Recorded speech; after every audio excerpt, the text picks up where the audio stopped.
welcome to my everyday English course.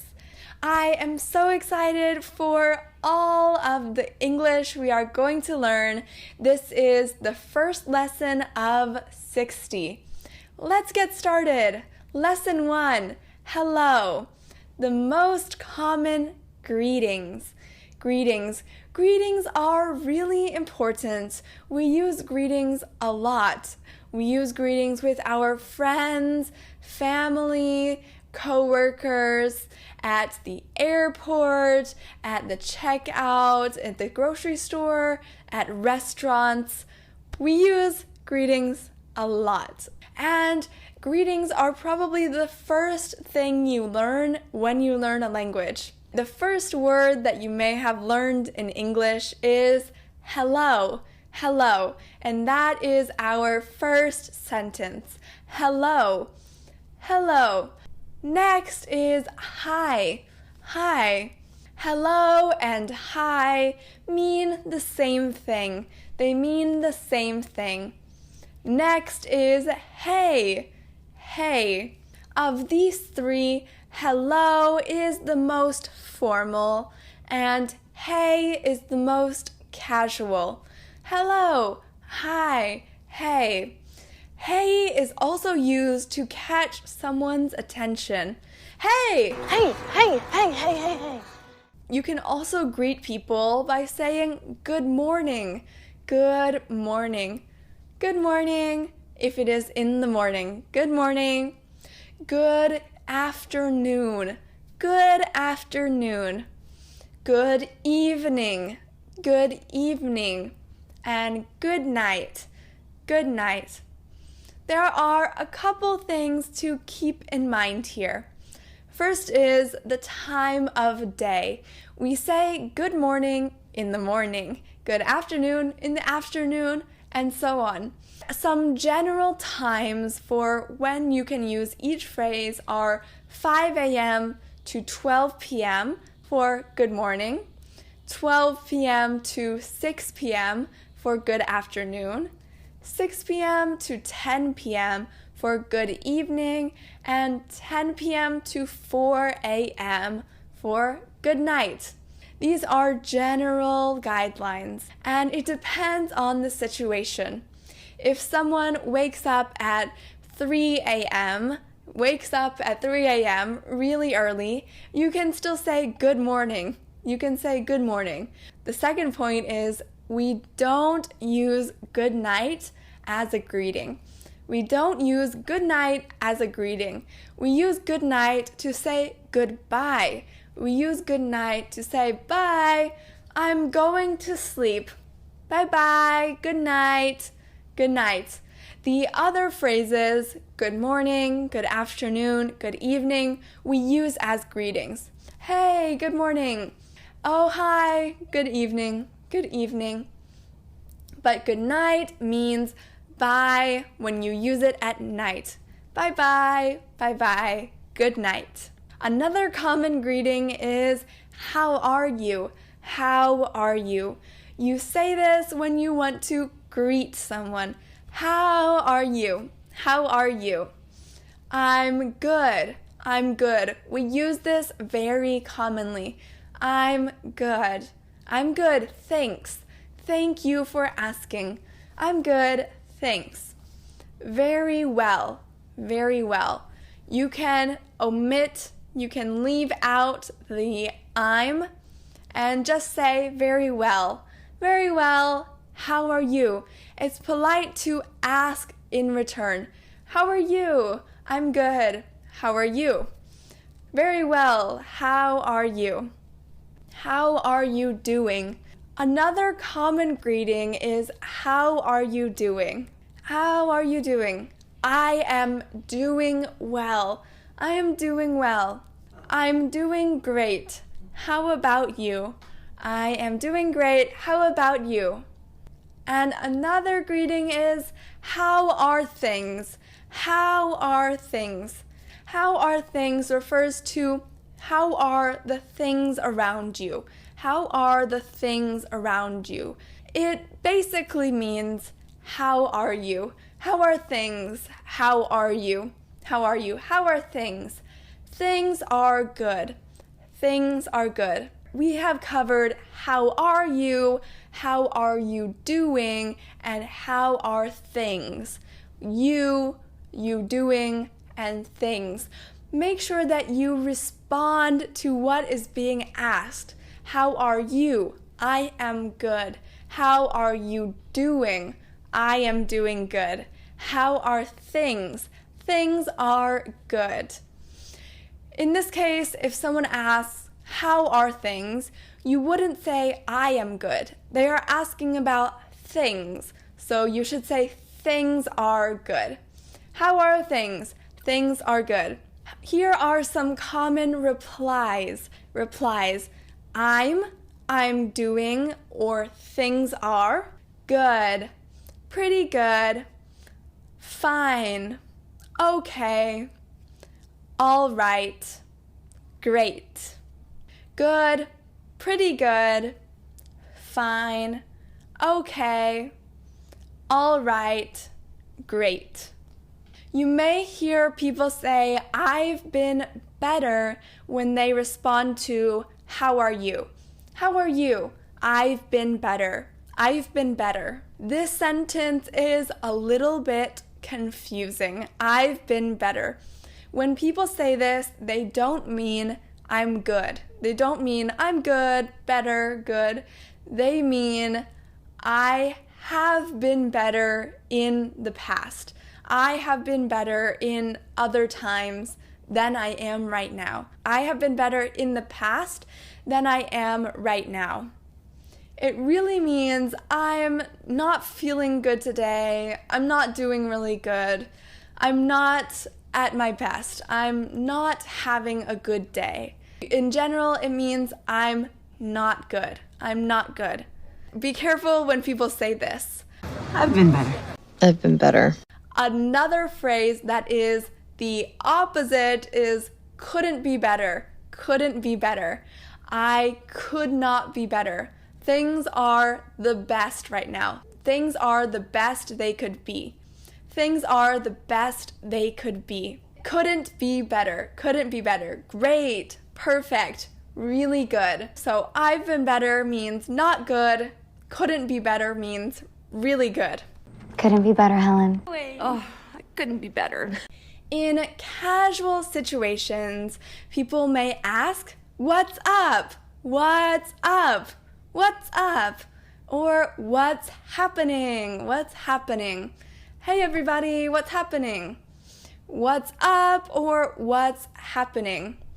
You can respond with not much, not much. Not much is happening. Not much. Not much is going on. Not much. Or just the usual. Just the usual. Everything is normal, regular, just the usual. Just the usual. Another question is, how's it going? How's it going? How is it going? Pay attention. This question is asking, how is it going? It. It means the general situation around you. The general situation. How's it going? How is it going? It means how are you? How are you? It could also mean something specific. If someone is working on their homework, someone may ask, how's it going? How's your homework going? So it depends. It could mean a general situation if people use it as a greeting, or it could refer to something specific. How's it going? How is your project going? How is your homework going? How is school going? How's it going? It's going good. It is going good. It's going great. It is going great. If you haven't talked to someone in a while, you can say, how have you been? How have you been? How have you been recently?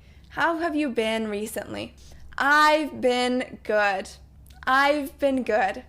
Very well. Very well. I've been very well. Very well. Very well. I've been good. How have you been? I've been very well. Very well. What's new? What's new? What is new? What is new in your life? What is new in your life? What is new? What's new? Nothing much. Nothing much. Everything is about the same. Everything is normal, the same. Nothing much. Nothing much. Or if you have something new in your life, you can mention that. I started a new job. I started a new job. I started a new job. Or I just got back from a trip. I just got back from a trip, a vacation. I just got back from a trip. What have you been up to? What have you been up to? You use this to ask what someone has done recently, what someone has been doing recently.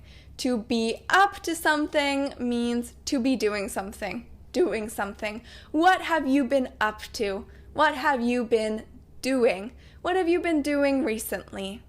Not much. Not much. I haven't been doing much.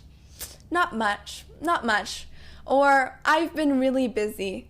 I've been really busy. I've been working a lot. I've been working a lot recently. Recently, in the past few days, in the past few weeks, I've been working a lot. I've been working a lot. We use greetings a lot. We use them with our friends, family, coworkers, teachers, and even strangers, people we don't know. Hey, hi, hello. These are really common greetings that you can use and that you will hear in your everyday life. Thank you so much for watching Lesson 1.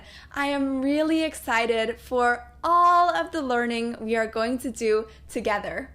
There are 60 lessons in total, which cover so many topics, situations, and sentences.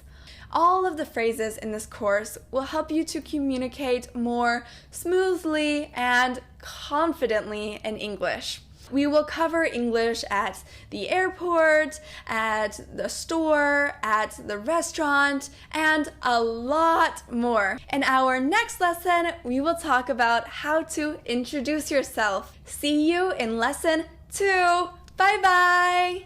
Hello everybody, welcome back. Welcome to Lesson 2. Lesson 2, I'm new here.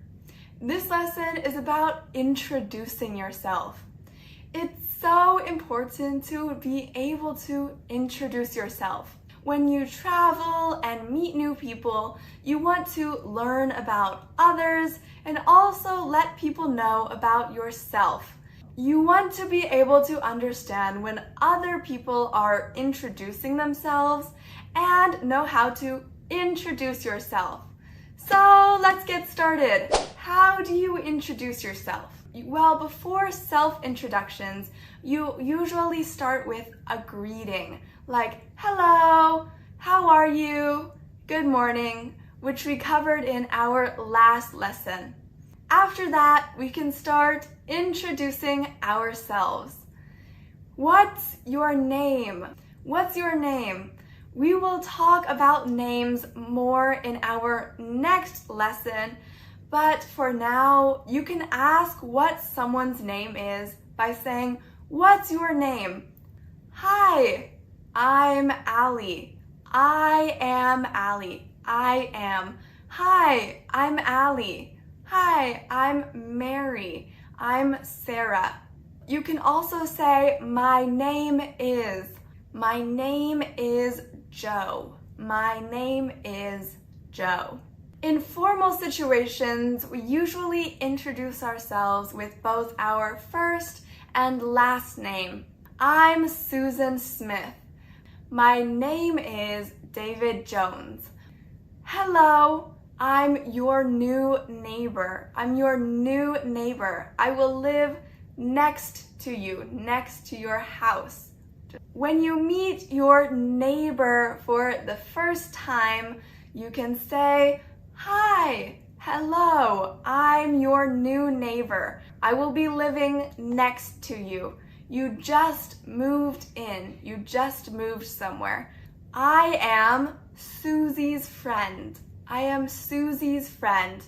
If you know someone through a mutual friend, someone that you both know, you can introduce yourself by saying, hello, I'm Susie's friend.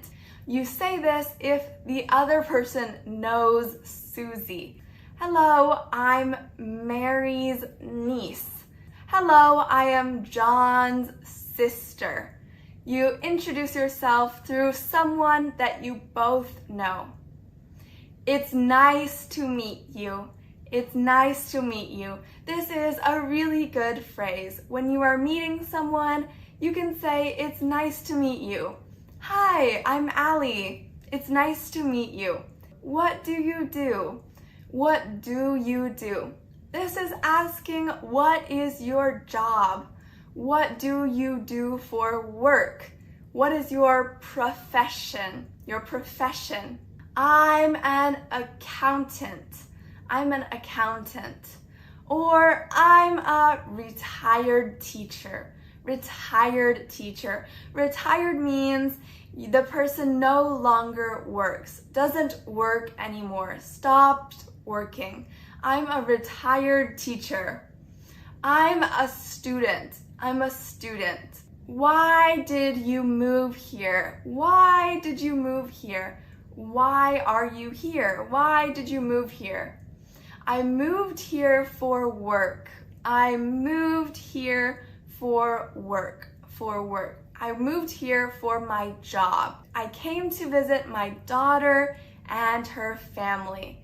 If you are just visiting, traveling, you can say, I came to visit. I came to visit somebody. I came to visit my daughter and her family.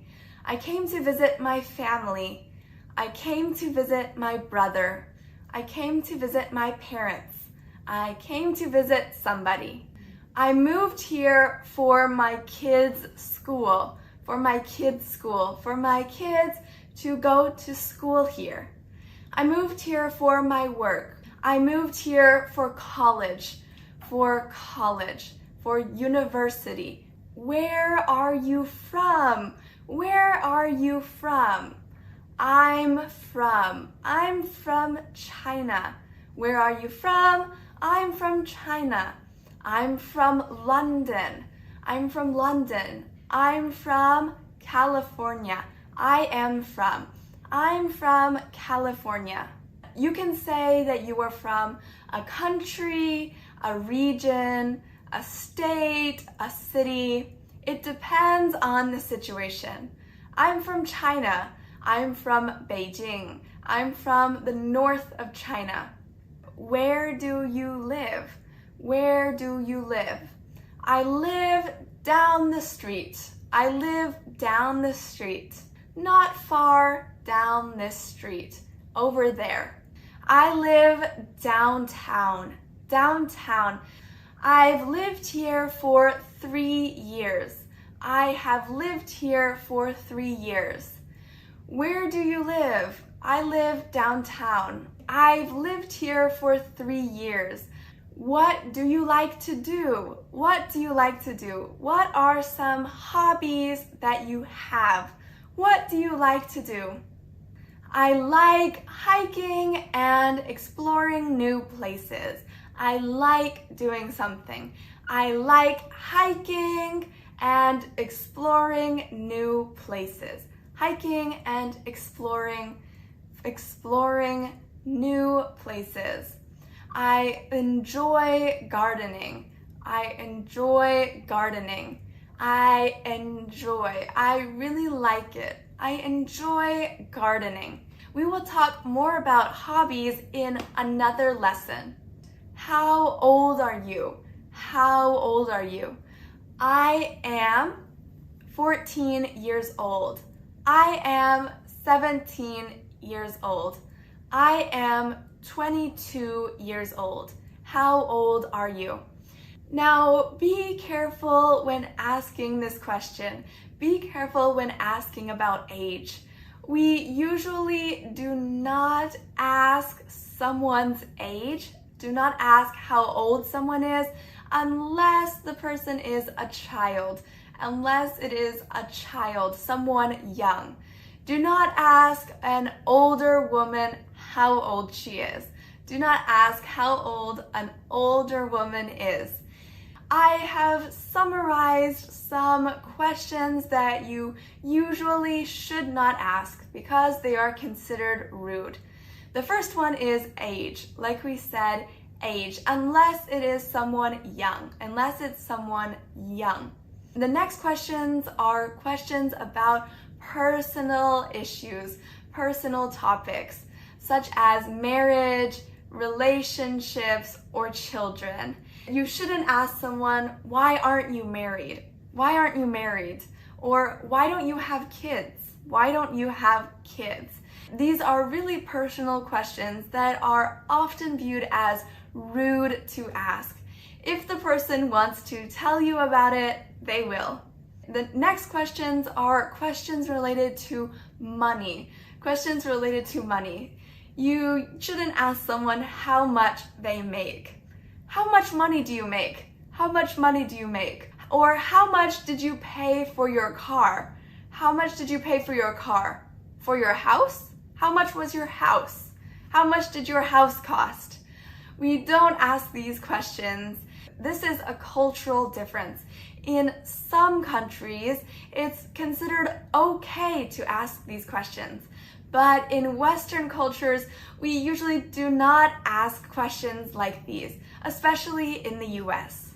One time when I was in a foreign country, my family and I were in a taxi, and the taxi driver asked my dad, how much money do you make? How much money do you make? We understood that it was okay in this culture to ask that, but we were a little bit shocked. In the US, a taxi driver would never ask that. That is very personal. You should avoid asking these questions. But if someone brings up the topic, someone is talking about it, someone already mentions it, then it is okay to ask more. For example, if someone is talking already about their children, you can ask, how many children do you have? How many children do you have? Oh, my daughter went to school today. Oh, how many children do you have? I have 2 children. I have 2 children. I have 1 child. 1 child. Parents like to talk about their kids, but you should only ask about it in an appropriate situation, such as if the other person already mentions that they have kids. Here's an example introduction for if I was moving to a new country and wanted to introduce myself. Hi, I'm Allie. I'm from the US. I am a high school student. I just moved here with my family. I enjoy cooking and visiting new places. I'm new to the area. It's nice to meet you. This is an example of how I would introduce myself. Introducing yourself is really important as you want other people to know who you are. How you introduce yourself depends on the situation. It depends on if it is a formal situation or a casual situation. The questions we included here are questions you can use to ask other people about who they are. But even if someone does not ask you this question, you can still say it. For example, someone may not ask you, what's your name, how old are you, where are you from? But you can say, hi, I'm Allie, I'm 17 years old, I'm from the US. It just depends on the situation. In summary, introducing yourself is a really important topic, especially if you are going to a new place. I hope these phrases help you to communicate more easily. I will see you in our next lesson, lesson 3. Thank you so much for watching. Bye-bye. Hello, everybody. Welcome back. Welcome to lesson 4. Could you help me? This lesson is about how to ask for help. It's really important that you know how to ask for help. If you need help, you should be able to ask for it. Let's get started on how to do that. You can use the word could. Could is a very polite word. Could you please help me? Could you please help me? Could you please help me with something? Help me. You can also say, could you please do me a favor? Do me a favor. Do me a favor means help me. Help me usually with something small. A favor. When you help someone. Could you please do me a favor? Could you please help me? Could you spare a moment? Could you spare a moment? A moment. Spare a moment means give me a little bit of your time. It means to help me with something that will take a little bit of time. Only a little bit of time. Could you spare a moment? Oh, I need help carrying these books. Could you spare a moment? Could you spend a little bit of time helping me to carry these books? Spend some time helping me. Could you please give me a hand? Could you please give me a hand?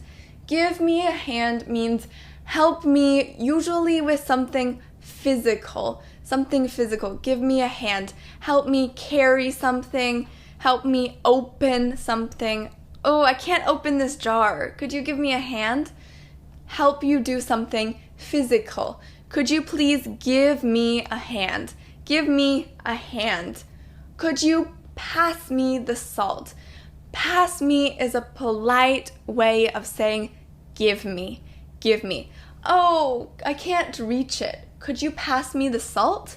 Could you pass me the salt? Thank you. Pass me. Give me. Could you pass me the salt? Next, can. Can. Can is more casual. Casual. Could is more polite than can. Can is more casual. Casual. Can you please help me clean up?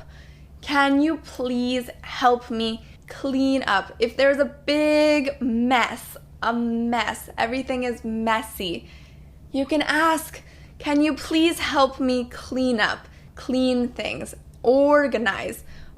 Make things clean. Can you please help me to carry these books? Can you please help me to carry these? Can you please help me carry these books? We often don't say the to. Could you please help me to carry these books? Can you please help me carry these books? Can you please help me carry these books? Can you keep an eye on our apartment while we travel? Can you please keep an eye on our apartment while we travel? Keep an eye on something. It means to watch out for something, to observe. Observe. In this case, I'm asking you to watch my apartment, to look every once in a while at my apartment. Make sure everything is okay. Make sure it is okay. Can you keep an eye on our apartment while we travel? Can you pass this note to Sarah when you see her? Can you pass this note to Sarah when you see her? When you see Sarah, you give her the note. Can you pass this note to Sarah when you see her? Can we stop by the gas station on the way home? Can we stop by the gas station on the way home? Stop by. Go somewhere quickly. Go to the gas station quickly. Stop by very quickly. I will just go in and do what I need to do and then leave. Stop by. Very quick stop. Can we stop by the gas station on our way home? As we drive home, we can stop by the gas station on our way home while we are going home. Next, would. Would. Would is the conditional of will. Would. It is also a polite way of asking for help, of asking for something. Would you mind grabbing a carton of milk for me at the store? Would you mind grabbing a carton of milk for me at the store? Would you mind? We will talk about the word mind in just a minute. Would you mind? Before that, another sentence you can use is, would you please give me a moment? Would you please give me a little bit of time? Hi, can you help me? Would you please give me a moment? A moment. A little bit of time before I can help. A moment. Would it be too much of a hassle for you to pick up the mail? Would it be too much of a hassle? Too much trouble? Would it be too much of a hassle for you to pick up the mail? The letters. Pick them up. Get them from the mailbox. Would it be too much of a hassle for you to help me grab that book? I cannot reach it. Can you grab it for me? Would it be too much of a hassle for you to grab that book for me? This is a formal way of asking for help. Would it be too much of a hassle for you to? Now, the word mind. Would you mind? That means, is it too much trouble? Does it bother you? Is it too much trouble? Does it bother you? Do you dislike it? We can use mind plus a noun. Do you mind the noise? It's really loud. Do you mind the noise? Does the noise bother you? You can also use mind plus a gerund. Do you mind opening the window? In this case, it means can you? Do you mind opening the window? Can you open the window? And you can use mind plus an if clause. Do you mind if I sit here? Do you mind if I sit here? So we have mind plus noun. Do you mind the noise? Does it bother you? Mind plus gerund. Do you mind opening the window? Can you open the window? And mind plus if clause. Do you mind if I sit here? How do you respond to mind? Well, technically, if you say no, it means you don't mind. Do you mind opening the window? No, that means yes, I will open it. We say no, I don't mind when you mean it's okay. Do you mind? No, I don't mind. But in everyday usage, people sometimes say yes to respond. Do you mind if I sit here? Yeah, sure. That also means yes, you can sit there. It is a little bit confusing, but you can judge by the tone. If people say yeah, sure, then it's okay, it's fine. Sometimes people say yeah, yes, I do mind. That means they do not want it. Do you mind the noise? Yes, I do mind. It's too loud. That means the person does not like the noise. If you want someone to take a picture for you, you can say, do you mind taking a picture for us? Do you mind taking a picture for us? You take a picture for us. No, I don't mind at all. No, I don't mind at all. I will take the picture. No, I don't mind at all. I'll take a picture. Do you have time to? Do you have time? Do you have the time?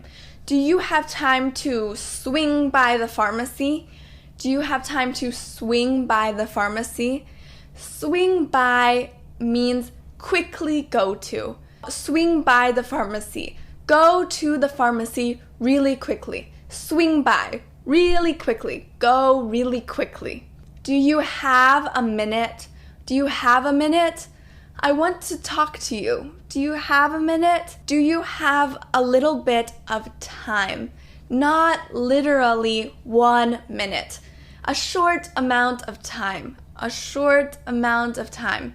Do you have a minute? Do you have some time? Do you know where the library is? Do you know where? Do you know where the library is? You use this when you want to find directions, when you want to find the library. Do you know where the library is? Or do you happen to know? Do you happen to know where the key is? Do you happen to know where the key is? Where the key is? Do you happen to know where the key is?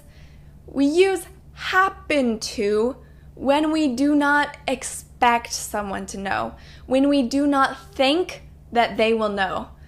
Oh, you probably don't know this, but do you happen to know where my keys are? Do you happen to know where my key is? This is a softer way of asking, do you know? Do you happen to know? Do you happen to know this? Do you happen to know? It's a soft way of asking. Do you happen to know where the key is? I need your help. I need your help. I really need your help. I need it. I must have it. I hate to bother you. I hate to bother you. I don't want to bother you. I don't want to trouble you. But I need some help with this. I hate to cause you trouble, but I need some help with this. I don't want to bother you, but I need help. I wonder if you could. I wonder if you could. This is a really soft way of asking for help. A soft way of asking someone to help you. I wonder if you could give me a ride. I wonder if you could do something for me. I wonder if you could give me a ride. Give me a ride. Give me a ride means to drive me somewhere. Drive me somewhere. Give me a ride to the store. Drive me to the store. Drive me. You drive me. I wonder if you could give me a ride. Is it possible? Is it possible? Is it possible for you to stop by the store and get something for me? Is it possible? Can you? Is it possible for you to stop by the store, go to the store quickly, and get something for me? Get something for me. Is it possible for you to stop by the store and get some bananas for me? Is it possible? Can you go to the store and get some apples for me? Please hand me that book on the table. Please hand me that book on the table. Please hand me. Give it to me. Please give it to me. Please hand me that book on the table. If you add please, it makes it more polite. Please hand me that book on the table. If you just say, hand me that book on the table, it's a little bit impolite. So remember the magic word. Please is a great word. It makes your conversation more polite. Polite. Please hand me that book on the table. Can you help me? Please. Please help me. Please, please, please. It's really important to be able to ask for help when you need it. I hope these phrases make your conversation smoother and it makes it easier for you to ask for help. Thank you so much for watching, and I will see you in our next lesson, lesson 5. Bye-bye! Hello, everyone. Welcome back. Welcome to lesson 5. We're going to talk about how to thank others and how to respond when other people thank us. Both are very important. We need to know how to thank other people for things they have done to help us. Maybe they helped us open a door, pick up a pencil, helped us with homework or work. There are a lot of things that we need to thank other people for. And when other people thank us, we need to know how to respond. Let's get started. Let's start with how to thank others. Number 1, the most common way is just thank you. Thank you. This is the most traditional and standard way. Thank you.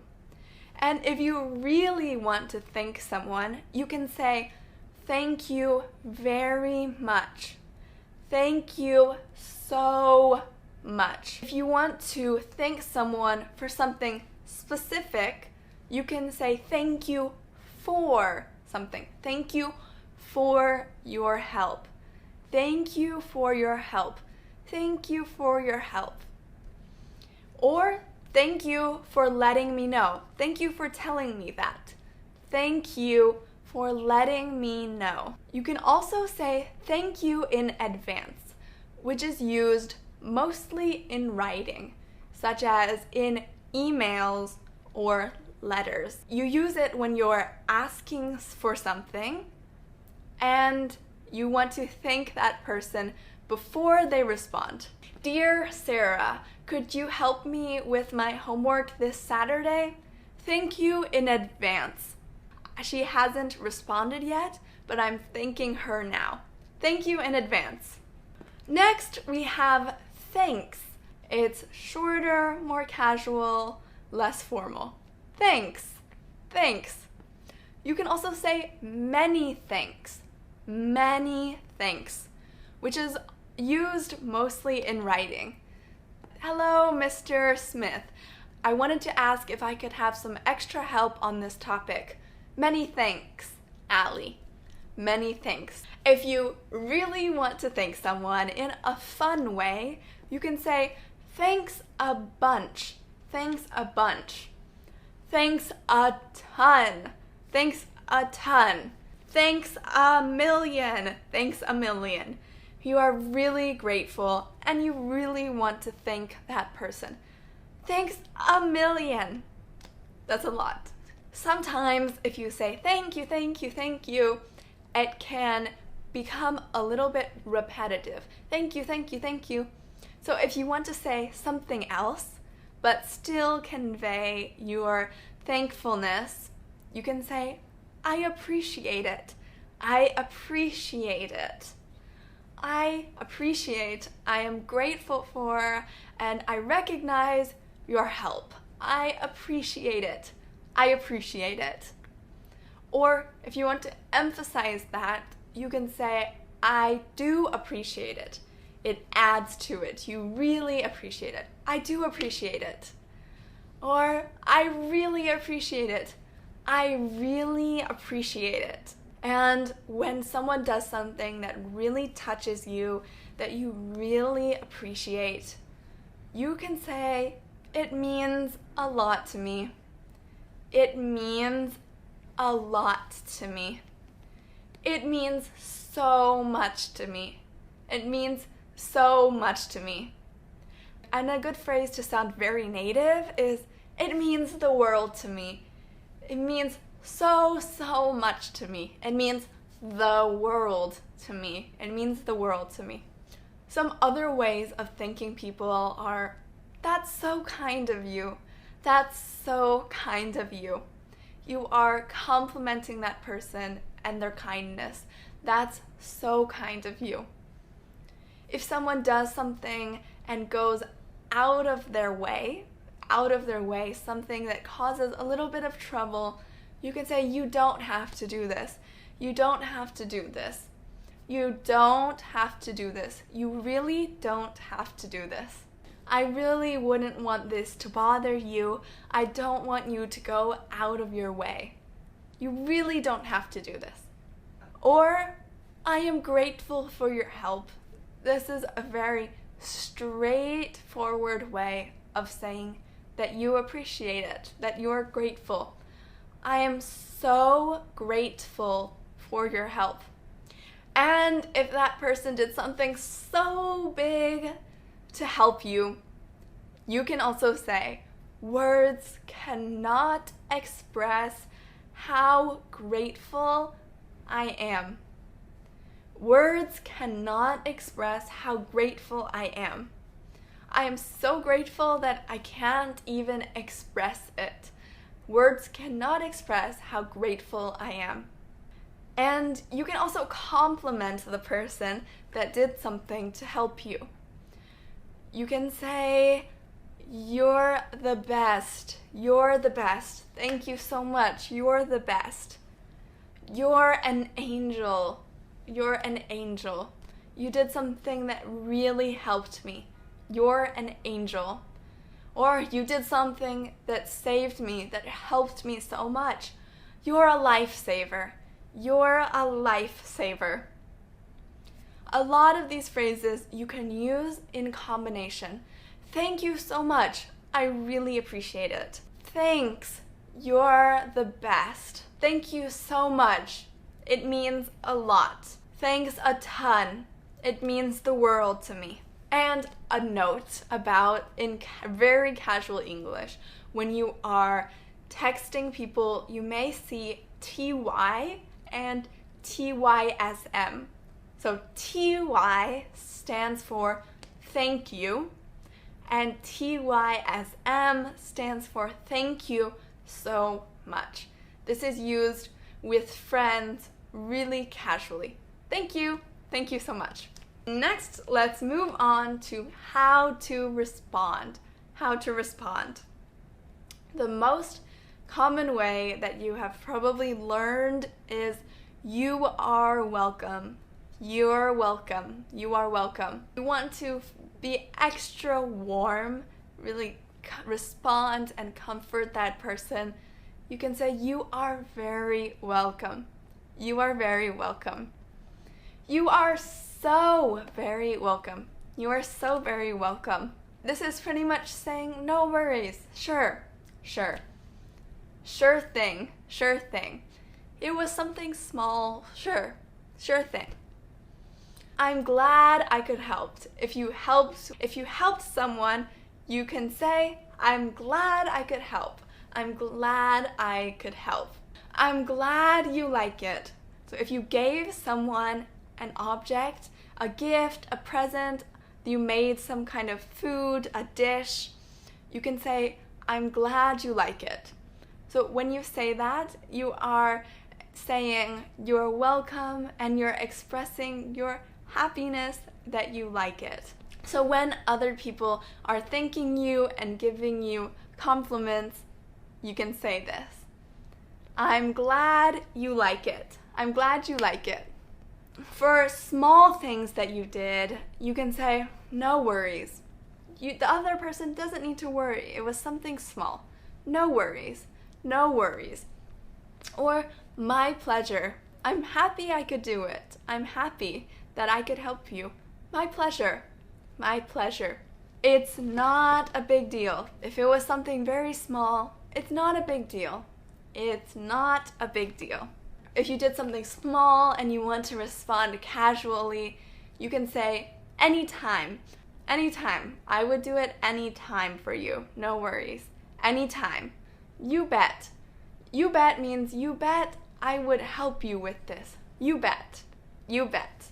So how you thank people and how you respond depends on the context. It depends on the context. It also depends on what you did, what you were thanking someone for, or what you did to help them. If someone did something really big for you, they helped you so much, you may say, thank you so much. It means the world to me. saying thank you and responding is really so important. And I hope you have learned how to do those two. Thank you for watching. I really appreciate it. I will see you in lesson 6. Hi everyone, welcome back. Welcome to lesson 6.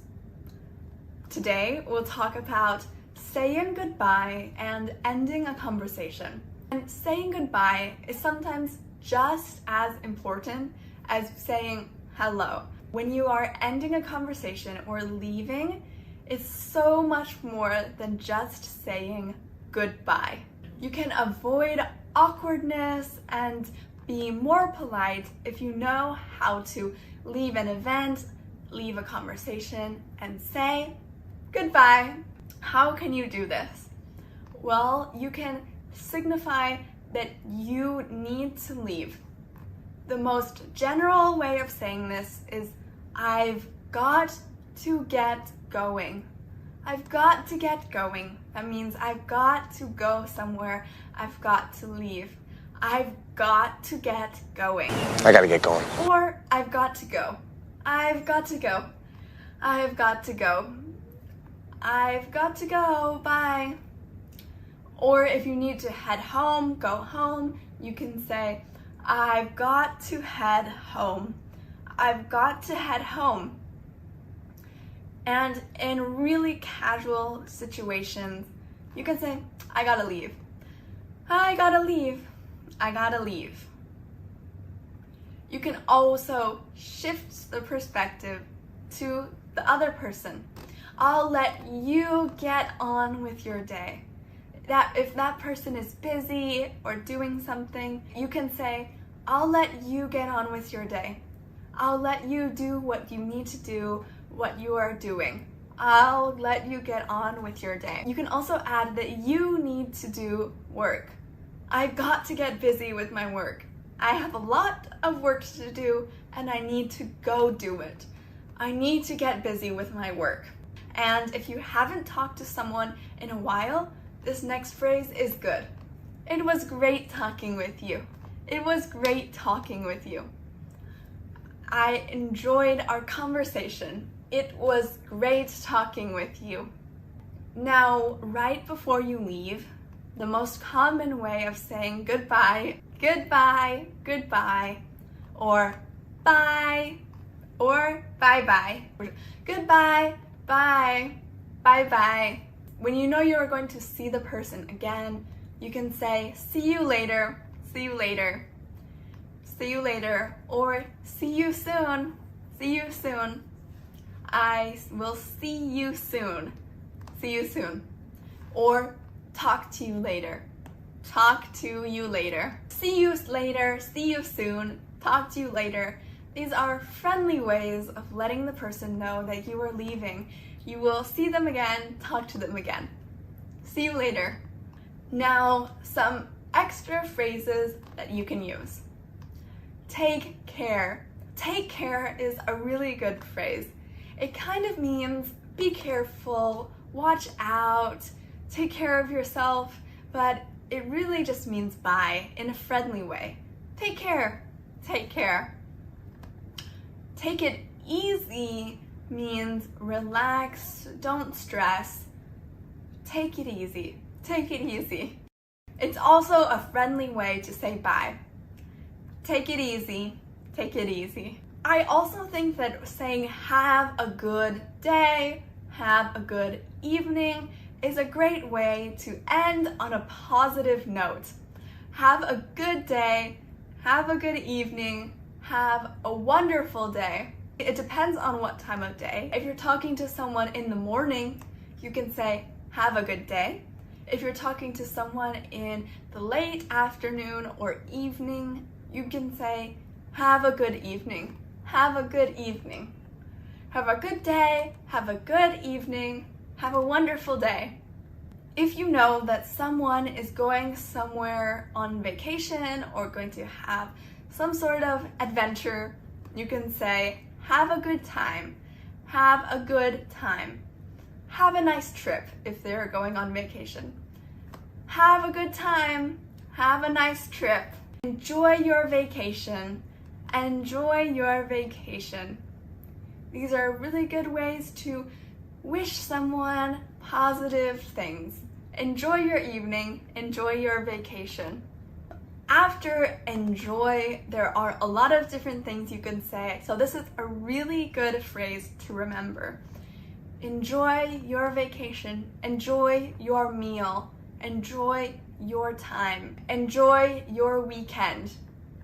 It's a great way to wish someone something positive. Then enjoy your weekend. Enjoy your day. Next, if the person is driving somewhere, it's a good thing to say, drive safe. It's telling the person to be careful and drive safely. Drive safely. In everyday life, we usually just say, drive safe. Drive safe. Okay. Next, keep in touch. Keep in touch. You use this when you won't see someone for a while. If they are moving somewhere else and you still want to talk to them, you can say, keep in touch. Keep in touch. And finally, say hello to your family for me. You use this phrase if you know the other person's family, if you know the other person well. Say hello to your family for me. Say hello to your family for me. Thank you so much for watching. I'll let you get on with your day. I will see you in lesson 7. Hello everyone, welcome back. Welcome to lesson 7. Lesson 7, I'm sorry. I'm sorry. This lesson is about how to apologize and how to respond to apologies. Let's get started. The first phrase, the most common phrase is I'm sorry. I'm sorry. This can be used in so many different situations. We apologize or we use the word sorry for 3 main reasons. The first reason is when we did something wrong, when something was our mistake. Oh, that was my fault. I'm sorry. I'm sorry. We also use the phrase I'm sorry when we want to ask someone to repeat what they said. I'm sorry? I'm sorry? When you use this phrase to ask people to repeat something, make sure to have a rising tone. I'm sorry? I'm sorry? To ask it like a question. Otherwise, it may not make sense. So if you are asking someone to repeat something, you can say, I'm sorry? I'm sorry? And lastly, we use I'm sorry when we want to console someone, when we feel sad for other people. When we feel sad for other people or bad for them, we can say, oh, I'm sorry. I am sorry. When we feel bad for them. Oh, I'm sorry. Even if it's not your fault. Oh, I'm really sorry that you're having a bad day. I'm sorry. Now we can expand a lot on this basic phrase, I'm sorry. We can say, I'm sorry for something. I'm sorry for. This means that you are accepting that you made the mistake and you are apologizing for it. I'm sorry for being late. I'm sorry for being late. You are saying sorry for your mistake of being late. Oh, I'm sorry for being late. I am sorry for being late. You can also say, I'm sorry for your loss. I'm sorry for your loss. You use this to express your sadness and sympathy. I'm really sorry for your loss. I'm really sorry for your loss. I'm really sorry. I'm sorry for your loss. You can also say, I'm sorry about. I'm sorry about that. When you use the word about, it means you are apologizing for it, but it may not be your fault. I'm sorry about what happened yesterday. I'm sorry about what happened yesterday.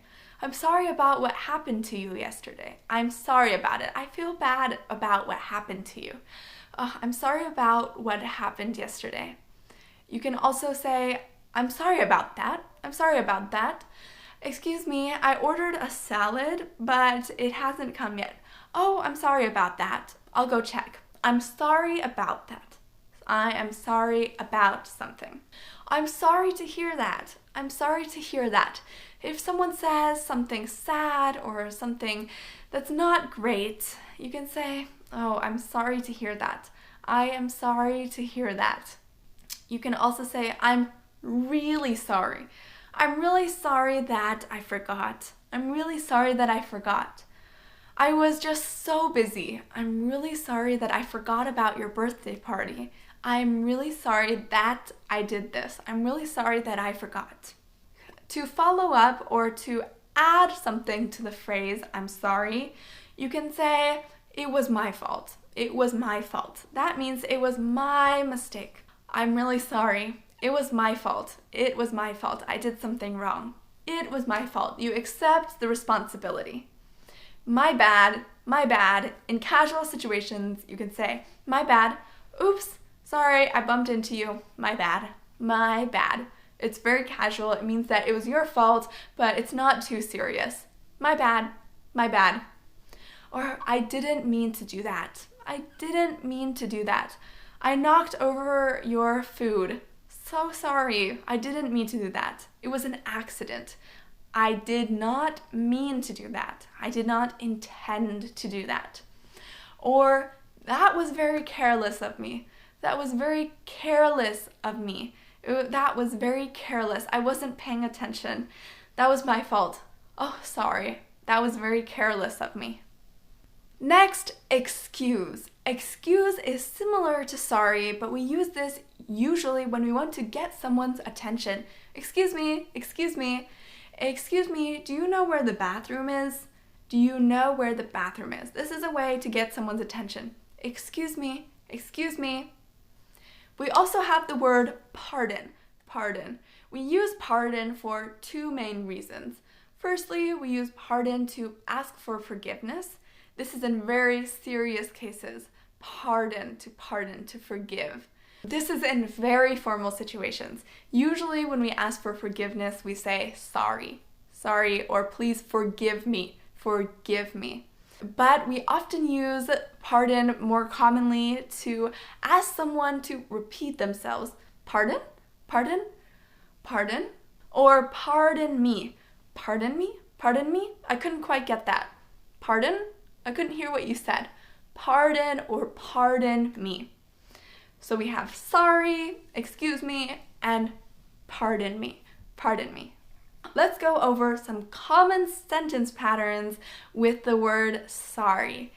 We can use the word sorry plus for something. Sorry for the interruption. I'm sorry for the interruption. I'm sorry for the late reply. I'm sorry for. We can also say, I'm sorry for doing something. I'm sorry for interrupting. I'm sorry for interrupting you. I'm sorry for bothering you. I'm sorry for. We can also say, I'm sorry about something. I'm sorry about that. I'm sorry about something. I'm sorry about yesterday. I'm sorry about what happened yesterday. I'm sorry about. Next, sorry to, and then a verb. I'm sorry to hear that. I'm really sorry to hear that. I'm really sorry to hear that. And finally, sorry plus that. Sorry plus that. Da da da da. I'm sorry that it happened. I'm sorry that it happened. I'm sorry that you had to go through that. I'm sorry that. I'm sorry that. These are our very common ways of using the word sorry. We use them in these sentences a lot. But the basic sentence is, I'm sorry. I'm sorry. If you are saying sorry because you are empathetic with that person, you can say, I feel really bad. Oh, I feel really bad. That means I feel for you. I feel for you. I feel really bad. I feel really bad about what happened to you. I feel really bad. Oh, I feel sad for you. Oh, I feel really sad for you. Or I feel terrible for you. I feel terrible for you. I know you're going through a lot of difficulty right now. I feel terrible for you. I feel terrible for you. Next is I apologize. I apologize is usually a little bit more formal, a little bit more serious than I'm sorry. This is usually if you made a mistake. I apologize. I apologize. This means that I am saying sorry. I apologize. I do apologize. I do apologize. I seriously do apologize.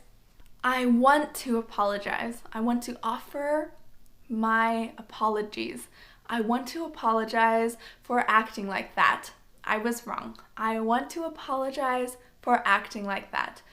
Whenever I was acting bad, I do apologize for that time. I want to apologize for acting like that.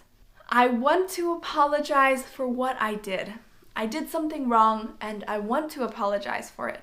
I want to apologize for what I did. My apologies. My apologies. This is quite formal and usually used in writing. I'm so sorry for the late reply. My apologies. My apologies. You usually use this in written communication. My apologies. For example, my apologies for the late reply. My apologies for the late reply. I've been so busy, I haven't checked my email. My apologies for the late reply. If you are really trying to get forgiveness, you can say, please forgive me. Please forgive me. Please forgive me means please accept my apologies. Please accept that I am saying sorry and forgive me. Please forgive me. Please forgive me. And when people apologize to you, you should know how to respond. How to respond to someone saying sorry to you. When you are trying to respond, you want to make them feel better. If someone says, I'm sorry, you can say, no worries, no worries, no worries. Don't worry about it. Don't worry about it. You can say, you're fine, you're fine. If it was something small, oh, I'm sorry, you're fine, or you're good, you're good. You're fine, you're good. Don't worry about it. No worries. You can say, it's okay, it's okay. I'm really sorry about that. It's okay. It is okay. Or if it's more formal, you can say, I accept your apology. I accept your apology. I accept that you are saying sorry, that you are apologizing. I accept your apology. Apology accepted. Apology accepted. That means you accept their apologies in a little bit more of a casual way than I accept your apology. I apologize. Apologies accepted. Don't worry about it. Apology accepted. Or it's no big deal. It's no big deal. It is not a big deal. It's no big deal. I'm really sorry about that. Don't worry about it. It's no big deal. It is no big deal. It's not a big deal. Not something to worry about. Or I forgive you. I forgive you. I do forgive you. I forgive you. I understand and I forgive you. There's no need to apologize. There's no need to apologize. This is in a little bit more of a formal situation. You can say, there's no need to apologize. I apologize for being late. I was really busy. There was traffic. There's no need to apologize. There's no need to apologize. And lastly, I really like this phrase, let's move past this. Let's move past this. If you have been arguing with someone and someone says, sorry, you can say, let's move past this. Let's move on. Let's get on with everything and move past this. It's not that we forget what happened. It just means that we are going to move past this, to accept it and move forward, not focus too much on the past. Let's move past this. Let's move past this. These are some common ways of apologizing and of accepting apologies. Oftentimes when things happen that you need to apologize for, they happen quickly. They are a little bit abrupt, so it's really good to know these phrases well so that you can use them when you need them. You can use them on the spot. You can know how to say sorry when you need to, and you can know how to respond when people say it to you. You can know how to act quickly, to speak quickly in these situations. Thank you so much for watching, and I will see you in lesson 8. See you then. Bye. Hi everybody. Welcome back. Welcome to lesson 8. Hurry up. Hurry up. Today we're going to talk about common command terms that you must know. Common command. So when you hear these, it may be in very urgent situations where you need to react quickly. So it's really good to be able to understand these and know how to take action. First of all, when you use a command, just saying the verb, like stop, hurry up, it can seem impolite. Usually in everyday conversation, if you want to be polite, you can reword these to seem softer, and we will talk about that. But first, let's talk about the command terms. The first command is help, help. This is a must-know phrase, as if you are in a situation where you need help, you can say help. If you fell and you need help, you can say help. If you get injured or somebody else gets injured, you can call for help and say help. Say something, please, help. The next phrase is stop, stop. The meaning of this phrase depends on the context. If you are asking someone to stop singing, stop talking, stop dancing, stop moving, you can say stop, stop, stop. Stop what you are doing, stop moving, stop. Hey! Hey! Stop! You can also say stop right there. Stop right there. That means stay where you are, don't move. If there's someone running, stop! Stop right there, don't move. Right there! Put your hands up! Hurry up! Hurry up! That means move quicker. If someone is in a hurry, they may say, hurry up! Hurry up! I'm going to be late. Hurry up! Hurry up, sit down! The next phrase is look! Look! Look! We often use this phrase when we are pointing. Look at that! Look at that! When you want to draw someone's attention to something specific, you can say, look! Look at the flower! Look at the bird! Look at that painting! Look! It's... Hey, look. You can also say look as a warning. Look! Look! There's something coming. When someone is driving, look! Watch out for that car. Look at that motorcycle. Look! Look! It can be used to show someone something or as a warning. Look out! Look out! Look out also means look out, be careful. Oh, look out! Wait, wait. If you want someone to wait for you, you can say wait. If someone is about to leave, you can say wait, I wanted to ask you something. Wait, you forgot your bag. Wait, you forgot your bag. Wait. Hey, wait! Similar to wait is hold on, hold on. That means wait for a little bit of time or stop for a short time. Hold on, I didn't finish talking. Hold on, I'm not finished talking. Or hold on, I have something to give you. I have a present for you. Hold on. Hey, hold on. Or hold on, let's see what he is going to say. Hold on, let's see if something will happen. Hold on. It can also mean to physically hold on to something. Hold on to the rail. Hold on to the rail. For example, on the stairs, when you're walking upstairs, you may hold on to the handrail. Hold on. You can also say hold on tight, which means to hold it very tightly. Hold on tight, okay? Good. Next is back up. Back up. If someone is too close to you, you can say, back up, back up. Don't get close to me. Back up. All right, all of you, back up, back up. It's also used in driving. When you are backing up, when the car backs up, the car moves backward, So if there is a group of people or someone getting close, you can say, back up, back up, back up. The next phrase is have a seat. Have a seat. This phrase is polite. You use this when you want someone to sit down. Welcome to my home. Have a seat. Have a seat. It's saying sit down politely. Instead of saying sit down, you could say have a seat. Have a seat. Next is don't move. Don't move. That means stay where you are. Stay. For example, don't move. There's a mosquito. There's a mosquito on your arm. Don't move. Don't move. Stay still. Stay still. Now that's your spot. Don't move. The next phrase is follow me. Follow me. I will show you where the room is. Follow me. I will show you where the room is.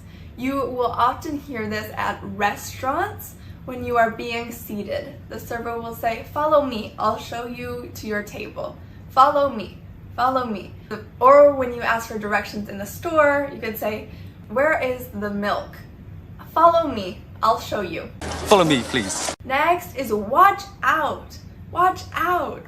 This means that something dangerous may happen quickly. If there is a ball flying in the air, watch out. Watch out. Watch out. Be careful. Hey, watch out, you two. Next is let go. Let go. If someone is holding on to something really tightly, you can say let go. Let go. Let go of me. Let go of me. Let go of my arm. Let go! Let go! Get out. Get out. If you use it like this, it is impolite. Usually you would say, please leave. But if you really want someone to leave, you can say, get out. Get out. Get out of my house. Get out of my room. Get out of here. Next is slow down. Slow down. If you want someone to talk slower, you can say slow down. Hey, slow down. Or if someone is running really fast, slow down. Slow down. Just move slower, talk slower, slow down. Next is leave something or someone alone. Leave her alone means stop bothering her. Stop messing with her. Stop disturbing her. Leave Sarah alone. Leave Sarah alone. Or if someone is messing with something, playing with it, leave it alone. Leave it alone. Stop messing with it. Stop playing with it. Leave it alone. Just leave me alone. Next is shh. Whisper. Shh. Whisper. That means be quiet. Talk very quietly. Spirit. If you're in the library and you are talking really loudly, someone may tell you, shh, whisper, whisper. The last phrase is, come on, come on. This phrase has a few meanings. It may mean move faster. Come on, I'm in a hurry. Come on, let's go. Come on, let's go. It can also be used as a cheer. Come on, you can do it. Come on, come on. Move faster, run faster, come on, you can do it. Finally, it's used as an exclamation when something bad happens. Oh, come on, come on. That means I'm disappointed. Why? Come on. If there's a long line at a store, someone may say, oh, come on, I don't have time for this. Come on, come on. So when you want to say a command, you can just say the verb. Eat, drink, stop. But if you want to say the opposite, you can just add do not or don't. Don't talk, don't eat, don't sing. You can also add please if you want to be more polite. Please stop. Please have a seat. Please think about it. Or do can also make a phrase more polite. Do try it. Do have a seat. Do call me. You can also add just a minute. Just give me a second. Just think about it. Just try it. Just have a bite. Please, do, and just are words that can sometimes make a command more polite and gentle. Finally, you can add let's. Let's. This means let us, but usually we just say let's. Let's. Let's get out. Let's try it. That means us. It's a way to add a suggestion. Let's have a seat. Let's watch a movie. Let's. Let us. Let's. We covered a lot of commands here, and these are ones that are very common. It's really good to get familiar with these so when people use them, you can react quickly. You will also know how to use them if you need them. I will see you in our next lesson. Thank you for watching. See you in lesson 9. Welcome back, everybody. Welcome to lesson 9. I'm flying to New York. In this lesson, we will talk about airport check-in. When you fly somewhere, the first thing that you do when you get to the airport is check in. You need to check in to get your boarding pass, and to check in your luggage. So this is an important part of the journey. Let's get started. The first phrase is, where are you flying to?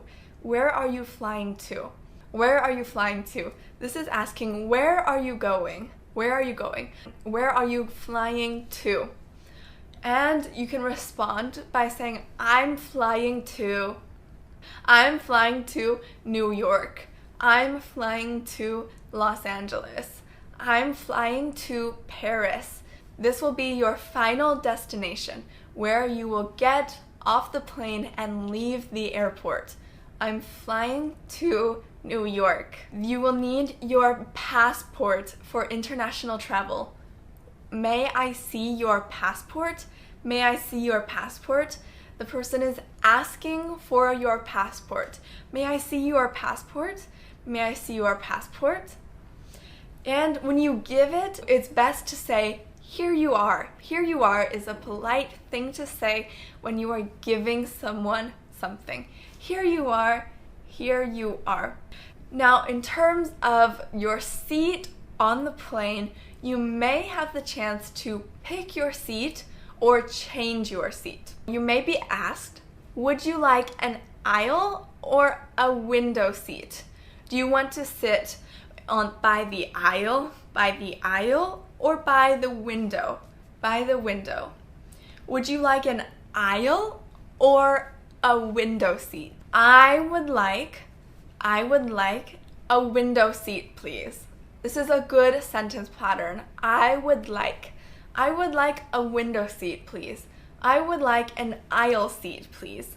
I would like. Next, would it be possible for me to switch to an aisle seat? If you are in a window seat and you want to switch to an aisle seat, change your seat, you can ask, would it be possible for me to switch to an aisle seat? Can I change my seat? If you don't like the seat that you have right now, you can ask, are there any other seats available? That means you want to change your seat. Are there any other seats available? Are there any other seats available? Available means not taken, a seat that you can take, a seat that no one else has already taken. I have motion sickness. Could you move me to a seat towards the front? People who have motion sickness oftentimes like to sit towards the front. If you have a seat in the back and you want to switch to the front, you can ask, could you move me to a seat towards the front? Could you move me to a seat towards the front? And within a plane, there is economy, business, and sometimes first class.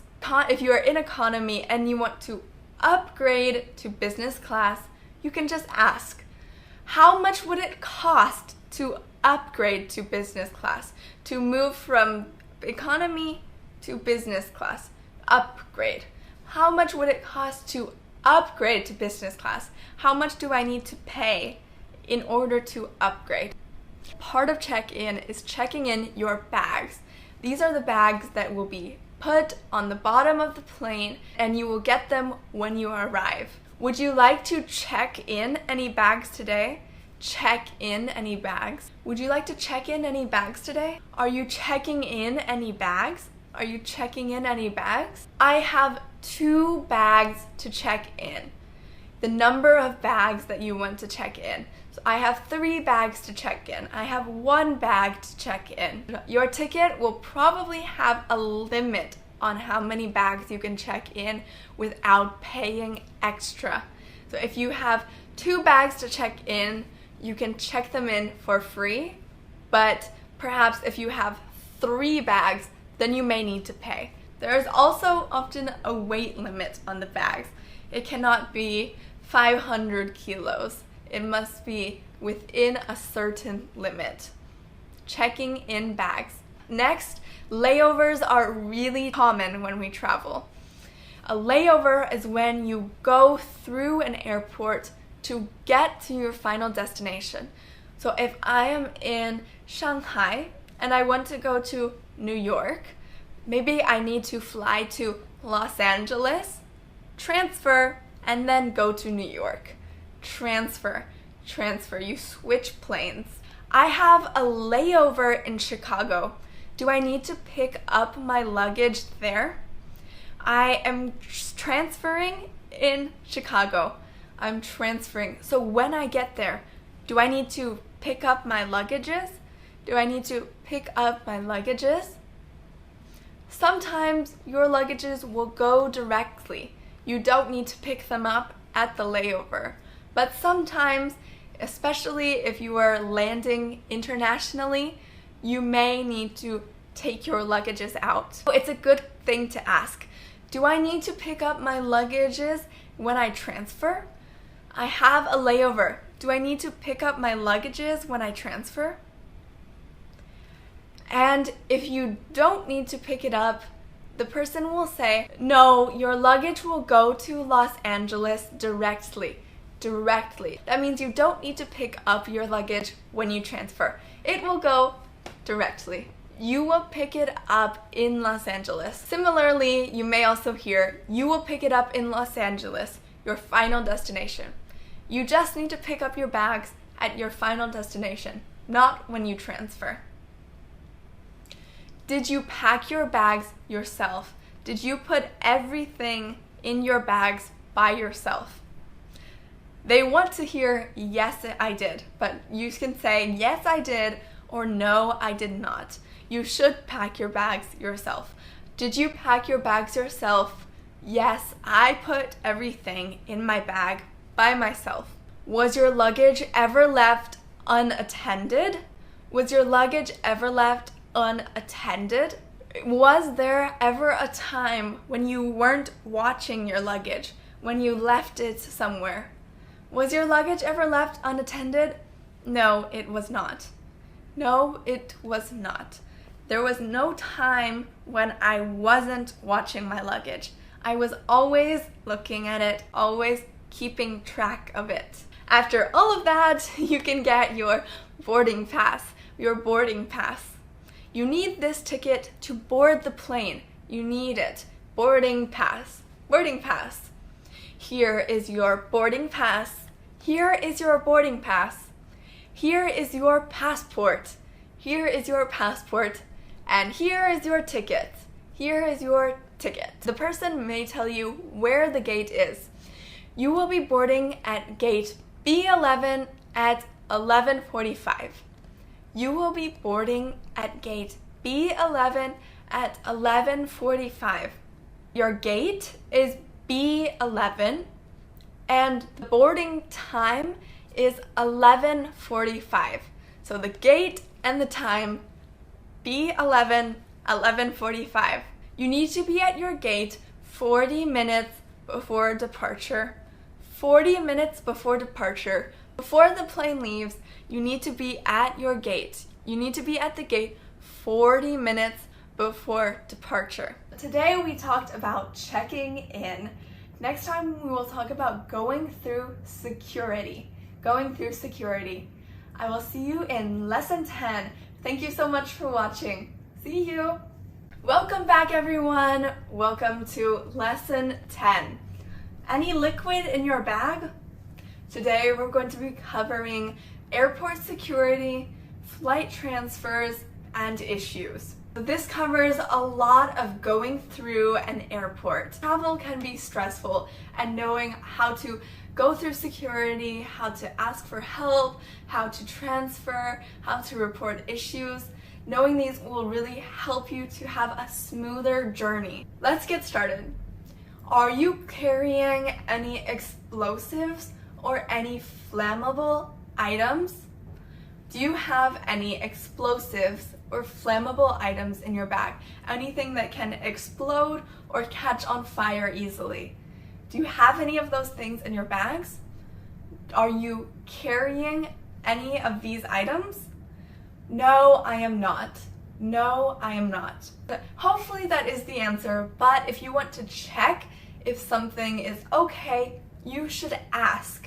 I have a lithium battery pack in my carry-on. Is that okay? Is that okay? A lot of times airlines have regulations on battery packs. Usually you cannot check in battery packs. You can ask, I have a battery pack in my carry-on. Is that okay? You will take it with you on the plane. Is that okay? Is that okay? It's good to check if you're not sure. Any liquid, spray, or gel in your bags? Any liquids, any sprays or gels in your bag? They're asking, do you have any?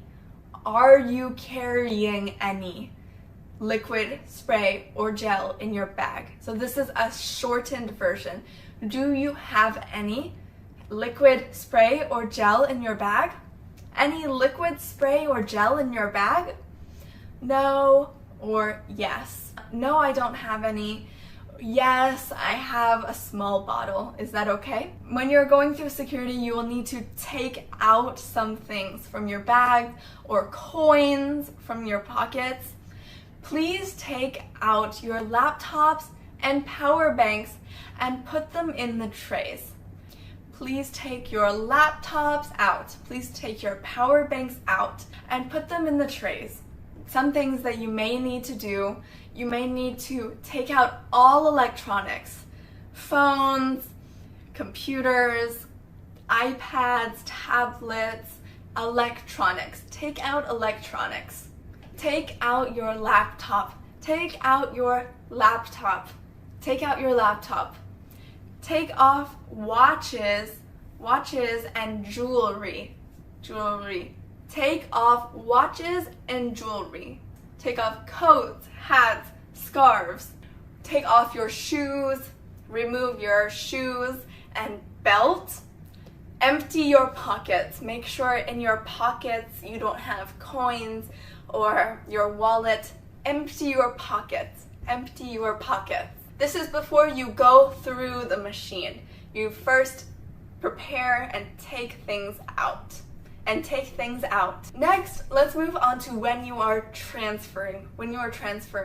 I know that when you are transferring in a short amount of time, it can be stressful. You're running around trying to find your terminal, trying to find your gate. It's important to know these phrases to make yourself stay calm. Could you direct me to Terminal 5? Could you direct me to Terminal 5? That means, could you show me where Terminal 5 is? On my ticket, it says Terminal 5. Could you direct me to Terminal 5? How do I get to Terminal 1? How do I get to Terminal 1? How do I get to Terminal 1? You can also say, I can't find my gate. Could you please help me? There will often be people working at the airport who can help you. I can't find my gate. Could you please help me? Could you please help me find my gate? Could you please help me? My flight, US 123, that's the flight number.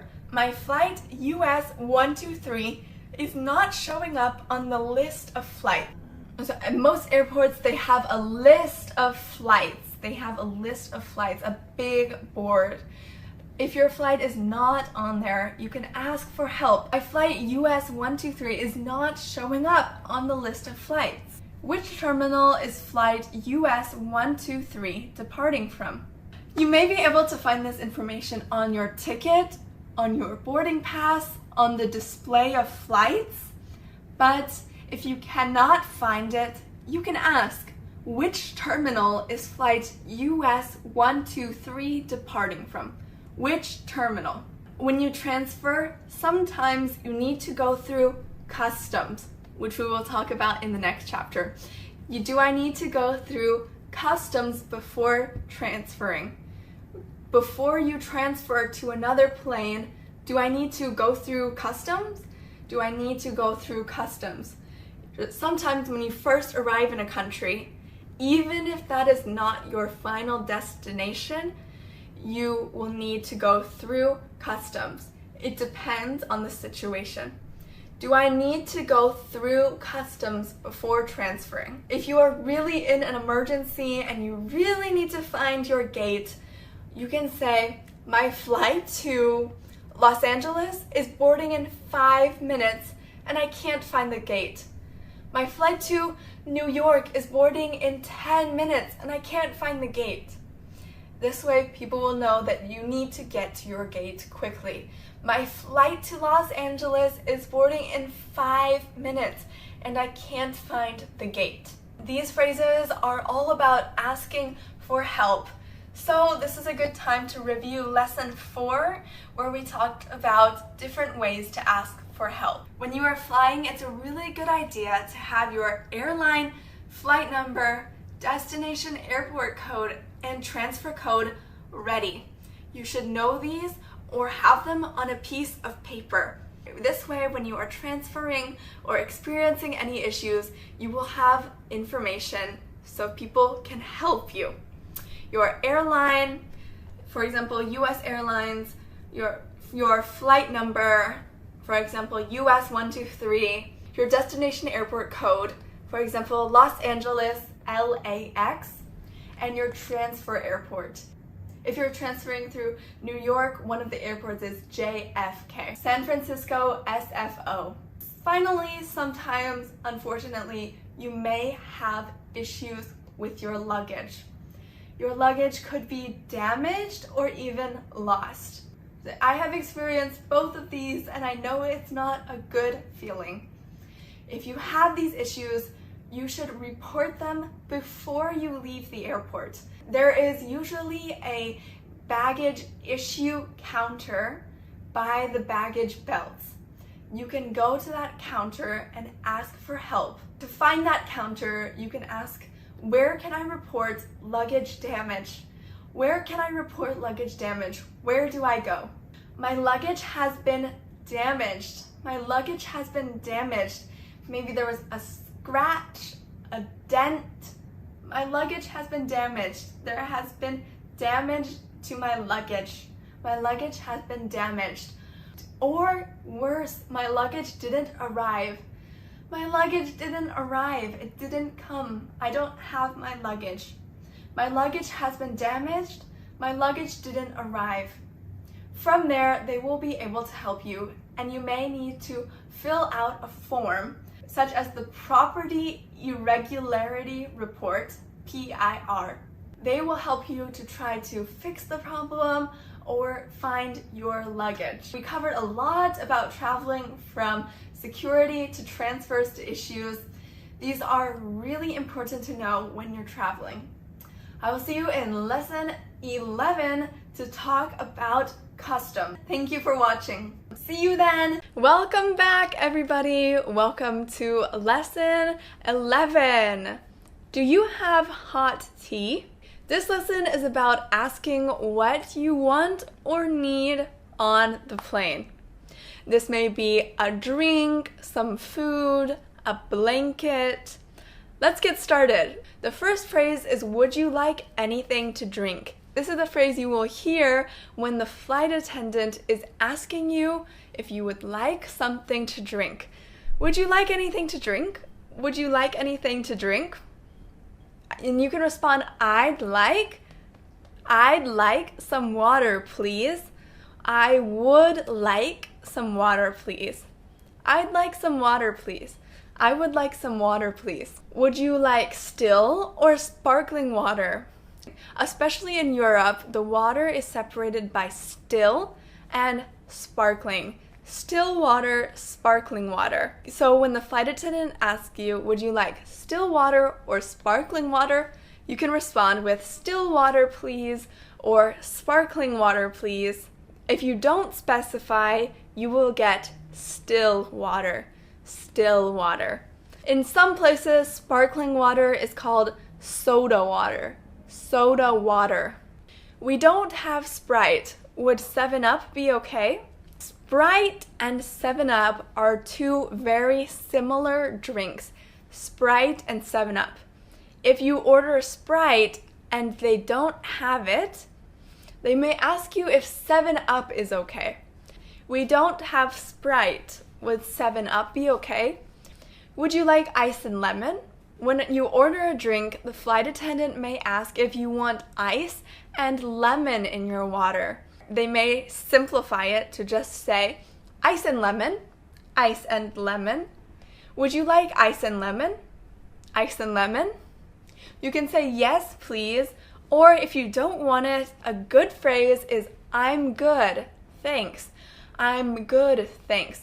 I'm good is a polite and soft way of saying no. I'm good, thanks. I'm good, thanks. Other ways to ask for drinks are can I have a Diet Coke? Or do you have Diet Coke? Do you have hot tea? Can I have water? Do you have juice? Can I have and do you have? Do you have is usually used when ordering drinks that are not super common. For example, all places have water, but not all places have hot water. So you could ask, do you have hot water? Do you have hot water? But we usually wouldn't say, do you have water? Do you have water? Because all places usually have water. Usually you would say, can I have water? I would like water. So, do you have, could I have, I would like, are really good ways of ordering a drink.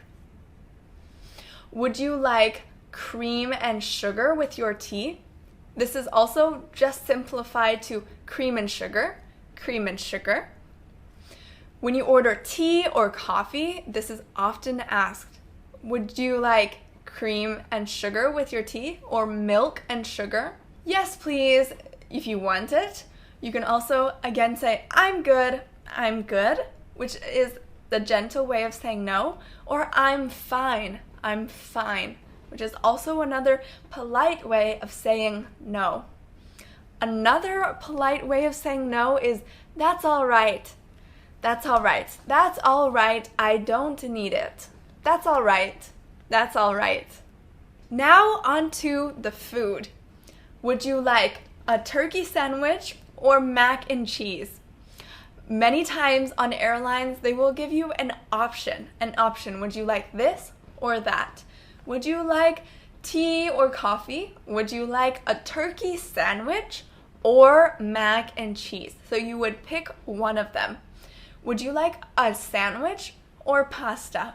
Would you like a turkey sandwich or mac and cheese? Mac and cheese is macaroni and cheese. It's a popular dish in the US. Mac and cheese.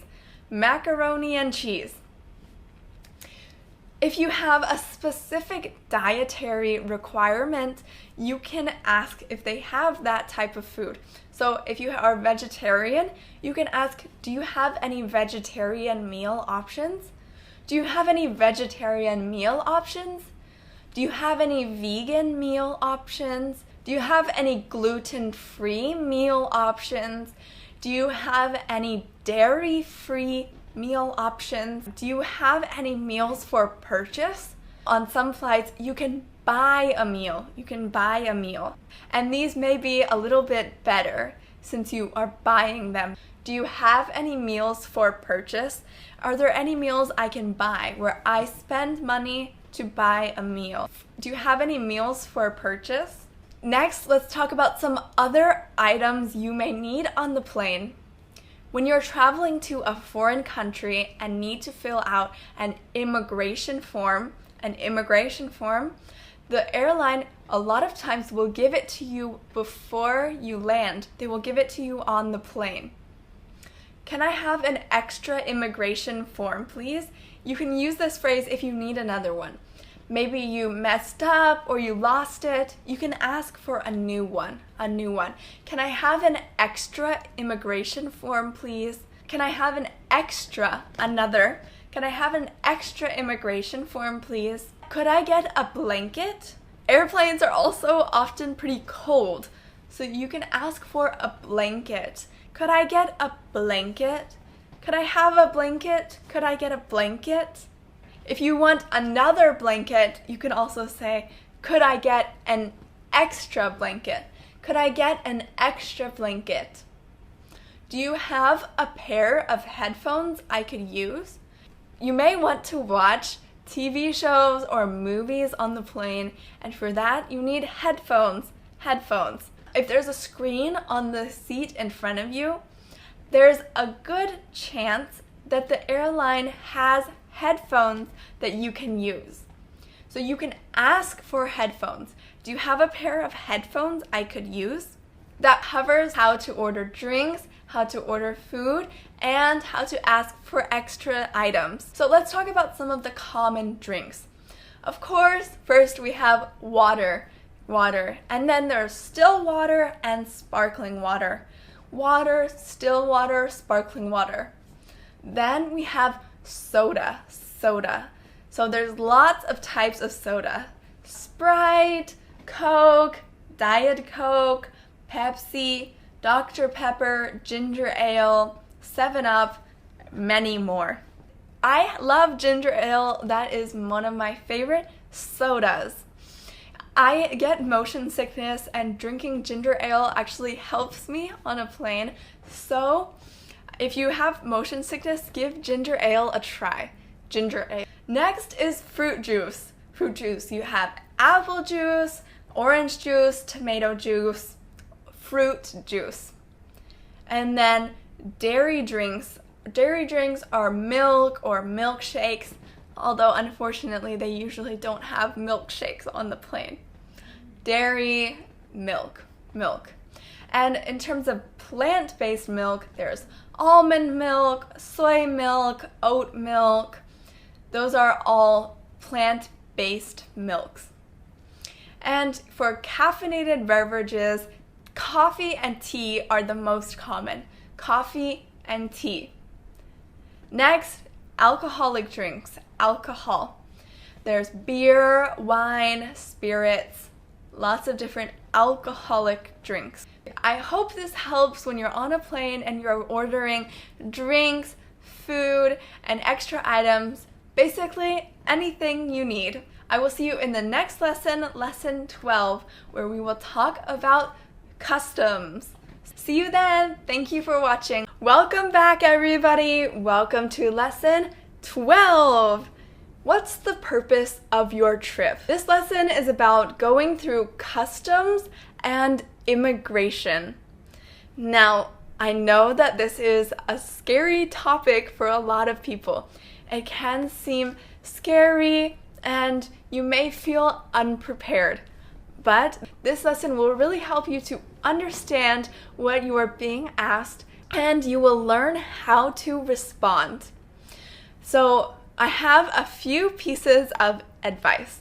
First of all, you are going to need to answer some basic questions in English. This is something you'll have to do when arriving in an English-speaking country.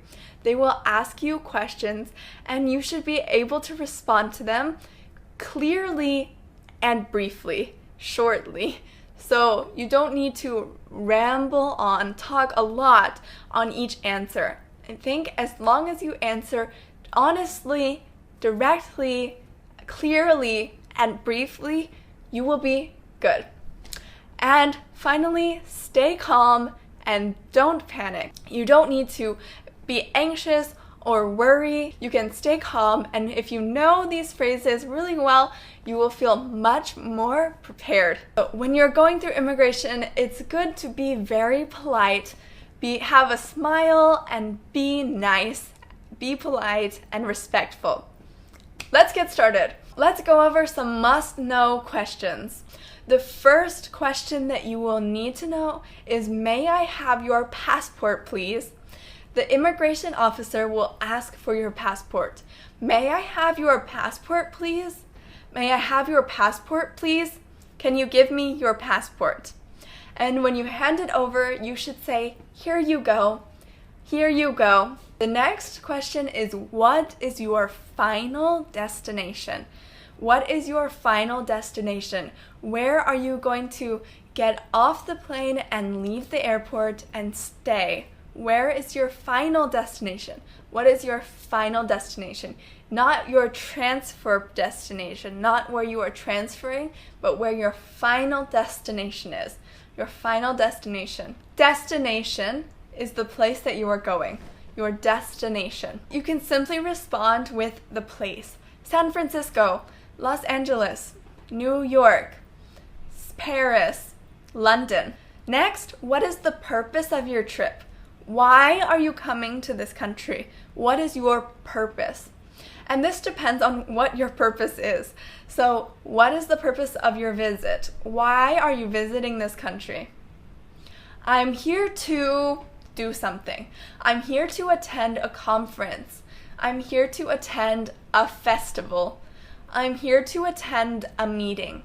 You can fill it in with whatever is true to you. I came to visit my daughter. If you came to visit someone, you can also say that. I came to visit my family. I came to visit my brother. I came to visit my parents. I came to visit someone. I came to visit someone. You can also just respond with what you are doing. Sightseeing, sightseeing. Business, business. Or if you are just transiting in that place, you can say that. I'm transiting here. I'm transiting here. I'm only staying here one night because I'm transiting here. I'm just going to get back on the plane tomorrow and go somewhere else. I'm transiting here. I'm transiting here. Or I'm going to college here. I'm going to college here. I'm going to school here. I'm going to school here. If you're going for education, I'm going to school here. I'm going to college here. I'm going to university here. How long do you intend to stay? How long do you intend to stay? Make sure to check your visa to see how long you can stay in that country. Maybe it's a month, 90 days, half a year. It depends. So make sure you check your visa. How long do you intend to stay? Or how long will you be staying in this country? How long will you be staying in the US? How long will you be staying in Canada? How long will you be staying in the United Kingdom? How long will you stay here? How long will you stay here before you go to another country? I will be staying for 3 weeks. I will be staying for 3 weeks. I will be staying for a week. I will be staying for a month. I will be staying for a year. And where will you be staying? Where are you going to stay? Where will you be staying? This may be a hotel, this may be an apartment, but you need to know where you are going to stay. I will be staying at my friend's house. I will be staying at my friend's house. If you say this, they may have more questions. Where is your friend's house? What is the address? Where are you staying? I will be staying at my friend's house. What's the address? It's 123 Maple Street. Or I will be staying at the Hilton Hotel in Calabasas. At the Hilton Hotel in Calabasas. Or at an apartment I booked on Airbnb. At an apartment I booked on Airbnb. Airbnb is a website where you can book places to stay. At an apartment I booked on Airbnb. How much currency are you bringing into the country? How much money, How much money are you bringing into the country? You should research what the limit is because many countries have a limit to how much you can bring in. How much cash, how much value in checks, how much value in traveler's checks, how much money or valuable items you can bring into the country. How much cash are you bringing into the country? How much cash are you carrying with you? How much cash do you have with you? How much cash are you bringing in? And you can respond with whatever amount it is. Around 3,000 US dollars. I'm bringing in around 3,000 US dollars. I'm bringing in around $6,000. You should also specify what currency. I'm bringing around 3,000 US dollars. I'm bringing about 10,000 Chinese yuan. I'm bringing about 5,000 pesos. When entering the US, you must declare if you are carrying more than 10,000 US dollars. This amount is per family. So in total, your family cannot carry more than 10,000 US dollars without declaring it. You must declare it if you are carrying more than that. This includes money in the form of cash, money order, or traveler's check. You must declare if it's more than $10,000. Another question they may ask is, do you have an outbound flight? Do you have a flight to leave the country? Do you have a flight where you are going to leave the country? So outbound is leaving. Inbound is coming in, outbound is leaving. Okay, outbound. Do you have an outbound flight? Or do you have a return flight? A flight to return to where you came from. Do you have a return flight? Yes, I do. Or no, not yet. Yes, I do.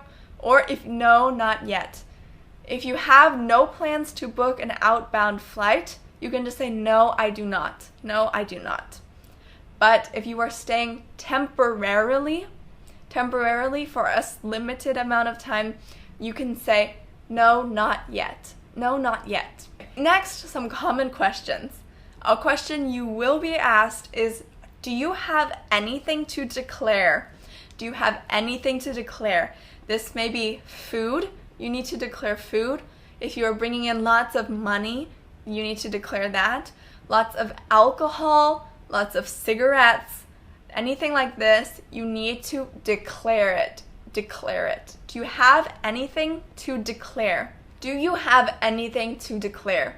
If you do not, you can just say, no. No, I do not. No, I have nothing to declare. And if you do, then you can say, yes, I have this. Yes, I need to declare this. I need to declare this amount of money. Or if you're not sure, you can just mention it. I bought a bottle of wine in the duty-free shop. I bought a bottle of wine in the duty-free shop. This is just mentioning that you have it to be safe. If you're not sure, it's best to ask. I bought a bottle of wine in the duty-free shop. Are you bringing any food, produce, or agricultural goods? Are you bringing anything you can eat? Any food, any fresh fruit, vegetables, any farming goods, agricultural goods, things that you plant, foods, anything like that, you need to declare it. Are you bringing in any food, produce, or agricultural goods? No. No, I am not. Or yes, and declare it. You can declare it. You can try to declare it, but most times they won't let you take it in. So it's best not to bring in those food products. No, I do not. What countries have you been to in the last 30 days? So in the last month, in the last 30 days, which countries have you visited? Which countries have you been to? I have been to China and Canada. I have been to China and Canada in the last 30 days. I have been to China and Canada in the last 30 days. I have been to France and the United Kingdom in the last 30 days. Also, is this your first time in the US? Is this your first time in the US? Yes, it is. Or no, it is not. Yes, it is. This is my first time. No, it is not. I visited the US before. No, it is not. I visited the US once in the past. No, it is not. I visited the US once in the past. Next, will you be working during your stay? This is an important question. You need to make sure that if you are working, your visa allows you to. So check your visa, because a normal tourist visa doesn't allow for working. Will you be working during your stay? While you are in the country, will you be working, earning money? Will you be working during your stay? Yes, I will, or no, I will not. If you say you are going to do something that your visa does not allow, then you may be denied entry. You may be denied entry from the country. Next, some questions about you. What is your occupation? What do you do? What is your occupation? I'm a retired teacher. I'm a retired teacher. I'm a software engineer. I'm a software engineer. I'm an engineer. I'm an accountant. I'm a student. Occupation is job. What is your job? What do you do? And finally, who packed your bags? Who packed your bags? In your bag, who put the things in your bags? Who put everything into your bags? You should have packed them yourself. I packed them myself. I packed them myself. I did. I know that this process can be scary, even as a native speaker. I think it's really important to learn and understand these phrases really well. That way, when you're in this situation, you will be able to understand what you are being asked and know how to respond. That covered a lot about immigration and customs. I really hope that this can help you in your future travels. Thank you so much for watching, and I will see you next time. Welcome back, everybody. Welcome to lesson 13. I'd like a mid-size car. This lesson is about renting a car. When you go to another country, you may want to drive there. You may want to drive. In that case, you will probably have to rent a car. Rent a car. You will drive the car for some period of time while you're in that country. You will drive the car, so you rent a car. Let's get started. First, to rent a car, you can tell them what type of car you want and for how long you want the car. I'd like to rent a car for 9 days. This is how long you want to rent the car, the amount of time. I'd like to rent the car for 9 days. Hello, I'd like to rent a car for 9 days. And the person working there may ask you, do you have a reservation? Do you have a reservation? That means, did you book the car ahead of time? Did you book the car before? Have you already reserved?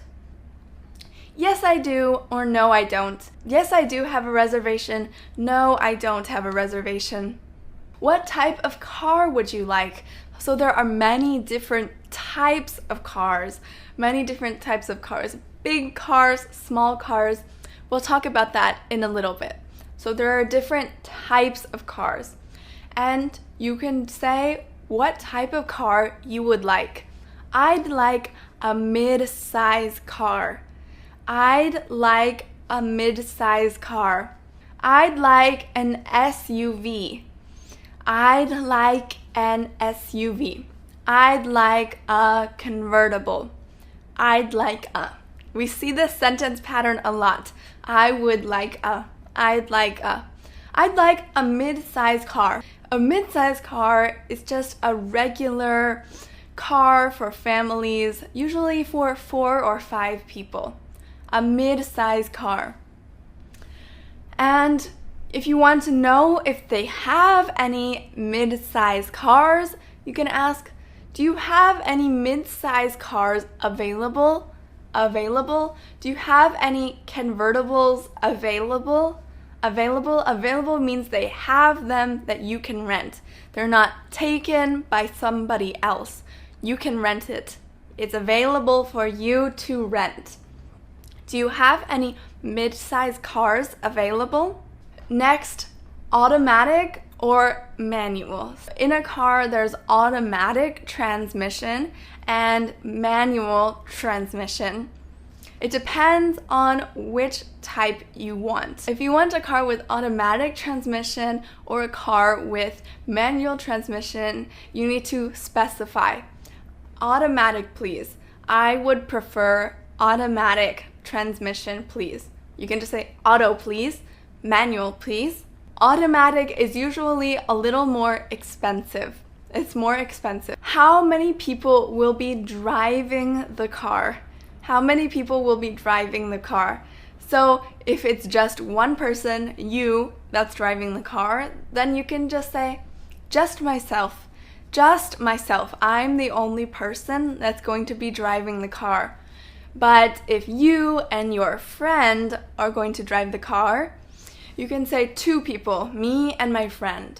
Or you and two of your friends, three people, me and two of my friends.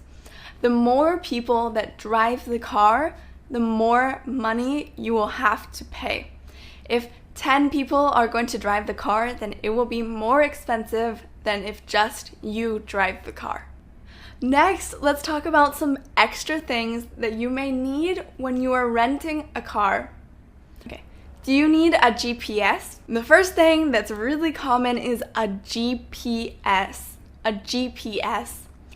A GPS is a digital map that you can use to find directions. So if you're new to a place, a GPS may be really helpful.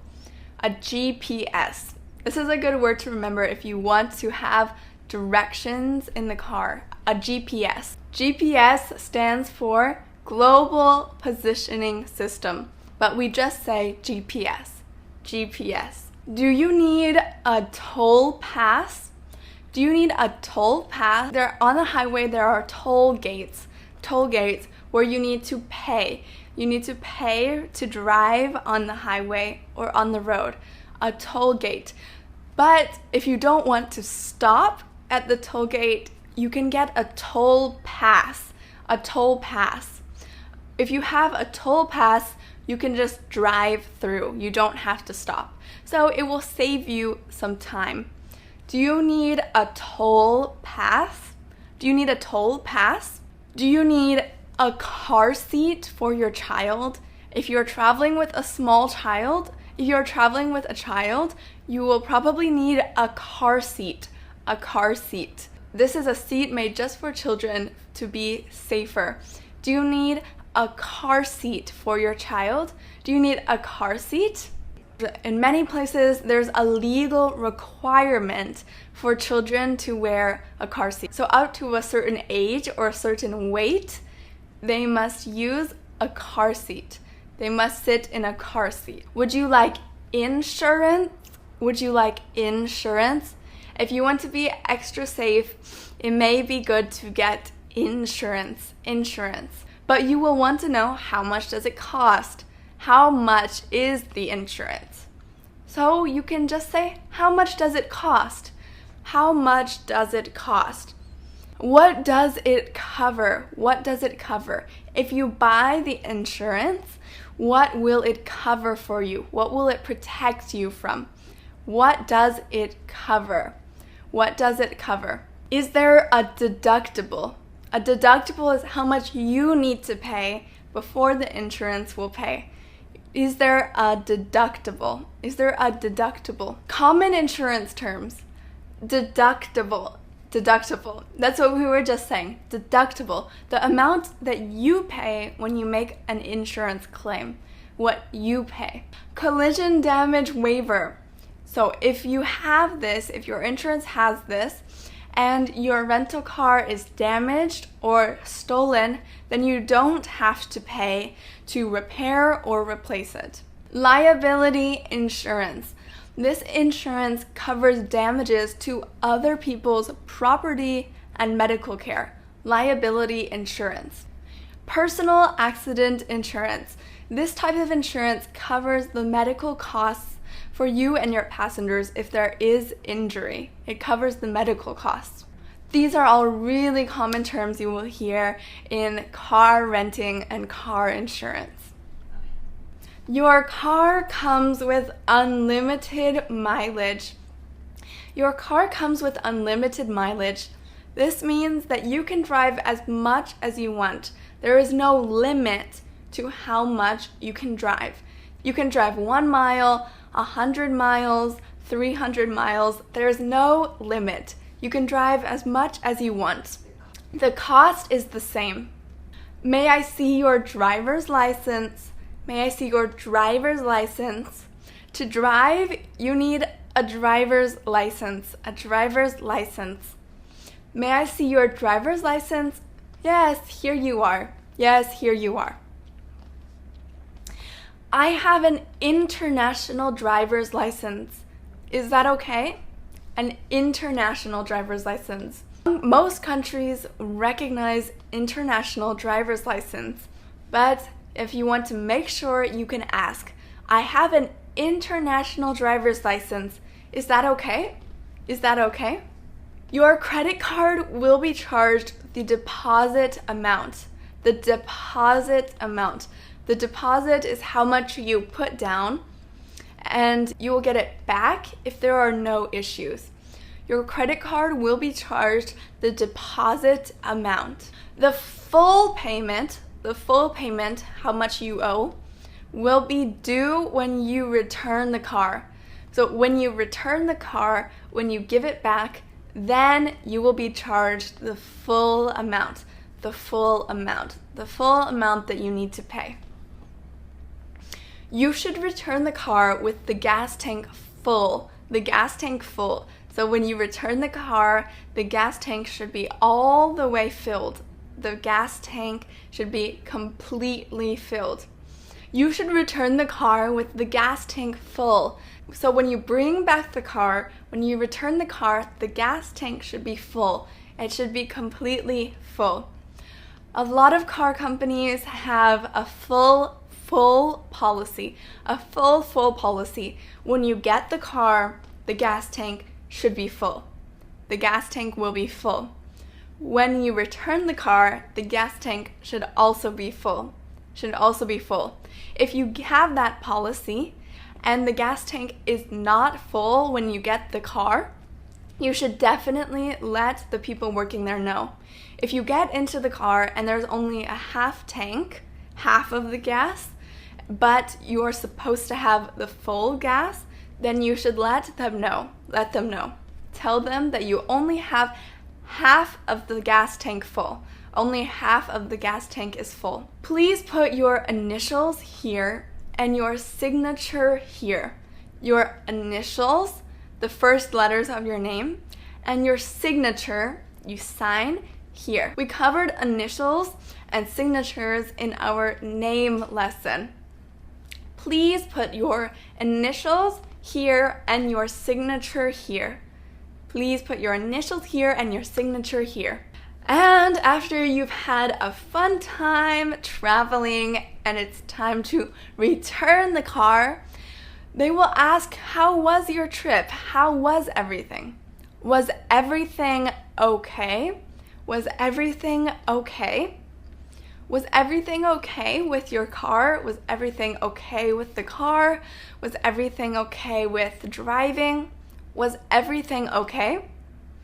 Everything was fine. Everything was fine. That means there were no issues, no problems. Everything was fine. Any problems or issues? Did you experience any problems or issues? Did you have any problems or issues with the car? Anything that didn't work well? Anything that was a problem? If there was a problem, you can say it. The windshield wipers are pretty old. They're old. and not working smoothly. The windshield wipers are pretty old and not working smoothly. That means they need to be replaced. They didn't work very well. If you do experience issues, if there are any problems or accidents, contact the insurance company or the car rental company immediately. Let them know what happened. Let them know your issues. So we mentioned mid-size car, but there are a lot of different types of cars. Let's talk about some common ones. Convertible. Convertible. The car can have a roof, it can be covered, or it can convert into an uncovered car. The roof can be taken off. The top can be taken off. Compact is a smaller car. Mid-size, like we said, is a standard family car. A full-size car is a bigger car, sometimes more luxurious. An SUV usually has a higher base. It's a taller car, and you can drive on different surfaces. A minivan is a pretty big car that can fit more people. Wow, we talked a lot about renting a car, so I hope this helps you when you are traveling and you want to drive there and rent a car. I will see you in lesson 14. Thank you so much for watching. See you next time. Welcome back, everybody. Welcome to lesson 14. Buckle your seatbelt. This lesson is all about driving abroad. Driving abroad can be difficult because the rules are different than in your home country. If in that case, it's important to understand the rules and also understand how to communicate in driving terms, how to talk about driving. So let's start with some common sentences. Buckle your seatbelt. Buckle your seatbelt. Seatbelts are mandatory in many countries and they are enforced. Wearing your seatbelt is really important and it is enforced strictly in many countries. Many countries will make sure that all passengers are wearing their seatbelts. So, buckle your seatbelts. In the US, it's illegal to drive without your seatbelt buckled, without your seatbelt fastened. There is a traffic jam. A traffic jam, not the jam that you eat. The traffic jam is when there's lots of traffic. There are a lot of cars. All the cars are really close together, really congested, very close together. There's a traffic jam. You can't drive through the traffic. You can't drive quickly. You cannot drive. You're stuck there. There's a traffic jam. Unfortunately, the traffic can cause you to be late to something. If you have a meeting but you're stuck in traffic, you may not be able to get there on time. We're going to be late because of the traffic. The traffic. Lots of cars on the road. I can't drive there quick enough. I cannot drive there quickly enough. I am stuck in traffic. So I'm going to be late because of the traffic. I'm going to be late because my car won't start. Another car issue is when your car won't start. Your car cannot start. Oh, what am I going to do? I'm going to be late because my car won't start. The speed limit is 65 miles per hour. 65 miles per hour. The speed limit is the maximum speed, the highest speed that you can drive. You cannot go over the speed limit. The speed limit is 65 miles per hour. In other countries, you may see kilometers per hour. We already passed the store. Make a U-turn. Oh, we passed the store. Can you make a U-turn? A U-turn when you turn around in a U shape. Turn your headlights on. Turn your headlights on. The headlights are the lights on the front of the car. The lights on the front of the car. When you're driving in the dark, it is often required for you to turn on your headlights. You need to have your headlights on. Turn your headlights on. We need to put gas in the car. Gas is short for gasoline. We need to put gas in the car. If you are running low on gas, you have very little gas left, you need to put gas in the car quickly. We need to put gas in the car. We need to put gas in the car. Next, some really useful phrases. Slow down.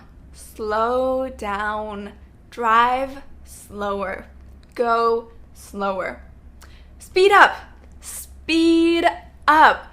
Go faster. Drive faster. Drive faster. Pull over. Pull over. Pull over. That means to pull off to the side of the road. To go to the side of the road. Pull over. Watch out. Watch out. If there is something dangerous happening or something is coming, something that the driver needs to pay attention to, you can say, watch out, watch out. This is like a warning. Watch out, watch out. Be careful, be careful. Take care in what you are doing. Take care in driving. Be careful when you drive. Be careful. Drive safe, drive safe. So technically, people should say, drive safely. Drive safely, but in everyday usage, we just say drive safe, drive safe. This is also used to say goodbye sometimes. I'll see you, drive safe, drive safe, drive safe. Park here, park. To park the car is to fully stop the car and park it. Park here, park here. Hit the brake, hit the brake. That means to stop the car, to hit the brake, hit the brake. You can also say step on the brake, step on the brake, step on the brake. This also just means stop, which is the next phrase, stop, stop, stop, stop the car, stop. You can use these when you're driving with your friends, family, or when you are taking a driving test. When you are taking the test, the officer may use these phrases. Stop, stop, slow down, slow down. Now, if you are stopped by a police officer, you need to know some of these phrases. So when you are stopped by a police officer, try to speak very clearly and be polite. Be polite. License and registration. License and registration. The police officer will ask you for this. May I see your license and registration? Can I see your license and registration? License and registration. Here you are. Here you are. Make sure when you are driving you have your license and registration. Can I see your driver's license? Your driver's license? They will ask for your driver's license. Yes, sir. Yes, ma'am. Here you are. Can I see your driver's license? Yes, sir. Yes, ma'am. Where are you driving to? Where are you going? Now you are driving. Where are you going? I am driving home. I am driving home. I am driving to the mall. I'm driving to the mall. I am driving to the store. I am driving to the store. Do you know how fast you were driving? How fast do you think you were driving? When you got pulled over, when you were pulled over by the police officer, how fast were you driving? How fast were you driving? I think I was driving around 50 miles per hour. I think I was driving around 40 miles per hour. I think I was driving around 45 miles per hour. In this case, be honest with the police officer. Be honest. The speed limit is 40. The speed limit, the maximum speed, the highest speed you can drive is 40. So you were speeding. You were speeding. The speed limit is 40. You were speeding. I am sorry. It's good to apologize. I'm sorry. It won't happen again. I will not do this again. I'm sorry. It won't happen again. After that, the police officer may give you a ticket, or you may have to go to some driving lessons. It depends on the situation, but be clear, be honest, and be polite. Now let's talk about some common road signs. If the sign is in red, white, and black, it's a regulatory sign. That means it's a rule. You need to follow that sign. You need to follow that sign. When you come to a stop sign, you have to stop. You must make a complete stop. You must stop. Before you move forward, before you drive, you have to make sure it's safe. So you need to stop and make sure it's safe before you go forward. Next is a four-way stop sign. A four-way stop sign. This means that vehicles from all four directions must stop. They all stop. And whoever was there first can go forward. So all cars stop, and whoever was there first can go forward first. Next is the speed limit sign. This is also really important. You cannot drive faster than the speed limit. In this case, the speed limit is 65 miles per hour. You cannot drive 70 or 80 miles per hour. You must stay within the speed limit. And there's also night speed limits. Night speed limits. This is the speed limit when you drive at night. It's slower. It's lower than the normal speed limit. So in this case, you must drive lower than 45 miles per hour. Next is the yield sign. The yield sign. When you see the yield sign, you need to slow down and yield to other cars, other vehicles, and pedestrians. So you must slow down. You must let the other cars and pedestrians go first. No turn on red. No turn on red. If there is a red light, you cannot turn right. You cannot turn right. You must stop on the red light. Do not enter. It's quite clear. Don't go in here. A lot of times it's the wrong way. If you don't listen to this sign, then you will be driving against the traffic. You will be driving the wrong way. No parking. No parking. Again, no parking here. Do not park here. If you park here, you may get a ticket. Don't park here. No U-turn. No U-turn. That means here you cannot make a U-turn. You cannot turn around. No cell phone. No cell phone. Do not use your cell phone when driving. Don't drive and use your cell phone. It's against the law. We talked a lot about driving, and I hope this helped you to drive safely and communicate clearly. These are all really common, and I hope these help if you drive abroad. I will see you in our next lesson. Thank you so much for watching. Bye! Welcome back, everybody. Welcome to lesson 15. We're already 1/4 way through the course. We're making really good progress. Good job. Today we'll talk about directions. Turn right at the corner. We'll talk about transportation and directions. Transportation and direction. Asking for direction can be scary even for a native speaker.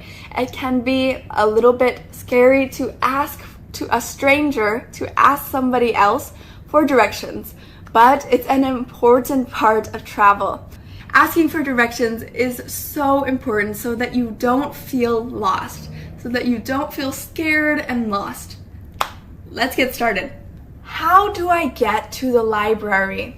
How do I get to the library? How do I get to the store? How do I get to the mall? How do I get to the post office? How do I get to? How do I get to the library? What's the quickest way to get to the hospital? How can I get there the quickest? How can I get there really quickly? How can I get there quickly? What's the quickest way to get to the hospital? What's the quickest way to get to the store?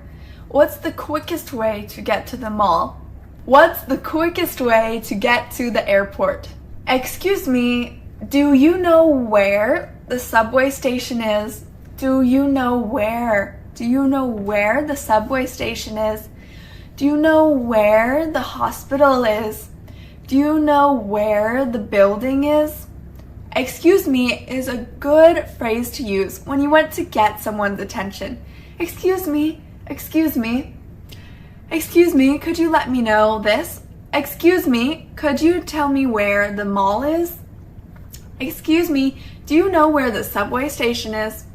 It takes 20 minutes to walk there. It takes 20 minutes to walk there. So 20 minutes, that's the amount of time. And to walk there, that's how you get there. It takes 20 minutes to walk there. By contrast, you could say, it takes 10 minutes to drive there. It takes 20 minutes to walk there. It takes 10 minutes to drive there. The quickest way is to take the subway. The quickest way. That's how you get there the fastest. The quickest way is to take the subway.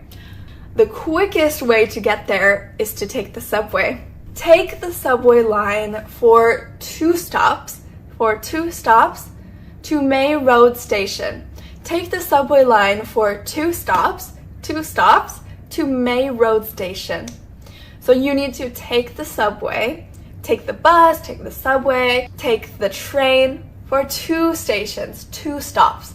1, 2, to May Road Station, to May Road Station. May Road Station, that's the name of the stop where you should get off, to get off. You can take the bus to Times Square. You can take the bus. That's another type of transportation. You can take the bus. How do I get to Times Square? You can take the bus to Times Square. You can take the bus. Now, in terms of some basic direction giving, there are a few commands that you should know. Walk straight. Just walk straight. That means walk in a straight line, one direction. Walk straight. Or turn right, my right, your right. Turn left, my left, your left. Turn right or turn left. Turn right, turn left. Now I'll give some examples of directions. How do you get to the mall? When you see the school, turn right and keep walking for around 50 feet. When you see the school, oh, there's the school. Turn right and keep walking for around 50 feet. If you want to know the distance, you can ask, how far away is it? How far away is it? Away from us, away, far away. It's around a mile away. It's around a kilometer away. Walk down the street for around 200 feet. Walk down the street for around 200 feet. That rhymes. Feet, street. And it will be on your left. Walk down this street for around 200 feet. Just walk down this street, and then it will be on your left. It will be on your left, on the left-hand side. Besides left and right, there are cardinal directions. So there's north, south, east, and west. North, south, east, and west. And between these directions, there's northeast, southeast, southwest, and northwest. So north, northeast, east, southeast, south, southwest, west, northwest, north. Which station should I get off at to get to May Square Mall? So if I want to go to May Square Mall, if I want to go to this mall, which station should I get off at? I want to get off at the station that's closest to the mall. If the mall is here and the station is here, then I want to get off at this station, not this station. You should get off at Paul Corner Station and exit through exit 2. You'll be right there. So you should get off at this station. Get off at Paul Corner Station and exit through exit 2. There's different exits. Exit 1, exit 2, exit 3, exit 4. When you exit through exit 2, you'll be right there. Let's talk about buying tickets. Do I buy a ticket or just pay on the bus? Sometimes you need to buy a ticket first before you can get on the bus. So you first buy a ticket and then you get on the bus. But sometimes you just pay on the bus. You just pay with coins or cash on the bus. You just pay on the bus. So you can ask, do I buy a ticket or do I just pay on the bus? Do I buy a ticket or just pay on the bus? Where can I buy a ticket? Where can I buy a ticket? You can buy a ticket at the ticket counter. The ticket counter, there's a person who will help you to buy a ticket. There's a person there and you buy a ticket. Or you can buy through a ticket machine. A ticket machine. You can also buy a ticket digitally through your phone. Through your phone, there's many ways to buy a ticket. So where can I buy a ticket? Where can I buy a ticket? When you are asking for a ticket, you can say, 2 tickets please. 2 tickets to where you want to go. 2 tickets to Central Station please. 2 tickets to May Station please. Just 1 ticket to Paul Corner please. How much does it cost? How much does a ticket cost? How much do I need to pay for 1 ticket? How much does a ticket cost? And finally, let's talk about calling an Uber or a taxi. So a taxi is when you call a taxi on the road and the taxi takes you somewhere. Uber is an app on your phone where you can call a car. You can call a car. Call an Uber. Call an Uber. Is this the Uber for Smith? When you call an Uber, it's under your name. It's under your name. Is this the Uber for Allie? Is this the Uber for Allie? Is this the Uber for Smith? Is this the Uber for Smith? You use this phrase when the car arrives and you want to confirm that it's for you. Is this the Uber for Allie? The driver could be asking you, where are you going? Where do you want to go? Where to? Where to? Could you take me to Central Square Park? Could you take me to Central Square Park? Where do you want to go? Could you take me to Central Square Park? Or just Central Square Park? The mall? The post office? Could you take me to the airport? We talked about asking for directions, taking an Uber or a taxi, taking public transportation, and buying a ticket. There is a lot to talk about when it comes to asking for directions, but if you know these phrases, it will make your journey much smoother. Enjoy your journey. Know that finding places is part of the adventure. I hope this helps you and that when you need to find directions, you know how to ask. Thank you so much for watching. I will see you in lesson 16. Bye bye.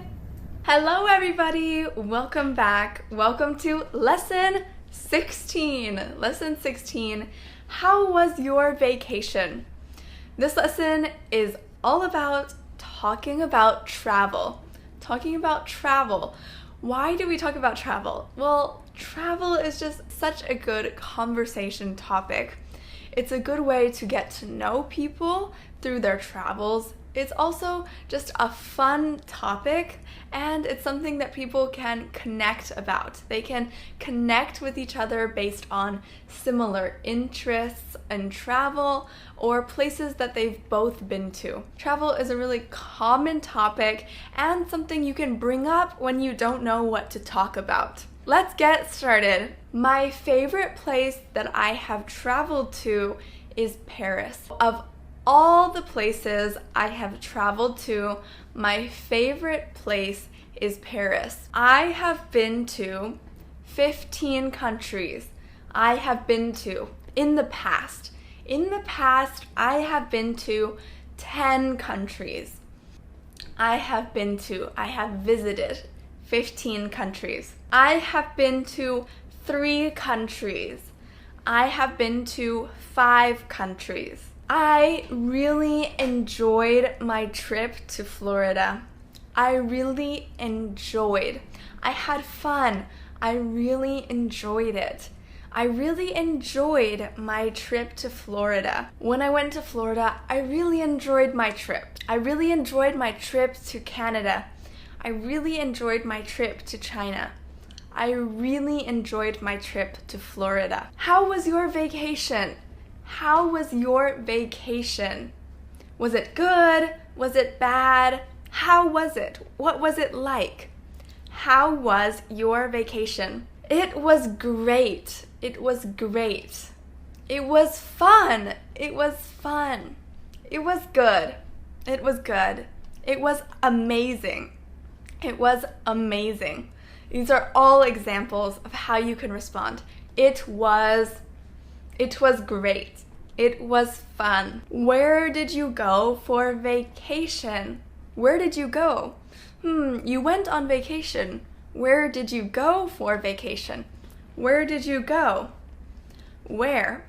I went to Spain. I went to China. I went to Paris. I went to Europe. I'm still a little jet lagged. When you go somewhere in a different time zone with a different time zone, you may get jet lagged. You may get jet lagged, tired because you're not used to that time. I'm still a little jet lagged. Jet lag is a noun. Do you still have jet lag? I have jet lag. And jet lagged is an adjective. Jet lagged. Are you still jet lagged? I'm still jet lagged. Now let's talk about some specific parts of a vacation. The beaches. You could talk about the beaches. Something specific about a place. The beaches were beautiful. The beaches were amazing, incredible, beautiful. The beaches were beautiful. We loved going to the local restaurants. It was a very fun thing to go to the local restaurants. Go to local, specific to that place. So a local restaurant in Italy, Italian food. If you went to China, the local restaurants would have Chinese food. Local restaurants. The food there was amazing. I went to Paris. The food there was amazing. I went to Mexico. The food there was incredible. There were so many things to see and do there. There were so many things to see and do. There was a lot to do there. When I went to Iceland, I was overwhelmed. There were so many things to do there. There were so many things to do there. There were so many things to see and do there. And what was your favorite part of the trip? My favorite part of the trip was doing something. My favorite part of the trip was feeding the elephants. My favorite part of the trip was meeting people. My favorite part of the trip was eating. My favorite part of the trip was going to the beach. My favorite part of the trip. Next, let's talk about the things that you want to do or places that you want to visit. I really want to go to Iceland. I really want to go to Iceland. I really want to go to Egypt. I really want to go to Canada. I really want to go to Iceland. If I could travel to any place, if I could go anywhere, I would go to the Great Wall. If I could travel to any place, I would go to the Great Wall. If I could visit any state, I would visit California. If I could travel to any place, I would go to Spain. I would like to see the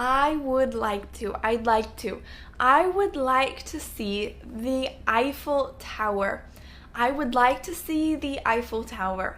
I would like to see the Golden Gate Bridge. I would like to see the Space Needle. It's the same as I want to see. That's something I want to see. And when you want to let people know about vacations that you are going to take, you can say, I'm taking a vacation. I'm taking a 2-week vacation starting on Monday. So you say how long the vacation will be. I'm taking a 2-week vacation. I'm taking a 3-week vacation. I'm taking a 5-day vacation. Starting on Monday. When does that vacation start? I'm taking a 2-week vacation starting on Monday. I'm taking a 3-day vacation starting on Wednesday. You can also ask people what their plans are. What are you up to this weekend? Up to is basically what are you doing? What are your plans for this weekend? What are you up to? What are you going to do? What are you up to this weekend? What are you up to this weekend? I will be traveling. I will be traveling to California and Oregon. I will be traveling where? To California and Oregon. Or I am going to go to New York to visit my friends. I am going to go to New York. Why?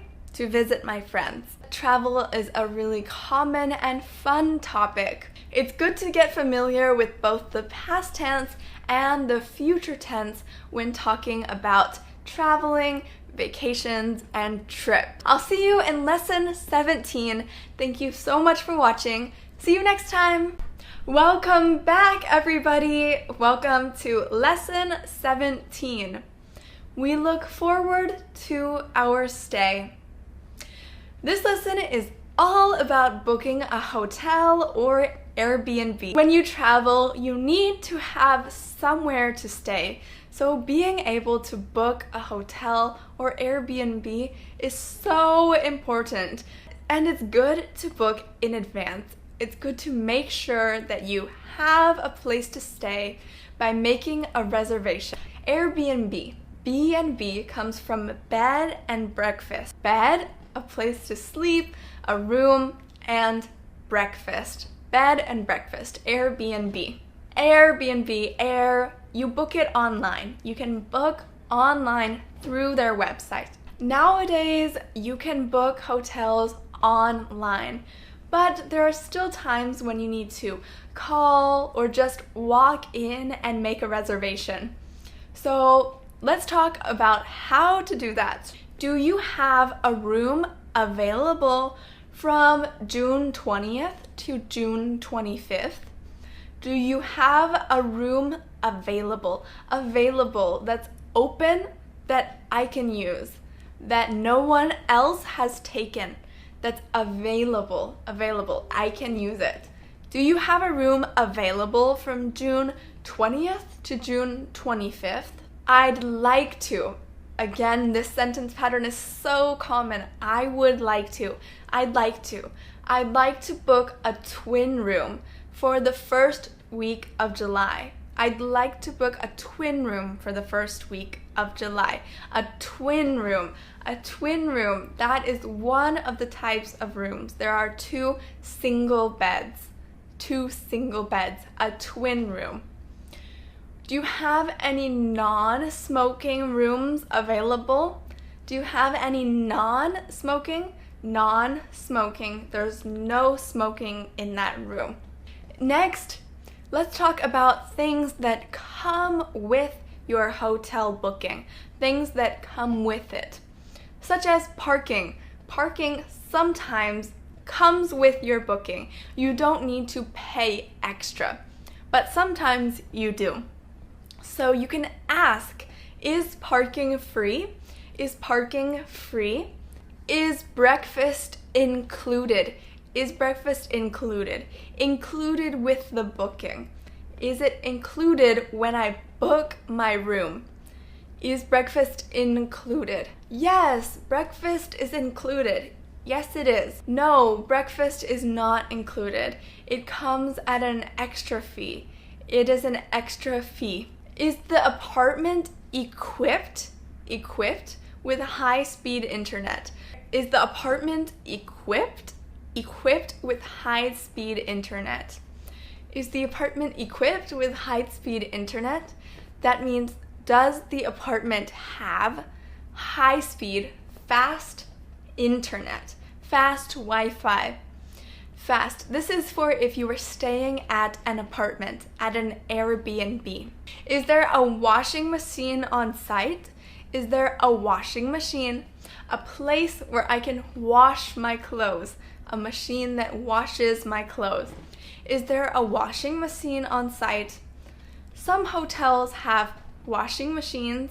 Some Airbnbs have washing machines. On site. On site means within either the hotel room, within the Airbnb, or within the whole hotel, within the community. A washing machine that you can use, one that you can use. Is there a bathtub in the apartment? Is there a bathtub? You may really want a bathtub, so you can ask, is there a bathtub in the apartment? How do I get to your hotel from the airport? How do I get to your hotel from the airport? If you're arriving at the airport and want to get to the hotel, you can ask, how do I get there? How do I get to your hotel from the airport?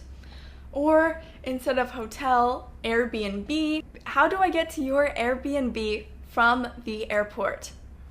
If you're staying with a friend or with some family, you can also say your place, where you stay.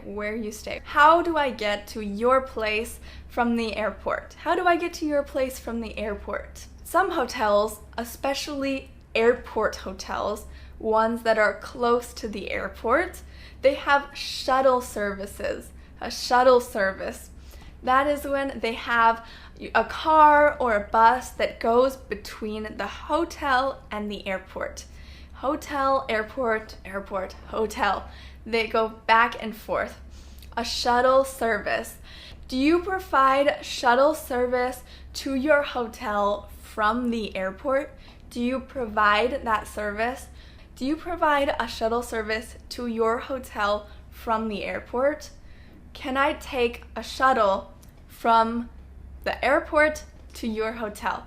Do you provide a shuttle service to your hotel from the airport? This is definitely good to know beforehand. When you are trying to get to your hotel, you will know if you can take the shuttle or have to take the bus, take a taxi, or something else. What's the check-in time? The check-in time is when you can go into your room, when your room will be available. What's the check-in time? The check-in time. Or what's the check-out time? What's the check-out time? The checkout time is when you must leave your room. You have to leave your room before the checkout time. Check-in time could be 3 p.m. and check-out time could be 10 a.m. So you can check in after 3 p.m. and check out before 11 a.m. You may want to know this in order to plan. If your flight arrives early in the morning and your check-in time is in the afternoon, you have a space there, so you will need to plan. What's the check-in time? What's the check-out time? We expect to arrive around 11 a.m. Is early check-in possible? Early check-in. If you're arriving early, there may be a chance that you can check in early. This may come at an extra cost, or it may be for free. It will depend on the hotel. Is early check-in possible? Can I check in early? If you cannot, you can usually store your luggage there. You can usually keep your luggage there while you go somewhere else. You keep your luggage there until you can check in. Can we store our luggage at your place for a few hours? Can we keep our luggage here? Can we store our luggage at your place for a few hours? For a little while. Please let us know how we can check in. Please let us know how we can check in. If you're staying at a hotel, you will check in through the front desk, which we will talk about in our next lesson. But if you are checking in to an Airbnb, this may be different. You may need to meet with the owner. To get the key. Or there may be some code that they give you, a code 1234, for example, to get into the Airbnb. Please let us know if there's anything that we need to pay special attention to. If there's anything important that we should know. This is a good thing to say if you're staying at an Airbnb, because there may be a room that you're not supposed to go into, or something that doesn't work, or something that you need to be careful about. It's a good thing to say. Please let us know if there's anything that we need to pay special attention to. We look forward to our stay. We are happy that we are going to go stay with you. Yeah, we are expecting a good stay. We look forward to our stay. Here are 2 really common sentence patterns when you are asking about facilities or services, things that come with your room, come with your booking. Is there a swimming pool? Is there a gym? Is there a microwave? Is there a safe? Do you provide free breakfast? Do you provide room service? Do you provide a baby crib? I hope you have a great stay wherever you are staying, whether it's at a hotel or an Airbnb. These phrases will help you to communicate and to have a smoother booking journey. I will see you in our next lesson, lesson 18. Thank you so much for watching. See you then. Welcome back, everybody. Welcome to lesson 18. I have a reservation. This lesson is about checking in and out of a hotel. When you get to a hotel, you need to check in. You need to check in to get your room key, and you need to check out to give back the key. So you need to check in and check out of a hotel. Let's start with checking in. Checking in. If you already made a reservation, you should say that. I have a reservation under the name Smith. I have a reservation under the name Smith. I booked ahead of time. I have a reservation. I booked ahead of time. I booked ahead of time and I have a reservation. You would say either your last name, Smith, or your full name, Sarah Smith. I have a reservation under the name Sarah Smith. My name is Sarah Smith. My name is Sarah Smith. I have a reservation for a room for 2 nights. So first, your name. My name is Sarah Smith. I have a reservation for a room for 2 nights. I have reserved a room for 2 nights. While the person at the front desk is looking for your reservation, they may say, let me pull up your reservation. 1 second, let me pull up your reservation. Next, documents. May I see your ID? Your ID, identification, passport, driver's license, identification, and the credit card that you used to make the reservation. The credit card that you used when you made the reservation. So if you used this credit card to make a reservation, then you need to have that credit card. May I see your ID? May I see your ID and the credit card that you used to make the reservation? Could you fill out the registration form? Please put all the information on the form. Fill out the form. Fill out the registration form. Next, services and amenities. Services and amenities. What comes with your hotel stay? Will you be needing a parking space? A parking space. Will you need a parking space? Will you be needing a parking space? Will you be needing a parking space? Your stay comes with complimentary breakfast. Complimentary means free. You don't have to pay extra for it. You don't need to pay extra for it. It's free to you. Your stay comes with complimentary breakfast. Your stay comes with complimentary breakfast. When does breakfast start? When does breakfast start? In the morning. What time does breakfast start? Breakfast starts at 8 o'clock. Breakfast starts at 6 o'clock. How many keys do you need? How many keys do you need for your room? So room keys, the keys that you use to open your room, to get into your room. I need 1 key. We need 2 keys. We need 3 keys. How many keys do you need? This is your room key. This is your room key. You're in room 501. This is your room key. You're in room 501. 501. Here is your Wi-Fi password. Here is your Wi-Fi password. Here is your Wi-Fi password. Is there a safe in my room?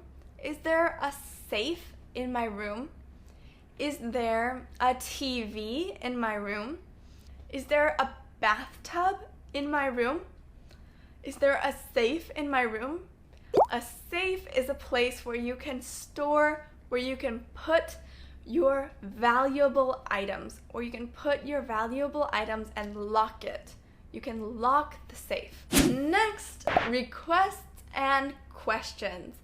I would like a wake-up call tomorrow morning at 7. I would like a wake-up call tomorrow at 7. A wake-up call is when the hotel calls the phone in the morning to wake you up. A wake-up call. And at what time? At 7 a.m. I would like a wake-up call tomorrow morning at 7. At 7. Do you provide a shuttle to the airport? A shuttle where the car or bus takes you to the airport from the hotel. A shuttle, a shuttle. Do you provide a shuttle to the airport? Do you provide a shuttle to the airport? Is there a shuttle to the airport? Is there a shuttle to the airport? Usually the shuttle service is free. You can also ask for recommendations. Recommendations. Restaurants, stores, things to do. Are there any good restaurants nearby? Are there any good restaurants around here? Any good restaurants? And let's move on to checking out. Checking out. You are leaving the hotel.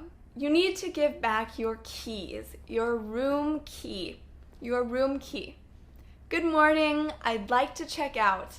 I'd like to leave. I'd like to check out. Here are my room keys. Would you like the receipt printed, or sent to your email? Printed, you will have the receipt in your hands, printed, or sent to your email, digital, a digital copy in your email. Would you like the receipt printed or sent to your email? Here's your receipt, and you are free to go. Here's your receipt, and you are free to go. You can leave. Everything is fine. Everything is good. You can go. You're all set. You're all set. The person working there may ask about your stay. How was it? How was everything? How was your stay? How was everything? How was the room? How was the breakfast? How was your time here? How was everything? Really good. Really good. We enjoyed our stay. We enjoyed it. We had fun. Really good. We enjoyed our stay. Everything was great. Everything was great. Everything was good. Everything was good. Everything was fine. Everything was fine. Did you enjoy your stay with us? Did you enjoy it? Did you have fun? Did you like it? Yes, I did.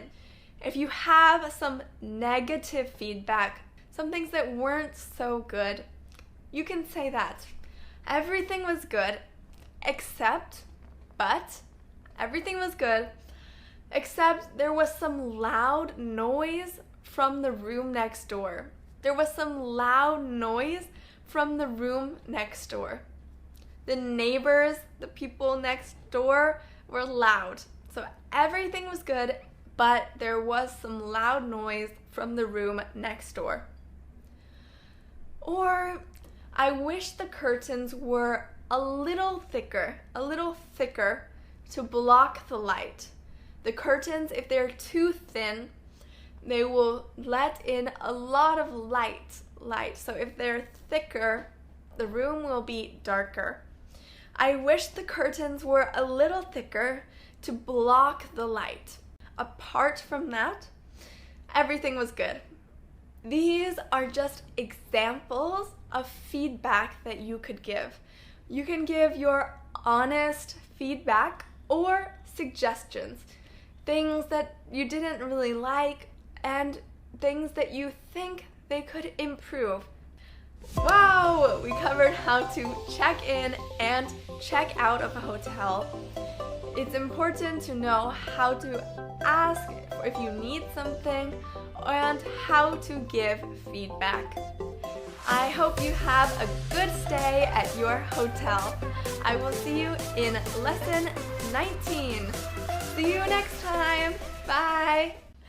Hello everyone, welcome back. Welcome to lesson 19. Do you have a 2-bedroom apartment available? This lesson is about finding an apartment or finding a house. Finding an apartment or house. If you are staying somewhere long-term, you will want to find an apartment or a house. When you do that, these phrases will really help you. You can go to a real estate agent who will help you find an apartment or a house. You can also just go to an apartment complex. You can go directly to the apartment complex to ask, do you have any apartments available? When you want to express that you are looking for an apartment or a house, you can use the sentence pattern, I'm looking for. I'm looking for. I'm looking for a 2-bedroom apartment. That means I want a 2-bedroom apartment. I'm looking for, I'm trying to find, I'm looking for a 2-bedroom apartment. Whoever is selling or renting an apartment may say, we have a 2-bedroom apartment. I'm looking for a 2-bedroom apartment. We have a 2-bedroom apartment. It's about 700 square feet. It's about 700 square feet. That's saying how large it is. It's 700 square feet. The area. It's about 700 square feet. We have a large 2-bedroom apartment. We have a large 2-bedroom apartment. I'm looking for a 2-bedroom apartment. We have a large 2-bedroom apartment. Now, which area? Where do you want to live? Where? In which area are you looking for an apartment? In which area are you looking for an apartment? Where do you want your apartment to be? Where? Or do you have a particular area in mind? Do you have any particular area in mind? Is there a specific place where you want to live? I prefer to live close to downtown. I prefer to live close to downtown. I want to live in the north part of the city. I want to live in the west part of the city. I prefer to live close to downtown. Are you looking for a furnished unit? A furnished unit. An apartment or house that's furnished. So furnished means it comes with furniture. The furniture is already there. It's already furnished. Things like beds, chairs, sofas, tables, they're all there already. Unfurnished means that there is no furniture provided. There's no furniture provided. Apart from basic appliances like a refrigerator, maybe a washing machine or drying machine. How many people are going to be staying there? How many people are going to be staying there? Are there going to be a lot of people? Or how many people are going to be staying there? Our family of 3. Our family of 3. Or just me. Just me. Me and my friend. Me and my friend. 2 people. When do you need it? When do you want to move in to this apartment or house? When do you need it? When do you plan to move in? When? When do you need it? From September 1st. From September 1st. I need it from September 1st. I need it from January 20th. I need it from January 20th. How long do you need it for? How long do you need it for? For how much time? How long? 3 months, a year, 6 months. Do you have any pets? Do you have any pets? Some apartments or houses may not allow pets. They may not allow pets, but some will allow pets. Some allow pets. They are pet friendly. They are pet friendly. Do you have any small pets? No, I don't. No. Or yes. Yes, we have a small dog. A small dog. Now let's talk about some common types of homes in the US. An apartment, where there are many units within a building. An apartment. A detached house. A house that is detached. You don't share any walls with anyone. Detached. Detached.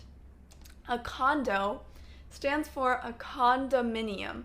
A condominium. A condo. A condo is an individually owned unit in a large building or a complex. A townhouse.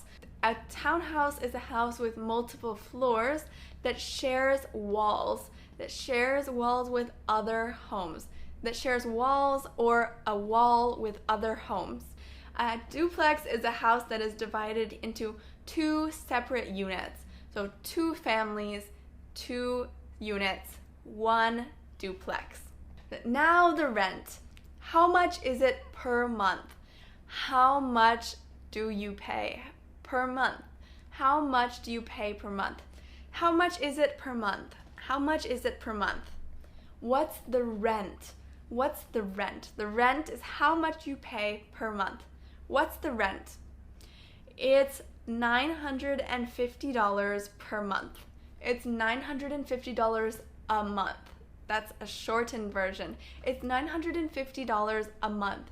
It's $1,000 a month. Are utilities included in the rent? Utilities. Utilities are things like water, gas, electricity, security, garbage service, trash service. They take your trash. Those are utilities. Sometimes they are included in the rent. Sometimes they are not. Utilities. Included. Included means you don't need to pay extra. You pay the rent, and you don't need to pay extra for utilities. You don't need to pay extra for water, gas, electricity. Are utilities included in the rent? Water and trash service are included. Electricity, internet, and gas are paid separately. Water and trash service are included. They are included. You don't need to pay extra. Electricity, internet, and gas are paid separately. You do need to pay extra for that. It's really important to know about paying the utilities ahead of time. Sometimes the rent may be low, but the utilities may be high, more money. So you should ask ahead of time. When will the unit be available? When will it be available? When can I use this apartment? When can I move in? When can I start living in this apartment? When can I start renting this apartment? It will be available from next month onward. It will be available from next month onward. So next month, you can start renting it. It will be available from next month onward. Do I need to sign a lease? Do I need to sign a lease? A lease. On a lease, there will be a certain amount of time. So a lease for 6 months, a lease for a year. If you sign a lease, then you are committing to that amount of time. You are saying that you will stay there for that amount of time, or you will pay rent for that amount of time. Some places you can rent month by month. Month by month. You rent 1 month at a time. So for example, if a lease is 6 months starting from January, then you pay all the way from January through June. So January, February, March, April, May, June, you pay rent for all of those. If you rent month by month, you can rent in January and then February and then leave in March. You don't have to continue to rent. You can rent month by month. In a lease, there will be a time where you are responsible. You need to pay the rent. So if it's a 6-month lease, then you are responsible to pay for 6 months. But if you want to leave early, only pay 3 months, then there will be a penalty. You will face a penalty. Maybe you will lose your deposit, the money you put down. If you rent it month by month, the rent may go up next month. If you rent it month by month, I pay this month and then next month, and then I can leave. If I pay month by month, next month, the rent may go up. It may be $1,000 this month, but $1,100 next month. The rent may go up. We require a minimum of 6 months stay. A minimum. That's the shortest amount of time you can stay. The shortest amount of time. The rent will be lower for a 1-year lease. The rent will be lower for a 1-year lease. If you rent for a whole year, then each month the rent will be lower. It will be lower. You will pay less per month. That's usually the case. The longer you rent, the lower the amount you pay per month. The lower the rent. The longer you rent, the lower the rent. Is there a deposit? Is there a deposit? A deposit is the amount you need to put down. You need to give them. If there's no problems, then you will get the deposit back. You will get the deposit back. The deposit is 2 months rent. The deposit is 2 months rent. So the price of 2 months of rent is the deposit. If it's $1,000 a month, the deposit is $2,000. When is the rent due? Each month, when is the rent due? Rent is due on the first day of every month. First day of every month. So you need to pay the rent on January 1st, February 1st. Due. Rent is due. You need to pay the rent by that day. You need to pay the rent by the first day of every month. We talked about how to rent an apartment or a house, and I hope this comes in helpful when you are looking for somewhere to stay. We also went over things that you should ask before you rent. I hope this helps you to communicate better. You will need this if you are trying to stay somewhere long-term and rent an apartment or a house. I will see you in lesson 20. Thank you so much for watching. See you next time. Hey everyone, welcome back. Welcome to lesson 20. The dinner was delicious. This lesson we will talk about common ways of describing food. Food is important in our everyday lives. It's also a really important part of travel. I love to try new foods in new places.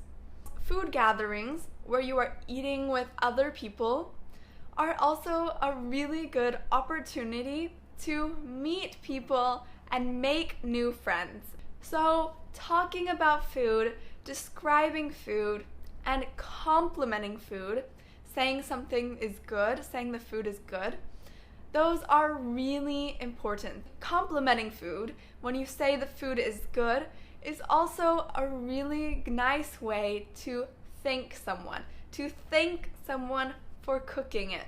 Let's get started. These tacos taste amazing. They taste amazing. They are amazing. They taste amazing. The dumplings are fantastic. They're fantastic. They are incredible. Incredible. Really good. Really good. The meal, all the food was delicious. Delicious is super good, super tasty, really tasty. The meal was delicious. The meal was delicious. The noodles are very spicy, very spicy. The noodles are very spicy. They're very spicy. You can also say very hot, hot. Hot is a way to say spicy in everyday usage. It's hot, spicy, spicy, hot, hot. I think the cake is too sweet. It's too sweet.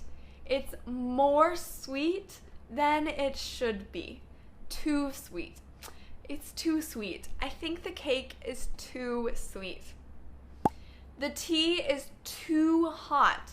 It's too hot. It's overly hot. It's really hot. It's too hot to drink right now. This is really strong coffee. It's strong. Has a lot of flavor. Ooh, that's strong coffee. Strong coffee or strong tea. That is strong coffee, strong tea. This is the best pie I have ever eaten. The best of all the pies I have eaten. This is the best. This is the best pie I have ever eaten. I wasn't a big fan of the lasagna. I wasn't a big fan. I didn't really like it. I didn't like it. I wasn't a big fan of the lasagna. She cooked the steak perfectly. She cooked the steak perfectly. She cooked it just right. Just right. Not for too long and not for too short. It was cooked perfectly. She cooked the steak perfectly. The honey chicken had the perfect balance of sweet and sour. Sweet and sour. It wasn't too sweet and it wasn't too sour. It was a perfect balance. The honey chicken had the perfect balance of sweet and sour. The dressing had a sharp taste. Sharp, sharp. Usually we use sharp to describe things like a knife, a blade. Sharp, very sharp. But when we describe food as sharp, we usually mean it's very sour or very spicy. That's a really sharp taste. Very sharp. Sharp. It has a very sharp taste. I love the flavor of this soup. I love the flavor of this soup. The flavor, how it tastes. To describe soup, we usually use the words thin and thick. Thin means it's really watery, it's very thin. It's very liquidy. It's very watery, it's very liquidy. It's very thin. Thick is the opposite. Soup can be very thick. Thick, not watery. This dish is amazing. This dish is amazing. What you cooked is amazing. Could you send me the recipe? How do I make it? How do I make it? The recipe tells you what ingredients to put in the food, what you put in the food, and how to make it, a recipe. This dish is amazing. Could you send me the recipe? I want to learn how to make this. It's so good. This reminds me of a dish I used to eat when I was younger.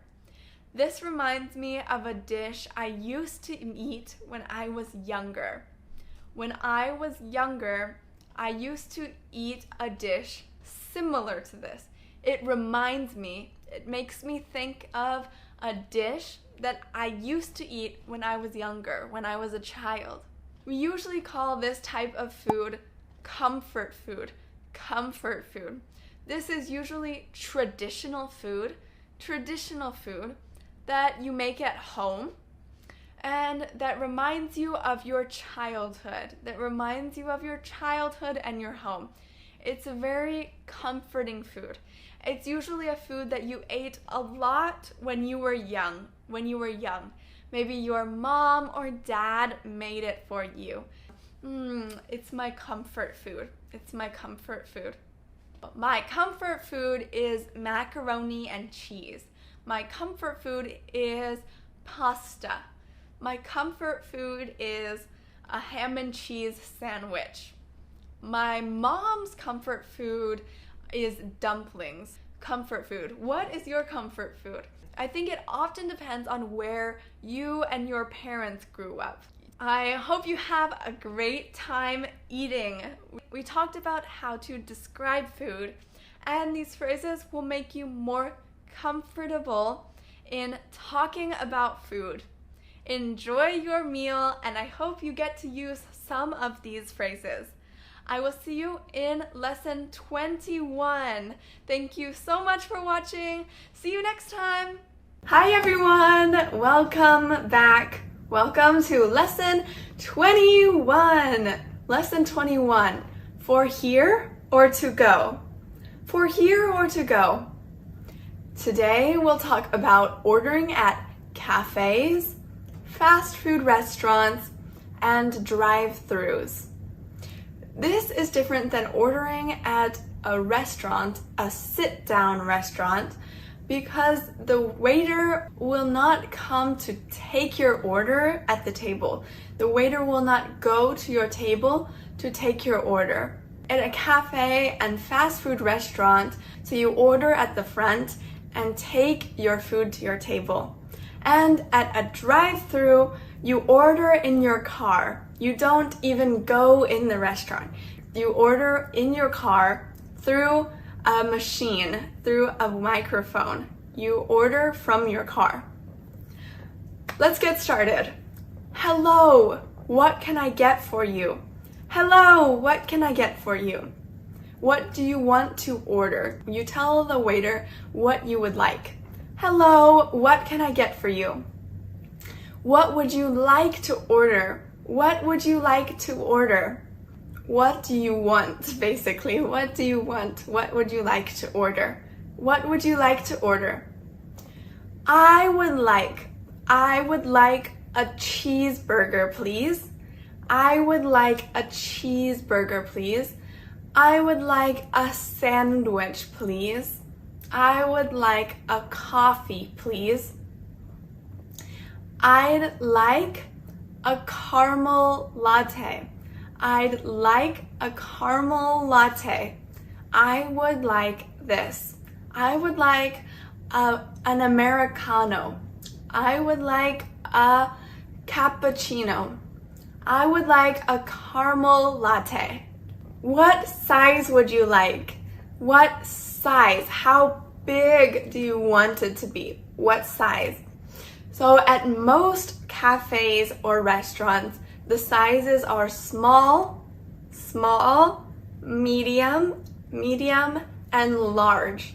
But at Starbucks, the sizes are called different names. They have a different name. Small is tall. Medium is grande, like the singer. Large is venti. Tall, grande, venti. I'd like to order. I would like to order a veggie sandwich. I'd like to order pasta. I'd like to order a mac and cheese. I'd like to order a hamburger. I'd like to order a frappuccino. I'd like to order. Could I have a club sandwich? Could I have a ham sandwich? Could I have a baked potato? Could I have fried rice? Can I get a small pizza? Can I get a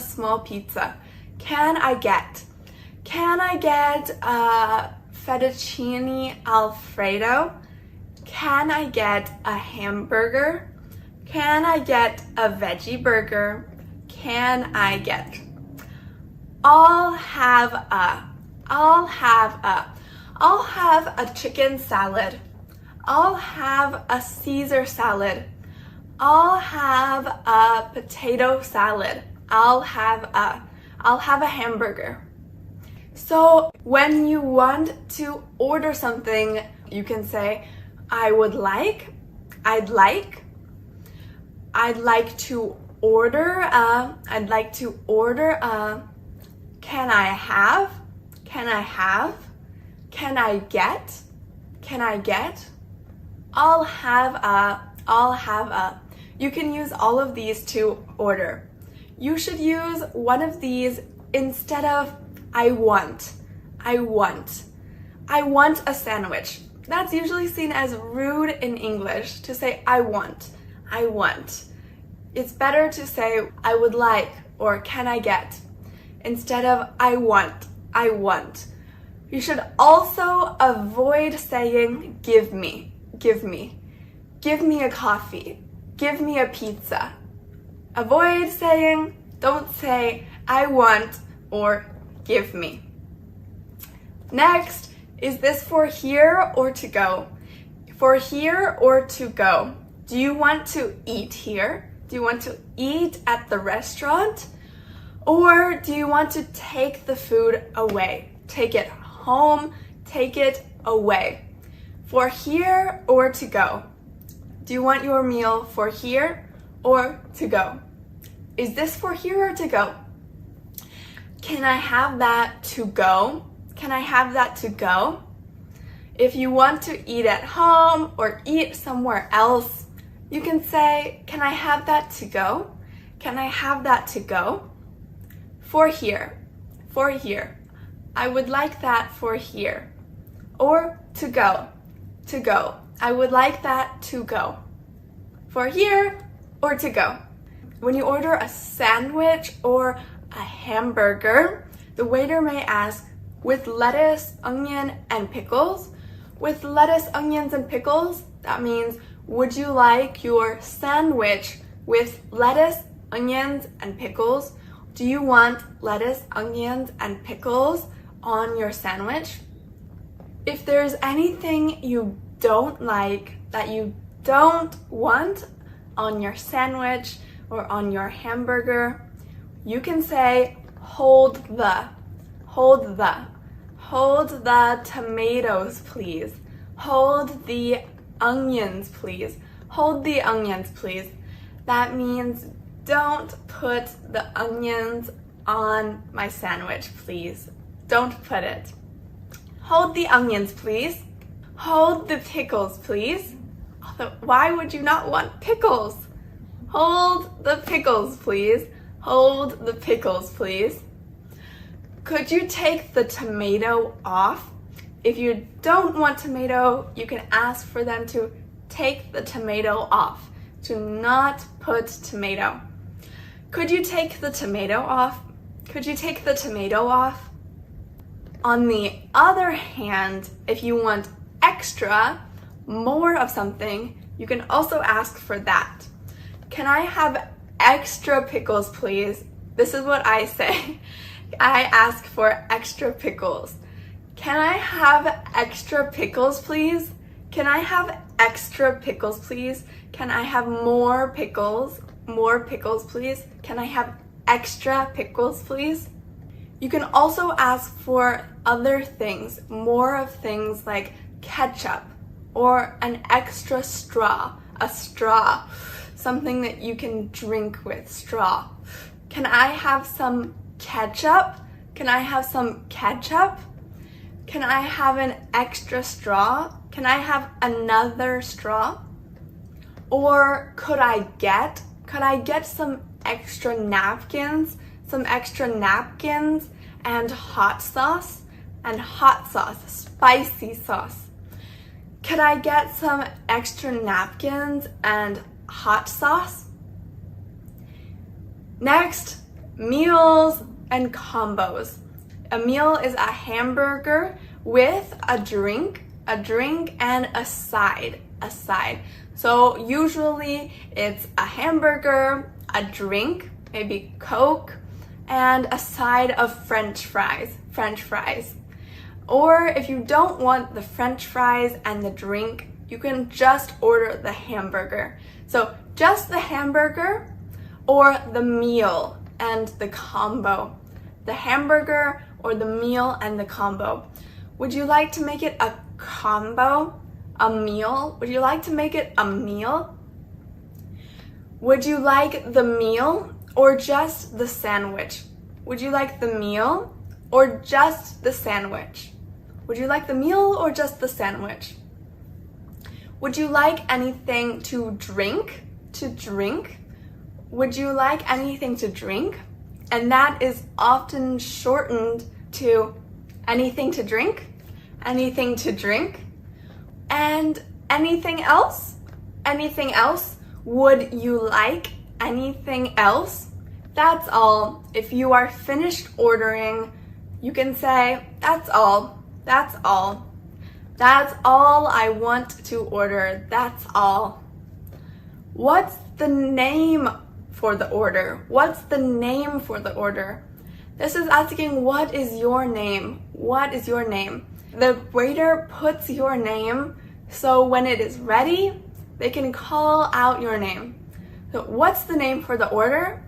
Ali, Ali. Okay, and when the meal is ready, Ali, your meal is ready. Meal for Ali, for Ali. So you tell them your name.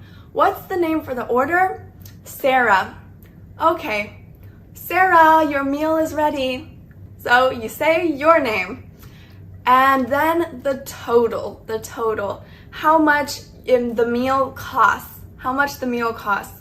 Your total cost is $5.96. Your total cost is $5.96. Finally, if you're at a drive-thru, you will pick up your meal at another window. You order here, and then you drive and you pick up your order here. We'll have your order ready at the next window. We'll have your order ready at the next window. You will pick up your food at the next window. These are all really common ways of ordering at a fast food restaurant. Try to find an opportunity to practice these phrases. I hope you have a great meal after you have used these phrases to order. These phrases will make your dining experience much smoother and easier. I will see you in lesson 22. Lesson 22. I will see you there. Thank you so much for watching. See you next time. Hello everyone. Welcome back. Welcome to lesson 22. Lesson 22. Party of three. Party of three. This lesson is about dining, specifically ordering at a restaurant. Ordering at a restaurant. At a restaurant, the waiter will come to the table to take your order, and the waiter will bring your food to you. First, let's talk about at the door, entering the restaurant. Good evening, party of three. Party of three. This is asking how many people. Not that you're having a party there. Not that you're having a party. How many people are there? How many people? Party. How many people are there with you? How many people in the group? Party of three or table for three. How many people are sitting at the table? Table for three people. Do you have a reservation? Do you have a reservation? Did you book ahead of time? Did you call ahead of time? Do you have a reservation? If you do, under what name? Under what name? What is your name? What is the name of the reservation? Would you like a table or booth? Would you like a table or booth? A table or a booth? A booth is when there are benches with cushions. Benches with cushions, usually more comfortable. In a table, the chairs are separate. There's individual chairs. Would you like a table or booth? Would you like a table or booth? If you are eating with a child, a baby or a toddler, you may need a high chair or a booster seat. Do you need a high chair? Do you need a booster seat? Next, before ordering. Before you order, you look at the menu. The menu. On the menu is a list of what the restaurant makes, what you can order. A menu. Do you need a minute with the menu? Do you need more time to look at the menu? Have you already decided what you are going to order? Or do you need a minute with the menu? Do you need a minute with the menu? More time. This is not literally meaning 1 minute. It's more time. More time. Do you need a minute with the menu? Yes, we need a minute with the menu. We need a minute with the menu. Oh, could you give us a minute? We need more time. We need a minute with the menu. We need a minute with the menu. Can we have a few minutes? Can we have a few minutes? We need more time to decide. We need more time to look at the menu. Can we have a few minutes? Can we have a few minutes? Are you ready to order? Are you ready to order? Yes, I am. No, I need a few minutes. I need a few minutes. What do you recommend? What do you recommend? You can ask the waiter what they like on the menu, what they recommend, what the waiter recommends. What do you recommend? What do you recommend? Do you have any recommendations? Do you have any specials? Any specials? Specials are things that are not always on the menu. They are special. Maybe they use something that's in season, something that is very fresh right now, something in season. For example, in the summer, restaurants may have watermelon because watermelon is in season in the summer. Or it could be that they're having some special dish. They have some special dish for Christmas. They have something special for a holiday. Do you have any specials? Do you have any specials? What is the soup of the day? The soup of the day. Some restaurants have a soup of the day. So each day they have a different soup. Today the soup of the day is chicken noodle soup. Tomorrow the soup of the day will be clam chowder. And the day after tomorrow, the soup of the day will be corn soup. What is the soup of the day? Do you have any vegetarian dishes? Any vegetarian dishes? If you have some kind of dietary requirement, dietary, things that you eat, if you have any requirements, things that you do eat, things that you don't eat, if you have something like that, then you should ask, do you have any vegetarian dishes? Anything without meat. Anything without meat. Do you have any vegetarian dishes? Do you have any gluten-free options? Any options, any meals without gluten? Food without gluten. Now, when it's time to order, you can ask, could I get the house salad? Could I get the house salad? Could I get the house salad? Could I get? Or I would like a hamburger. I would like a salad. I would like dumplings. I would like a sandwich. I'd like the vegetable lasagna. I'd like the pasta. I'd like the pasta Alfredo. I'll have the grilled salmon with roast vegetables. I'll have the grilled salmon with roast vegetables. I'll have the pasta salad. I'll have the chicken salad sandwich. Can I have the stir-fried mushrooms? Can I have the stir-fried mushrooms? Can I have the house salad? Can I have the house salad? You can order by saying, could I get? I would like. I'd like. I'll have. Can I have? And could I have? And could I have? You can use these instead of give me, or I want. Don't say, give me salad, give me the house salad, or I want the chicken. As we talked about in the last lesson, I want and give me are less polite. Could I have the salad dressing on the side?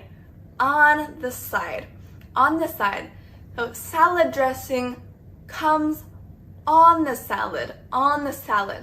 Unless you ask for it on the side. It will be in a small bowl next to the salad. They will not put it on the salad. They will keep it on the side.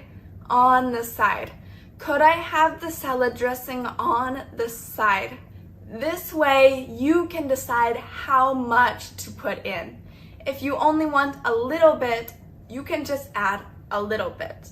I would also like a side of fries. I also want this. I would also like a side of fries. Does that come with rice? Is it part of the meal? If I order soup, does that come with rice? Is that in the price? Is that already in the price? The same amount of money? Or do you need to pay extra? Do you need to pay more money? It's a really common way of asking if you will need to pay extra for something. If you will need to pay extra or if it is free. Instead of saying, is it free? Is the rice free? You can ask, does that come with rice? Do you need to pay extra for the rice? Or is the rice already part of the meal?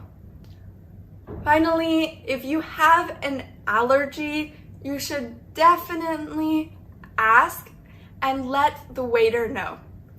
I'm allergic to peanuts. I'm allergic to peanuts. I'm allergic to seafood. I'm allergic to dairy. I'm allergic to peanuts. Does it have peanuts in it? I'm allergic to peanuts. Does it have peanuts in it? Last lesson, we talked about ordering at a cafe or a fast food restaurant. This lesson, we talked about ordering at a sit-down restaurant. The waiter will come and take your order and will bring you your food. They will bring you your food. It's really important to know how to ask for what you want.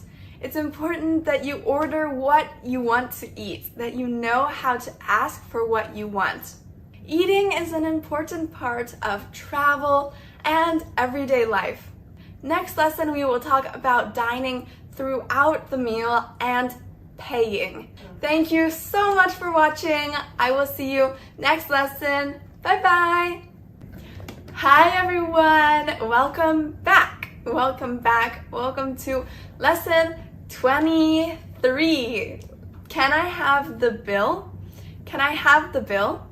This lesson is about dining, specifically English that you can use throughout the meal and when you pay. Let's get started. Your dish will be ready shortly. Your food will be ready shortly. It's almost ready. I will bring it to you soon. Your dish will be ready shortly. It's almost ready. Okay, thank you. Okay, thank you. Everything tastes okay so far? Does everything taste okay so far? Is everything okay? Is everything good? Does everything taste good? Yes, very good. Yes, everything tastes very good. In the US, it's common for waiters to ask you how your food is while you're eating. They will often go to your table and say, "Is everything okay? Does everything taste good?" It's really common in the US. How's everything? How's everything? How does everything taste? How's everything? How's everything? How does the food taste? How does the food taste? The waiter is checking on you, asking you how the food is. How's the food? How does the food taste? Can I get anything else for you? Can I get anything else? Is there anything else you need? Anything else that you need? Maybe some ketchup, some hot sauce, some more water. Can I get anything else for you? I'm good, thanks. I'm good, thanks. That means I'm okay. I don't need anything else. I'm good means no. I'm good, thanks. I'm good, thanks. Do you need some extra dressing for your salad? Some extra dressing? Extra salad dressing? Do you need some extra dressing for your salad? Do you need some extra dressing for your salad? I would like a little more, please. I'd like a little more, please. I'd like a little more, please. Or no, thank you. I'm good. I'm good, thank you. Would you like some more water? Would you like more water? More water? Would you like more water? Yes, please. Yes, please. I'm good. No, I'm good, thank you. I'm good, thank you. Would you like to see our dessert menu? Our dessert menu? Dessert? Dessert is a sweet dish that comes after the meal. So after you have finished, the waiter may ask, "Would you like to see our dessert menu? Would you like to see our dessert menu?" Yes, please. Yes, please. Or I'm really full, thanks. I'm really full. I'm really full. I can't eat anything else. No, thank you. I'm really full, thanks. Your drink is on the house today. On the house. On the house. It doesn't mean on the house. Where's the drink? It doesn't mean on the house, literally. It just means it's free to you. The restaurant will pay for it. Your drink is on the house today. Your drink is free for you today. Restaurants often do this to be nice, as a nice gesture. Your drink is on the house today. Thanks so much. Thanks so much. Can I have a to-go box? A to-go box. You use a to-go box when you haven't finished your food and you want to take it home. Can I have a to-go box? It's also called a to-go container. Can I have a to-go container? Or a doggy bag. A doggy bag. If you ask for a doggy bag, it doesn't mean you have a dog. It doesn't mean you are going to give the food to your dog. It just means you want to take the food away. You want to take home the food. So a doggy bag is where you put your food to take it home. A doggy bag. It's a weird name. Before, people used this when they were going to take home the food and give it to their dog. But now it just means you want to take home the food. You want to take the food away. Excuse me, can I have the bill? Can I have the bill? We often use this gesture, the bill. Excuse me, can I have the bill? Or can I have the check? Excuse me, can I have the check? Can I have the check?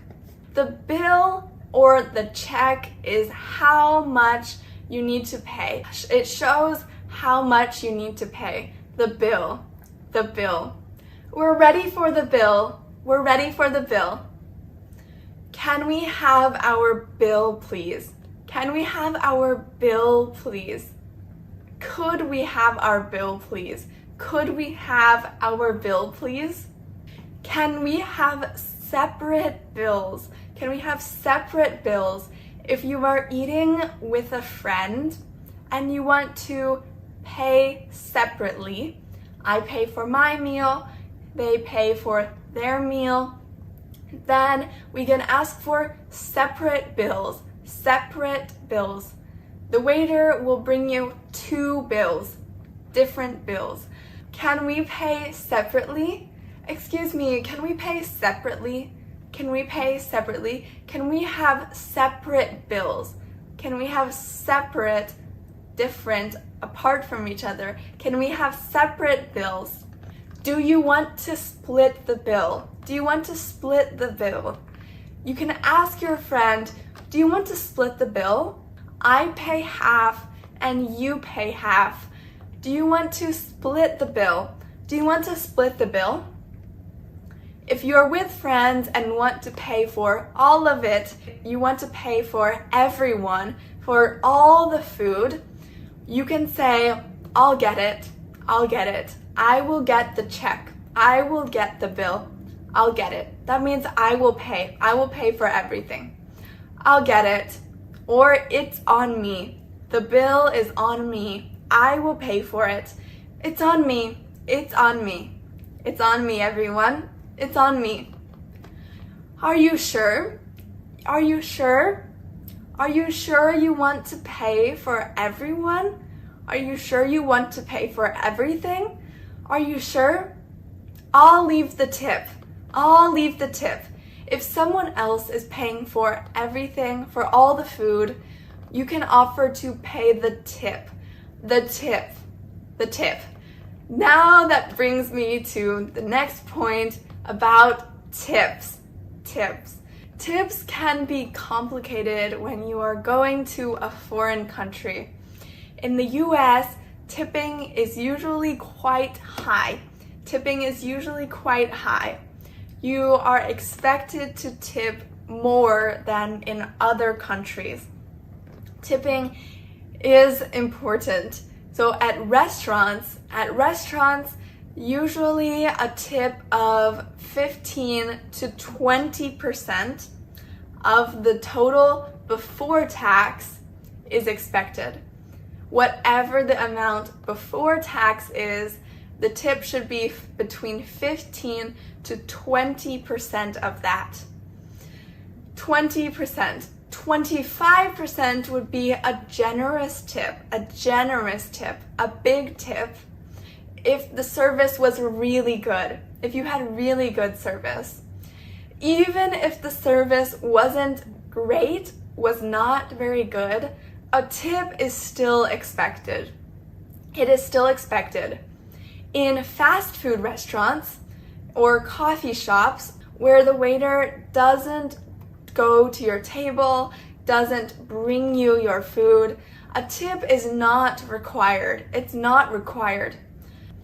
At cafes and coffee shops, there's often a tip box, a tip jar for you to leave a tip. You can leave a tip there.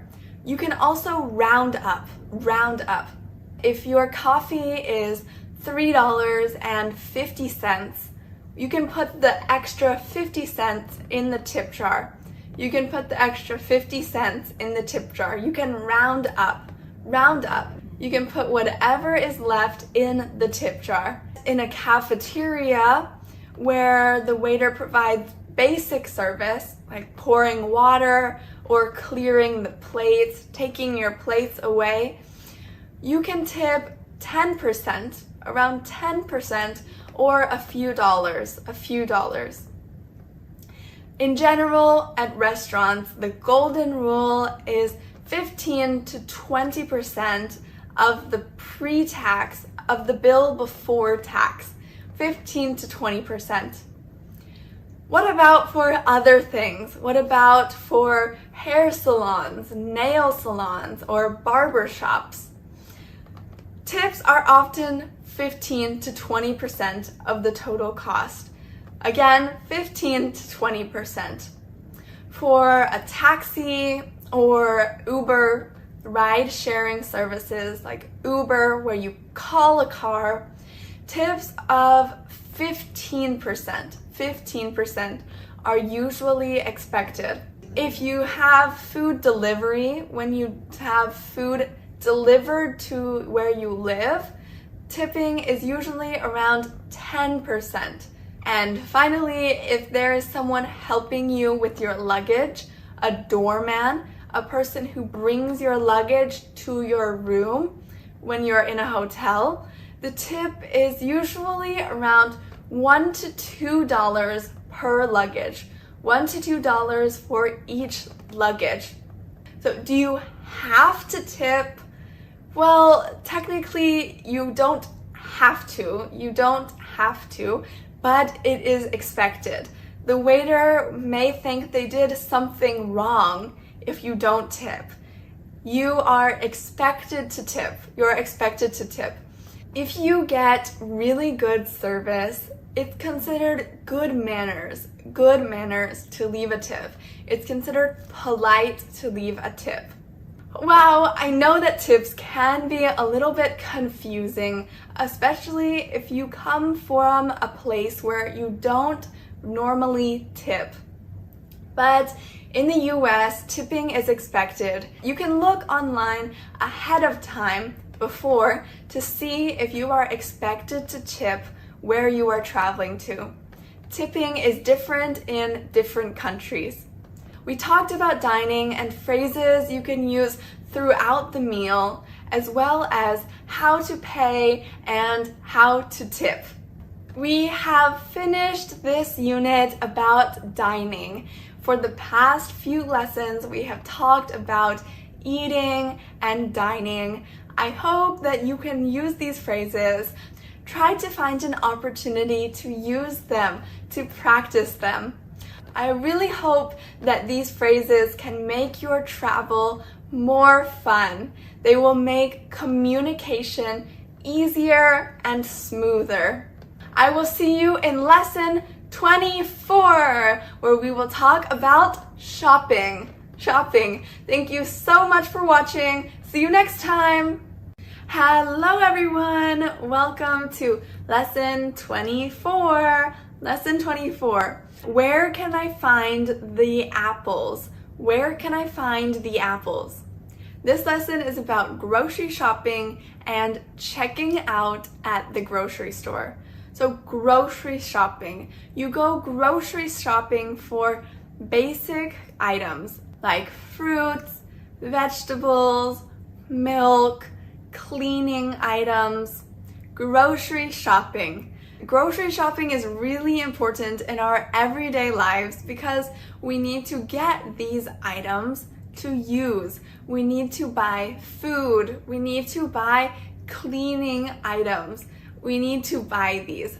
So we should know how to ask if we can't find something and how to pay for the items. Let's get started. Excuse me, I'm looking for condensed milk. I'm trying to find. I'm looking for it. Excuse me is a good way to get someone's attention. Excuse me, I'm looking for condensed milk. You can ask the people working there where things are. You can ask them, excuse me, I'm looking for condensed milk. Do you have Sprite 6-packs? Do you have bananas? Do you have cereal? Do you carry the brand? Do you carry the brand? You may be looking for a specific brand, a specific company. For example, potato chips. You may want to only find Lay's. You may only want Lay's potato chips, or Doritos. Do you carry the brand Lay's? Do you carry the brand Lay's? Do you carry the brand? Does your store have this brand? Do you carry the brand Lay's? Where is? You can simply ask, where is? Where is the baking powder? Where is the baking powder? Where is? Or where can I find? Where can I find the yogurt? Where can I find it? Can you tell me where the dairy section is? Can you tell me where something is? Can you tell me where the hand soap is? Can you tell me where a specific section is? Can you tell me where the frozen food section is? Where is the frozen food? Can you tell me where the frozen food section is? It's in aisle 3. Aisles. Stores have aisles, lanes or rows, aisles. And they have numbers, aisle 1, aisle 2, aisle 3. It's in aisle 3. It's in aisle 3. It's in aisle 3. It's in a certain section. It's in the pet section. It's in the pet section over there. It's in the fruit section. It's in the vegetable section. It's in the dairy section. It's in the section over there, that way, over there. You can find it on the other side of the store. We're here, it's over there. You can find it on the other side of the store. Is there a specific brand you are looking for?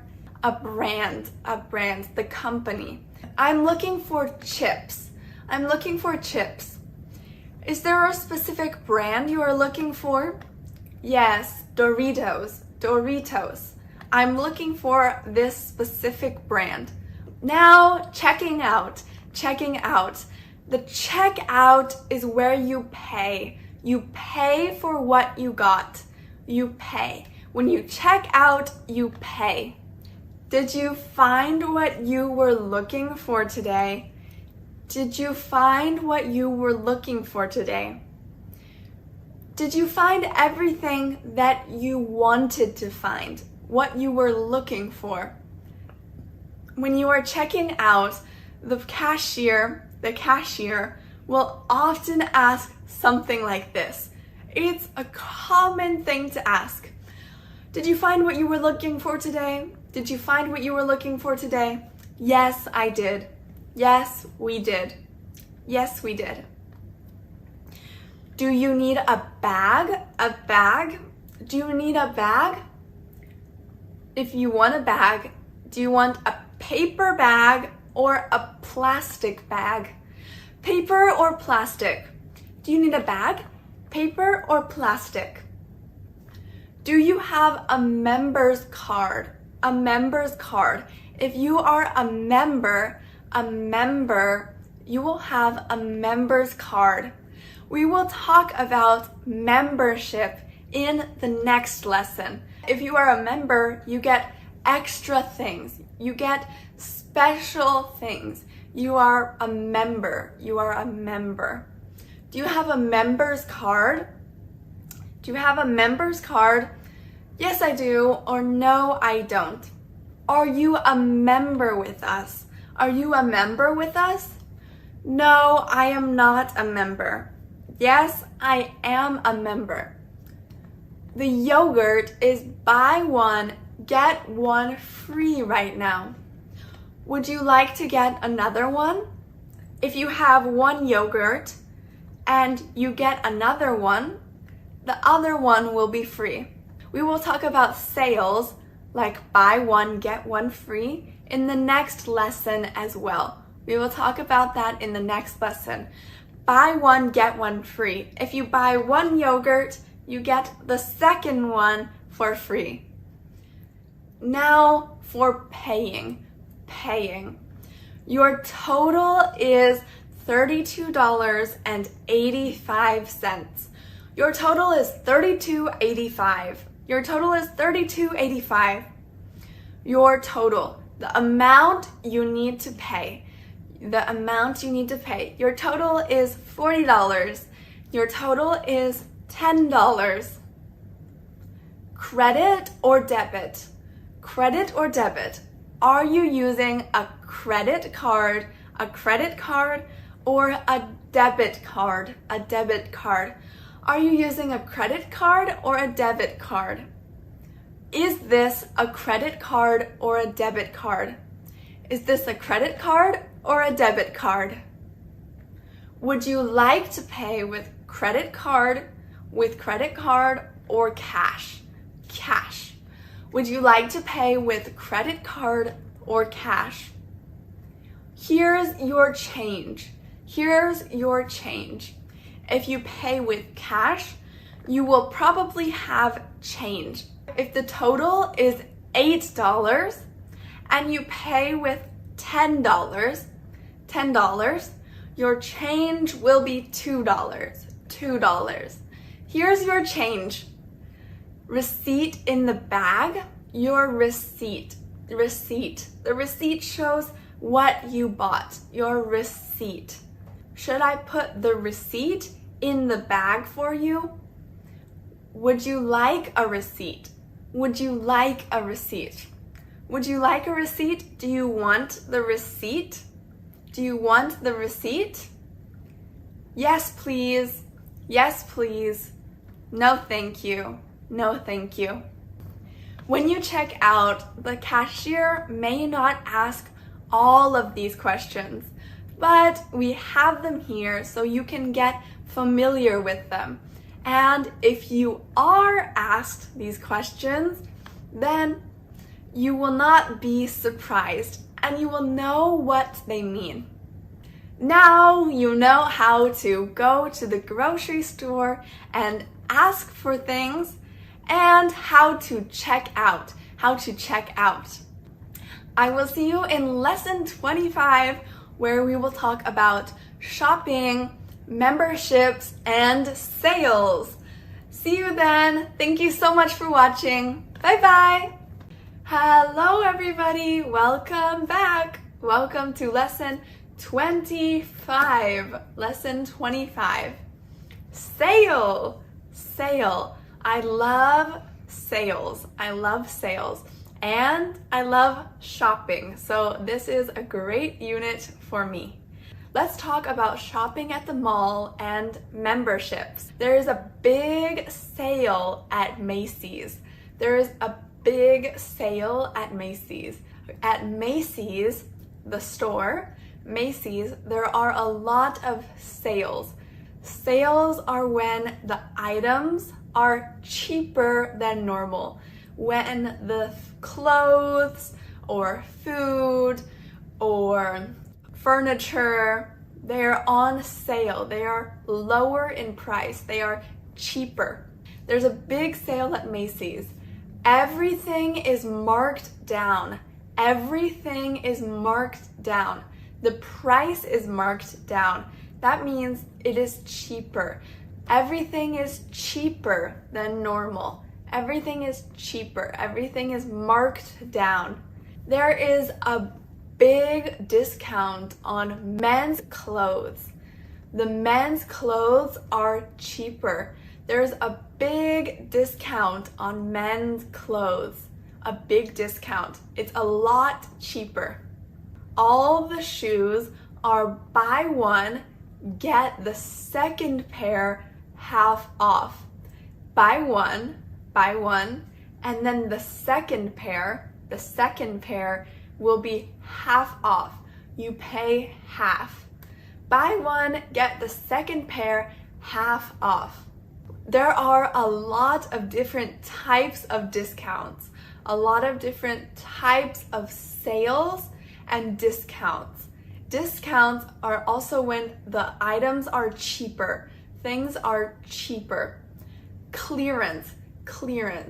The store is trying to get rid of all of the items. They don't want them. They're trying to get rid of the items. So they are selling them cheaper at a low price. Buy one, get one. Buy one, get one. Buy one, get one free. This is also called a BOGO. Buy one, get one. So if you buy one, then you will get the second one for free. It's basically 2 for the price of 1. 2 for the price of 1. Buy one, get one half off.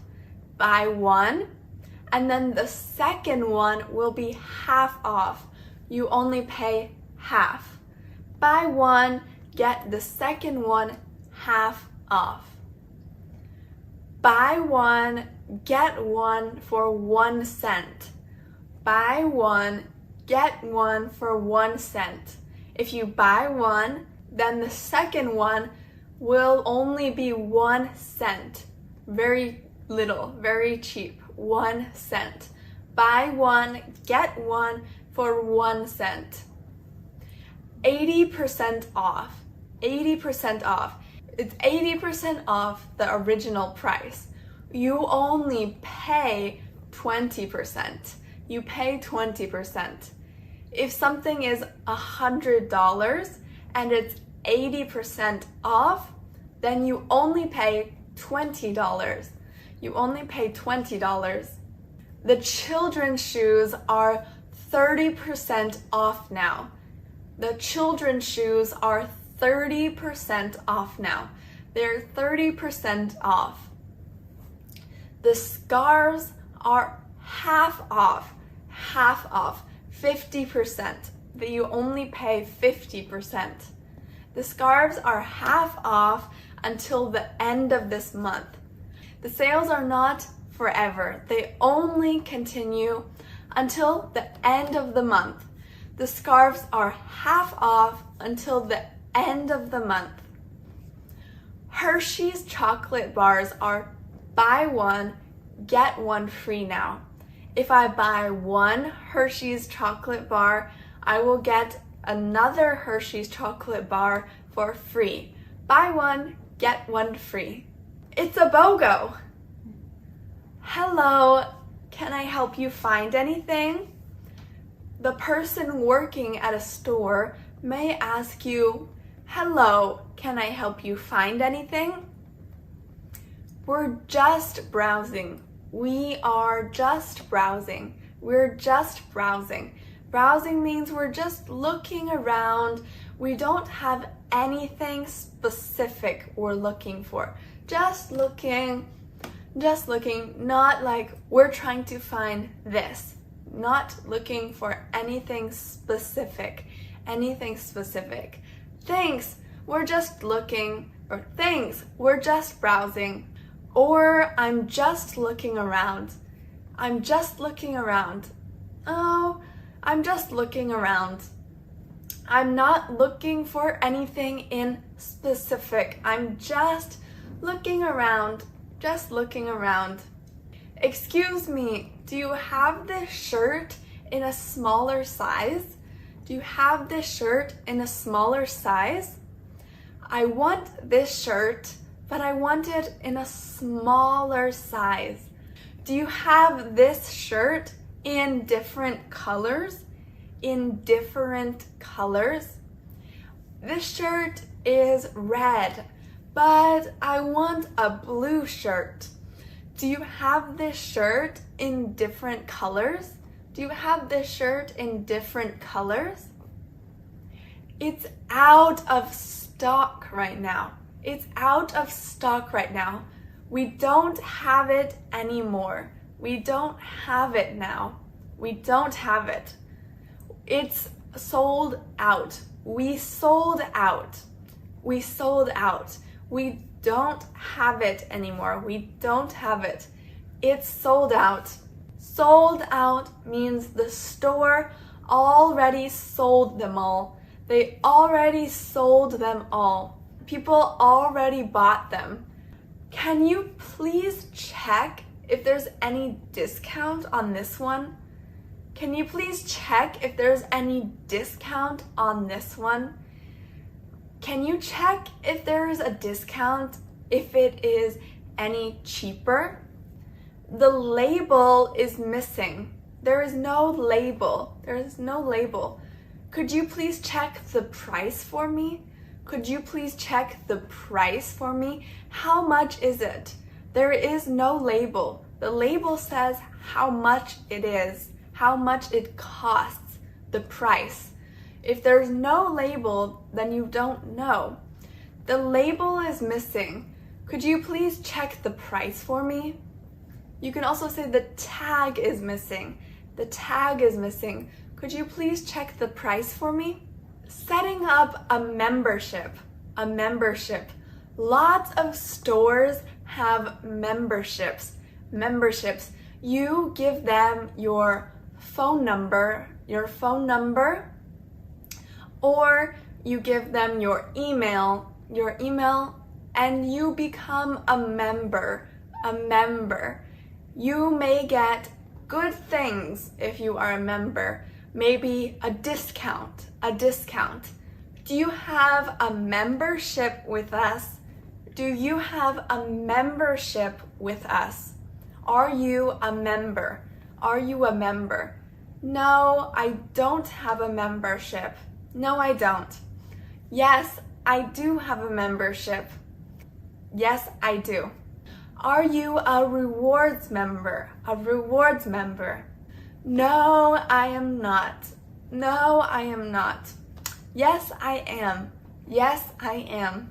Sometimes when you are a member, you can accumulate, you can gain points, and then you can spend those points. Would you be interested in setting up a membership? Would you be interested in setting up a membership? If you are not a member, do you want to be one? Do you want to become a member? I'm good, thank you. No, I don't really want to. I'm good, thank you means no. Yes, I'd like to set up a membership. Yes, I'd like to set up a membership. I would like to become a member. Would you like to sign up for our rewards program? Would you like to sign up for our rewards program? This is another way of asking if you would like to become a member. A member. You become part of their program, their rewards program. Rewards program. Yes, sure. I'm good, thanks. That means no thank you. Yes, sure. I'm good, thanks. I'm interested in setting up a membership. I want to set up a membership. I'm interested in setting up a membership. I would like to become a member. I'd like to set up a membership. I'd like to set up a membership. What's your phone number? What's your phone number? What is your phone number? Or what is your email? What is your email? My phone number is, my email is, my phone number is 123-456-789. My email is aliesenglish@yahoo.com. What's the fee? What's the fee? Some memberships are free. If you sign up for a membership with a store, a rewards membership, it is often free. But for gym memberships or club memberships, it is usually not free. So you can ask, what's the fee? Memberships are also really common at gyms where you can work out, where you can exercise. You can set up a gym membership. How frequently do you have yoga classes? How frequently do you have yoga classes? A lot of gyms have classes. How frequently? How often? Do you have a membership that covers the swimming pool and tennis court only? Do you have a membership that covers only the swimming pool and tennis court? If you only want to use the swimming pool and the tennis court, you can ask, I don't really need the other things. Do you have a membership that covers only the swimming pool and tennis court? Do you have that type of membership? Can I bring guests with me? Can I bring guests with me? If I am a member, can I bring my friends? Can I bring my family? Can other people use my membership? Can I bring guests with me? What's included in the membership?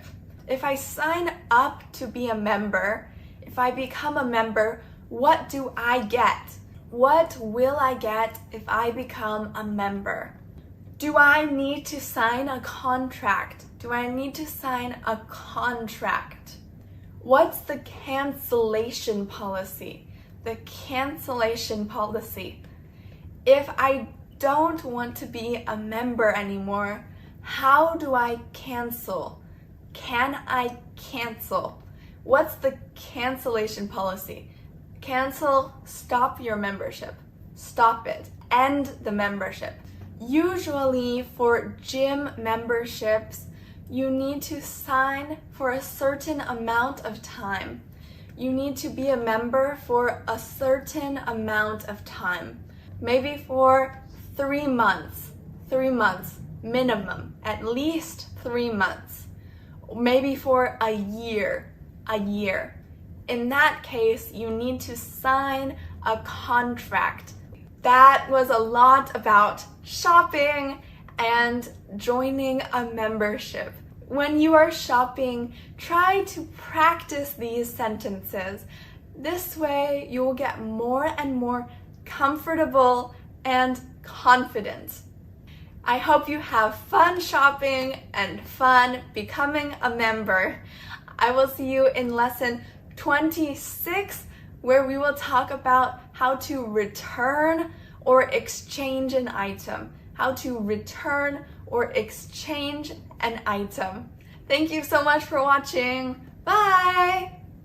Hi everybody! Welcome to lesson 26. 26. Can I return this? Can I return this? This is all about returning or exchanging an item. Return. Return means you give the item back and you get the money back. If you have a $10 shirt and you want to return it, you give back the shirt and you get $10 back. You can also exchange items. Exchange items. If you have a pink shirt and you want a blue shirt, you can exchange them. You give back the pink shirt and you get the blue shirt. You exchange them. You return something if you don't want it anymore. You don't want anything similar. You exchange it if there's a small problem with it. Like it's too big, it's too small, I don't like the color. Then you can exchange it for something you do like. I'd like to return this. I'd like to return this. I want to give this back and get money back. I want to give this and get money back. Can I return this? Can I return this? Can I exchange this? Can I exchange this for a bigger size? Can I exchange this for a bigger size? I'd like to exchange this for a different color. I'd like to exchange this for a different color. This is red, but I want a yellow shirt. I'd like to exchange this for a different color. The people working at the store may ask you if there is something wrong with it, why you are exchanging it. Usually it's pretty easy. It's pretty easy to exchange or return things at a store in the US, but sometimes they will ask you what is wrong with it. Sometimes they will let you exchange it without asking. They won't ask you. It depends on the store. It depends. Is there anything wrong with it? Is there anything wrong with it? Is there a problem with it? Is there a problem with it? It's too small for me. This shirt is too small for me. When I wear it, it is too small. It's too big. It's too big. It's too big for me. It's too big. The sleeves are too long. The sleeves are too long. The waist is too loose. The waist is too loose. It is too loose. Too big. Too big on me. It's too loose. I bought this for my sister, but it doesn't fit her. I bought this for someone else. I bought this for my sister, but it doesn't fit her. It's not the right size. It's not the right size. Do you have the receipt? The receipt. When you buy something, you usually get a receipt. It says that you bought it and the price. Do you have the receipt? Do you have the receipt? Many times when you return something or exchange something, you need to have the receipt. You need to have the receipt. Do you have the card that you used to buy this? The card that you used when you bought the item? That card. Do you have it? Do you have the card you used to buy this? Yes, here you go. Yes, here you go. I misplaced the receipt and couldn't find it. I misplaced the receipt. I put it somewhere and I can't find it. I cannot find it. I don't have it. I don't have it. Would you like the refund in cash? Do you want me to give you cash for the refund? Would you like the refund in cash? Would you like the amount to be refunded to your card? Would you like the amount to be refunded to your card? The money, the refund, goes to your credit card. Would you like the amount to be refunded to your card? Could you refund it back to my credit card? Could you refund it back to my credit card? I'd like cash, please. I'd like cash, please. I'd like it to be refunded to my card. I'd like it to be refunded, the amount to be refunded to my card. For exchanges, you want to find something else and exchange it. Exchange it. The person working there may tell you, you can leave it here, you can leave the item here, and when you find a new item, come back here to complete the exchange.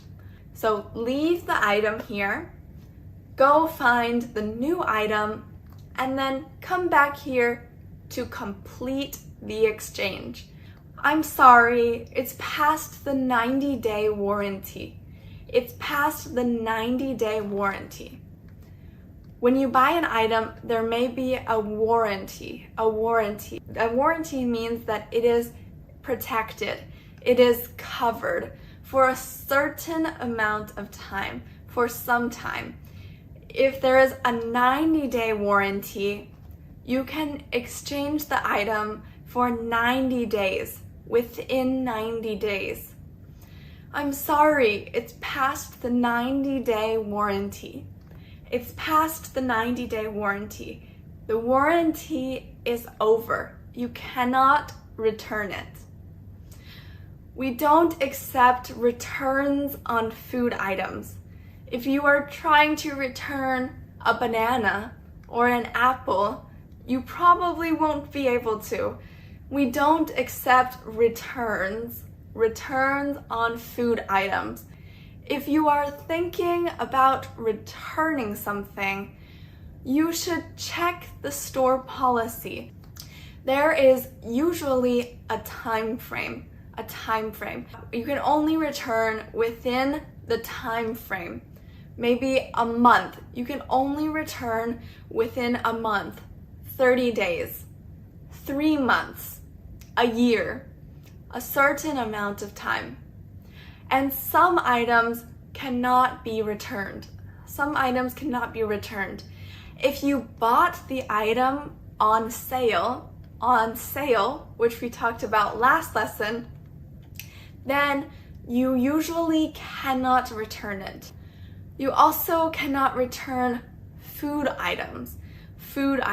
Usually it's difficult, it's hard to return food items. Receipt. The receipt is often required for a return or an exchange. I really hope that this is useful if you need to return or exchange something. I will see you in lesson 27, where we'll talk about checking out at a store and gift receipts. See you in lesson 27. Thank you so much for watching. Bye! Hello everybody, welcome back. Welcome to lesson 27. Lesson 27. Do you need a bag? Do you need a bag? In this lesson, we'll talk about checking out at the store and gift receipts. Checking out. We talked about checking out at the grocery store in lesson 24, but now we're talking about checking out in general. Checking out in general, like at the mall or at clothing stores. Checking out. Did you find everything all right? Did you find everything all right? The cashier often asks something like this. Did you find everything all right? Did you find everything all right? Did you find everything you need? Did you find everything that you need? Yes, I did. Yes, I did. The cashier may ask, ready to check out? Are you ready to check out? Ready to check out? Yes, I am. Yes. Checking out is when you pay for your items. You buy the things. You buy them. You pay for them. Sometimes it's not clear where you check out. Sometimes it's not clear where you check out. Can I check out here? Where do I check out? Where can I check out? Where can I check out? Can I check out here? Can I pay here? Is there an express checkout? Is there an express checkout? Usually, express checkouts are for customers with fewer than 10 items. Usually. It depends on the store. Sometimes it's 20 items, sometimes it's 5 items. It's for customers with few items. Do you need a bag? Do you need a bag? Paper or plastic? Paper or plastic? Do you want a paper bag or a plastic bag? Do you need a bag? Paper or plastic? I'd like a paper bag. I'd like a paper bag. Paper bag, please. Paper bag, please. Do you need ice for the ice cream? Do you need ice for the ice cream? When you buy frozen things that are frozen, like ice cream or frozen food, the cashier will often put ice in the bag for you. Ice in the bag so you can keep the food cold, so that the food stays cold. Do you need ice for the ice cream? Yes, please. Yes, please. Or no, that's okay. No, that's okay. When you don't know if you can use credit card or debit card, you can ask, do you accept credit card? Do you accept credit card? Can I pay? Can I pay with credit card? Do you take debit card? Is debit card okay? Do you take debit card? Credit card okay? Credit card okay? Some small stores don't allow you to pay with credit card or debit card, although in most stores you can pay with credit card or debit card. Can I use Apple Pay? Apple Pay. Apple Pay is a pretty new form of payment. Apple Pay. If you are paying with credit card, you may need to sign. Can you sign here? Can you sign here? And if you pay with debit card, you may need to input your PIN. Please enter your PIN here. Your PIN is a number. Please enter your PIN here. Your PIN. 1, 2, 3, 4. Okay, please enter your PIN here. If you have a big bill, $50 or $100, you may want smaller bills. We call this breaking the bill. If I have a $50 bill, I can ask you to break the bill. Can you break the bill? Break the bill. Maybe in 5 tens. So a $50 bill into 5 $10 bills. Can you break a $50 bill for me? Can you break this bill for me? Can you break a $50 bill for me? Can I have a gift receipt? A gift receipt. You may want a gift receipt if you are buying this for someone else. If you are buying it as a gift for someone else. Can I have a gift receipt? A gift receipt? What is a gift receipt? A gift receipt is a receipt that does not have the price on it. It does not have the price. When you give someone a gift, you can give them the gift receipt. If they don't like it, if they want to return it or exchange it, they can use the gift receipt. The gift receipt. Can I return this if it doesn't work for me? If this product doesn't work for me, if it doesn't work for me, can I return it? Can I return it? Can I give it back for money? For the amount back? Can I get money back from it? Can you tell me about your exchange policy? Your exchange policy? Each store has an exchange policy. How you can exchange. Can you tell me about your exchange policy? The person working at the store may ask, would you like a receipt? Would you like a receipt? A receipt? The receipt shows what you bought and for how much it costs. Would you like a receipt? Pay attention to the pronunciation. The P is silent. The P is silent. Receipt.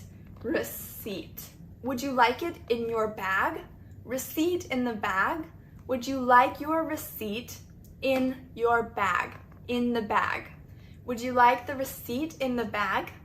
They will put the receipt in the shopping bag for you. Your total comes to $36.85. The person working at the store will tell you how much everything costs.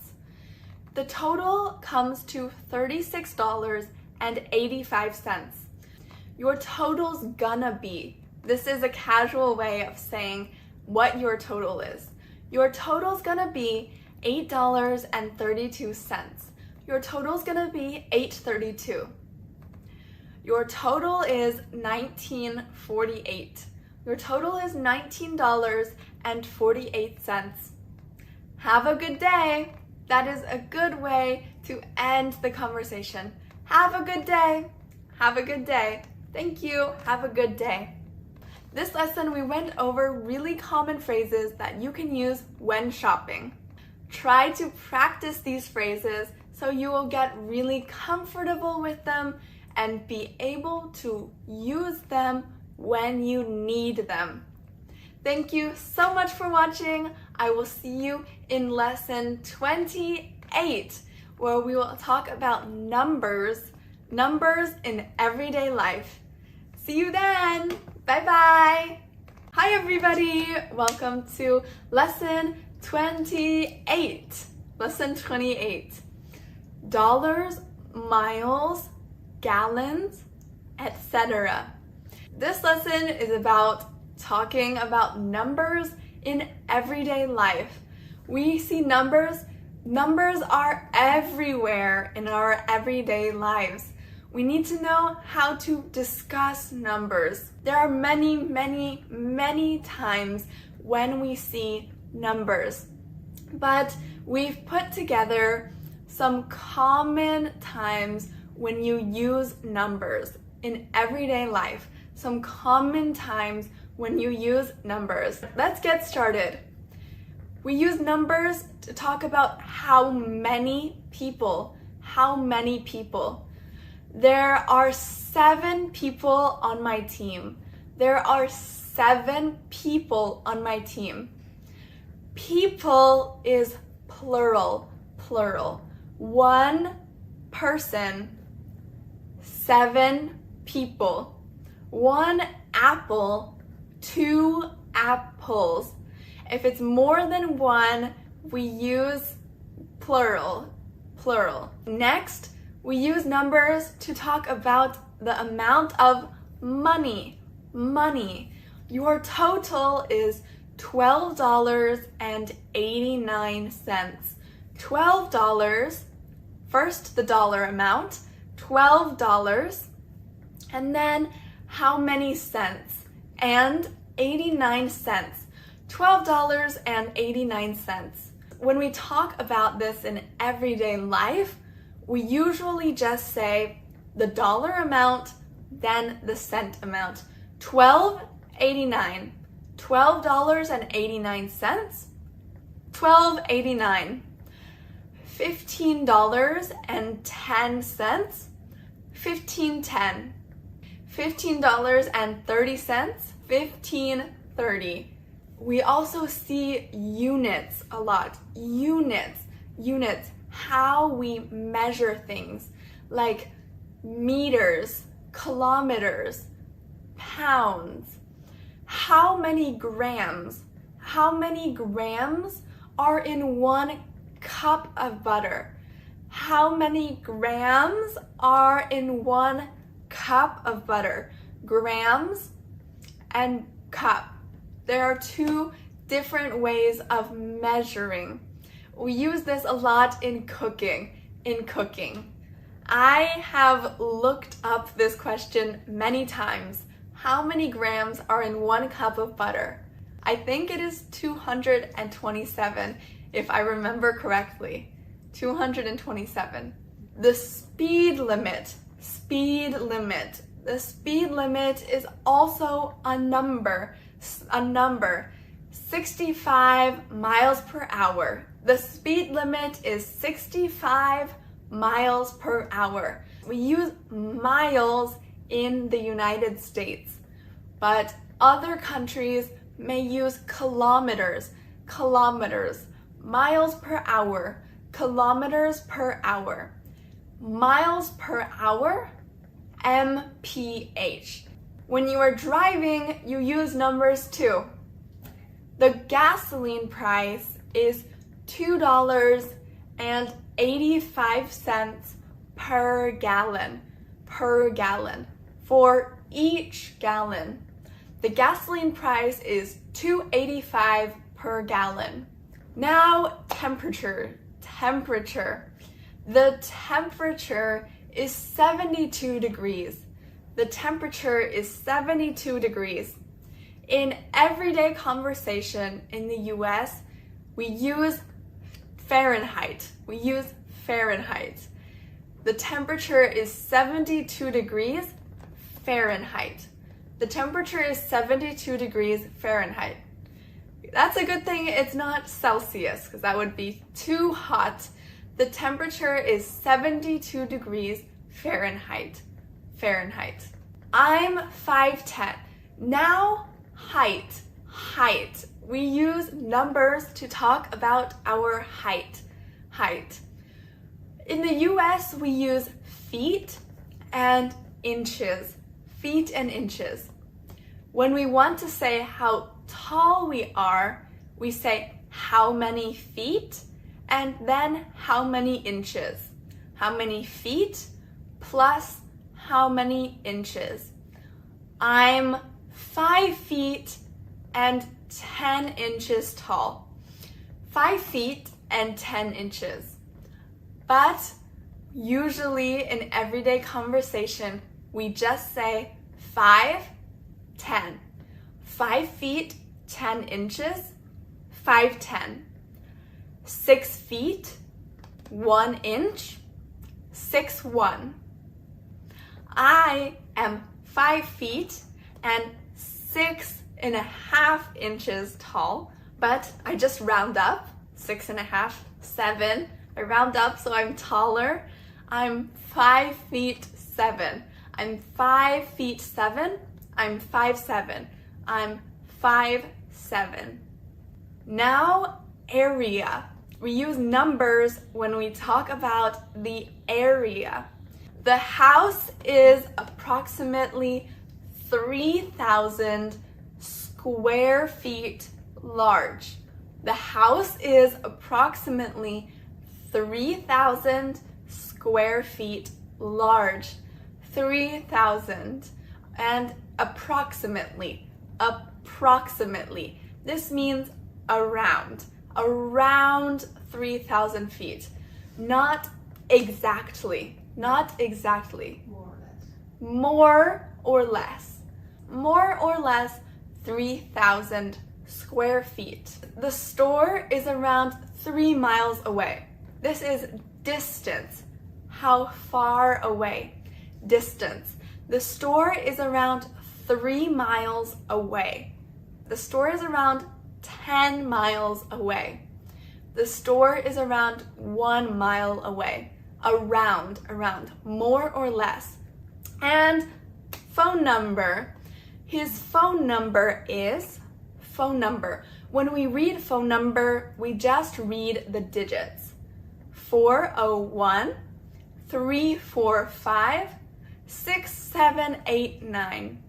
401 345 6789. Just the digits. And when it's a zero, people often just say O. 401. 401. Let's read some numbers. 1, 2, 3, 4, 5, 6, 7, 8, 9, 10.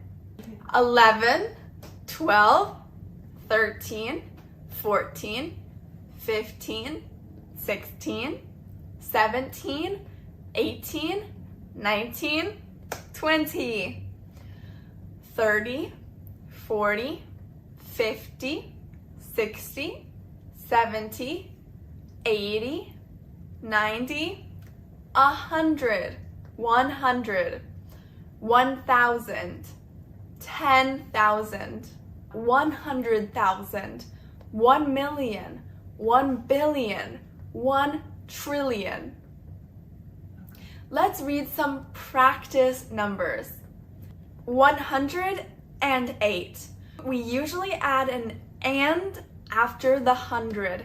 After the 100. 108. 2,789. 3,690,152. Keep in mind that there are different units in different countries. In the US, we use the imperial system. We use gallons, pounds, miles. In the UK and most other countries, they use the metric system. The metric system. That's liters, kilos, kilometers. So there is a difference in measurement. To read a year, you read the first two numbers and then the second two numbers. For example, the year 1920. You would say 1920. The first two, 19, is 19. The second two, 20, is 20. 1920. 1853. 1376. 2022. 2023. When we talk about the 2000s, 2000, 2001, we can also read it as the whole number. 2021, 2023, 2010. So 2000 and then the year, 2001. Numbers are everywhere in our everyday life. It's important to be able to talk about numbers. It's also important to be able to understand when other people use numbers. In the next lesson, we'll talk about the date and time. See you in lesson 29. Thank you so much for watching. Bye! Hello everyone! Welcome to lesson 29. 29. What time is it? What time is it? This lesson is all about how to talk about the time and date. What day is it? What time is it? Let's get started. What time is it? What time is it? It's 1:02. We read the hour and then the minute. It's 5:56. It's 9:21. It's 9:36. Notice in this case, 1:02, we pronounce the 0 as O, It's 1:02. It's 5:06. It's 4:05. Next, it's 8:30. Half an hour, 30 minutes. It's 8:30. You can also say it's 8:30. It's 8:30. It's 10:15 a.m. It's 10:15 a.m. a.m. a.m. means anti-meridian. Anti-meridian. Before midday. Before midday. Before 12 p.m. a.m. in the morning. p.m. means post-meridian. Post-meridian. In the afternoon. In the evening. Afternoon. After 12 p.m. It's 10:15 a.m. It's 10:15 in the morning. In the morning. Here you can also say quarter. It's a 10:15. It's a quarter past 10. A quarter of an hour is 15 minutes. So a quarter past 10. It's a quarter past 10. It's 10 to 11. It's 10 to 11. There are 10 minutes until 11 o'clock. It's 10 to 11. That means it's 10:50. It's 10:50. When does the meeting start? When does the meeting start? When does something start? Start. When does the meeting start? It starts at 3 p.m. It starts at 3 p.m. How long from now? About 30 minutes from now. It starts at 3 p.m. It starts at 3 p.m. around 30 minutes from now. What is today's date? The day, the month, and the day. What is today's date? What is today's date? Today is May 15th. May, the month, May, and then the date. We say first, second, third, and then the fourth, fifth, sixth, seventh, eighth, ninth, 10th, 11th, 12th, 13th, 14th, 15th, 16th, 17th, 18th, 19th, 20th, 21st, 22nd, 23rd, 24th, 25th, 26th, 27th, 28th, 29th, 30th, 31st. Today is May 15th. What day of the week is it? What day of the week? Is it Monday, Tuesday, Wednesday, Thursday, Friday, Saturday, or Sunday? What day of the week is it? That means today. What day of the week is it? What day of the week is today? What day of the week is today? Today is Saturday. Today is Saturday. What day of the week is August 29th? What day of the week is August 29th? This specific day, August 29th, what day of the week is it? August 29th is a Tuesday. August 29th is a Tuesday. A Tuesday. When is something? When is your first day of school? When is your birthday? When is your first day of school? You can say the day, such as September 1st, or you can say how far away it is. It is in 5 days. It is in 5 days. Let's read some practice times. 8:05, 8:05, 5 past 8, 5 past 8. 12 p.m., 12 p.m. Noon.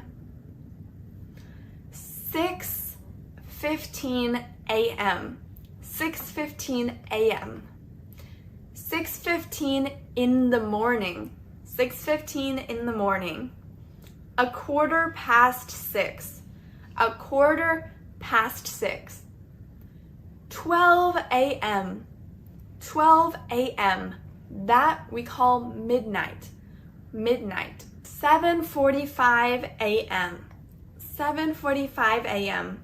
7:45, a quarter to 8. 2:55, 2:55. 5 to 3, 5 to 3. How do you say these common dates? Let's start with today. Today. Yesterday. Yesterday. The day before yesterday. 3 days ago. Tomorrow. The day after tomorrow. In 3 days. This week. Last week. The week before last. 3 weeks ago. Next week. The week after next. In 3 weeks. This month. Last month. The month before last. 3 months ago. Next month. The month after next. In 3 months.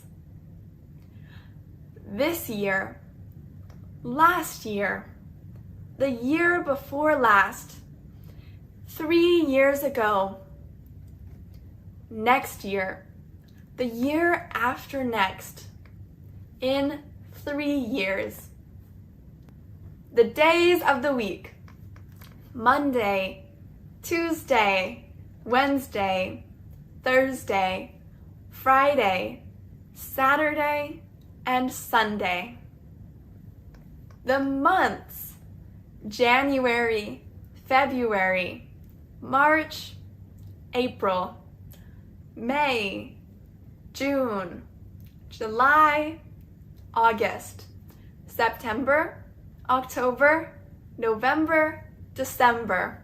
The date and time are really important when making plans or scheduling. These phrases will help you to be able to express the date and time and also understand others, understand other people. I hope this helps you. Next lesson is lesson 30. We will talk about daily activities. So I will see you then. Thank you so much for watching. Bye-bye. Hi everyone, welcome back. Welcome to lesson number 30. I work out every day. This lesson is about daily activities, things we do really commonly, things we do every day. I wake up at 6:30 in the morning. I wake up. I go from sleeping to awake. I wake up at 6:30 in the morning. I wake up at 7 in the morning. I wake up at 8 in the morning. I get up. I get up at 7 in the morning. That means I get out of bed. I sit up, stand up, and get out of bed. I get up at 7 in the morning. I always take a shower in the morning. Always, every day, every single day. Always. I always take a shower in the morning. I drink a cup of coffee every day. A cup, 1 cup of coffee. I drink a cup of coffee every day. I drink tea in the morning. Coffee and tea are 2 of the most popular drinks. Coffee and tea. I drink tea every morning. I work out every morning. I work out means I exercise. I work out every morning.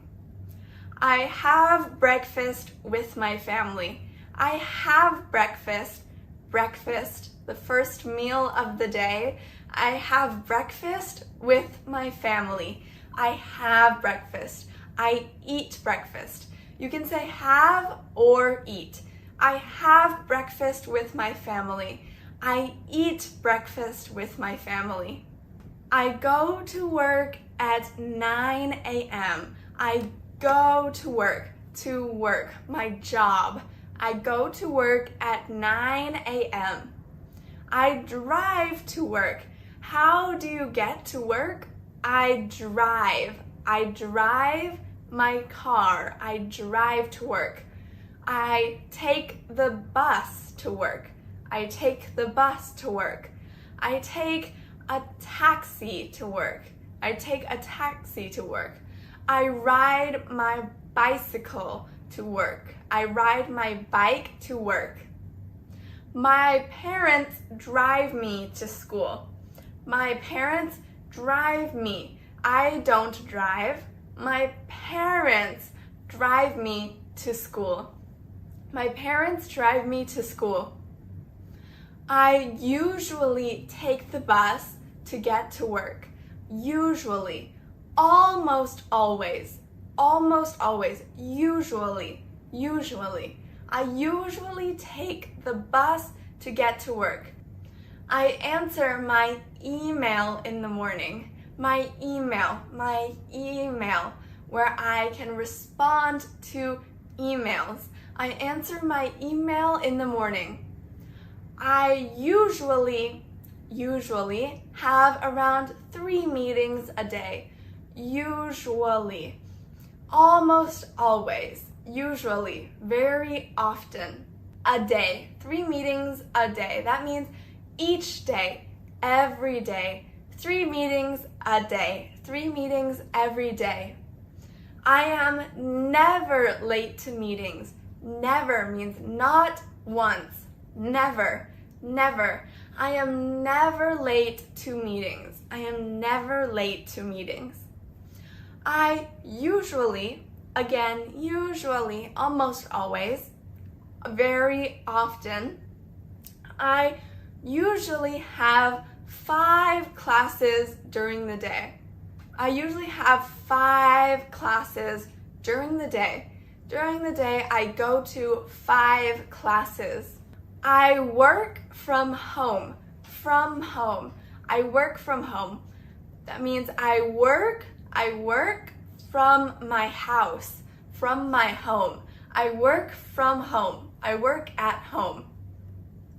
I eat lunch with my coworkers. I eat lunch with my coworkers. Coworkers are people that you work with. I eat lunch with my coworkers.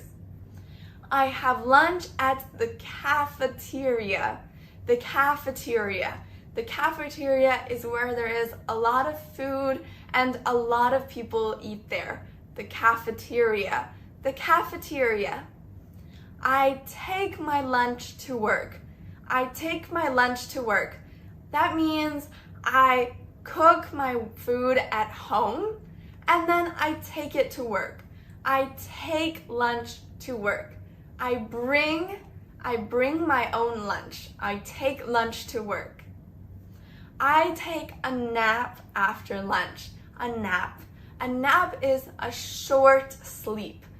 A nap. Maybe 30 minutes, an hour, 5 minutes, a short nap. A nap. I have a nap after lunch. I go to the gym in the afternoon. I go to the gym, the gymnasium where people exercise, where people work out, exercise. I go to the gym in the afternoon. In the afternoon. I go to yoga class. Yoga class. A class to learn yoga very often. Very often. I get off work at 5. I get off work at 5 o'clock. I get off work. That means I stop working. I get off work.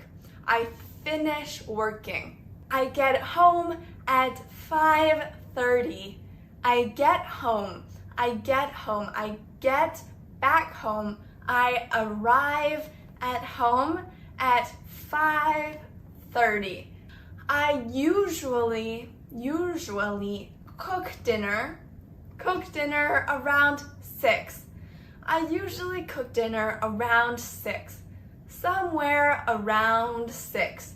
Maybe 5:50, 6:15, around 6. I usually cook dinner around 6. I enjoy cooking dinner with my mom. I enjoy it. I like doing it. I enjoy cooking dinner with my mom. I have dinner with my family. I have dinner. I eat dinner with my family. I walk my dogs after dinner. Walk my dogs. walk the dogs. I walk my dogs after dinner. I take my dogs outside, have a walk. I walk my dogs after dinner. I treat myself to a scoop of ice cream sometimes. I treat myself. I let myself enjoy something. I do something that I like to do. I treat myself to a scoop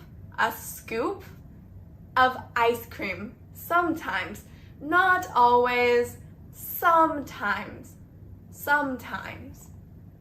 I sometimes watch TV with my family.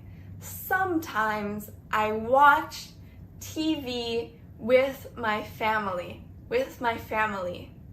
I like to read. In the evening. It's a good time. It's quiet. I like to read books. I like to read in the evening. I do my homework in the evening. I brush my teeth. And take a shower around 8 o'clock. Somewhere around 8 o'clock. Not exactly, but around 8 o'clock. I brush my teeth and take a shower around 8 o'clock. I go to sleep at 10 p.m. every day. I go to sleep at 10 p.m. every day. These are really common activities. We do these activities almost every day. Let's go over some common frequency words. Usually when we use these words, we use present tense. We use the present tense to talk about things that we do every day. He always has fun at the beach. Always. Every time. Always. We usually eat dinner at 7 p.m. Usually. Almost always, but not every day. Generally or normally. Usually, but a little bit less. Generally or normally. She normally wakes up at 6 a.m. Often or frequently. He often goes to the gym. He goes pretty often. Sometimes. I sometimes drink fruit tea. Occasionally. Not that often. But not rare. We occasionally go to the mall. Seldom, not often. She seldom watches TV at night. Hardly ever or rarely. Really uncommon. He rarely drinks coffee. Never. She never forgets people's names. 0. Never. These are the most common frequency words that we use. We went over everyday activities and how to describe frequency. First of all, we do these activities daily, so it's important to know how to talk about them. Secondly, we use frequency words a lot in everyday conversation. Always and never, there's a really big difference. I will see you in lesson 31. Thank you so much for watching. See you next time.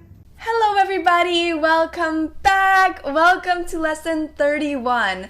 Lesson 31, how was your exam?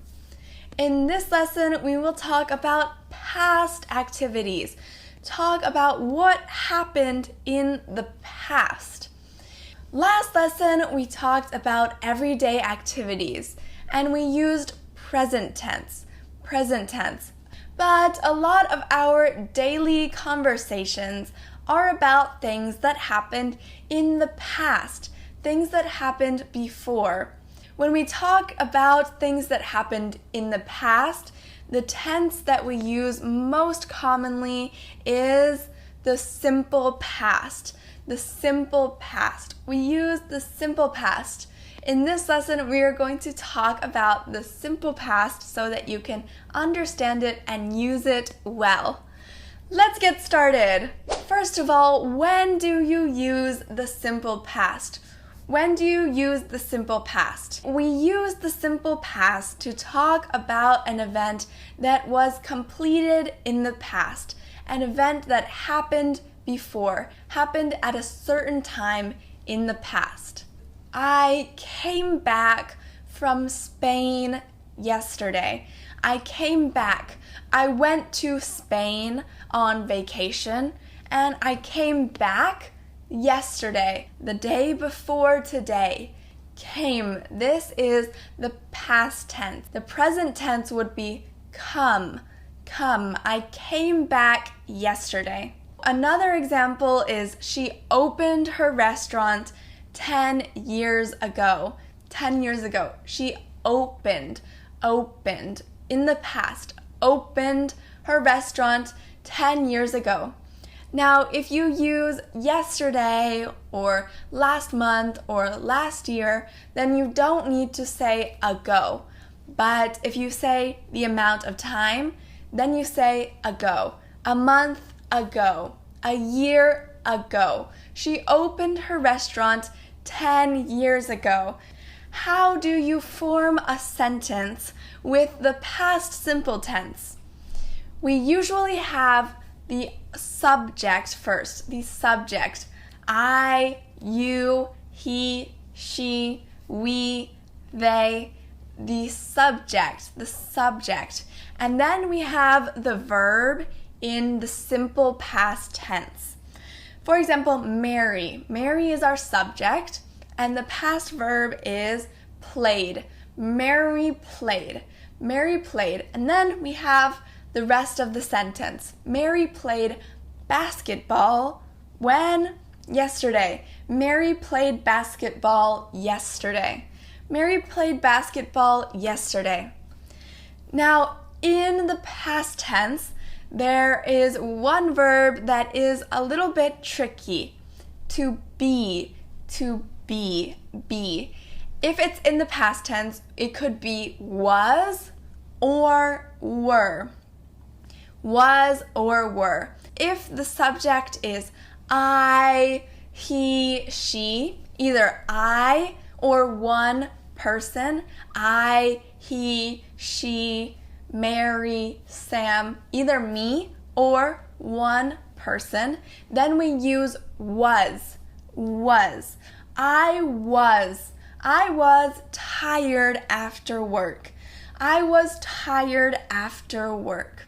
But if the subject is you, or plural, you, they, we, then you use were.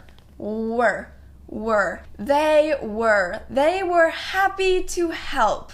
Johnny and Jackie were happy to help. Even though there's no time like yesterday or a month ago, people understand it happened in the past because we use the simple past. They were. Here are some more examples of the simple past. I had breakfast with my friends this morning. I watched a funny movie last night. I watched a funny movie last night. I took the exam 2 weeks ago. I took the exam. I accidentally dropped the plate this morning. I went to a yoga class last Friday. I went to a yoga class last Friday. He was late to the meeting this morning. He was late. He was late to the meeting this morning. Was. How do you form a question with the simple past tense? Forming a question, we use did, was, or were to form a question in the past tense. Did you go to the meeting? Did you go to the meeting? Did you hear about the news? Did you hear about the news? We use the word did at the beginning of the sentence, but in the question, we use the present verb. Did you go? Did you go to the meeting? Did you go to the meeting? Did you hear about the news? Did you hear? To hear. Did you hear about the news? When people say did you, they often pronounce it as did you. Did you? Did you? Did you? Did you? Did you? Did you go to the meeting? Did you hear about the news? Were you tired after the basketball game? Were you? Were you? Again, we use were for you or we or they. Were you? Were you tired after the basketball game? These are all common questions that we ask in the simple past tense. Were you tired? Were you tired after the basketball game? Was he the one who helped you? Was he the one, the person who helped you? Was he the one who helped you? When did you meet? When did you meet Jimmy? Oh, you know Jimmy? When did you meet Jimmy? When did you meet Jimmy? Or where did you meet Jimmy? Where did you meet Jimmy? When did you meet Jimmy? What did you do last weekend? What did you do last weekend? Something you did. What did you do last weekend? How was your exam? How was your exam? How was something? Was it good? Was it bad? How was it? How was it? How was your walk? You went for a walk. How was your walk? How was your swim? You went swimming. How was your swim? We often ask this when we know someone did something. When someone had an exam, we often ask, how was your exam? How was your exam? How was your walk? How was it? How was your walk? For questions with who, we often don't use did. We usually don't use did. We just say who. Who made the mess? Who made the mess? Make a mess. Make something dirty. A mess. A mess. Who made the mess? Who bought the snacks? Oh, I love these snacks. Who bought them? Who bought the snacks? Now the simple past negative. Negative. For most verbs, we use did not. We say did not. I did not know about this. I did not know about this. I did not run. I did not run. They didn't have time to eat lunch today. They did not have time to eat lunch today. For to be, we use was not or were not. Was not or were not. Wasn't or weren't. Was not, wasn't. Were not, weren't. I wasn't interested in that topic. I wasn't interested in that topic. We were not ready for the test. We weren't ready for the test. How do you form the simple past verb? How do you form the simple past? For regular verbs, for most verbs, we just add an ed to the original form. We talked.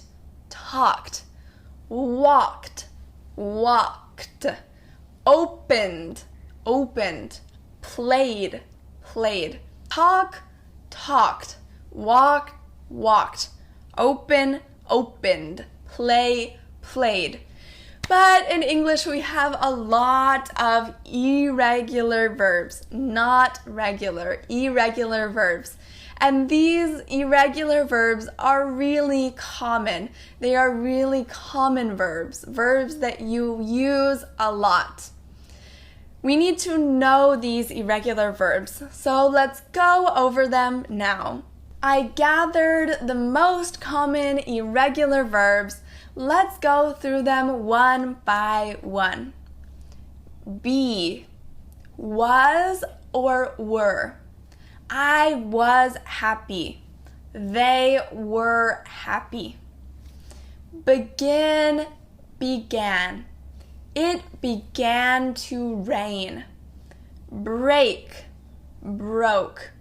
I broke the vase. Bring, brought. I brought cookies. Buy, bought. Bought. I bought you a present. Build, built. They built this house a year ago.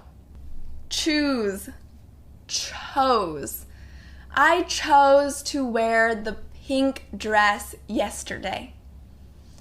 Come, came. They came to the party. Cost, cost. It's the same. It cost $5. It cost $5. Cut, cut. I accidentally cut my hand yesterday. Do, did. What did you do yesterday? Draw, drew. The little girl drew a flower. Drive, drove. I drove to New York last year. Eat, ate. I ate a hamburger for lunch. Feel, felt. I felt scared. Find, found. I found $5 on the floor last week. Get, got. I got this shirt yesterday. Give, gave. I gave him a present for his birthday. Go, went. She went to Italy yesterday. Have, had. I had a headache last week. Hear, heard. Last month, I heard they were going to open a restaurant. Hold, held. I held the present in my hands. Keep, kept. He kept talking about his vacation. Know, knew. She knew that it was important. Leave, left. I left my house this morning. Lead, led. He led the team last year. Let. They're the same. He let me know that he wanted me to go to his party. Lie, lay. I lay down. I lay down last night. Lose, lost. I lost my keys last week and I still can't find them. Make, made. The bird made a loud noise this morning. Mean, meant. He meant to tell you. Meet, met. I met my favorite singer last month. Pay, paid. He paid $50 for that pair of pants. put. They're the same. I put the coffee cup on the counter. Run, ran. I ran a mile yesterday. Say, said. Last week, she said to me, "You are a great friend." Sell, sold. He sold his house a year ago. Send, sent.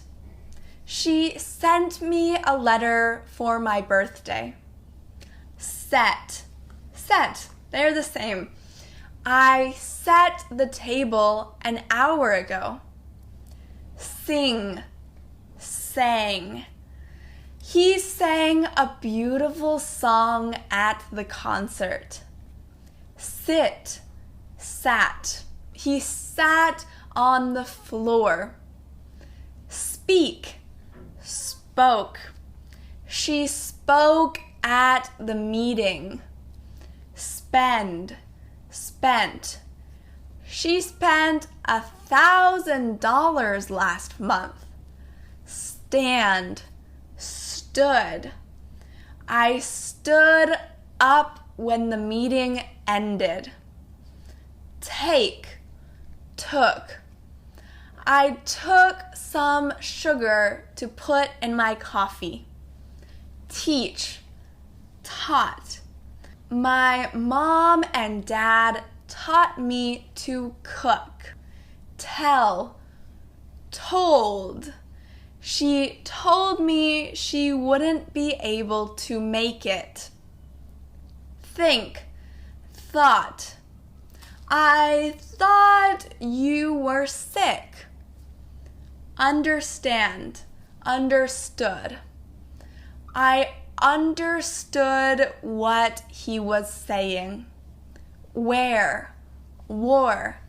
The dress you wore last night was beautiful. Win, won. They won the competition. Write, wrote. He wrote that book a long time ago.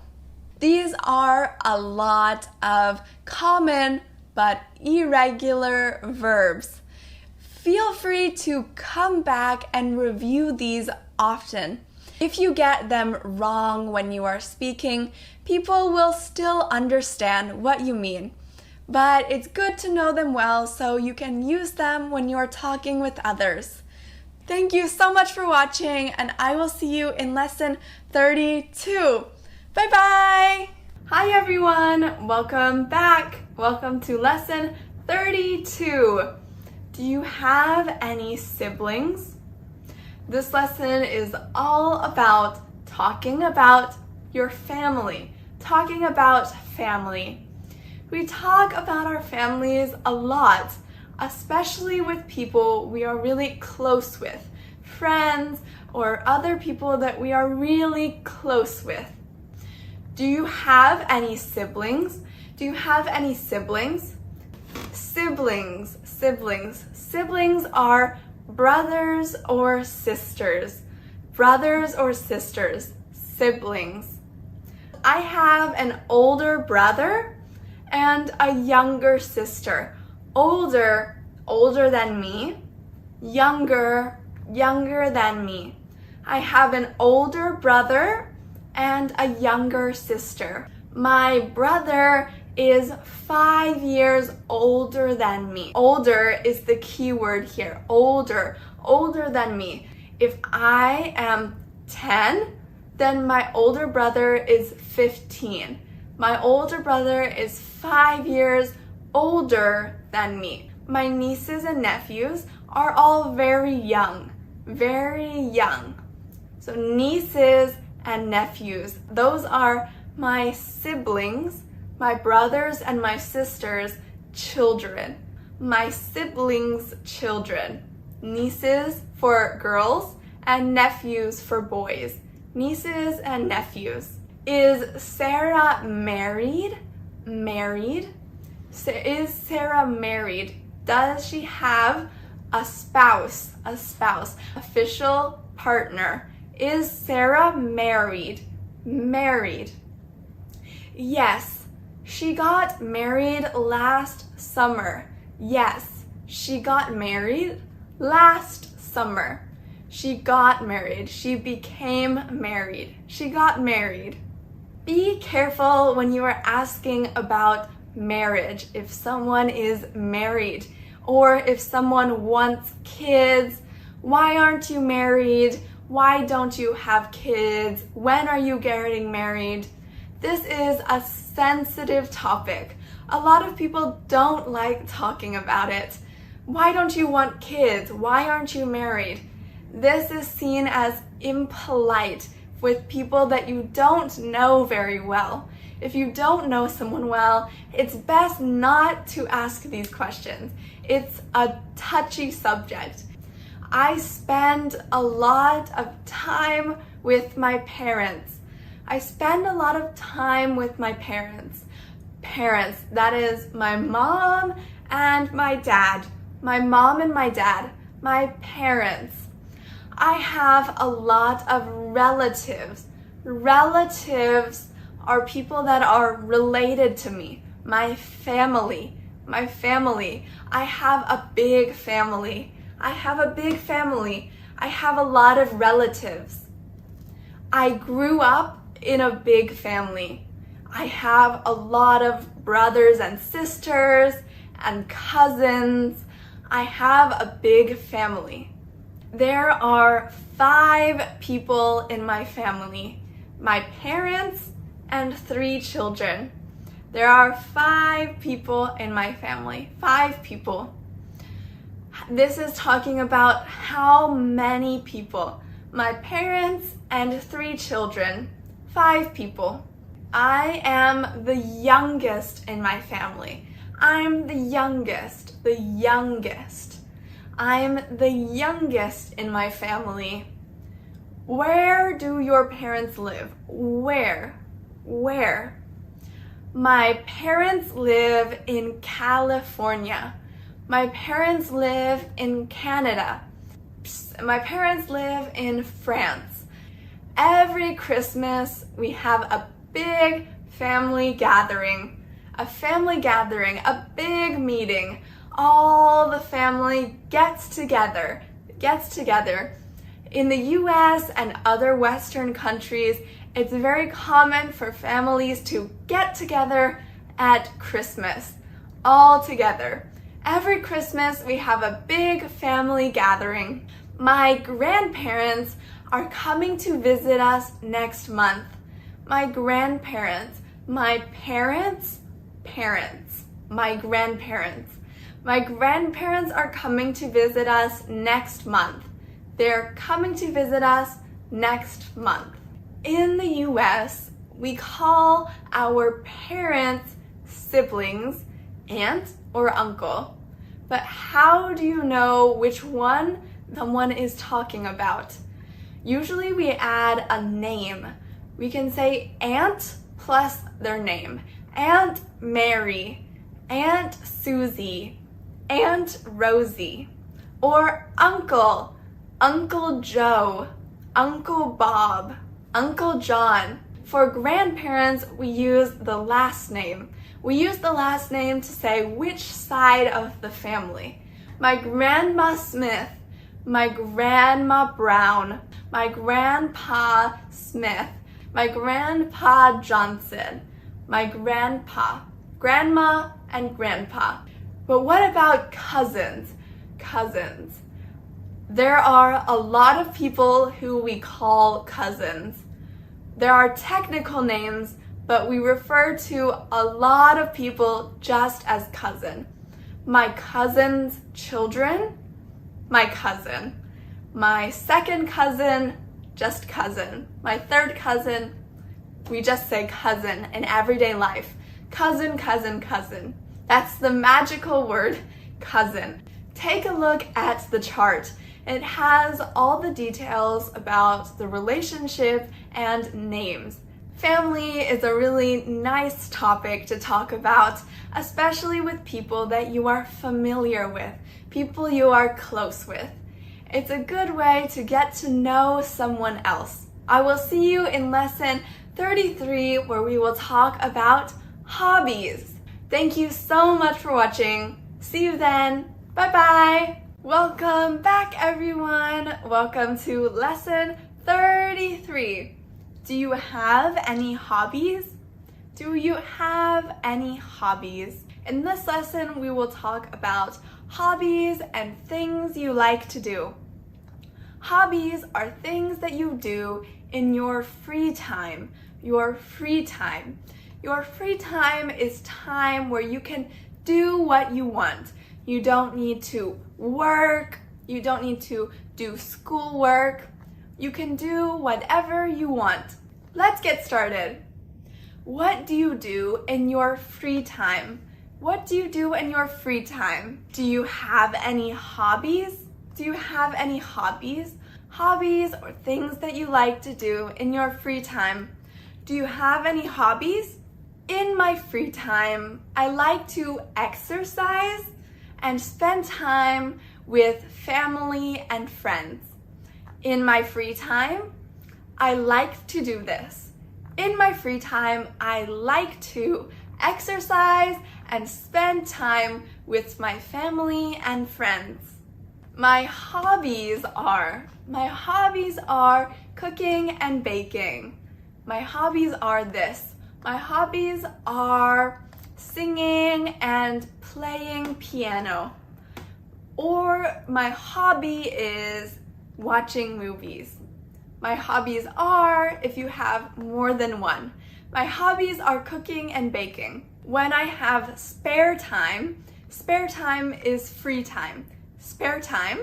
When I have spare time, I also like to learn English. When I have spare time, I also like to learn English. I like to do something. I like to learn English. I enjoy reading. I enjoy singing. I enjoy dancing. I enjoy reading. Do you like something? Do you like learning English? Do you like learning English? Do you like learning English? I hope you do. Yes, it's fun. Yes, it is fun. Yes, it's fun. How long have you been doing something? For how much time? How long have you been learning to code? How long have you been learning to code? How long have you been doing something? How long have you been playing chess? When did you start doing something? Depending on the context, this may mean when did you start this hobby? It also may be how long have you been doing this specifically? For example, if I am sewing a sweater, how long have you been sewing? It could mean how long have I been sewing for? When did I begin to sew? I started sewing when I was 8. It could also mean when did you start sewing this sweater? I have been sewing for 5 hours. I've been sewing for 5 hours. How long have you been doing something? How long have you been learning to dance? I have been dancing since I was 12. Dancing. How did you learn about this? How did you learn about making videos? How did you learn about making videos? Well, I watched a lot of tutorials and practiced very often. Tutorials are videos that show you how to do something. A dancing tutorial shows you how to dance. I watched a lot of tutorials and I practiced doing something. I practiced very often. Do you spend a lot of time doing this? Do you spend a lot of time painting? Do you spend a lot of time painting? Do you spend a lot of time painting? No, I am very busy. I am very busy. So I don't have time. I would love to though. I really want to. I would love to spend more time painting. No, I am very busy. I would love to though. Do you play any sports? Any sports? Basketball, baseball, soccer, sports. Do you play any sports? I am on my local soccer team. My local soccer team. My local, in my area, soccer team. I am on the team. I play with a team. I am on my local soccer team. I don't spend as much time doing it as I would like to. That means I don't do it as much as I want. I would like to spend more time on it. I don't spend as much time doing it as I would like to. Do you paint a lot? I don't spend as much time doing it as I would like to. I would like to spend more time on it. What are some common hobbies? Common hobbies. Gardening, gardening, shopping, shopping, playing guitar, playing guitar, filming, filming, or watching movies, watching movies, playing chess, sewing or knitting, playing tennis, working out, playing basketball, spending time outside, camping, baking or cooking, painting, riding, skateboarding, taking pictures, photography, and listening to music. There are so many different types of hobbies out there, and it's a really fun topic to talk about. You can get to know other, and it's a really fun topic to talk about. You can get to know other people and what they like to do. When you travel, you may also want to try a new hobby, something new. Sometimes if you share a hobby with someone else, if you both like doing the same thing, it connects you. You have something in common that you can talk about. Thank you so much for watching. I will see you in lesson 34. Bye-bye! Hello everyone, welcome back. Welcome to lesson 34. What do you do? What do you do? This lesson is about professions. Professions. Professions are jobs. What you do for work. What you do to earn money. Professions, your job. What do you do? What do you do? This is asking, what is your job? What is your job? What do you do? What do you do for a living? What do you do to make money, basically? What do you do for a living? What do you do for a living? What field do you work in? What field? A field is a general area. A general area. Medicine, business, a general field, general, area. What field do you work in? Where do you work? Where do you work? Where? Do you work in a hospital? In an office building? Where do you work? Where did you work in the past tense? If someone doesn't work anymore, where did you work? When you worked, where did you work? Where do you go to school? Where do you go to school? What school do you go to? If you don't go to school anymore, where did you go to school? Where did you go to school? Where did you go to school in the past? Where did you go to school in the past? Now to respond, I'm a. This is the most common way of saying what you do. I'm a. I'm a teacher. I'm a teacher. I teach. I'm a teacher. I'm an accountant. I'm an accountant. I work for a company. I work for a biotech company.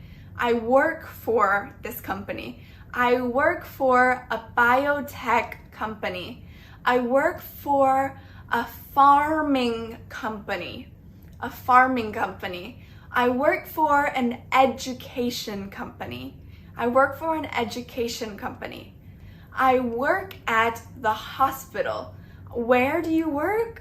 I work at the hospital. I work at McDonald's. I work at this store. I work at the hospital. I work at this building. I work at. Where do you work? I work at the hospital. I'm retired. I'm retired.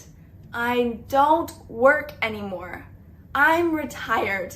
I'm retired. I don't work anymore. I'm retired. How long have you been doing something? How long have you been an accountant for? How long have you been an accountant for? How long have you been a doctor for? How long? I've been an accountant for 10 years. I've been an accountant for 10 years. I've been a doctor for 5 years. Do you like your job? Do you like it? Do you enjoy it? Do you like your job? Yes, I do. Yes, I do. Sometimes it's stressful. It's stressful. But I enjoy meeting new people every day. Yes, I do. Sometimes it's stressful. It's stressful. Sometimes I get too busy. It's stressful. But I enjoy meeting new people every day. I enjoy meeting new people. No, not too much. Do you like your job? No, not too much. I don't really like it. No, not too much. It doesn't fit my personality. My personality. It doesn't fit me. If you are a really talkative person, a job where you don't talk at all, it doesn't fit your personality. It doesn't fit who you are. No, not too much. It doesn't fit my personality. I'm looking for a new job. I am trying to find a new job. I'm trying to find a new job. I'm looking for a new job. It's really common to ask kids what they want to be when they grow up. When they are big, what do they want to be? What do you want to be when you grow up? What do you want to be when you grow up? When I grow up, I want to be a biologist. When I grow up, I want to be a biologist. When I was little, I would have said, when I grow up, I want to be a doctor. When I grow up, I want to be a doctor. My goal is, you can express what you want to do by saying my goal. A goal is something that you want to do, something that you want to get, something you want to achieve, you want to work for and get. I want to do this. My goal is to start my own business. My goal is to start my own business. My goal is to be a dancer. My goal is to be a singer. My goal. What is your favorite subject?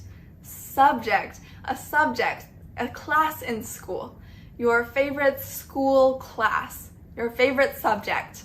Math, science, English, Spanish, art. What is your favorite subject? My favorite subject is math. My favorite subject is math. My favorite subject is English.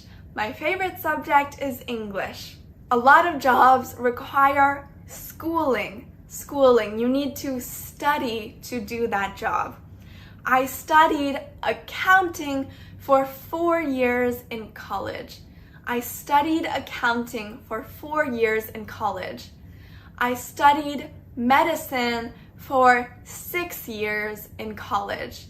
I studied art for 4 years in college. Let's go over some common professions. Farmer, barber or hairdresser,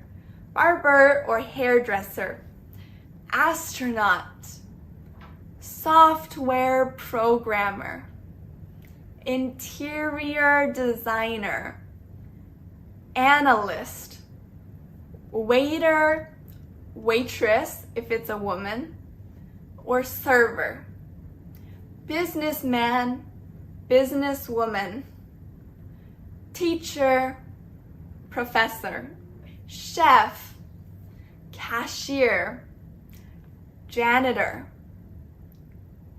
doctor, nurse, construction worker, bookkeeper, bartender, police officer, sales representative, electrician, mechanic, realtor, carpenter, office clerk, lawyer, truck driver, consultant, salesman, postman.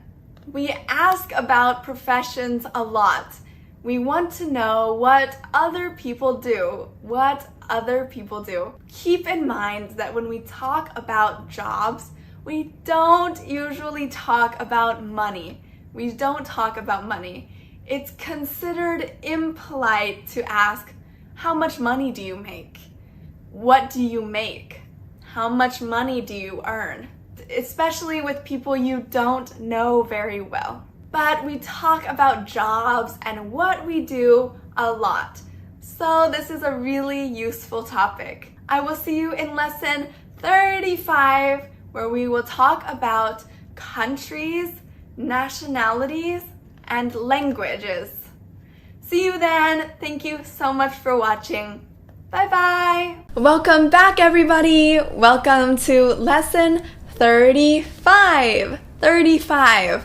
I'm Chinese. This lesson is about talking about countries, nationalities, and languages. We talk about these really often. These are a common part of everyday conversation. They are also an important part of introducing ourselves. When we talk about ourselves, we talk about where we are from and what languages we can speak. Let's get started.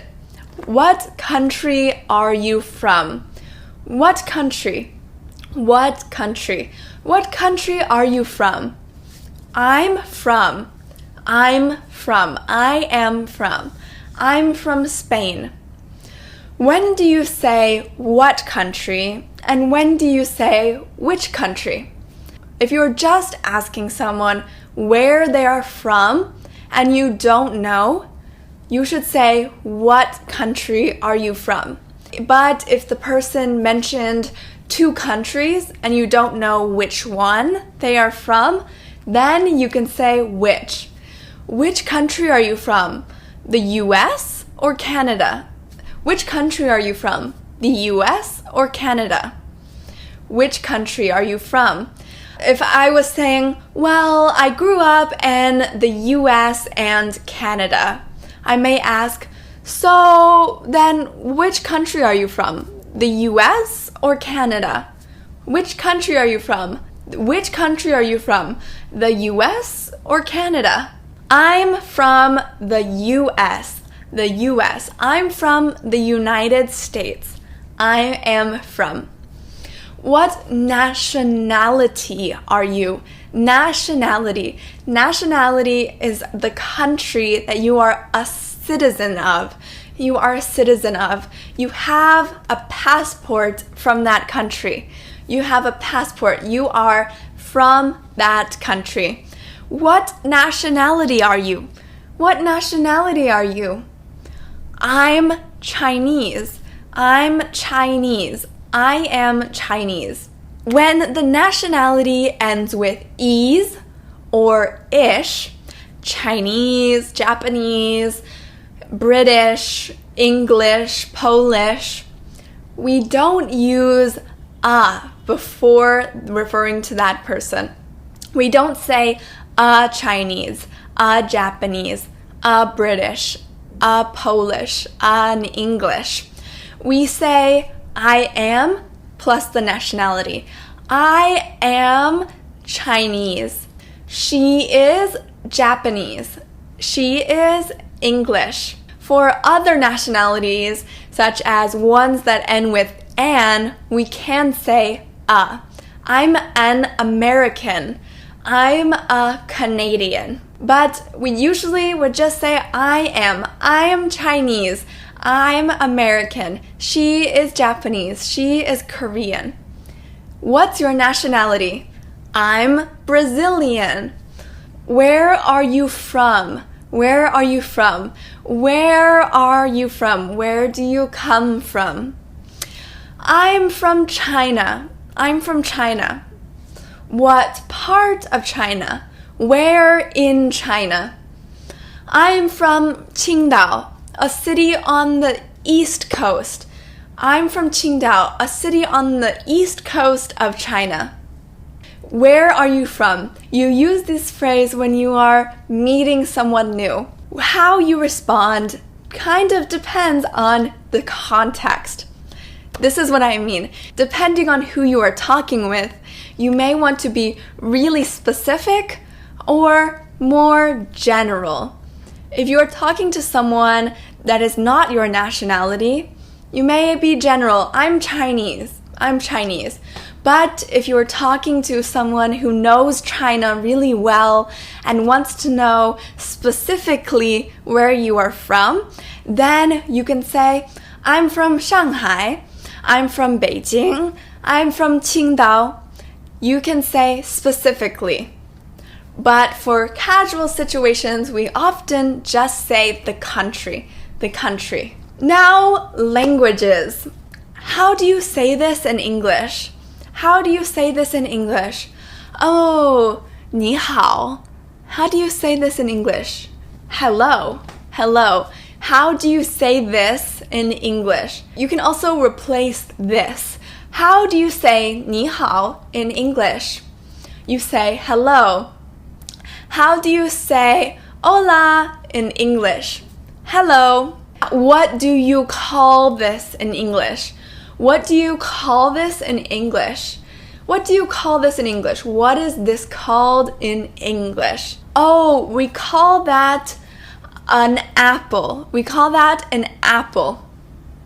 I'm learning English. I'm learning English. We are learning English. I'm learning English. I am learning it. I really want to learn to speak Spanish. I really want to learn how to speak Spanish. I really want to learn to speak Spanish. I really want to learn. My English is not very good. My English is not very good. If you are not confident in your language abilities, you can say, my English is not very good. My English is not very good. We usually say this and don't say, my English is poor. My English is poor sounds a bit strange. Instead, if you want to say this, you can say, my English is not very good. I hope to be able to speak English fluently. I hope to be able to speak English fluently. With this course, you will be closer and closer to fluency. We are getting there. We're getting there. I hope to be able to speak English fluently. Fluently. Very well, fluently. Do you speak Chinese?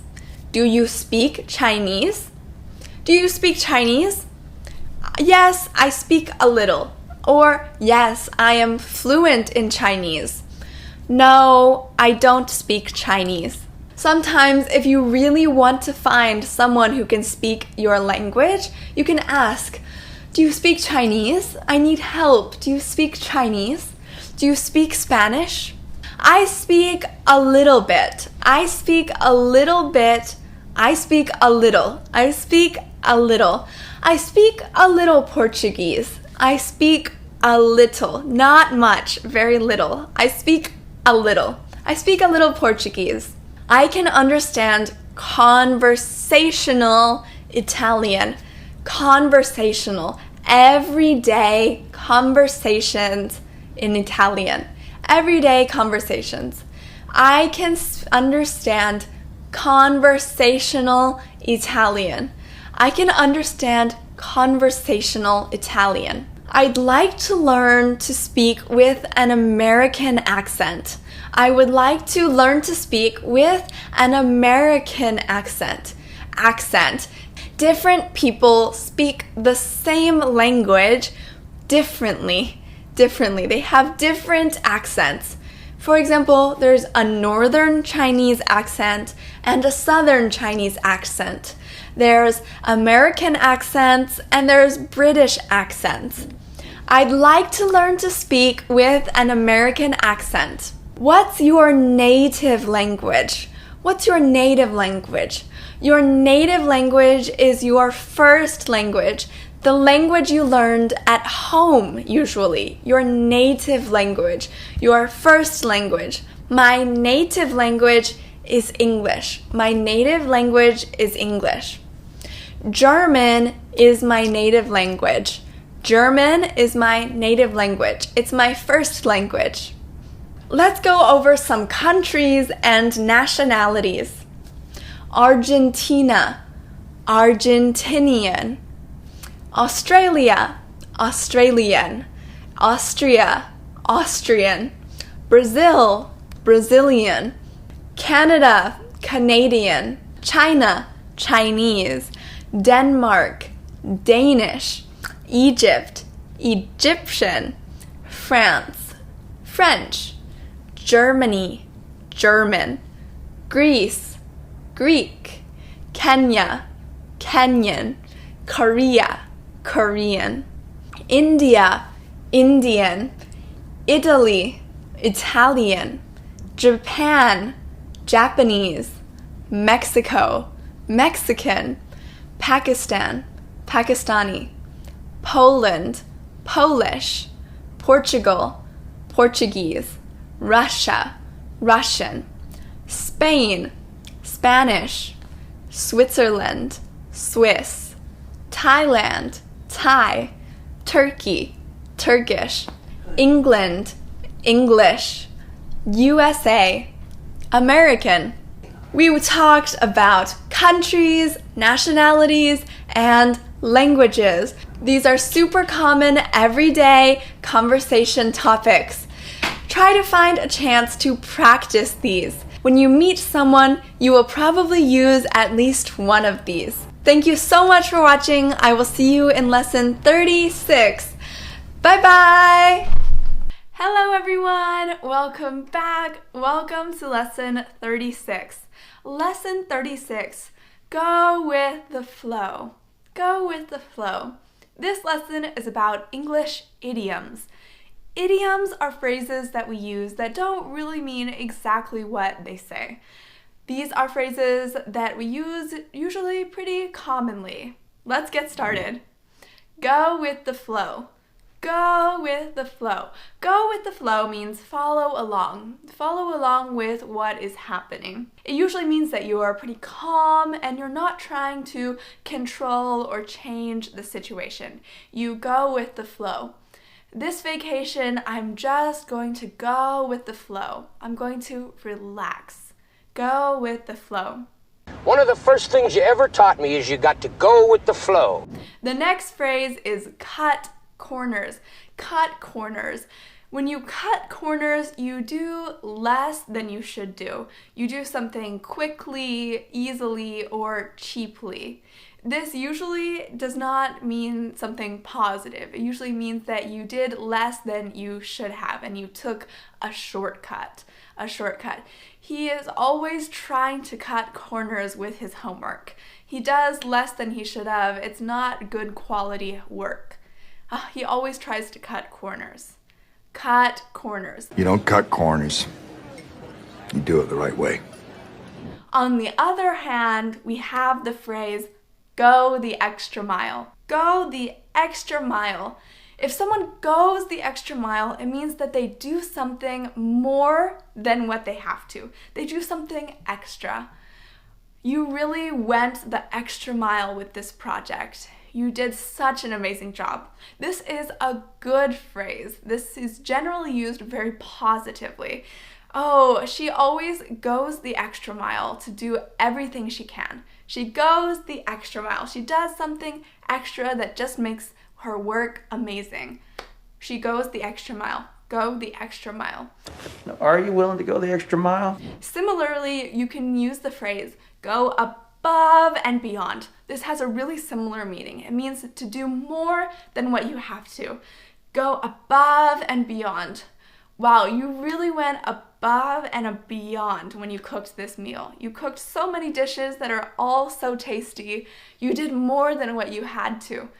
You went above and beyond. Above and beyond. Don't be afraid to go above and beyond. Under the weather. Under the weather. Under the weather means you don't feel good. You feel slightly sick or you have a mild fever. Oh, I don't feel good. I'm feeling under the weather. Under the weather. You can use this if it's not an extreme illness, but you just don't feel well. I'm sorry I can't go to your party. I'm feeling under the weather.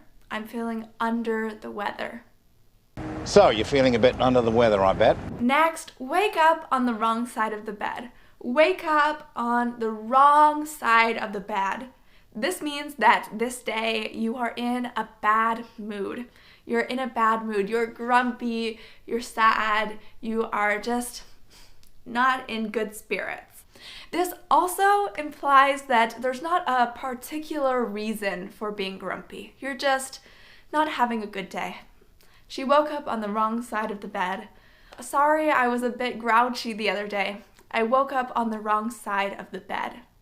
Wake up on the wrong side of the bed. What is your problem? You wake up on the wrong side of the bed this morning? Fingers crossed. Fingers crossed. This means that you are hopeful of something. Oh, I hope that I get that job. Fingers crossed. Fingers crossed. I hope that I get a good score. Fingers crossed. Fingers crossed. It's good luck to have your fingers crossed. Fingers crossed. Anyway, Columbia is the dream for grad school, so fingers crossed. Rule of thumb. Rule of thumb. A rule of thumb is a general rule that you should follow or a simple guideline that you can always use. A rule of thumb. A rule of thumb. A good rule of thumb is always to do your harder homework first. To do the homework that's more difficult first. That's a good rule of thumb. A good rule of thumb is to always be polite to people. A good rule of thumb. A good rule to follow. Really, just consider it like a rule of thumb, all right? Okay. At the end of the day. At the end of the day. This phrase can be used literally, like at the end of the day. For example, at the end of the day, I brush my teeth and I brush my hair. At the end of the day. Or it can mean something that matters the most important thing. At the end of the day, we should try to be nice. At the end of the day, the most important thing is to try to be nice. I can help you and give you advice, but at the end of the day, it's your choice. At the end of the day, it ultimately comes down to your choice. At the end of the day, all that matters is what you think. Next, not my cup of tea. Not my cup of tea. Not my cup of tea means you don't really like something. You don't like it. It's not my cup of tea. I love different vegetables, but Brussels sprouts are not my cup of tea. Brussels sprouts are not my cup of tea. Not my cup of tea. I don't really like it. I didn't watch that film because it's absolutely not my cup of tea. Now get in touch. Get in touch. This means to get in contact with someone, to send them an email, call them, talk to them. Get in touch. Get in touch with them. Do you know when Sarah's birthday party is? Oh, I'm not sure. You'll have to get in touch with her. Get in touch. You'll have to ask her, contact her. Get in touch. I'll get in touch with Ethan. Similarly, we have keep in touch. Keep in touch is keep in contact. To keep in contact, keep texting, keep emailing, keep calling, keep in touch. If you are not going to see someone for a while, you can say, keep in touch, keep in touch. I'm moving to another country, but we can still keep in touch. Keep in contact, keep in touch. Keep in touch. See eye to eye. See eye to eye on something. If you see eye to eye on something, that means you and another person agree. You agree. You and I see eye to eye on this issue. We are in agreement. We agree. You can also say we don't see eye to eye. We don't see eye to eye. This means we don't agree with each other. We don't agree. We don't always see eye to eye on bingo. To ring a bell. To ring a bell. If something rings a bell, it means it sounds familiar or you remember it. Do you remember James?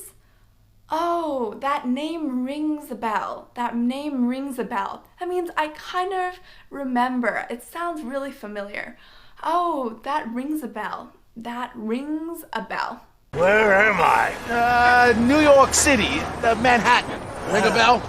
To be down to earth. To be down to earth. If someone is down to earth, it means that they are authentic, genuine, humble. They are real people. They are authentic. They are down to earth. Oh, I love Mary's personality. She is so down to earth. She's so down to earth. You don't need her, man. You need somebody a little more down to earth. Don't judge a book by its cover. Don't judge a book by its cover. This is a really common saying. It means that you shouldn't assume anything just by looking at it. Initially, it comes from books. Books have covers, and you shouldn't judge if the book is good or not just based off the cover. And people have used this phrase to apply it to people or other things.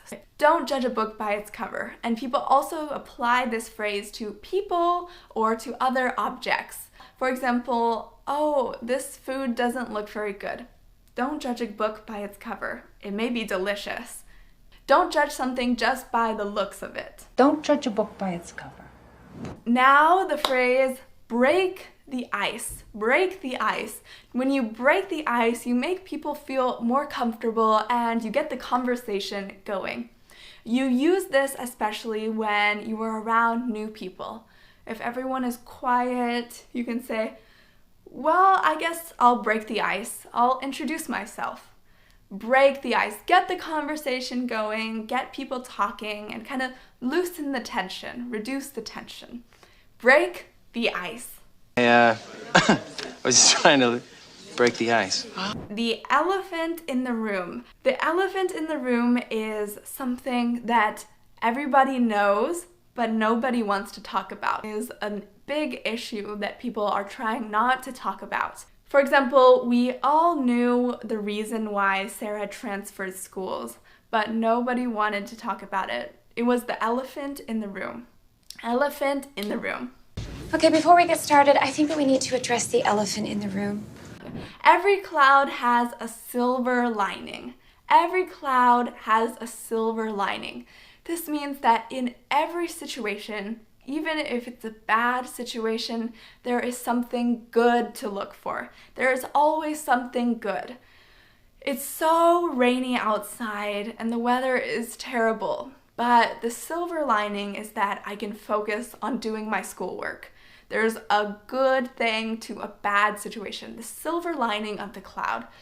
Every cloud has a silver lining. Every cloud has a silver lining. There's also the phrase, the light at the end of the tunnel. The light at the end of the tunnel. This means that in the tunnel, in the dark, in difficult situations, there is light at the end. There is something to look forward to. Good things will happen after difficulty, after adversity. There is a light at the end of the tunnel.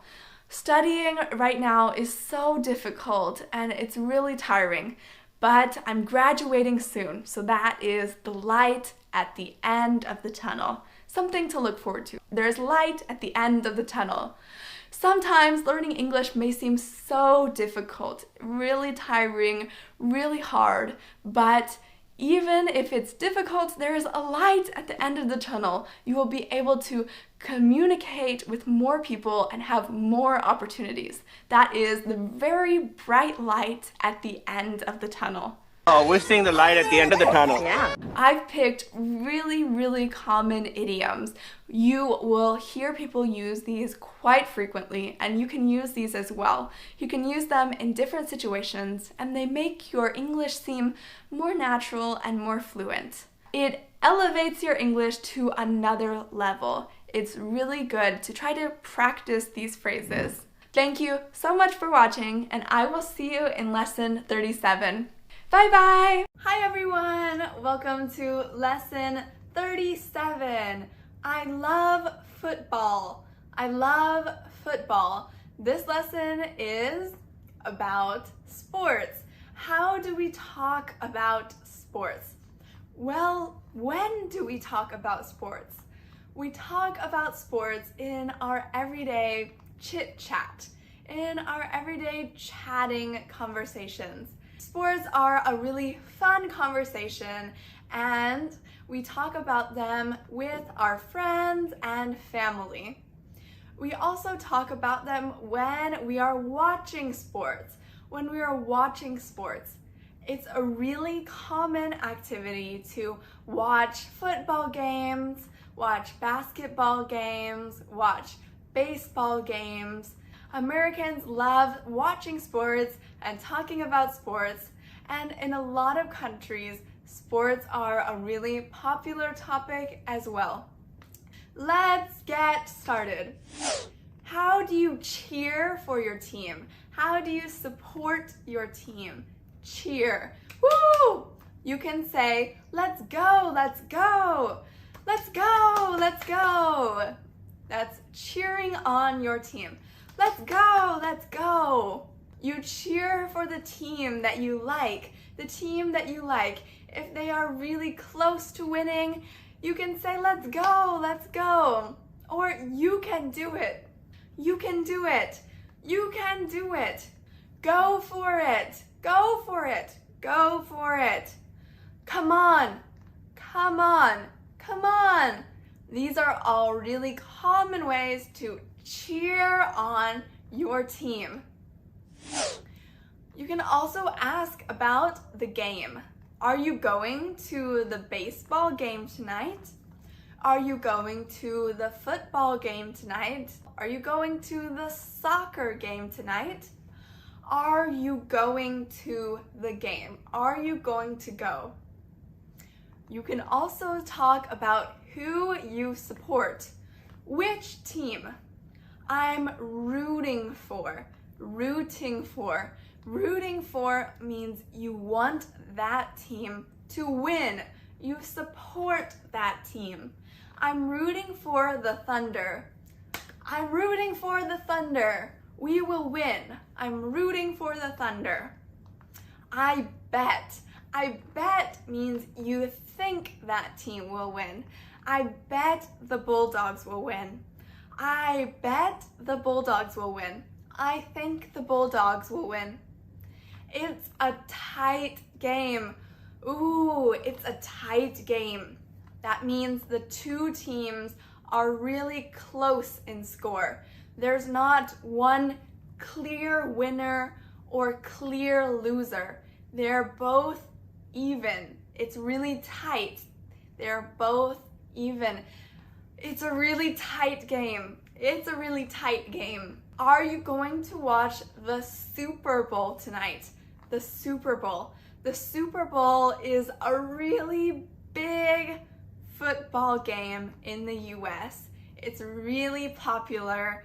A lot of Americans throw parties, Super Bowl parties, just to watch this game. It's once a year, the Super Bowl. The Super Bowl. Are you going to watch the Super Bowl tonight? I'm a big fan of Tom Brady. A big fan of. That means you really like them. I'm a really big fan. I'm a really big fan of Tom Brady. I'm a big fan of Taylor Swift. I really like her. I really like her music. The Red Sox won. In a game, if there are two teams, one team can win. One team will lose. Sometimes the teams tie. They tie. There is no winner and there is no loser. The teams tie. The Red Sox won. Yay! They won. The Tampa Bay Rays lost. They lost. The Tampa Bay Rays lost. The two teams tied. The two teams tied. What a great game. What a great game. That was a really good game. I liked watching it. This is a good way to end a game. What a great game. The Sooners have been doing well this season. The season is the sports season. The sports season. Sports have seasons. When they play that sport, that is the sports season. The Sooners have been doing really well this season. They've been doing really good. They have won a lot. What's your favorite sport? I love football. My favorite sport is football. I love football. I've been playing volleyball since I was 6. I have been playing volleyball since I was 6. Let's go over some common sports. Volleyball. I love volleyball. Basketball. American football. Now, this can be confusing. In the US, American football is really popular. American football. We call this sport soccer in the US. In the US, Australia, Canada, this is called soccer. But in the UK and most other countries, this is called football. So in the US, it's soccer. In the UK, it's football. We have different names for it. Now, hockey. There's ice hockey, field hockey, different types of hockey. Badminton, ping pong, baseball, weightlifting, golf, swimming, tennis, boxing, bowling, surfing, and soccer. We talked a lot about sports. Sports is such a fun topic to talk about. A lot of people really like talking about sports and talking about their favorite team. It's a good conversational topic. It's a good topic. I will see you in lesson 38. Thank you so much for watching. Bye-bye. Hello everyone, welcome back. Welcome to lesson 38. It's really cold. This lesson is about talking about the weather. This is part 1. Part 1 of talking about the weather. It's really cold for this time of year. It's really cold for this time of year. This time of year, it is usually warmer. It's really cold for this time of year. It's really cold for this time of year. It's colder than usual. It is colder than usual. It is usually warmer. It's colder than usual. It's cold. It is cold. It was sunny yesterday. It was sunny yesterday. Yesterday was sunny. It was sunny, lots of sun yesterday. It was sunny yesterday. It's around 70 degrees outside. It's around 70 degrees outside. 70 degrees. We use the imperial system in the US, so that is Fahrenheit. Fahrenheit. It's around 70 degrees Fahrenheit outside. It's around 70 degrees outside. It's so nice outside. It's so nice outside. It's really nice outside. Really good weather. Oh, it's so nice outside. What wonderful weather. What wonderful weather. If you want to say how amazing the weather is, you can say, what wonderful weather. What wonderful weather. Really good weather. I hope it rains. I hope it rains. That means that you want it to rain. You want it to rain. I hope it rains. I hope it rains. I hope it snows. I hope it snows. I hope. I want it to. I hope it rains. I hope it rains. Let's spend some time outside. If there is really good weather and you want to go outside, you can say, let's spend some time outside. Let's spend some time outside. I love this type of weather. I love this type of weather. Whatever weather it is, I love it. I love this type of weather. If it's really sunny and bright, you can say, I love this weather outside. Or if you like rain and it's raining, you can say, I love this type of weather. I love this type of weather. I love this type of weather. I actually like rainy days. I actually like rainy days. Most people don't like rainy days, but I actually like rainy days. That's true. I actually like rainy days.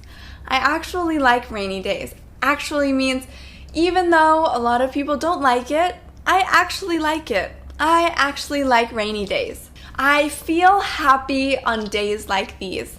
I feel happy. I feel happy on days like these. On days like these. When it's sunny, I feel happy on days like these. Or if it's raining, I feel calm on days like these. I feel calm on days like these. Burger! It's freezing. It's really cold. Really, really cold. Brr! It's freezing. I should have brought my sweater. I should have brought my sweater. I should have, but I did not. I should have brought my sweater. I should have brought my sweater. It's cold. I should have brought my sweater. I should have brought my hat. I should have brought my hat. I should have brought my gloves. My gloves. I should have brought my gloves. Wow, it's really windy. There's lots of wind. Wow, it's really windy. It's really windy. It's been really dry recently. The air has been dry. No rain. It's been really dry recently. In the past few days, past few weeks, past few months, it's been really windy. It's been really dry. It's been really rainy. It's been really windy recently. Today is going to be a hot one. A hot one. In this case, one means day. It's going to be a hot day. Today is going to be a hot day. In casual English, we just say, today is going to be a hot one. Today is going to be a hot one. It's so hot outside. It's really, really hot. It's so hot outside. It's so bright, lots of light. It's so bright and sunny, lots of sun. It's so bright and sunny. It's so bright and sunny. You should wear sunscreen. Sunscreen protects you from the sun. It's usually a lotion. You should wear sunscreen. You should wear sunscreen. It's really bright. You should wear sunscreen. Now, we actually talk about weather a lot. It's a really common everyday topic. You can talk about it with your friends, with your family, with strangers, with people you know really well. We talk about the weather a lot. If you don't have anything to talk about, you can bring up the weather. Wow, it's really rainy. You can talk about the weather. It's such a common topic in everyday chit-chat. I will see you in the next lesson where we will talk more about the weather. We will talk more about the weather then. Thank you so much for watching. Bye-bye. Hi, everybody. Welcome back. Welcome to lesson 39. Is it going to snow? Is it going to snow? This lesson is about talking about the weather. This is part 2. Part 2. What's the weather like in Seattle? What's the weather like in Seattle? In general, what is the weather like? Is it cold? Is it hot? Is it rainy? This is a really good question if you want to start some chit-chat. If you only know where someone is from, you can ask them what the weather is like there. Oh, you're from New York. What's the weather like in New York? Oh, you're from Chile. What's the weather like in Chile? It's usually pretty cloudy and rainy. It's usually pretty cloudy and rainy. It is usually, almost always, very often, pretty cloudy. Pretty here means quite or very. It is usually very cloudy and rainy. Is it going to snow? Is it going to snow? Will it snow? Is it going to snow? Is it going to rain? Is it going to snow? Is it going to rain? Yes, I think it's going to snow a little bit. Yes, I think it's going to snow just a little bit. It's going to snow a little bit. If you go to the market, take an umbrella. If you go to the market, take an umbrella. It might rain, so take an umbrella.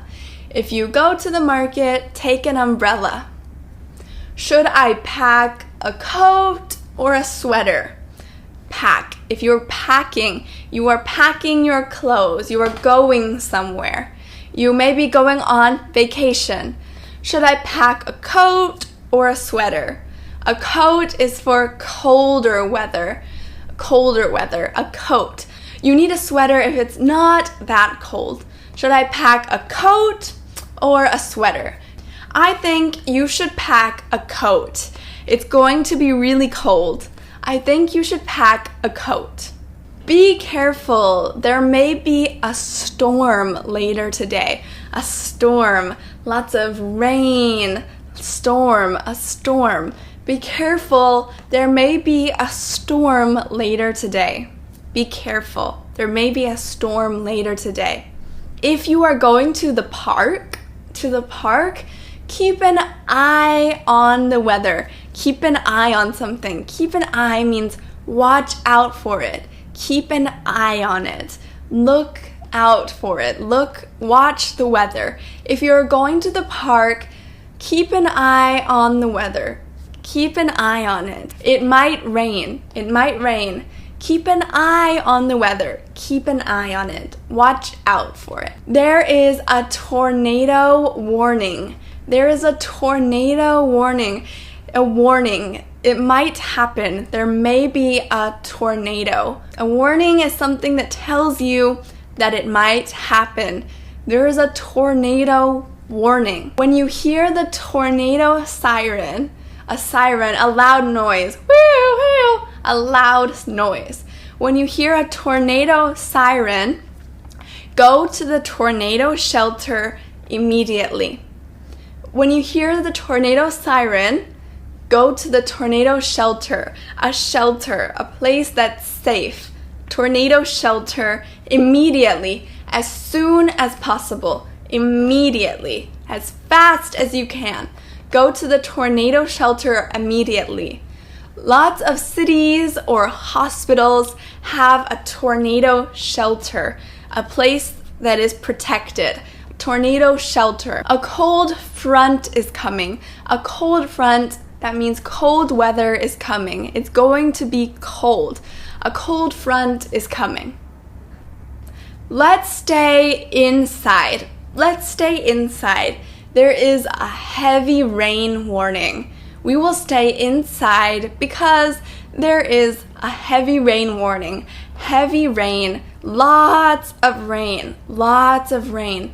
A warning, it may happen. Someone is saying, be careful, it may happen.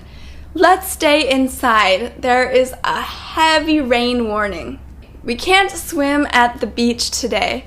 We can't swim at the beach today because there is a red flag warning. A red flag warning. There are flag warnings at the beach. When there is a red flag, that means be really careful. Don't swim. Don't swim at the beach. A red flag warning. If it's a yellow flag, be really careful. Be really careful. If you swim, be really careful.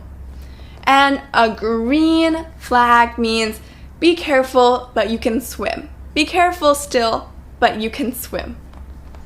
What is the low for today? The low. The low. The low means the lowest temperature it will be. For example, the low is 50 degrees and the highest temperature is 70 degrees. The lowest, the very lowest, is 50. The highest is 70. What is the low for today? The low is 50 degrees. The low is 50 degrees. How hot does it get in the summer? How hot does it get in the summer? How hot does it get? How hot? What is the hottest that it is in the summer? The highest it usually gets is around 100 degrees. The highest is around 100 degrees. The highest the temperature gets is around 100 degrees. 100 degrees Fahrenheit is around 38 degrees Celsius. Around 38 degrees Celsius. That's very hot. We talk about weather a lot. It's a really common chit-chat topic. We use it as something to talk about with our friends and our family, with everyone, basically. We talk about the weather a lot. That covers a lot about weather. Try to find an opportunity to practice these phrases. They are really common and useful. I also encourage you to try to use these phrases as a conversation starter. Something to start a conversation. Oh, hey, what wonderful weather. Really great weather. It's a good way to start a conversation. I will see you in lesson 40 where we will talk about going to the bank. Thank you so much for watching. See you then. Hello everyone. Welcome back. Welcome to lesson 40. I'd like to open an account. We're going to talk about going to the bank. Going to the bank. This is part 1. Going to the bank. We go to the bank for different reasons. When you're in a foreign country, you may want to set up a bank account. You may want to set up a bank account.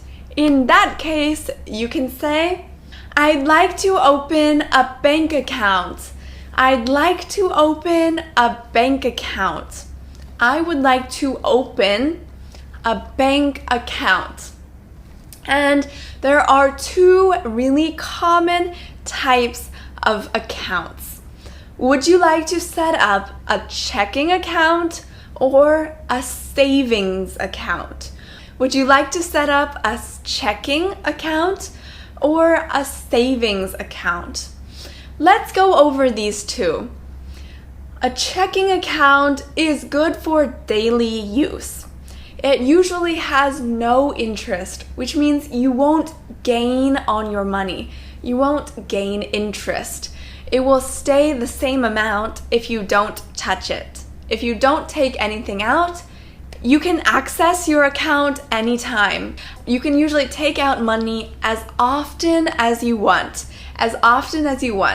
And there's usually no minimum balance required. You can have $0 in the account. No minimum balance required.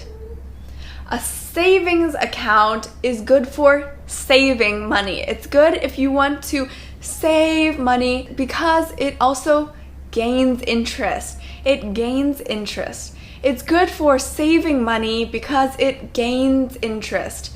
You will gain interest on the money. But with this account, you are often limited to the number of transactions you can make a month. Number of transactions, withdrawals or sending money, taking out money. And it often requires a minimum balance, the least amount of money that you can have in that account.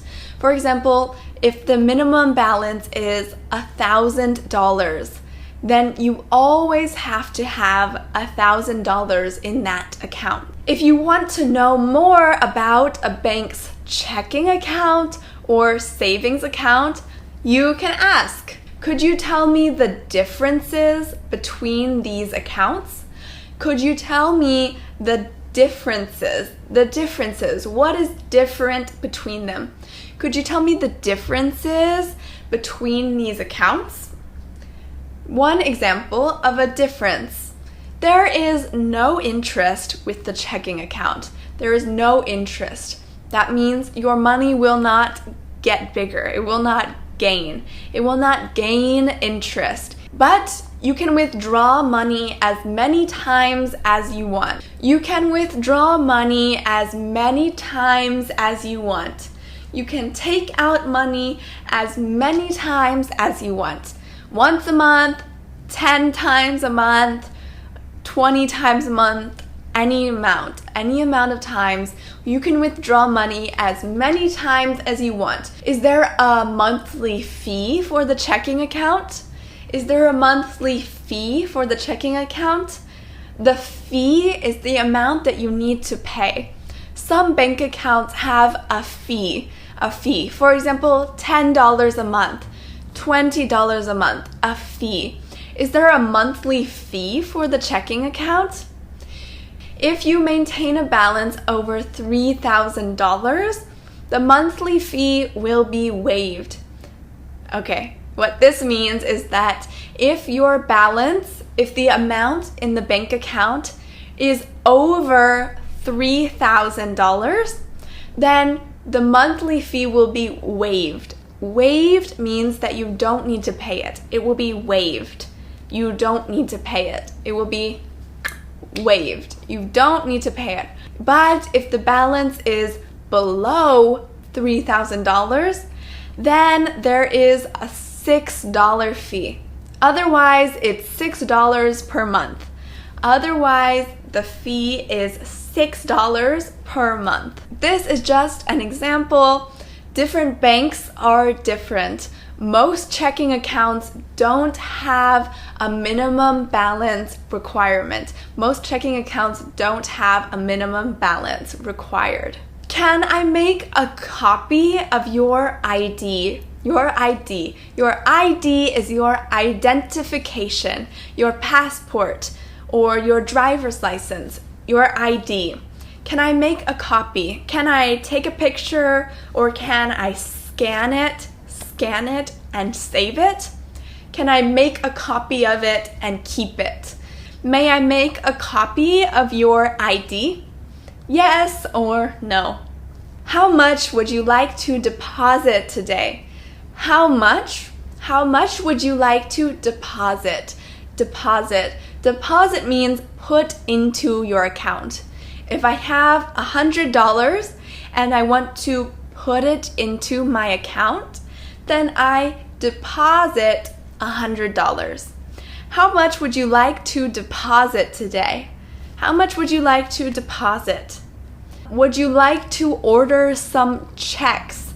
Some checks. Checks. We don't use checks that often anymore, but sometimes people still want checks. You can use checks as a way to give someone money. For example, an $100 check. This check is for you. Would you like to order some checks? You can set up an online banking account. Now, online banking is really common. You can set up an online banking account. Set up, create. You can create an online banking account. An online banking account, maybe on your phone or on your computer. An online banking account. Can you put your initials here and sign here, please? Your initials, the first letters of your name, the first letters of your names. Can you put your initials here and sign here, please? When you sign your signature with your full name, at least your first name and your last name. Your debit card will be mailed to you within a week. Your debit card. A debit card. A debit card is a card you can use to pay for things. When you pay with your debit card is connected to your bank account. When you pay with your debit card, the money will be taken out of your account. The money will be taken out of your bank account. Your debit card will be mailed to you within a week. It will be sent to your home. They will send it to you, mail it to you. Your debit card will be mailed to you within a week, within the next week. Your passcode for the debit card will be mailed to you separately. The passcode, the password. For example, 1234. Your passcode is 1234. That passcode will be mailed to you separately. This is for security reasons. They mail the debit card and the passcode separately. They mail them separately, not together. In this lesson, we talked about setting up a bank account.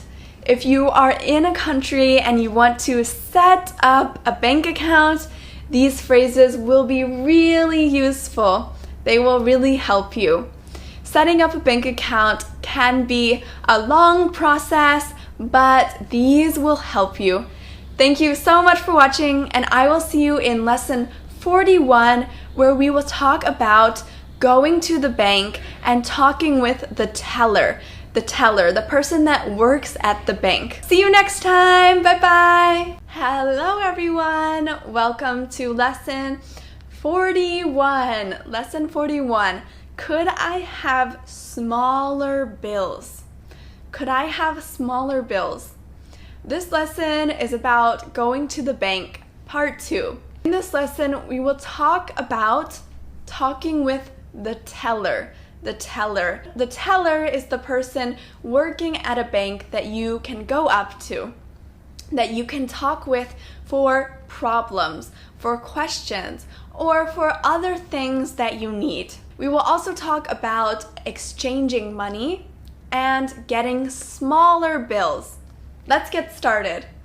At a bank, there are lines.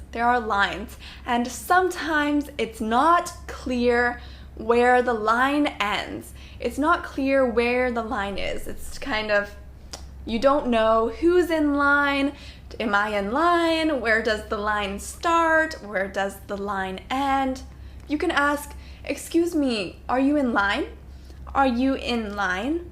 Are you in line means, are you waiting in line? Are you in the line? You can ask this so you can know if the person is waiting or not. Excuse me, are you in line? Or is this the end of the line? Is this the end of the line?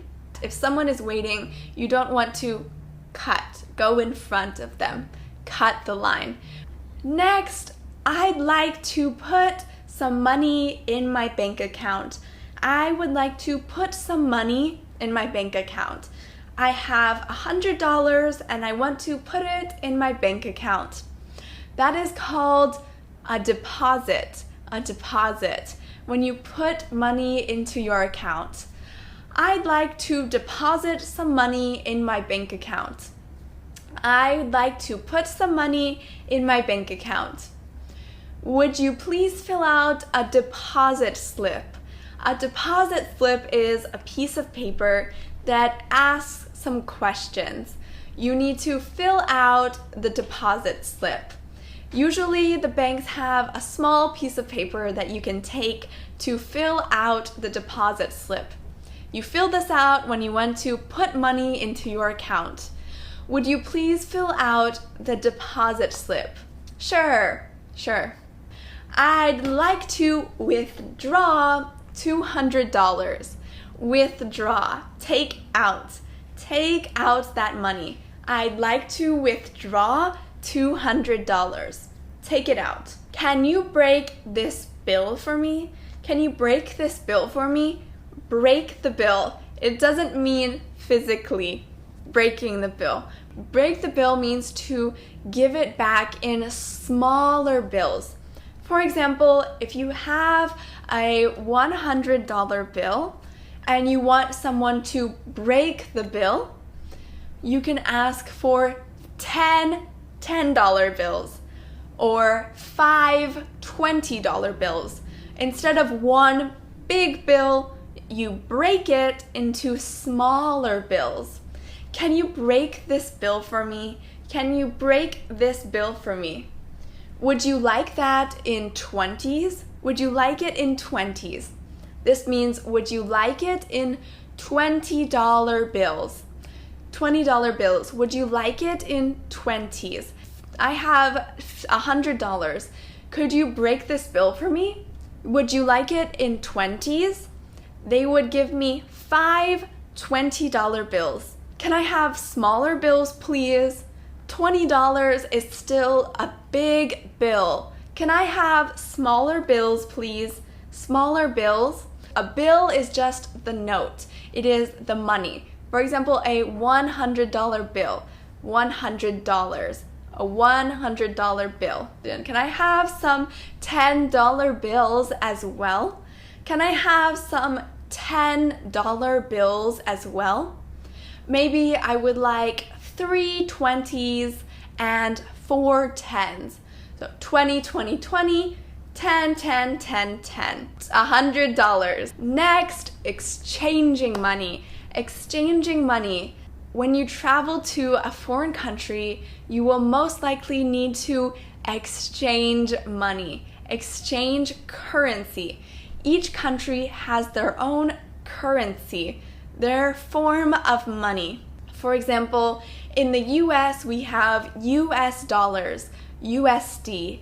In China, there is Chinese yuan, CNY. In Europe, in the European Union, there are euros.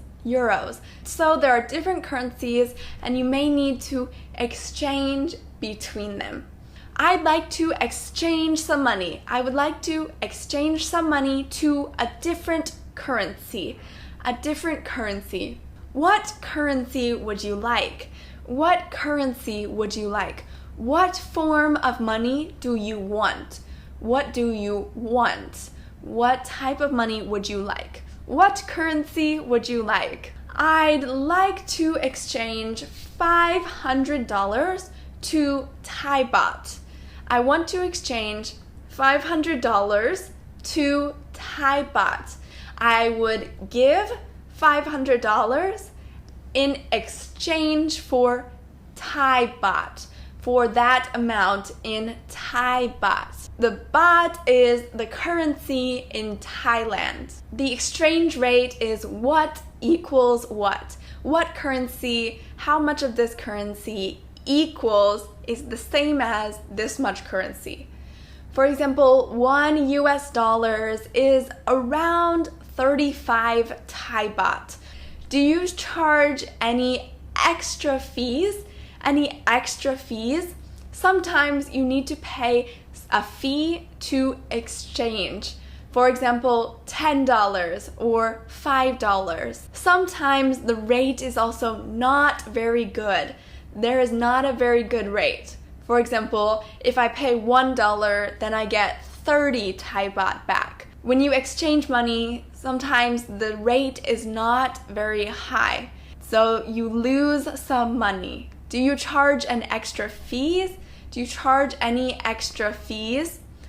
You may need to also pay a fee. $1, $5, $10. You can ask. In this lesson, we covered how to talk with the teller, how to find the end of the line, how to deposit money, how to withdraw money, how to break the bill, and how to exchange money. Wow, we covered a lot. These are really useful topics when you are dealing with money while traveling. When you are going to another country, you will likely need to use one of these phrases. Practice them and you will be comfortable in going to the bank. Thank you so much for watching, and I will see you in lesson 42. See you then. Thank you. Bye-bye. Hello, everybody. Welcome back. Welcome to lesson 42. I'd like a haircut. I'd like a haircut. This lesson is about going to the hair salon. The hair salon. The hair salon, where you get your hair done. Your hair. The hair salon. Let's get started. I would like to get a haircut. A haircut. I would like to get a haircut. That means you would like your hair to be cut. You would like to get your hair cut. Do you accept walk-ins? Walk-ins. Walk-ins are when you go to a salon, a hair salon, without a reservation. You did not book ahead of time. You are just walking in. You're just walking in without an appointment. Do you accept walk-ins? Do you have an appointment? Do you have an appointment? When we talk about a hairdresser, we use the word appointment. Appointment. So what's the difference between an appointment and a reservation?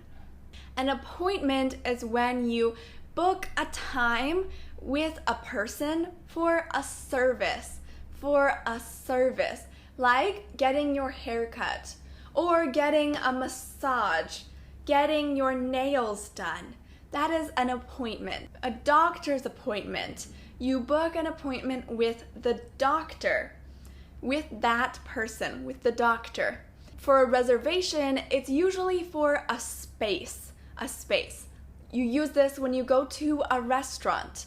You have booked the table. You have reserved the table.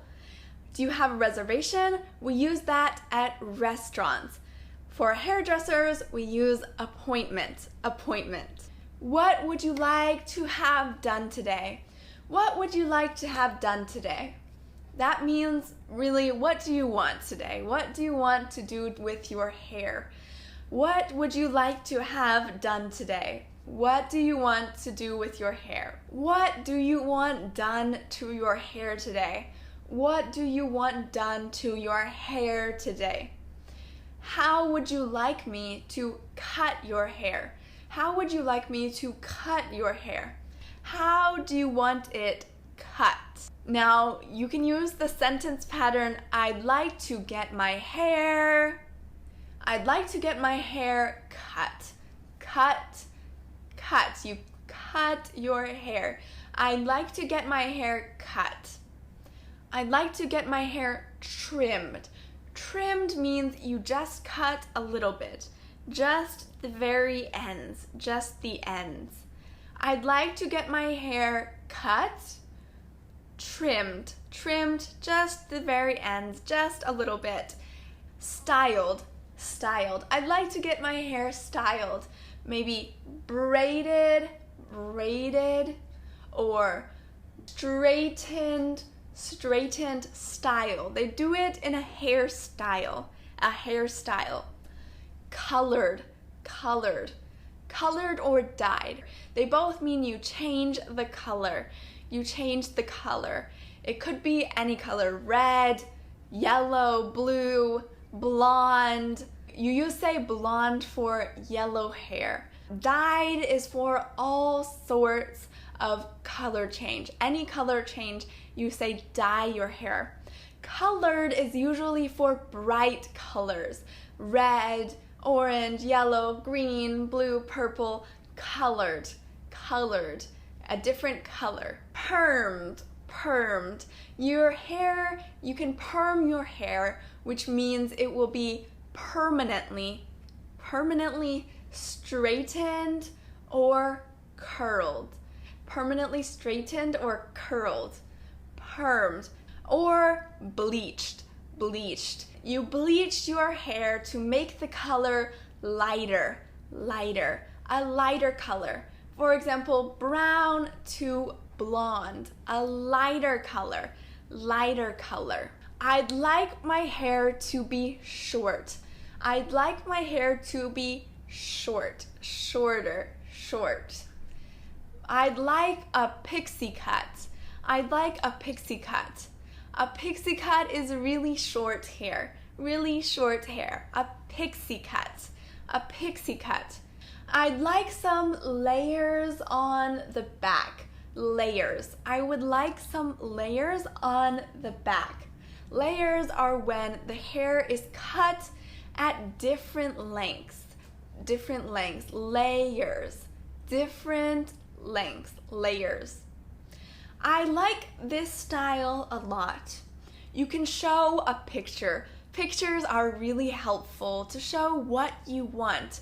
You can find a picture that you like and ask the hairstylist. I like this style a lot. I like this style a lot. I'd like my hair to be a little shorter. I'd like my hair to be a little shorter. Would you like your bangs trimmed as well? Your bangs. Bangs are when you cut the hair short here on the forehead. Would you like your bangs trimmed? Trimmed? Cut a little bit. Trimmed as well? Would you like your bangs trimmed as well? This is me with my bangs really short. They were really short. Bangs. How much would you like to be taken off? How much do you want to cut off? How much would you like to take off? Would you like this much, this much, this much? How much? How much would you like to be taken off? The barber may ask in a specific area, how much would you like to be taken off the side? How much would you like to be taken off the side? How much would you like to be taken off the side? The side. This much, this much, this much, or the back. How much would you like to be taken off the back? The back. About 2 inches. About 2 inches. About an inch. About 2 inches. We use inches a lot. Inches. 1 inch is around 2.5 centimeters. Around 2.5 centimeters. An inch. An inch. Where do you usually part your hair? Part your hair. part it on the side, in the middle, on the back. Where do you usually part your hair? In the middle, on the right side, on the right side, on the left side, on the left side, around here, around here. I usually part my hair around here. When was the last time you had your hair cut? When did you last have your hair cut? When was the last time you had your hair cut? About a month ago. About a month ago. About 3 months ago. About a month ago. This is pretty commonly asked, so don't be surprised if they ask you this. Would you like a fade? A fade? A fade is common in men's hair. On the sides, it is shorter. It's a fade. A fade. A fade. Would you like a fade? Would you like a blowout? Would you like a blowout? A blowout is when they blow dry your hair with a style. They blow out. Would you like a blowout? A blowout? They blow dry your hair and they put it in a style. Would you like a blowout? Now you know how to go to a hairdresser and get your hair done the way you like it. I think this is really important because you want to avoid getting your hair done in a way that you don't like it. You want it to be done how you like it. Now you know how to express that. These sentences will help you to communicate clearly, simply, and clearly. I will see you in our next lesson, lesson 43. See you then. Thank you so much for watching. Bye bye. Hello everybody. Welcome back. Welcome to lesson 43. Lesson 43. Is there a faster option? This lesson is about going to the post office. The post office. We go to the post office when we want to ship things, when we want to mail things. If I want something to get from here to my friend, my family, I can go to the post office to ship or to mail whatever I want. To ship or mail my package or my letter. Let's get started. I'd like to mail this package.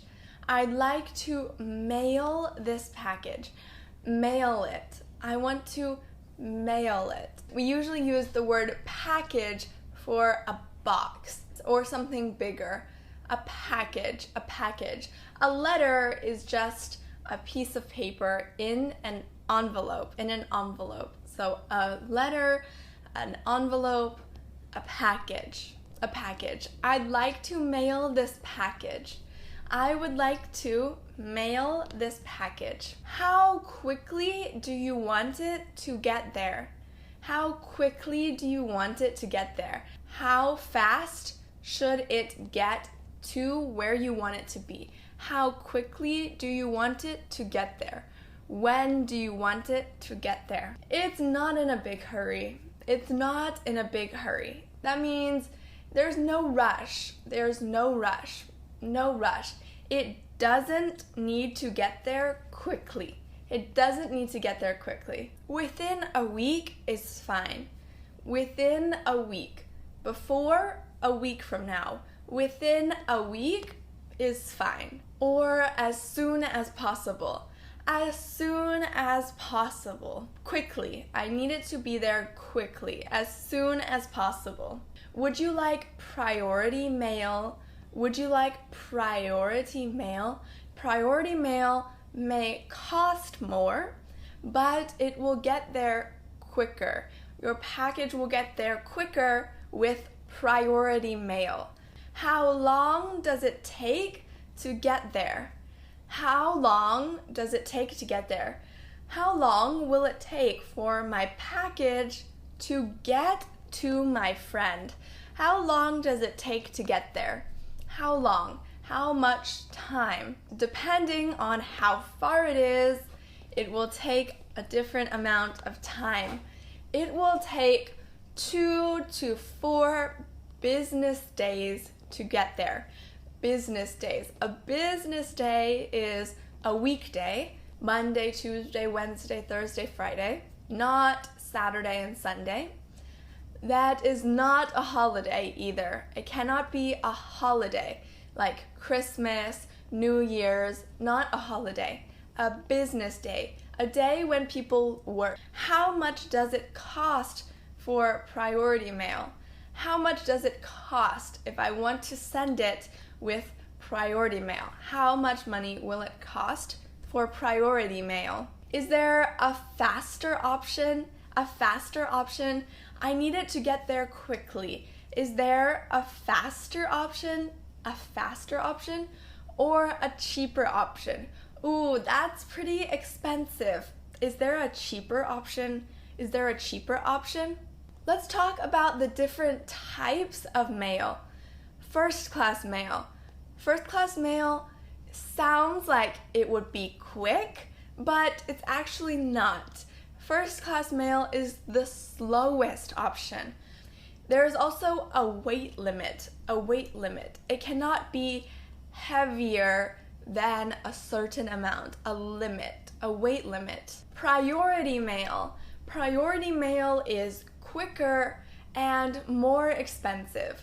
Priority mail it's quicker, but it is more expensive as well. Express mail. Express mail is even more expensive than priority mail, but it is faster, and if you are really in a hurry and your package needs to get there on time, then you should use express mail. It will be more expensive, but it is faster and it is more reliable. Now, what about what is in the package? What is in the package? Is there anything fragile? Fragile or fragile? Fragile. Will it break? Will it break easily? Like a glass or a bowl, something that will break easily. Is there anything fragile? Perishable, like fresh food, vegetables, fruits, anything that can go rotten, like fresh fruits, vegetables, and other food. Those are perishable. Or flammable, things that will catch on fire easily. Flammable.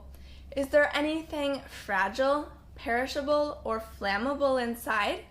Is there anything in your package that is fragile, perishable, or flammable? The person may ask, would you like extra insurance? Extra insurance.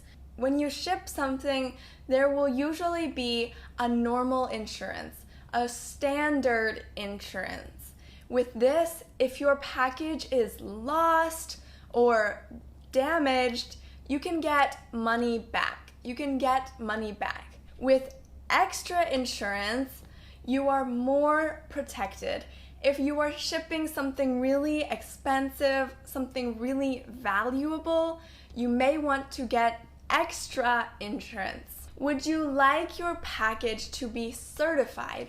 Certified. If your package is certified, then you can track your package.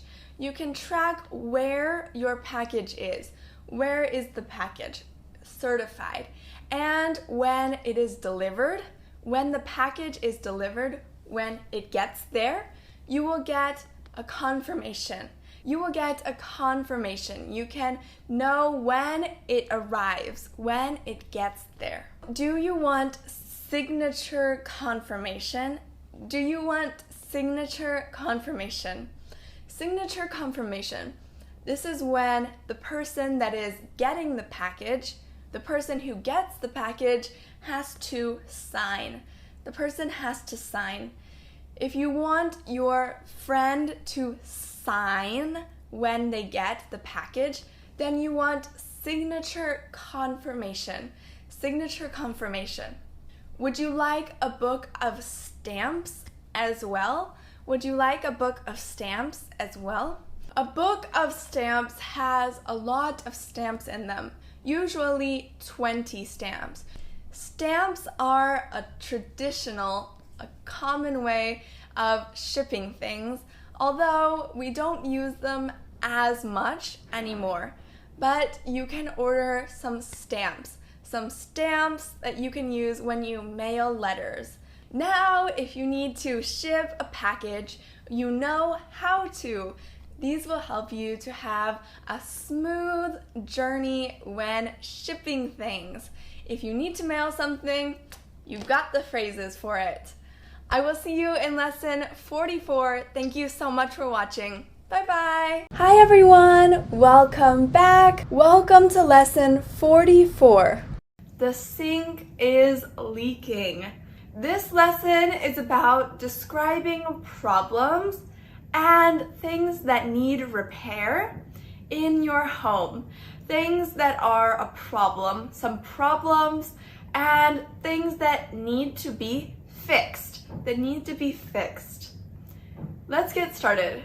Whether you are renting an apartment or a house, you often need to communicate with the landlord about problems with the home, about problems with the sink, problems with the toilet, any problems. These common sentences will help you to talk about these problems and communicate accurately and clearly. They will help you to get your point across, to talk about the problems or issues. Let's get started. The kitchen sink is leaking. The kitchen sink, the sink where you wash your hands, is leaking. The kitchen sink is leaking. Water is leaking. The water does not go all the way through the pipes, it leaks. The water leaks onto the floor. The water leaks. The sink is leaking. Or the toilet is leaking. The toilet is leaking. Water comes out. The toilet is leaking. The washing machine is leaking. The washing machine is leaking. When it rains, another leak could be in the ceiling. When it rains, the ceiling in the living room leaks. When it rains, the ceiling in the living room leaks. Water comes through the ceiling. The fire alarm went off. The fire alarm, woo woo! The fire alarm is meant to tell you when there is a fire. If it goes off, it makes a sound. It goes off. It starts making a sound. It starts alarming people. It goes off. If it goes off when there is no fire, then there may be a problem. You can say, the fire alarm went off. The fire alarm went off. The toilet is blocked. The toilet is blocked. There is a blockage. The water cannot go through. There is something blocking it. There is a blockage. The water cannot go through. The sink is blocked. The sink is blocked. The water also cannot go down. The water can't go down because the sink is blocked. The toilet doesn't flush well. The toilet needs to flush, but the toilet doesn't flush well. It doesn't flush well. The water doesn't go through. The water doesn't go through. The toilet doesn't flush well. It doesn't really flush. It doesn't flush well. The bathtub doesn't drain well. It doesn't drain well. The water needs to go out, but it is really, really slow. The water doesn't really go out. The bathtub doesn't drain well. A piece of tile on the kitchen floor is loose. A tile. We have tiles on the floor. Tiles. If it becomes loose, it doesn't stick anymore. The tile is loose. This may be a small issue, but even if it's something small, you want to let the landlord, the person who owns the house, know. You want to let them know that there is a problem. Another problem that is usually pretty small is some paint on the wall came off. Some paint on the wall came off. There was some paint that came off. The paint is no longer on the wall. Some paint on the wall came off. The electricity has gone off. The electricity has gone off. That means there is no electricity. There is no electricity. You can't turn on the lights. There is no electricity. We have been without electricity since last night. We have been without electricity since last night. Last night, the electricity went off, and since then, we have had no electricity. A branch fell on the roof. A branch, a tree branch. A tree branch. The branch of a tree fell on the roof. It fell on the roof. The roof of the house. It fell on the roof. In this case, you should tell the landlord to see if there is damage. If there is damage. If it is a big branch, there may be damage. There is a big crack in the wall. The wall, there is a big crack. There is a big crack in the wall. The air conditioner is not working. The air conditioner is not working. No air comes out. No air comes out. The air conditioner is not working. No air comes out. Can this be repaired? Can this be repaired? Can this be fixed? Fixed. Repaired or fixed. Made good again. Can this be repaired? Can this be fixed? Does this need to be repaired? Do we need to repair this? Or is it okay? Does this need to be repaired? Does this need to be repaired? Sometimes you may want to let the landlord know even about small problems, even about small things. It's good to let the landlord know as soon as you find it. You can also tell them that it was there already. You didn't do it. It was not your fault. It was already there. The problem was already there. There may be some other common problems, including cracked pipes, clogged pipes, clogged garbage disposal, no electricity, no hot water, no running water, or a running toilet. You never know when you will need to use these.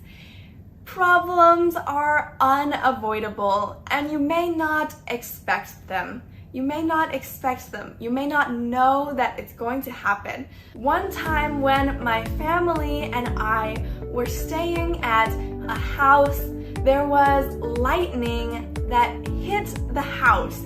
There was a lightning bolt that hit the house. It hit the chimney. We weren't in the house, thankfully, but when we came back, the chimney had collapsed because the lightning hit the chimney.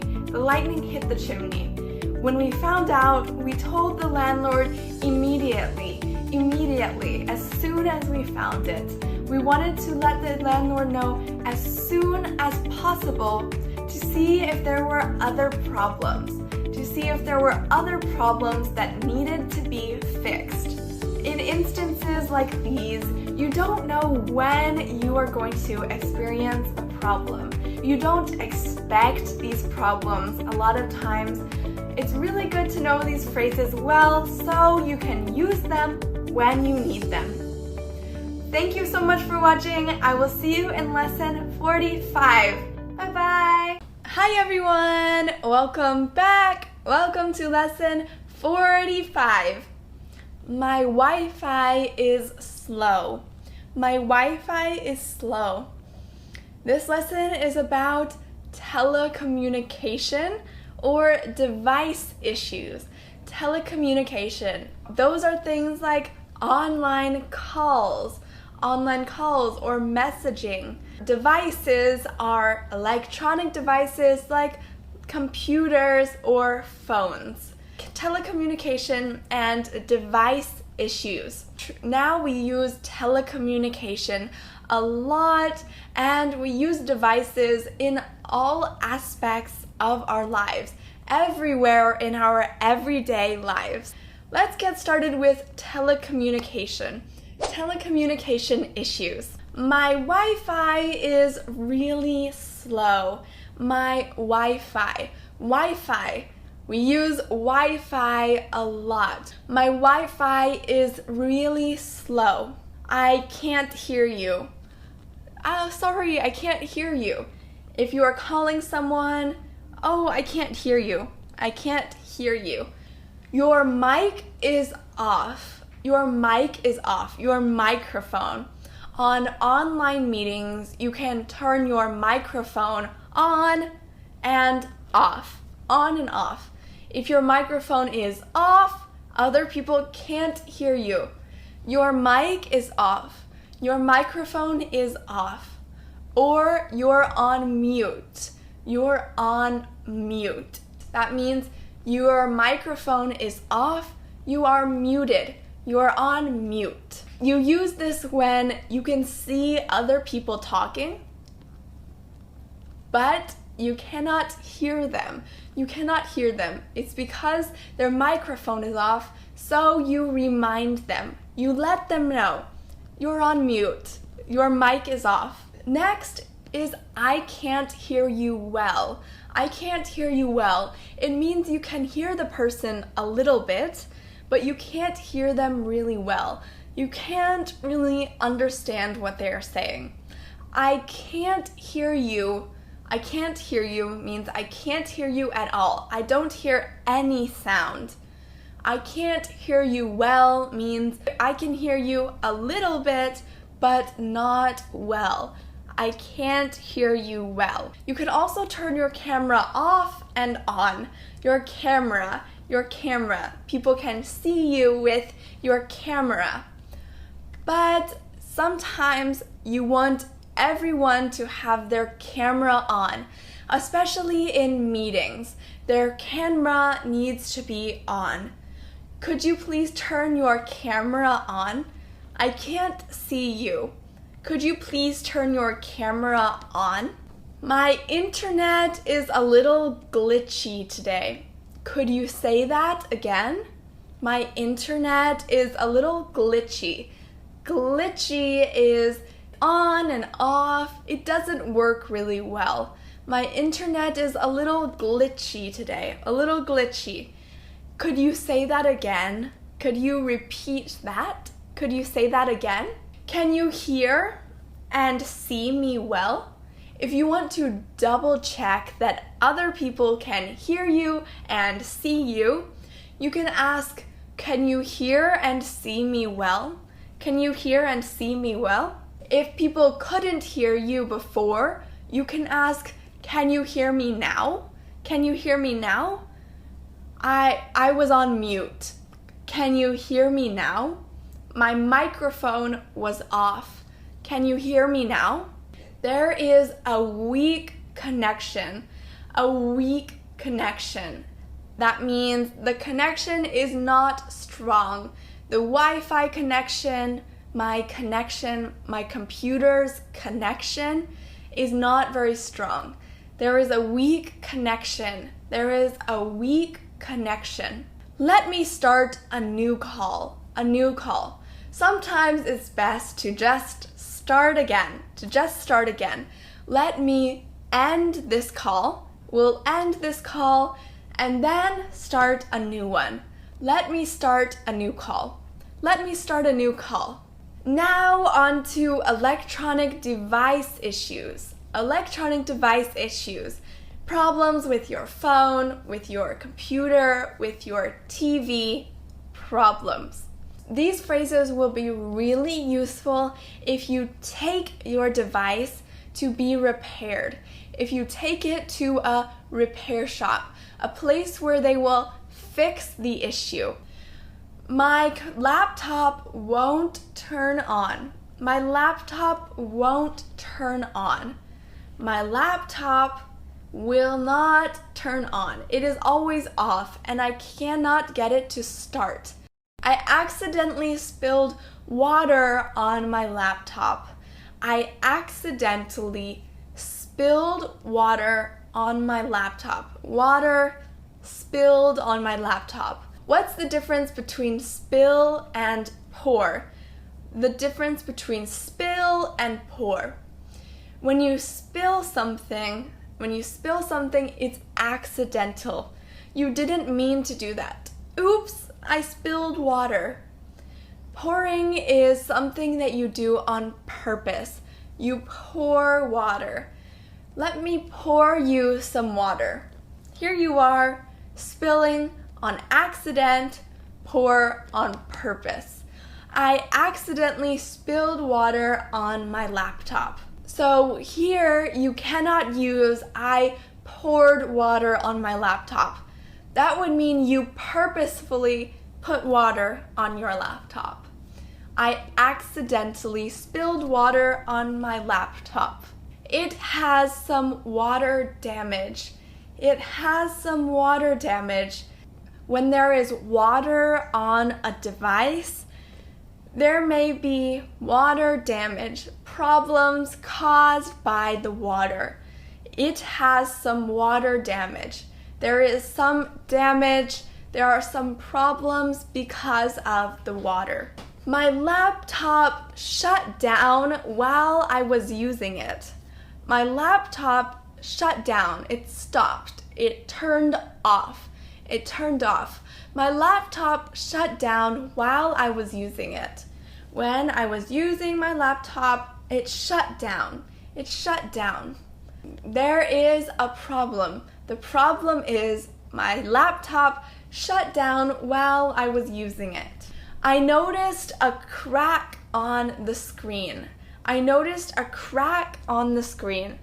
Sometimes we have cracks on our devices' screens. Cracks. There is a crack on the screen. I saw that there was a crack on the screen. I noticed a crack on the screen.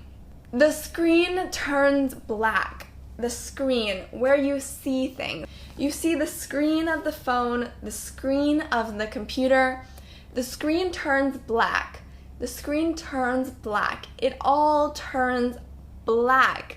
It turns black. It doesn't work. The screen turns black. I purchased a 3-year warranty. A 3-year warranty. A warranty protects the device for how many years? So a 3-year warranty.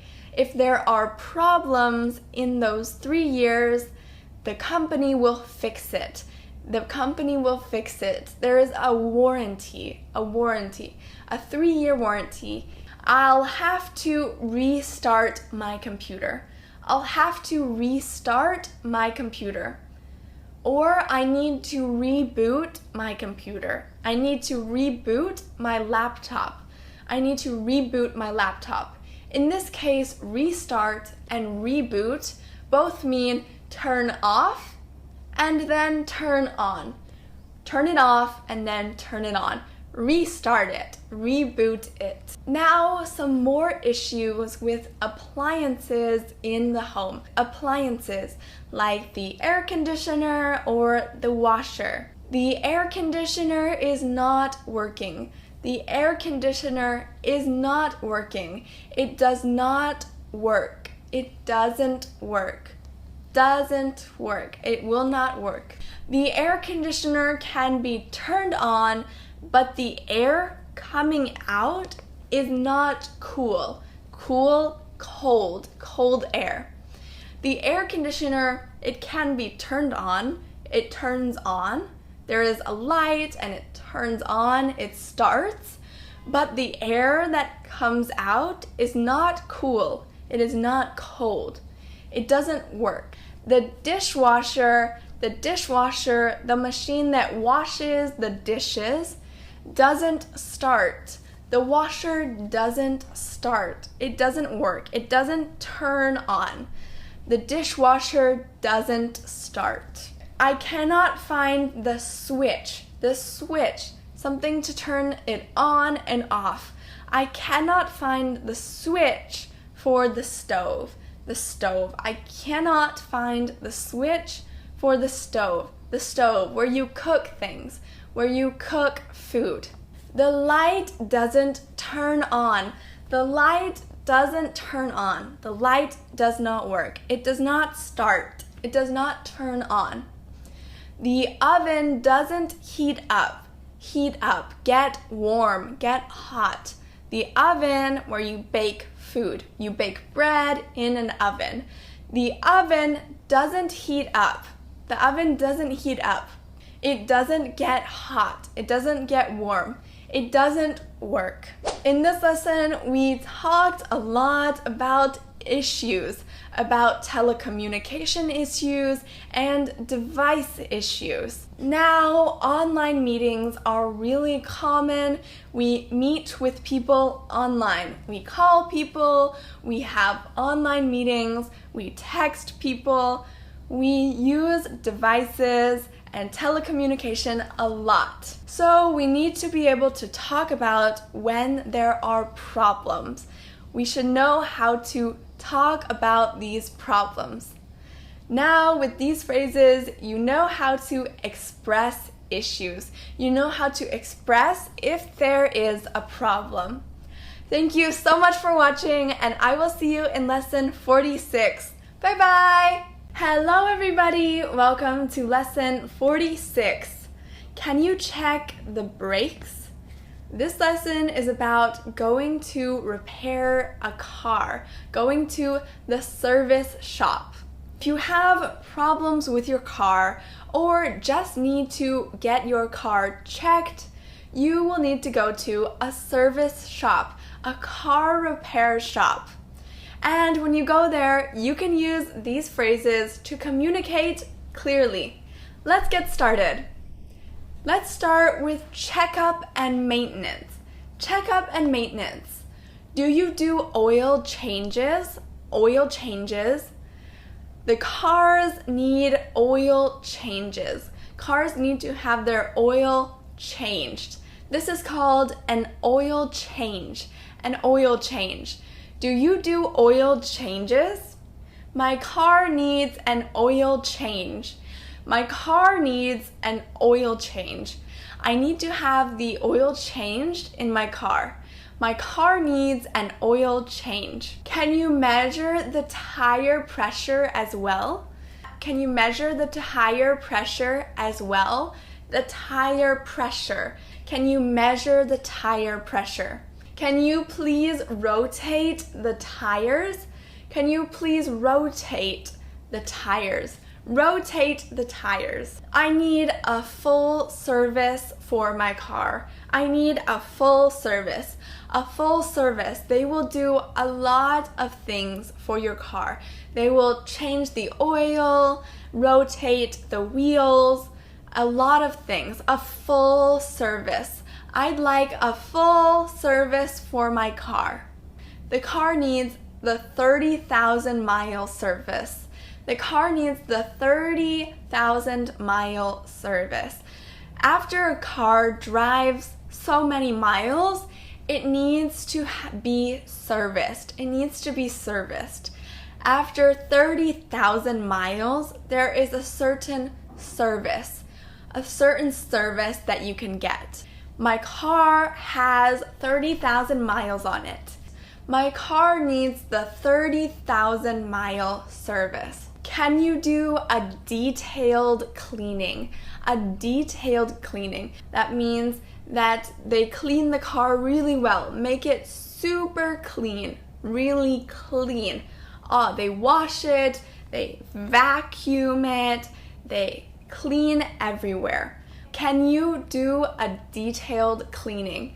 I think I need a new battery. I think I need a new battery. I think I need a new part, any part that you need to replace. I think I need a new battery. Can you replace the air filter? Can you replace the air filter? The air that comes out is filtered. There is a filter.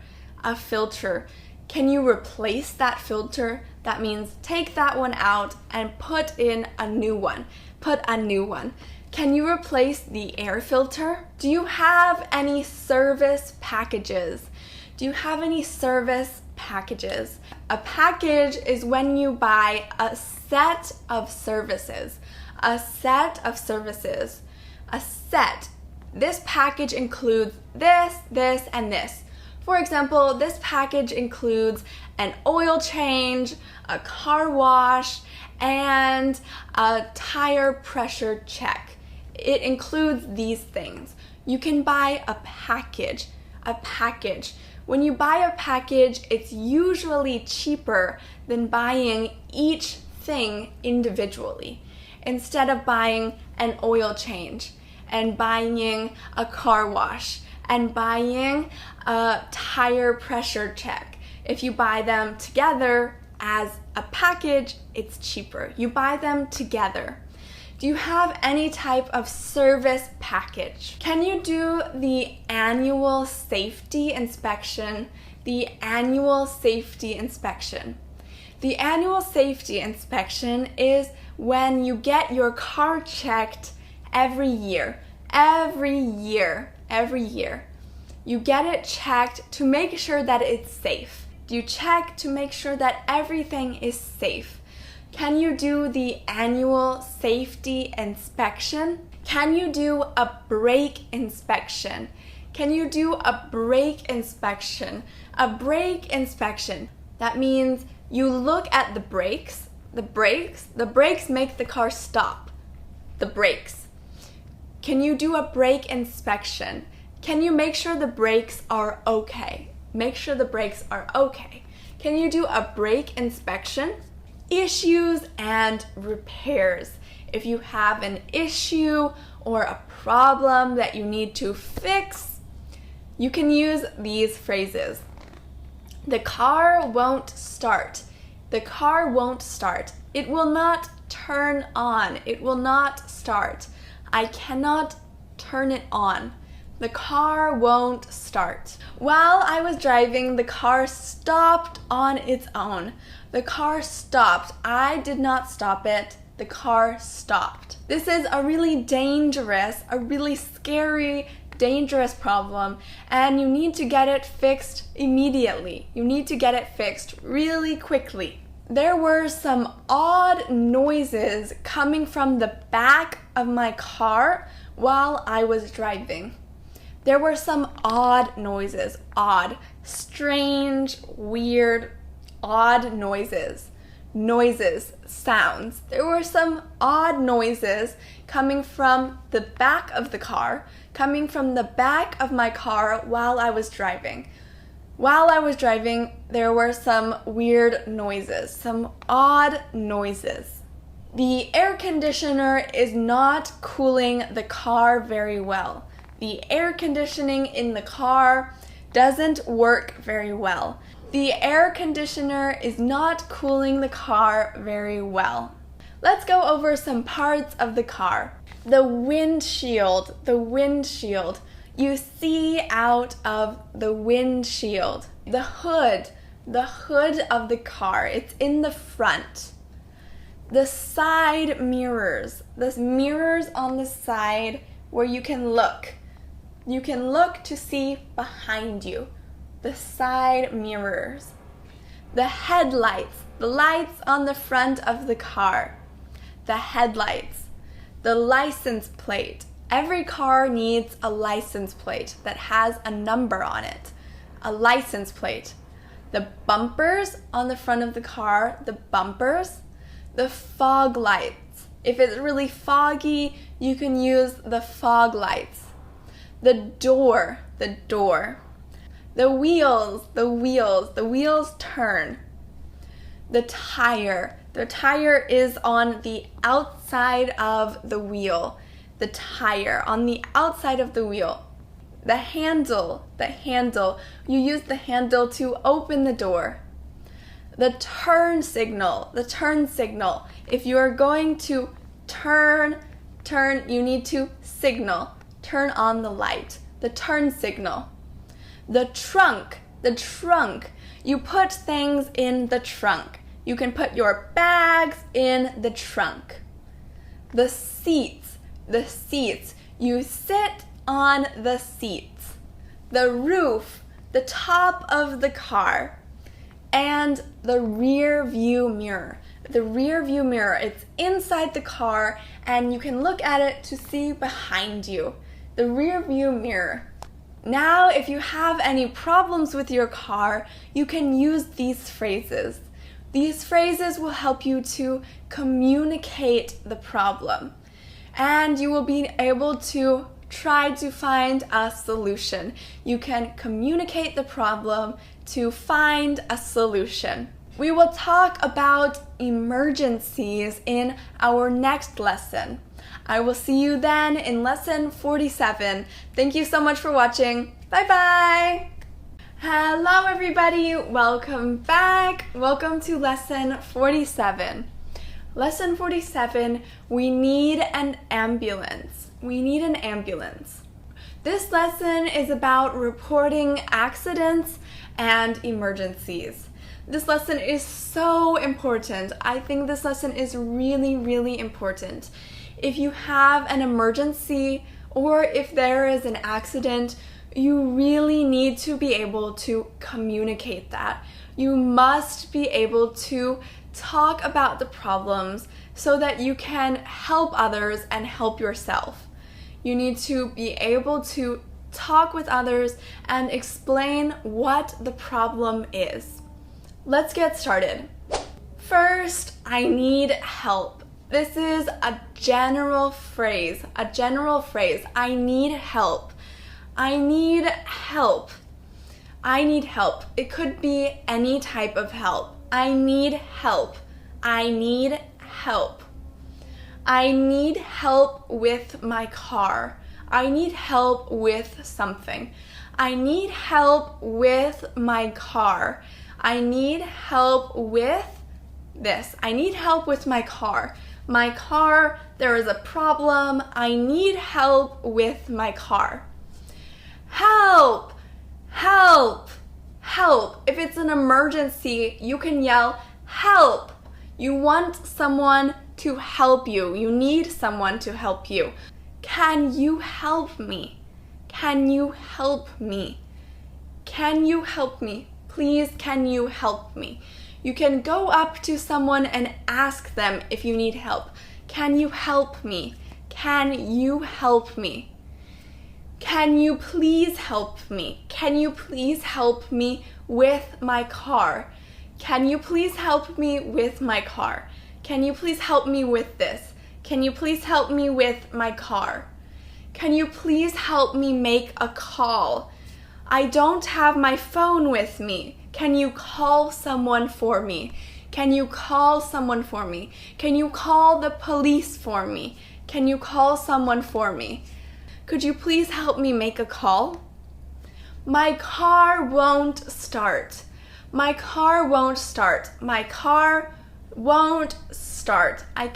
start my car. My car won't start. Do you know how to jump start the car? You can jump start a car. Make it start. You can jump start a car. If you need help with that, you can ask, do you know how to jump start the car? Do you know how to jump start the car? Can we borrow your jumper cables? Cables that you use to jump start a car. Can we borrow your jumper cables? I have a flat tire. The tire is flat. The tire doesn't work, so you can't drive. I have a flat tire. I have a flat tire. There is smoke coming out of the car. The car. There is smoke. Smoke. Something is burning. Something is burning. There is smoke coming out of the car. There is smoke coming out of the car. What should I do? If you don't know what to do, you can ask, what should I do? What should I do? What should I do? What can I do to fix the problem? What should I do? Where is the closest repair shop? Where is the closest repair shop? A place where you can repair the car, get the car fixed, fix the car. Where is the closest repair shop? Where is the closest repair shop? Where is the closest gas station? You may need to put gas in your car. Put gas in your car. Where is the closest gas station? Where is the closest gas station? You use these phrases if you need help. If you need help. If you see someone else that needs help, you can ask, how can I help you? How can I help you? Or, can I help you? Or, do you need help? Do you need help? If someone looks like they need help, you can ask, do you need help? Do you need help? If there is a car accident, you should report it. There's a car accident on the highway. There's a car accident.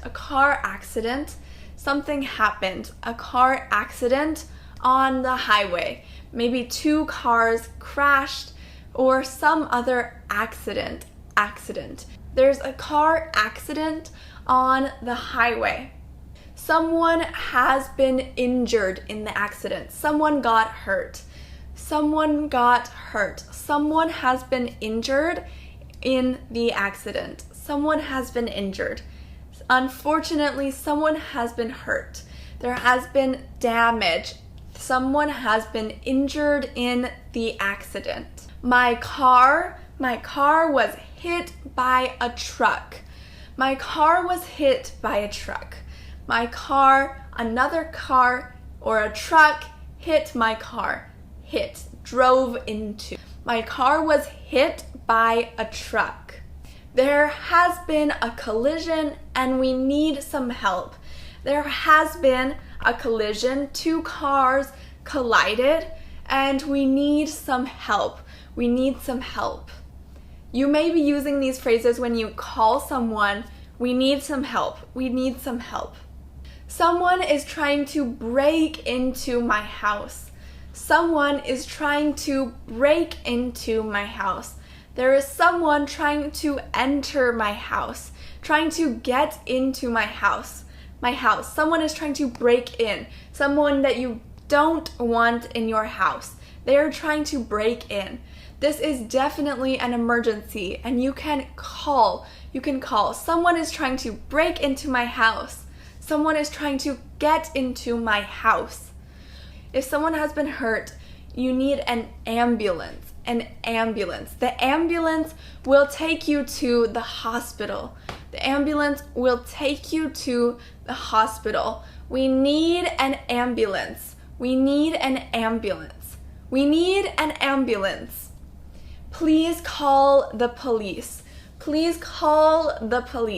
Call the fire department or call an ambulance. Call the police. If something is happening, you can call the police.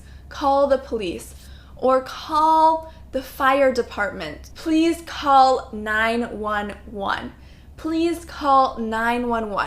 Now, 911 is the emergency number in the United States. For any emergency, you can call this number. Call 911. Call 911 or call the police.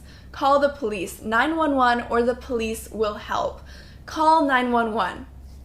In the European Union, it's 112. the emergency number is 112. In the US, it's 911. 911. Call 911. If there is an emergency, call 911. Before you go to another country, it's really important to know the emergency number. You can look it up. 911 in the US, 112 in the European Union. You can look it up ahead of time, just so that you know what to do in an emergency. You know what number to call. I hope that you never need to use any of these phrases. These are used in emergencies. But accidents happen and we don't know when they are going to happen. We don't know when. So we need to be prepared. We need to be prepared to use these phrases. Make sure you know these phrases really well, that you can use them when you need them. Thank you so much for watching, and I will see you in lesson 48. See you then. Bye bye. Hi everyone. Welcome back. Welcome to lesson 48. Are you a new patient? This lesson is about making an appointment. We make appointments to go to the doctor or the dentist. Before we go to the doctor or the dentist, we make appointments. That is, we call ahead of time or email and we make an appointment, a time and a date, so we know when we are going to go. We make an appointment. This is important if you need to go see a doctor or a dentist. Let's get started. Good morning. Can I make an appointment with Dr. Bruce? Good morning. Can I make an appointment? Can I make an appointment with who? With Dr. Bruce. Hello, good morning. Can I make an appointment with Dr. Bruce? I'd like to make an appointment. I would like to make an appointment. I would like to make an appointment with Dr. Sarah, with Dr. Sam. I'm calling to make an appointment for an annual checkup. An annual checkup. It is recommended that you go to see the doctor every year, at least once a year for a checkup. A checkup where the doctor makes sure everything is good, everything is okay. I'm calling to make an appointment for an annual checkup. Annual means every year, annual checkup. A checkup is just making sure everything is good, checking on everything, on the body. My name is Allie. May I speak with Miss Jones? My name is Allie. May I speak with someone? If there is someone specific that you want to talk to, when you're calling, you can say, my name is Allie. May I speak with Miss Jones? May I speak with Sarah? May I speak with Mr. Sam? My name is Allie. May I speak with Miss Jones? When you call, it's common for you to say your name. First. Hello, my name is Allie. Hello, my name is Mary. You let the person know who you are. Can I talk with Miss Jones? Can I talk with, or may I speak with? May I speak with Miss Jones? Can I talk with Miss Jones? Are you a new patient? Are you a new patient? This is a common question that they will ask you. They will ask you, are you a new patient? That means, have you been here before? Have you seen this doctor before? Have you seen this doctor before? Are you a new patient? Is this your first time coming to this doctor's office? Is this your first time, or are you a returning patient, not a new patient? Yes, I am, or no, I have seen this doctor before. Yes, I am. No, I've seen Dr. Bruce before. May I ask the reason why? When you want to see a doctor, the person may ask why. Why do you want to see this doctor? May I ask the reason why? And you can tell them what the problem is. What is the problem? One of my teeth hurts. One of my teeth hurts. It hurts. If something hurts, it is in pain. Painful. One of my teeth hurts. My head hurts. My ear hurts. Something hurts. Or if you want to go to the dentist just to get a cleaning and a checkup, make sure everything is okay, you can say, I'd like a teeth cleaning and checkup. I'd like a teeth cleaning and a checkup. A checkup to make sure my teeth are fine. Everything is good. I have a sore throat. A sore throat. My throat hurts. Sore. It hurts. It doesn't feel good. I have a sore throat. I have a sore throat. Or I began having a stomach ache last night. I began having a stomach ache last night. Last night I started having a stomach ache. Ache. We use this a lot. Stomach ache means your stomach hurts. Headache means your head hurts. Earache means your ear hurts. Ache. Something aches.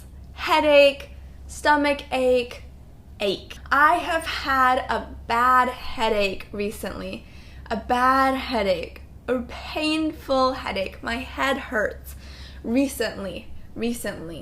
Within the past few days, past few weeks, I have had a bad headache recently. I've had a bad headache. My headache. I have a headache. When did this start? When did you start having that problem? I have a headache. When did this start? When did this start? When did you start having this problem? When did it start? When did this start? It started however long ago. It started 2 days ago. It started 2 days ago. 2 days ago, I started having this problem. It started 2 days ago. It started a week ago. A week ago, I started having this pain. It started a week ago. Do you have a fever? A fever? A fever is a high temperature. Your body is really warm, a high temperature. Do you have a fever? Do you have a fever? Yes, I have a fever. Or no, I don't have a fever. Yes, I have a fever. I have a fever. No, I don't have a fever. Now for the time. When are you going to see the doctor? Dr. Bruce will be available this Friday at 10 a.m. or 2 p.m. Which time do you prefer? Which time do you prefer? Which time works better for you? 10 a.m. or 2 p.m. on Friday? Dr. Bruce will be available this Friday at 10 a.m. or 2 p.m. Which time do you prefer? 10 o'clock is fine. 10 o'clock is fine. I prefer 2 p.m. I prefer 2 o'clock. 10 o'clock is fine. I prefer 2 o'clock. Can I see any other doctor at an earlier date? If you really need to see a doctor earlier, sooner, you really need to see a doctor, you can ask if you can see another doctor earlier. Can I see any other doctor at an earlier date? At an earlier date? Will Thursday the 10th at 9 a.m. work for you? Thursday the 10th. Thursday the 10th of a month. Will Thursday the 10th at 9 a.m. work for you? Will Thursday the 10th at 9 o'clock in the morning work for you? Is that time okay? Is that time and day okay? Yes, that sounds good. Yes, that sounds good. Is there a later time available in the afternoon? If you cannot do a time in the morning, you can ask for a time in the afternoon. In the afternoon. Is there a time available in the afternoon? Is there a time available in the afternoon? Do you go to a clinic or a hospital? In the US, people often go to the clinic or a doctor's office instead of a hospital. They go to a clinic or doctor's office for small problems, usually for smaller problems. If you go to a clinic or a doctor's office, you don't stay overnight. You go in the day and you make an appointment ahead of time. You make an appointment ahead of time. But for bigger things like surgery, people usually go to a hospital. A hospital. If there's an emergency, people also go to a hospital. A hospital for an emergency. An emergency. This lesson we talked about making an appointment to visit a doctor or a dentist. Next lesson we will talk about going to the doctor or going to the dentist. Both of these lessons are really important if you are traveling or in a foreign country and you need to get medical care. You need to go to a doctor or a dentist. These phrases are really useful and will help you if you need to do this. Thank you so much for watching, and I will see you in our next lesson. Bye-bye! Hello everybody! Welcome back! Welcome to lesson 49. My tooth hurts.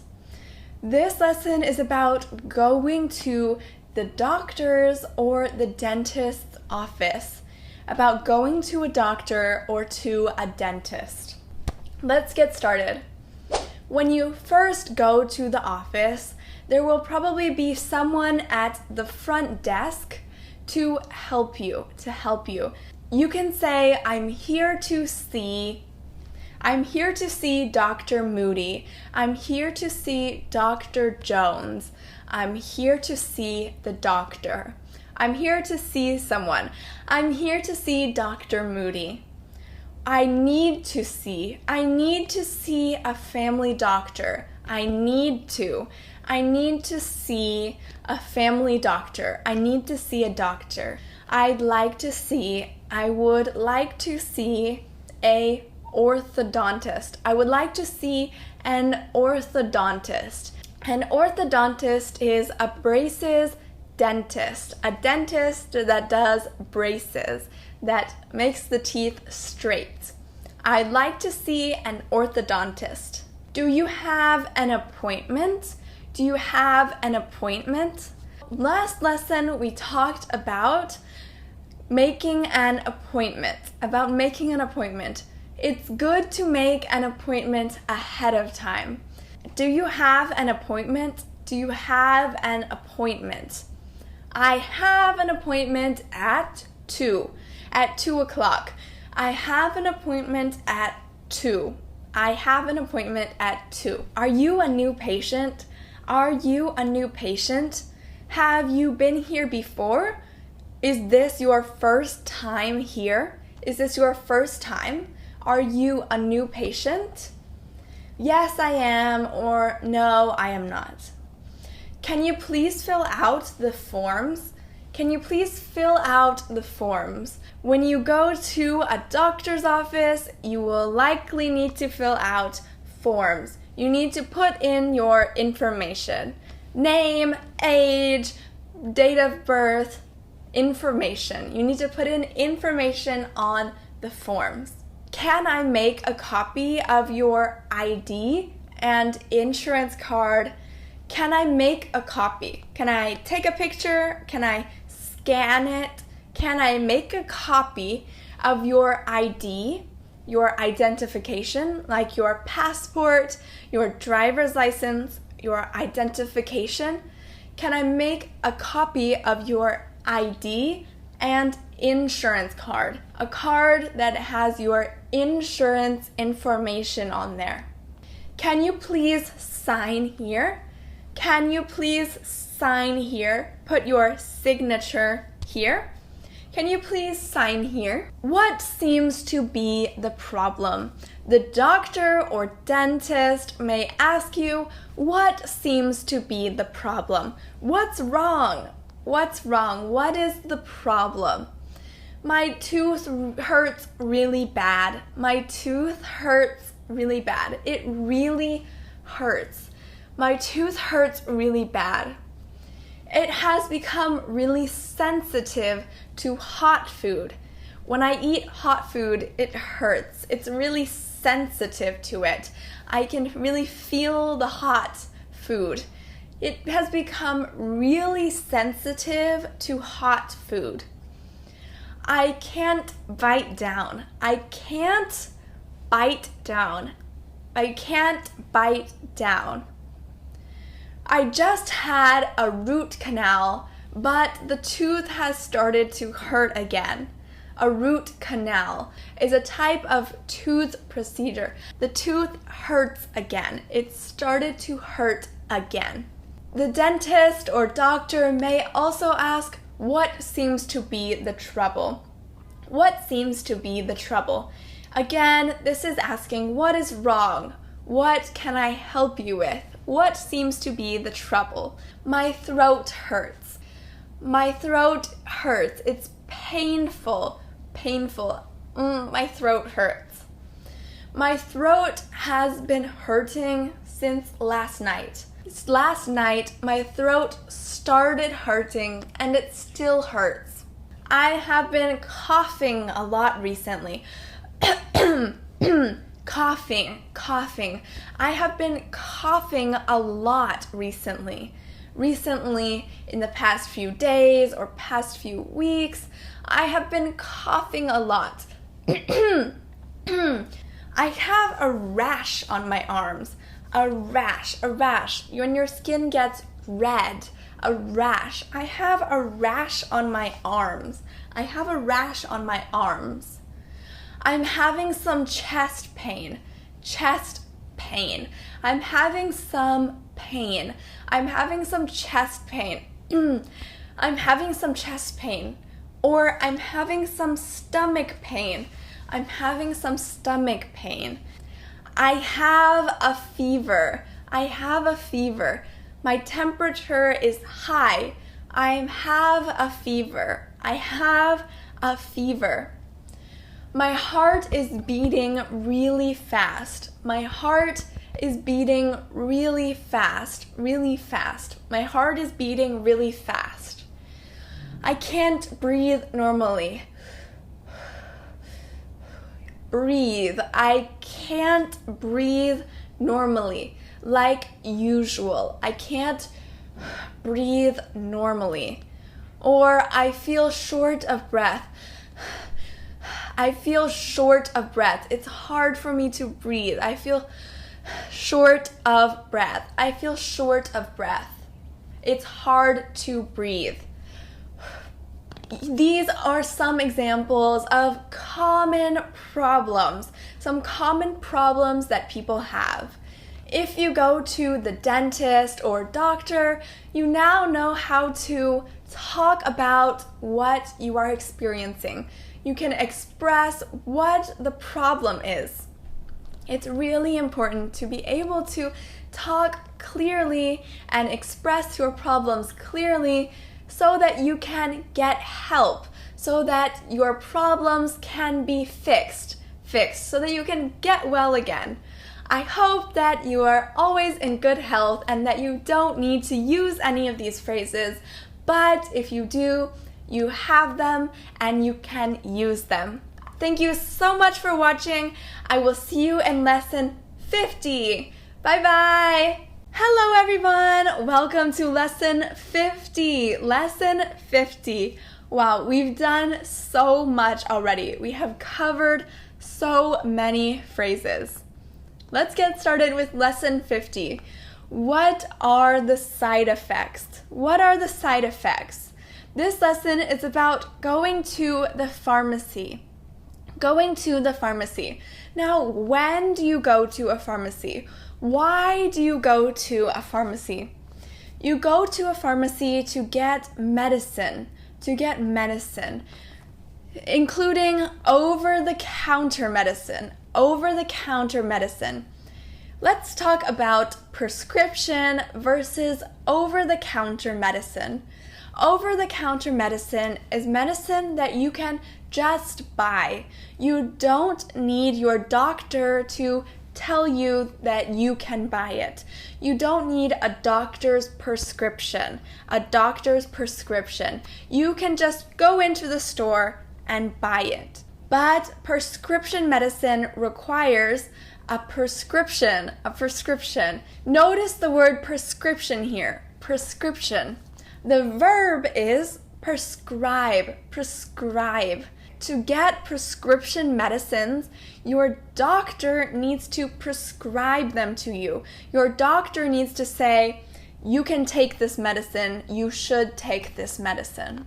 At the pharmacy, you can get prescription medicine and over-the-counter medicine. You can also go to the pharmacy to talk to a pharmacist. A pharmacist is not the same as a doctor, but the pharmacist can help you when finding medicine. The pharmacist can help you find medicine and can tell you which one is better for you. You can also get flu shots or COVID vaccines at pharmacies in the US. Pharmacies in the US are really big. You can buy a lot of different things and get a lot of different services such as getting a flu shot. You can get a flu shot or COVID vaccine at many pharmacies in the US. You can also buy things other than medicines at the pharmacy, such as skincare products, candy, food, drinks, cleaning items, and much more. Because pharmacies are so big, you can buy a lot of things besides medicine. Let's get started with some phrases. Here are some general phrases that you can use when you are going to the pharmacy to buy something. Do you have cold medicine? Do you have cold medicine? Cold medicine is medicine that you take when you have a cold. You may have a sore throat, a runny nose, itchy eyes, a cold. You don't feel well. Do you have cold medicine? Cold medicine can treat a variety of things, a lot of different things. It is a general medicine used when you don't feel good. My daughter has a fever. Her temperature is high. What medicine do you recommend? What medicine do you recommend? What should my daughter take? What medicine do you recommend? Can I talk to a pharmacist? A pharmacist can help you to find a good medicine for you. Can I talk to a pharmacist? Pharmacists can give you recommendations. They can recommend medicines to you. Do you have a prescription? A prescription is when a doctor writes that you can eat this medicine, that you can take this medicine, that you should take this medicine. A prescription for somebody, a prescription. At a pharmacy, there is usually a drop-off counter and a pick-up counter. Drop off and pick up. At a drop-off counter, you give your prescription. And then they will give you medicine at the pick-up counter. You drop off your prescription at the drop-off counter, and you pick up your medicine at the pick-up counter. I'd like to get my prescription filled. What the doctor prescribed me. The doctor told me to eat this medicine, to take this medicine. I'd like to get my prescription filled. It usually takes a while for them to get your medicine ready. It takes a little bit of time. You can wait there, or you can leave and come back. Is there a generic brand? A generic brand. A generic brand is very common in medicine, a generic brand. In medicine, there is usually a name brand, a famous brand. There's also a generic brand, a generic brand. These two brands have the same medicine. It's the same medicine, the same product. But because this brand is famous, it's more expensive. If you want the generic brand, you can ask, is there a generic brand? Is there a generic brand? The generic brand is usually much cheaper. It's much cheaper. It costs less. What are the side effects? What are the side effects? The side effects of a medicine are things that happen when you take the medicine that are usually not good. They're usually not what you want. For example, a headache. You may get a headache because of a medicine, or you may feel hungry or thirsty. You may also have a stomach ache. Your stomach may hurt because of a medicine. These are side effects of a medicine. Side effects. Do you have insurance? Insurance, health insurance. Do you have health insurance? A lot of times, health insurance will cover some of the medicine. The health insurance will pay for some of it. A lot of times, they will pay for some of it. Do you have health insurance? Do you have health insurance? Do you have insurance? Are you allergic to any medication? Allergic. You can't eat any medicines. You are allergic to it. You have allergies to it. You are allergic.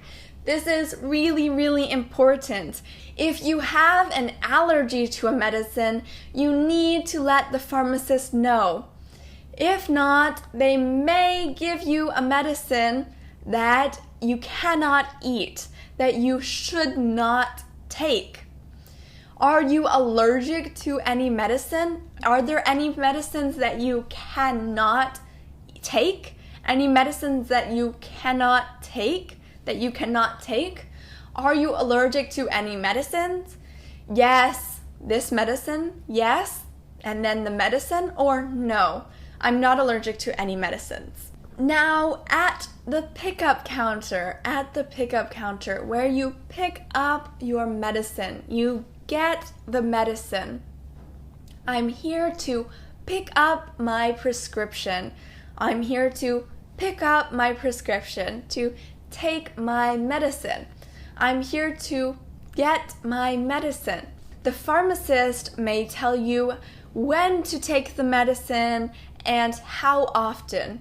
When to take it, and how often. You should take one pill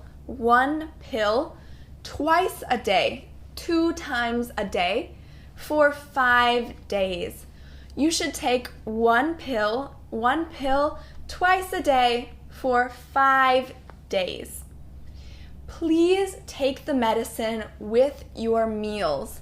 Please take the medicine with your meals. That means that you should take the medicine with your meals, with your food, with breakfast, lunch, or dinner.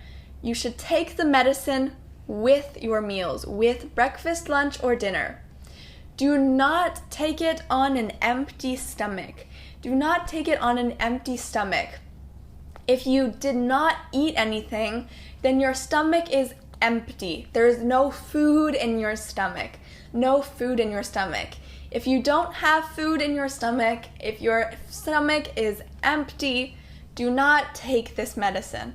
Do not take it on an empty stomach. An important point to add, in the US and many countries, antibiotics are not an over-the-counter medicine. You cannot just go buy it. Your doctor needs to prescribe it to you. Your doctor needs to say that you can take this medicine. A doctor's prescription is needed. A pharmacy can be really useful for a lot of things, for getting over-the-counter medicine, for getting prescriptions filled, and for getting vaccines or everyday items like food or skincare products. We go to the pharmacy quite a lot in the US. The pharmacy is a really helpful place. It's important to know these phrases so that you can use them when you need them, like when you need to get medicine. I will see you in lesson 51. Thank you so much for watching. Bye bye. Hello everybody. Welcome back. Welcome to lesson 51. Get well soon. This lesson is about what to say when someone is sick. When someone is sick, when they don't feel good, what should you say? What should you say when someone says, I'm sick, I'm sick? Well, a really common thing to say is, I'm sorry to hear that. I'm sorry to hear that. I'm sorry to hear that. Or just, I'm sorry. It's not that you did something wrong. It's just that you feel sorry for that person. You feel sorry for that person. I'm sorry. I'm sorry that you don't feel well. I am sorry for you. I am sorry that you don't feel well. You don't feel well. You feel bad. Next, get well soon. This is really common. Get well soon. Get well soon. That means get good again, get better quickly. Get better quickly, get well soon. Get well soon. I hope you get well soon. I hope you get well soon. I hope you feel better. I hope you feel better. I hope you feel better. I hope you feel better. Feel good. Feel better soon. Feel better soon. Feel better soon. Get well soon. Or I hope you feel better soon. I hope you feel better soon. I hope you have a speedy recovery. I hope you have a speedy recovery. Speedy. Speedy means fast. Speedy. Fast. Quick. Fast. Recovery. Recovery. To get well. If you're sick and you get well, you had a recovery. You get better. You get better. A recovery. I hope you have a speedy recovery. If someone has a surgery, they broke something, or if they're just sick, you can say all of these phrases. I hope you have a speedy recovery. I hope you have a speedy recovery. Take good care of yourself. Take good care of yourself. Take care of yourself. Take good care of yourself. That means to look after yourself. Make sure that you rest, sleep, drink water, eat food, that you take care of yourself, that you look after yourself and are good to yourself. You are good to yourself. You take good care of yourself. Our thoughts are with you. Our thoughts are with you. That means we are thinking of you. Our thoughts are with you. Our thoughts are with you. We are thinking of you. We have you in our thoughts, in our heart. We are thinking of you. This is a really comforting thing to say. It means you care about the person. Our thoughts are with you. Our thoughts are with you. I care about you. We're sending you lots of hugs and love. We're sending you lots of hugs and love. We're sending you lots of hugs and love. You use this phrase if you are not physically with that person. If you are emailing the person, if you are calling the person, we use this phrase when you are not with that person. Sending you lots of hugs and love. We are all thinking of you. We are all thinking of you. We care about you. We are all thinking of you. Please tell Grandma that we are thinking of her. Please tell Grandma that we are thinking of her. We are thinking of her. We are thinking of her. If people are sick, it's really important to know how to respond so that they feel better, that they feel like you care and that you are thinking of them. These are really good phrases to use if someone tells you that they are sick, don't feel well, or have had a surgery. They are recovering. They are trying to get better. These are really common phrases that you can use, and they are really nice things to say. I will see you in lesson 52. Thank you so much for watching. See you then. Hello everybody, welcome back. Welcome to lesson 52. Would you like to join us? This lesson is about making plans and inviting people. Let's get started. I'm having a birthday party next week. Would you like to come? I'm having a birthday party. A party for my birthday. Would you like to come? Would you like to come? This is a way of inviting people. Would you like to come? Would you like to come? Our wedding is in August. Our wedding is in August. Would you be able to make it? Would you be able to make it? Would you be able to make it? Make it means go, to go. So, can you go? Can you go to our wedding? Would you be able to make it? Can you come to our wedding? Would you be able to make it?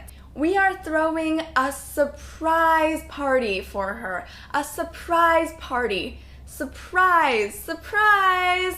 The person does not know about it. The person who the party is for does not know about it yet.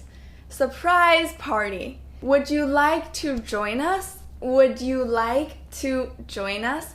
Would you like to join us to come to the party, to throw the party for her? Throw a party. To throw a party means to have a party. Have a party.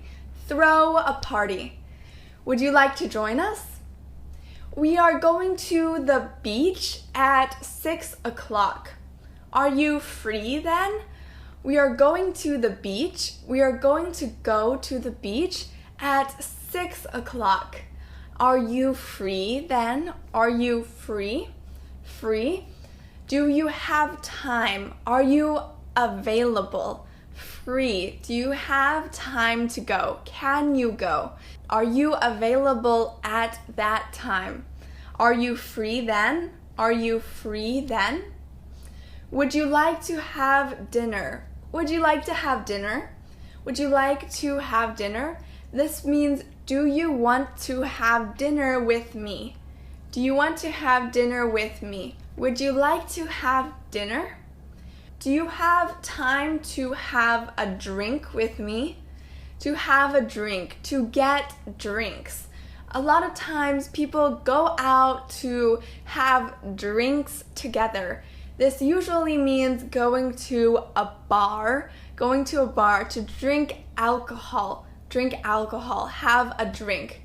To have a drink. Do you have time to have a drink with me? It could also mean going to get coffee or tea, but usually it means going to get an alcoholic drink. Now, let's talk about making plans. Making plans. Planning something. How about we go for a walk? How about we go for a walk. How about? This is a way of suggesting something, of raising an idea, putting forward an idea. How about we go for a walk? How about that? How about going to the beach? What should we do? How about going to the beach? How about going to the beach? Sounds good. That sounds good. That means sure, yes. Sounds good. Why don't we go to the mall? Why don't we? That's another way of bringing up an idea, of putting forward your idea, of saying your idea. Why don't we do something? Why don't we go to the mall? Why don't we go to the mall? Why don't we go to the store? Why don't we go to the store? That's a good idea. That's a good idea. Shall we try that new restaurant? Shall we? Shall we try that new restaurant? This is another way of showing your idea. Shall we try that new restaurant? Your suggestion is to try that new restaurant. Shall we? Shall we try that new restaurant? Are you free to hang out this weekend? Are you free to hang out this weekend? Are you free? Do you have time? Do you have time? Can you hang out this weekend? Hang out. This phrase means just to relax, to spend time with each other, spend time with someone. Are you free to hang out this weekend? Do you want to get something to eat? Do you want to eat together? Do you want to eat with me? Do you want to get something to eat? Would you be interested in? This is a formal way of asking, do you want to? A formal way of saying, do you want to? Would you be interested in? Would you be interested in having coffee tomorrow morning? Would you be interested in having coffee tomorrow morning? Having coffee, going to drink coffee with me tomorrow morning. Let's means let us. It's a way of making a suggestion. Let's do this. Let's do something. Let's get ice cream tonight. Let's get ice cream tonight. That sounds like a good idea. Let's get ice cream tonight. Let's have lunch together sometime. Let's go have lunch together. You and me. Let's have lunch together sometime. Let's grab a bite to eat. Let's grab a bite to eat. Grab a bite to eat means have a quick meal, something quick. Let's grab a bite to eat. Let's grab some quick food, something quick, something usually small, not a big meal. Sure, why not? Sure, why not? Why not? That means yes. Why not? Why shouldn't we? Yes. Sure, why not? Sure, why not? You can say, that's a good idea. That's a good idea. That's a good idea. Or I'd love to. Yes, I want to. I'd love to. I would love to. Making plans and inviting people is important. We can have fun gatherings, fun parties, and we need to use these phrases in order to make these plans or to invite people. These are really common phrases that you can use to make plans and invite people. Thank you so much for watching, and I will see you in lesson 53. Bye-bye! Hello everybody! Welcome back! Welcome to lesson 53. I will be there. I will be there. This lesson is about accepting or declining invitations and postponing events, postponing things, postponing. Last lesson we talked about inviting people, and this lesson we will talk about how to respond. How to respond. How do you respond to an invitation? It depends if you want to go, you don't plan to go, or you don't know yet. Let's get started with when you do want to go, when you want to say yes. You can say, of course, of course. Do you want to go? Of course. Thank you for inviting me. Of course, yes, of course. Thank you for inviting me. Sure, I would love to go. Would you like to go to my party? Sure, I would love to go. I would love to go. I'll be there. I will be there. I will be there. I will definitely go. I will definitely go to your wedding. Definitely, of course, surely, I will definitely go. I will definitely go. Yes, I'd be happy to. I'd be happy to. Would you like to come to my birthday party? Yes, I'd be happy to. I would be happy to. I'd be happy to go. Yes, I'd be happy to. Should I bring anything? Should I bring anything? If you are going to somebody's house, somebody's home, then you may want to bring something. Bring something. People often bring a dessert like cookies or a pie, a dessert, a bottle of wine, a bouquet of flowers, People often bring something small. They often bring something. You can ask, should I bring anything? Should I bring anything? Or what's the dress code? What's the dress code? People at weddings like to have dress codes. What people need to wear. It could be formal, suit and tie, dresses, or casual, anything casual. Or there's no dress code. Wear whatever you want. There's no dress code. A dress code.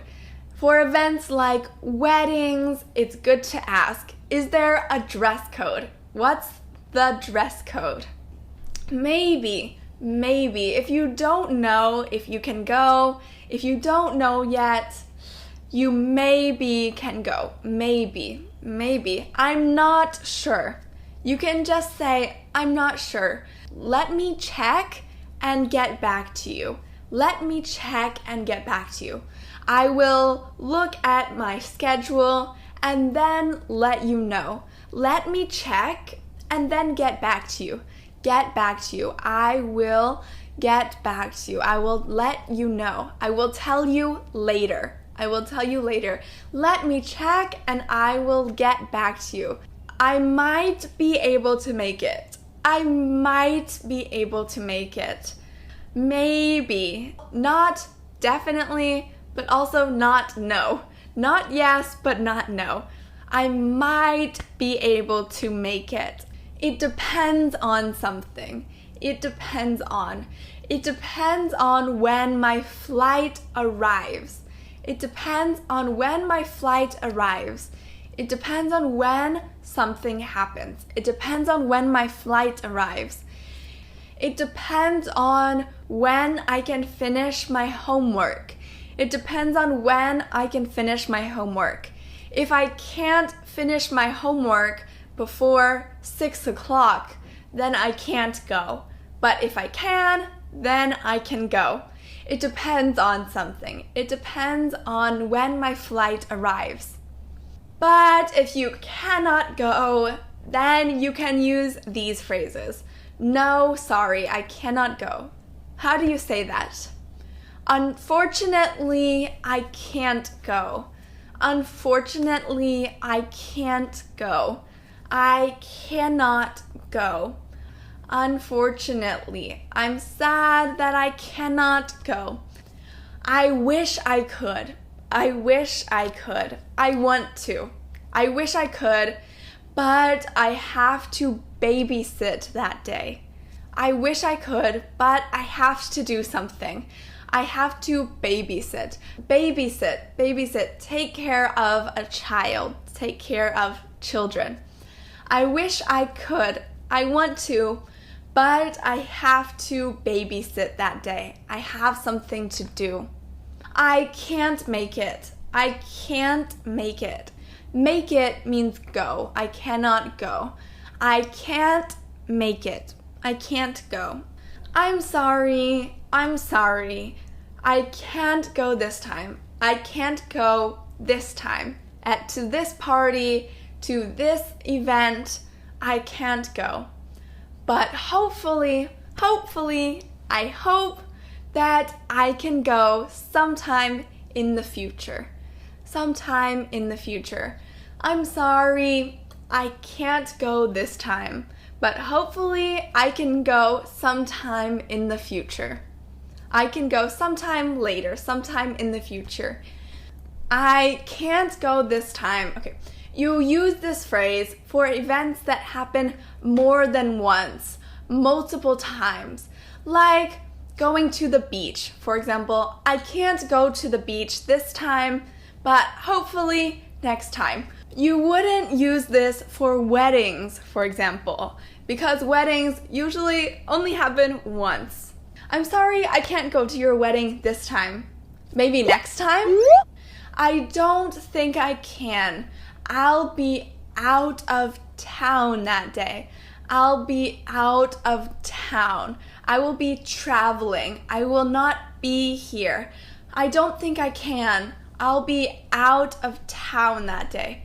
I'll be out of town. If you can't go this time but want to go later, you can ask to postpone it. Postpone it. Postpone means move something later. Oh, I can't have lunch today. Can we postpone it to tomorrow?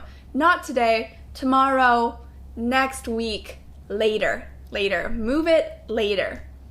Another time. Move it to another time. Could we do it another time? Could we do it another time? Could we do it sometime else?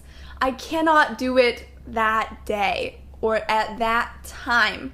Can we do it sometime else? Could we do it another time? Can I take a rain check? Can I take a rain check? A rain check. A rain check is a term used to postpone an event. Postpone it, a rain check. This is a really native phrase. A rain check. A rain check. A rain check when you want to move something later.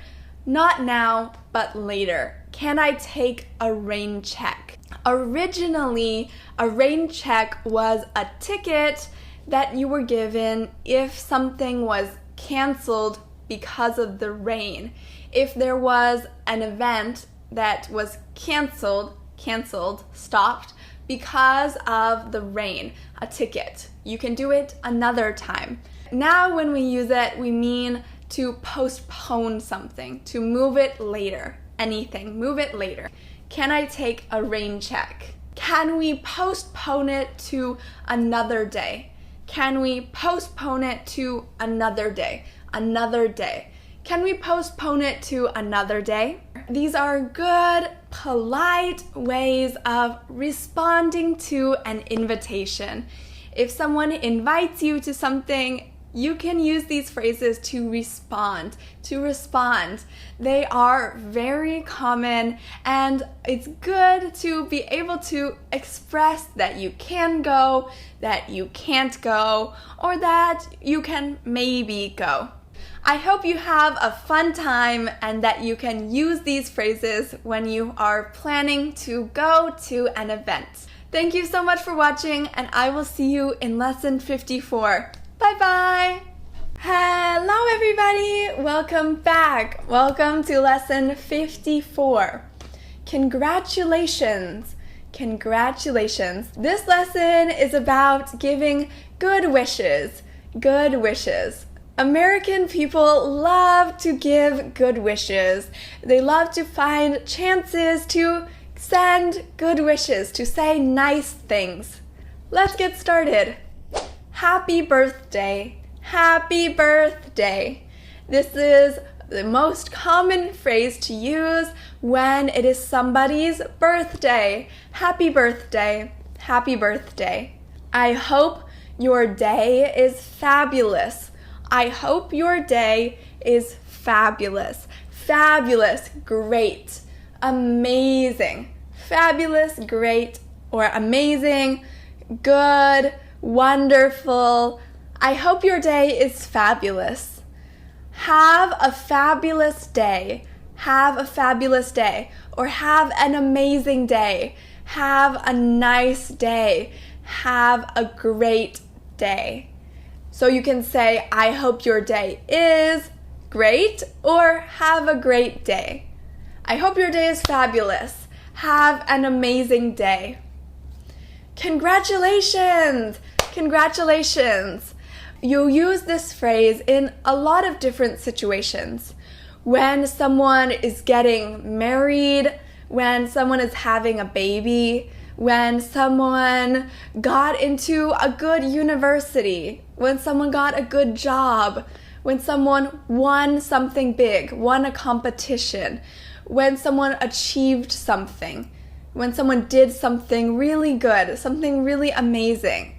Congratulations! Congratulations! Congratulations! Many congratulations! Many congratulations! We use this in writing a lot, many congratulations. But in everyday speech, we say congratulations, congratulations. Happy anniversary, happy anniversary. An anniversary is a day that is so many years after something happened. For example, it usually refers to couples and how long they have been married. If a couple was married on January 1st, the next year, that would be their 1 year anniversary. Their 1 year anniversary. Or 2 years, 3 years. Happy anniversary. Anniversary can also be of anything important. An anniversary of the founding of a school. The founding of a school. This is the 50th anniversary of the founding of this school, since this school started. Happy anniversary. Happy anniversary. How exciting! How exciting! If someone is getting married, having a baby, going to a good school, got a job, going to travel somewhere. Exciting! How exciting! How exciting! And if it's really good, hooray! Hooray! Hooray! It's such good news. I'm so excited. Hooray! Hooray! I'm so happy for you. I am so happy for you. I am really happy for you. I feel happy for you. I'm happy for you. I'm so happy for you. Well done. Well done. You did a really good job. Well done. Well done. Well done. You deserve it. You deserve it. If someone got something, if they got a job, got to go to a really good university, got an award, best student, for example, best teacher, you deserve it. You deserve it. You deserve it. You worked hard and you should get that. You should.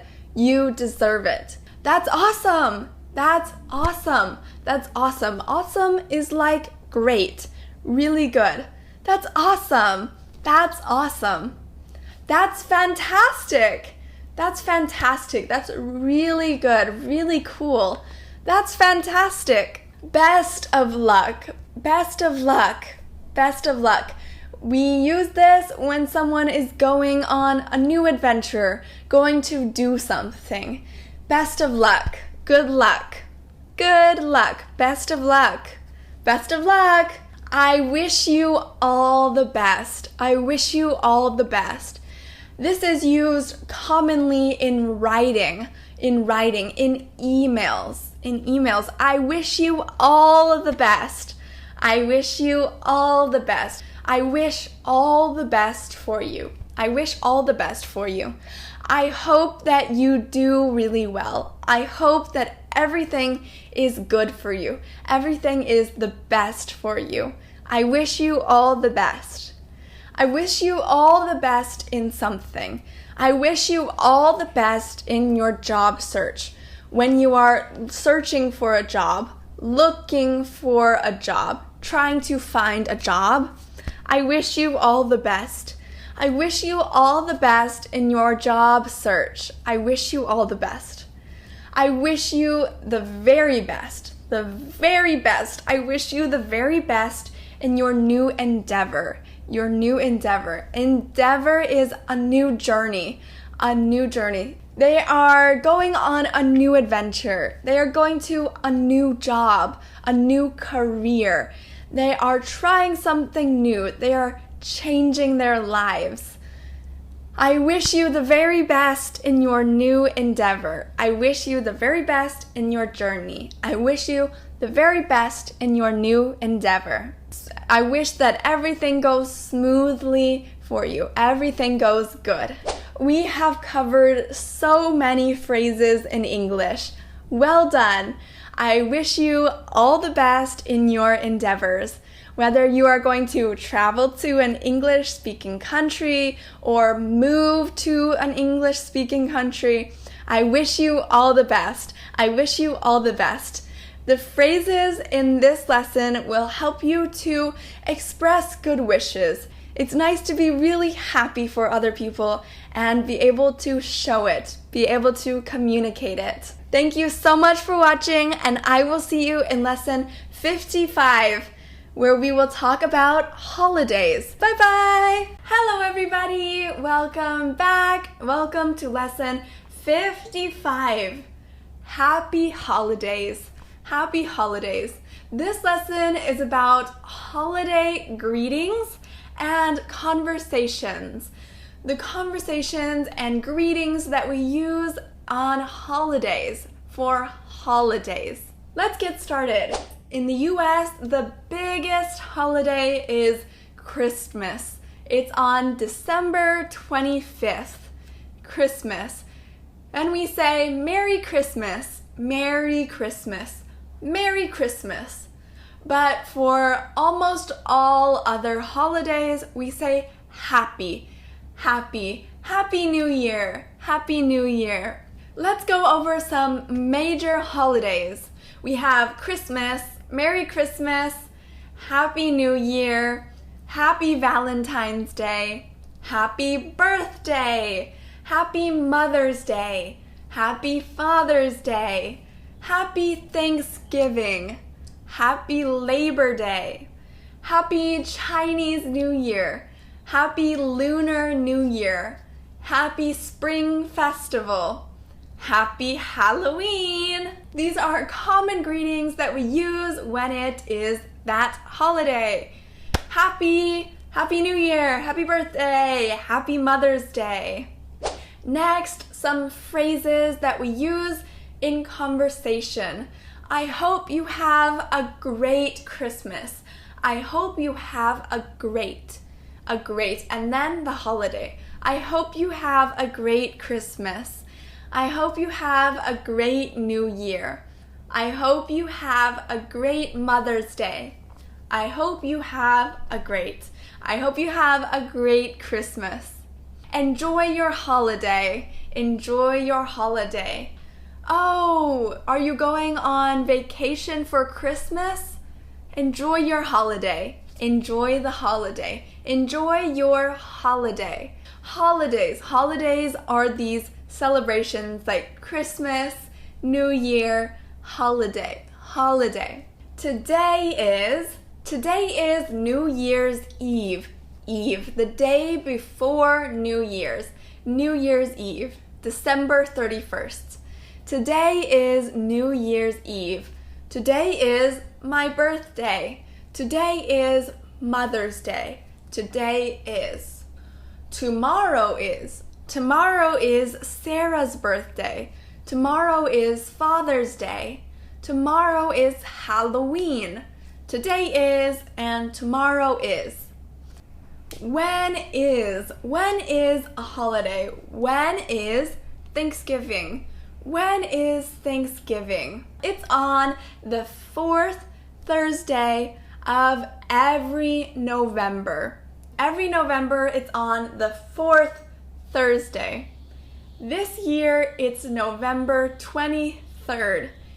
This year it's November 23rd. Some holidays are on a certain weekday, like the first Monday of a month or the second Saturday of a month. But some holidays are just on a specific day, like Christmas. Christmas is on the 25th of December, December 25th, every year. I love the holiday season. I love the holiday season. The holiday season. When is the holiday season? When we say the holiday season, we usually refer to the time around Thanksgiving to New Year's. Thanksgiving to New Year's. During that time, there are a lot of holidays. Thanksgiving, Christmas, and New Year's, and Hanukkah, and Kwanzaa in the United States. A lot of holidays between Thanksgiving and New Year's. Next, happy holidays. Happy holidays. This is a really good general phrase. Happy holidays. Happy holidays. You can use this around the Christmas time. Happy holidays. Happy holidays.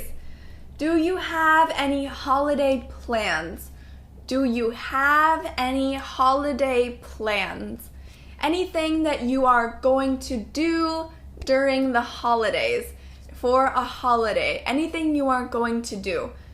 Happy holidays! Do you have any holiday plans? I am going to spend time with my family. It's common to spend time with your family on holidays. I'm going to spend time with my family. I'm going to spend time with my family. We are having Christmas dinner. We are having Christmas dinner. We are going to have a special dinner for Christmas, a dinner for Christmas. I have 2 weeks off from school for Christmas. For Christmas, I have 2 weeks where I don't go to school. I have 2 weeks off from school for Christmas. I have a 2-week Christmas break. 2 weeks for Christmas. I am going out of town for the holidays. I am going out of town for the holidays. That means I am leaving town. I am traveling. I am traveling. I am going out of town for the holidays. I am going out of town for the holidays. Are you going to dress up for Halloween? Dress up. Halloween is a holiday in the US where people like to dress up. They dress up in a costume. For example, I dressed up as an angel one year. I dressed up as a princess. I dressed up as Twister, a board game. And I dressed up as Audrey Hepburn. I've dressed up in many different costumes. It's very popular in the United States to dress up for Halloween. Halloween. I have a present for you. I have a present for you. A gift. Something to give you. Something to give you. I have a present for you. I have a present for you. Or, here's a birthday gift. A gift for your birthday. Here's a birthday gift. I have a present for you. Here's a birthday gift. We talked about how to say thank you before, but here are some ways you can respond. Thank you. You really didn't have to. Thank you. You really didn't have to give me this gift. Thank you. You really didn't have to. Or, wow, thank you so much. I love it. Wow, thank you so much. I love it. I love it. Usually in the US, you open the gift when the person gives it to you. Here's a gift. Oh, open it. Wow, I love it. Thank you so much. You open the gift usually when the person gives it to you. This may be different than other cultures where you don't open the gift in front of the person. In some countries, you're not supposed to open the gift as soon as you get it. But in the US, we usually open the gift when we get it. The Christmas decorations are beautiful. Decorations. We use decorations during holidays. Decorations, like a Christmas tree. Decorations. The Christmas decorations are beautiful. They are beautiful. The Christmas decorations are beautiful. Let's play some Christmas music. Christmas music is so popular in the United States. I love Christmas music. Let's play some Christmas music. La la la. Let's play some Christmas music. Put on some Christmas music. Play it. Play it out loud. Play some Christmas music. There are so many presents under the Christmas tree. Presents, gifts. We like to put the presents under the Christmas tree. Under the Christmas tree. There are so many presents under the Christmas tree. Are we doing a gift exchange? Are we doing a gift exchange? Exchange. I give you a gift and you give me a gift. We have something called Secret Santa. Secret Santa. Now, Santa is the man that brings children's gifts on Christmas. Santa brings gifts to children on Christmas. Secret Santa is a common tradition in the US. There will be a bowl with names and each person will pull out a name. Each person will pull out a name. For example, I will take a name, Mary. The name is Mary. And I will need to get Mary a gift. I am Mary's Secret Santa, but I don't tell Mary that I am her Secret Santa. It's all a secret. We don't tell anyone. It's a secret. So each person draws a name and gets a gift for someone else. We get a gift for whoever is on the piece of paper. If it's Mary, I get a gift for Mary. If it's John, I get a gift for John. I don't know who will get a gift for me. I don't know who will get a gift for me. It's a fun tradition that friends, families, or coworkers like to do. I hope you have a very happy holiday, no matter what holiday it is or what holidays you celebrate. Have a great holiday. We celebrate a lot of holidays in the US, and it's really important to be able to say happy holidays and to talk about holidays. Thank you so much for watching. I will see you in lesson 56. Bye bye! Hello everybody! Welcome back! Welcome to lesson 56. Could you give me some advice? In this lesson, we will talk about asking for advice and giving advice. Asking for and giving advice. Sometimes you may be in a difficult situation, a hard situation, and you don't know what to do. In that case, you can ask for advice. And if somebody else needs help, needs advice, you can give it to them. You can give them advice. Let's get started. I have a dilemma. I have a dilemma. What is a dilemma? A dilemma is a problem. It's a difficult situation. You don't know what to do. A dilemma. I have a dilemma. Could you give me some advice? Could you give me your advice, your opinion, what you think I should do? Advice. What do you think I should do? Could you give me some advice? I need your opinion on something. I need your opinion on something. Your opinion. Opinion is what you think. What do you think about this? I need your opinion on something. Should I wear this dress or this dress? Which dress do you think is better? Your opinion. What you think. What do you think about this? What do you think about online school? I'm considering doing online school. What do you think about online school?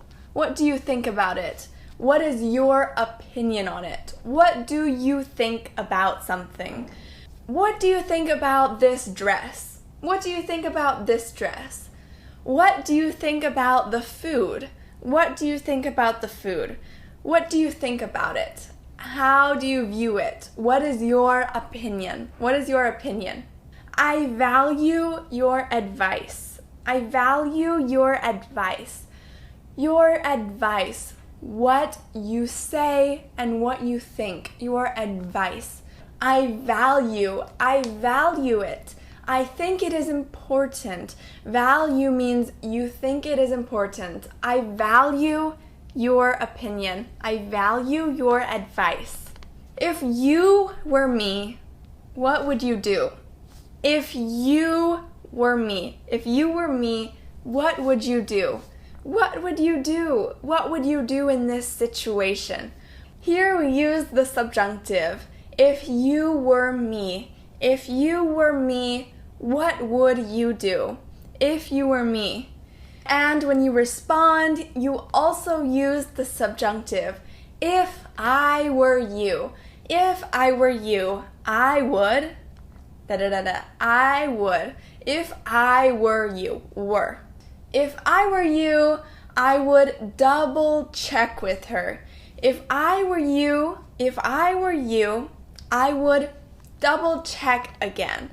I would double check with her. If I were you, I would double check with her. Double check. Double check means ask again. Make sure. I just want to double check. Double check. Ask again. Make sure. I think you should. I think you should. I think you should give it a shot. I think you should give it a shot. Give it a shot means try it. Try it. Should I apply for the job? Should I apply for the job? I think you should give it a shot. Try.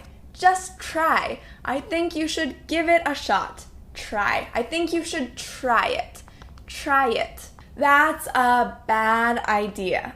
That's a bad idea. That is not a good idea. That is a bad idea. Not good. Or that is a good idea. That is a good idea. Should I double check with her? That is a good idea.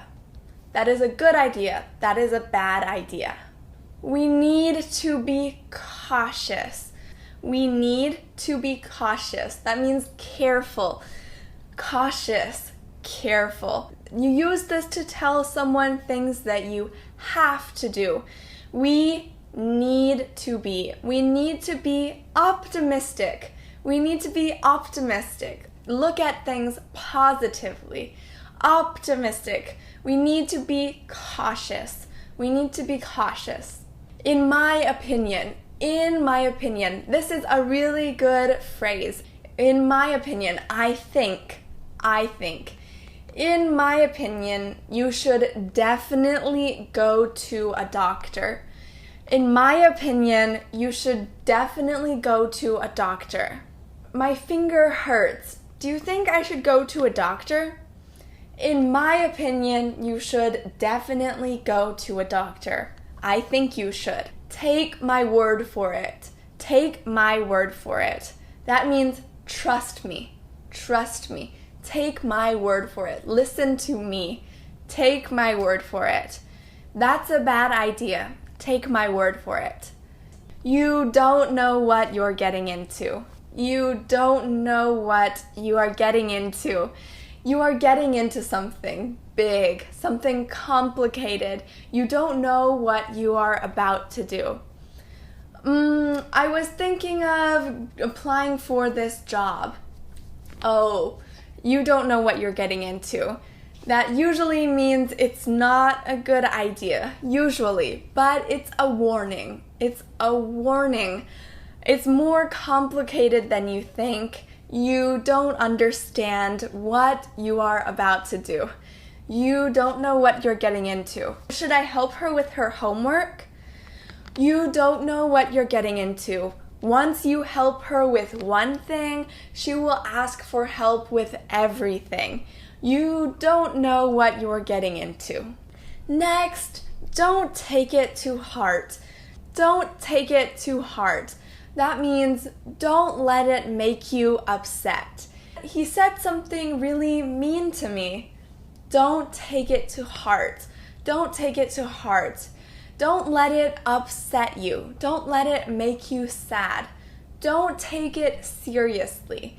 Don't take it seriously. Don't take it to heart. Stay out of trouble. Stay out of trouble. Out of trouble. Out of trouble. Don't do something that will get you in trouble. Don't do something bad. Stay out of trouble. Stay out of trouble. Or be careful. Be careful. Whatever you do, be careful. Be careful. Be cautious. Be careful. These phrases are really common when you need to give advice or ask for advice. We ask for advice a lot, whether it's what dress should I wear, or where should I travel to, or what job should I take. There are a lot of times when we ask for advice, and we can give our advice and opinions using these phrases. Thank you so much for watching. I will see you in lesson 57. Bye-bye! Hello everybody, welcome back. Welcome to lesson 57. My favorite TV show is Good Luck Charlie. This lesson is about expressing your thoughts and opinions. Expressing what you think is really important. It's a major part of why you want to learn a language. Your thoughts and opinions are important. In this lesson, we will talk about how to express your thoughts and your opinions. Let's get started. I like. If you like something, this is a great, simple sentence pattern. I like iced tea. I like iced tea. I like tea. I like tea. I like drinking tea. Here you can use the noun, I like tea, or the verb, drinking, the active verb, continuous verb, drinking. I like drinking tea. I don't like. That's the opposite. I don't like coffee very much. I like tea. I don't like coffee very much. I don't really like it. I don't like coffee very much. I love it. It's more than like. Love. I love that painting. I love that painting. I love your new scarf. I love your new scarf. I love it. I love it. I hate. This is a really strong word. Hate means you really, really, really don't like something. I hate being late. I hate being late. The verb being. I hate being late. Oh, I hate being late. I hate stormy weather like this. Stormy weather like this. A noun. I hate it. I hate stormy weather like this. I hate stormy weather like this. I'm not a big fan of. Not a big fan of. This means you don't really like it. I'm not a big fan of it. I'm not a big fan of that restaurant. I'm not a big fan of that restaurant. I don't really like it. I'm not a big fan of that restaurant. I'm not a big fan of spicy food. I'm not a big fan of spicy food. I don't like spicy food. Now your favorite. Your favorite. My favorite something is something. For example, my favorite TV show is Good Luck Charlie. My favorite TV show is Good Luck Charlie. Of all the TV shows, my favorite is Good Luck Charlie. My favorite movie is Roman Holiday. My favorite movie is Roman Holiday. Of all the movies, my favorite is Roman Holiday. My favorite Mexican restaurant is Abuelos. My favorite Mexican restaurant is Abuelos. Now, preferring something over something. You like this better than this. I prefer this over this. I like this better. I prefer waking up early over waking up late. I prefer waking up early over waking up late. I like waking up early more than waking up late. I prefer cold winters over hot summers. I prefer cold winters over hot summers. Now, the best. Of all things, this one is the best. The very best. Strawberry is the best ice cream flavor. I think I would agree with that. Strawberry is the best ice cream flavor. Strawberry is the best ice cream flavor. Miss Boyer is the best teacher. Miss Boyer is the best teacher. Something may be better than something else. Better. Ice cream is better than cake. Ice cream is better than cake. I would also agree with this one. Ice cream is better than cake. A few days of vacation, a little vacation, a few days of vacation is better than no vacation at all. A few days of vacation is better than no vacation at all, than having no vacation. Something may not be better. It may just be different. They are different. Apples and oranges are different. Not that one is better than the other. They are just different. Snowboarding is very different than surfing. Snowboarding is very different than surfing. They are very different. Western culture is different than Eastern culture. Western culture, the culture, traditions, they are different than Eastern culture. Western culture is different than Eastern culture. If someone says something and you agree with them or disagree with them, you can use these phrases. I agree. I agree. If you agree with someone, you can say, I agree. I agree. I think that what you said is right. I agree. I agree. Or that is definitely true. That is definitely true. That is definitely true. What you said is true. It is right. It is correct. You are right. You are right. You are right. You are right. You are correct. That is correct. What you said is correct. That is correct. If you don't agree with someone, then you disagree. You disagree. I disagree. I disagree. Vanilla is the best ice cream flavor. I disagree. I disagree. I disagree. It is important to disagree respectfully. Respectfully. If you don't have the same opinion, then you can still be respectful. Respectful. I respect your opinion, even though we don't agree with each other. I respect your opinion. I respect it. I think you can have your own opinion.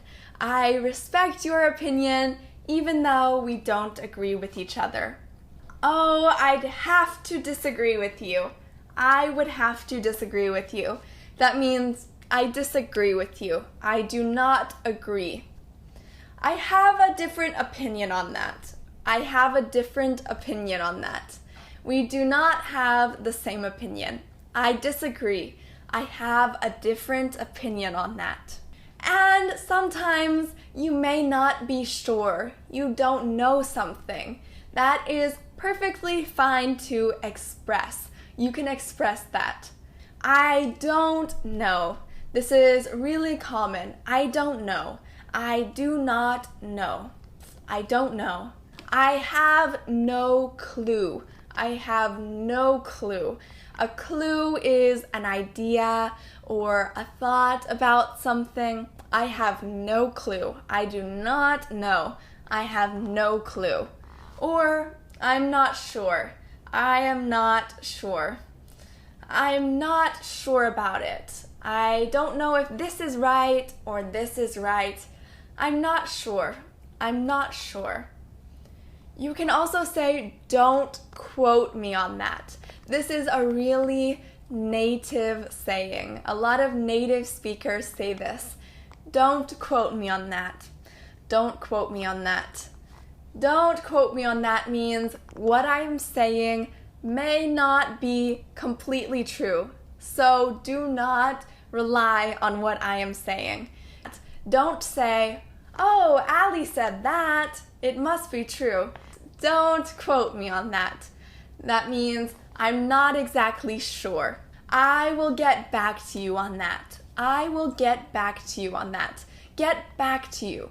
Get back to you means I will let you know later. I will look, I will find out, and then I will let you know. When is the party? Oh, I'm not sure. I will get back to you on that. I will let you know later. I will get back to you on that. Can I get back to you on that? Can I get back to you on that later? Can I? Oh, I'm in a hurry right now. Can I get back to you on that later? Another time later? Can I get back to you on that later? In this lesson, we talked about how to express your opinions and thoughts, which are really important. It's good to be able to express things, to communicate. And you can agree, disagree, or be not sure about what someone else says. Thank you so much for watching, and I will see you in lesson 58. Bye-bye! Hello everybody, welcome back. Welcome to lesson 58. Did I explain that well? This lesson is about communicating with clarity, being clear, making sure that you understand people and that other people understand you. Clear communication is really important. We need to know how to be able to make sure that other people understand us and that we understand other people. Let's get started. If you don't understand someone, what do you say? How do you ask for clarification?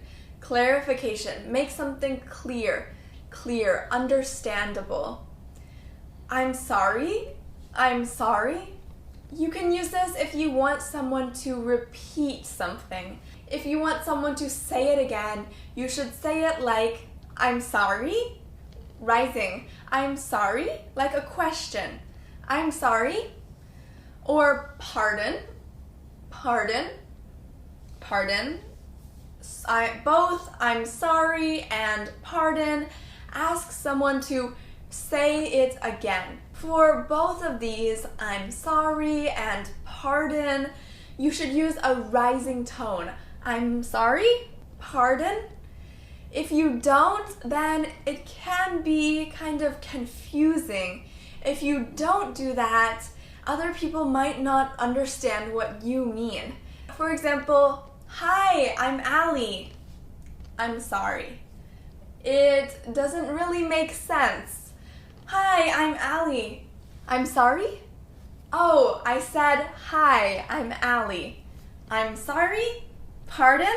You can also say, sorry, I didn't catch that.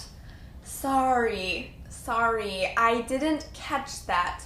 I didn't catch that. It means I didn't understand completely what you said. I couldn't get what you said completely. Sorry, I didn't catch that. I didn't hear what you said. Sorry, I didn't catch that. Or I couldn't hear you. I couldn't hear you. I couldn't hear you. You use this when you can't hear the person. For example, when you are calling someone and you can't hear the volume, you can't hear the sound. Oh, sorry, I didn't catch that. Oh, I couldn't hear you. I couldn't hear you. Could you repeat that? Repeat. Say it again. Hi, I'm Allie. Could you repeat that? Hi, I'm Allie. Repeat that. Say it again. Say it again. Could you repeat that? Could you speak more slowly? Could you speak more slowly? Hi, I'm Allie. Could you speak more slowly? Could you please speak more slowly? Hi, I'm Allie. If you don't understand what someone is saying, you can say, I'm a little confused. I'm a little confused. I'm confused. I don't understand what you are saying. I'm a little confused. I'm a little confused. You can also ask someone to clarify something. Make it clear. Make it so that you understand. Clarify. If someone writes something in an email that doesn't make sense, you can ask them, could you clarify what you meant in your email? Can you clarify? Can you clarify what you meant in your email? Make it clear. Make it make sense. Make it understandable. Could you clarify what you meant in your email? Now, if you want to see if your message was clear, you can check. You can ask people if they understood what you meant. You can ask them, did I explain this well? Did I explain this well? Did I make sense? Did I explain this well? Did I explain? Did I say this clearly? Do you understand what I mean? Did I explain this well? You can also say, does that make sense? Is that clear? Do you understand what I said? Does that make sense? Does that make sense? In casual situations, you can say, got it? Got it? Do you get what I mean?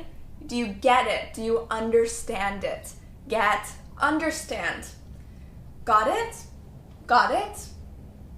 Do you understand what I mean? Do you understand what I mean? Do you understand what I mean? Do you understand what I am saying, what I mean? Next, do you get the picture? Do you get the picture? Not a photo, not a photograph, not a picture. The picture in this situation means the general idea, the situation, the idea. Do you get the picture? Do you get the picture? Do you get what I am saying? Do you understand my idea? Do you understand me? Do you get the picture?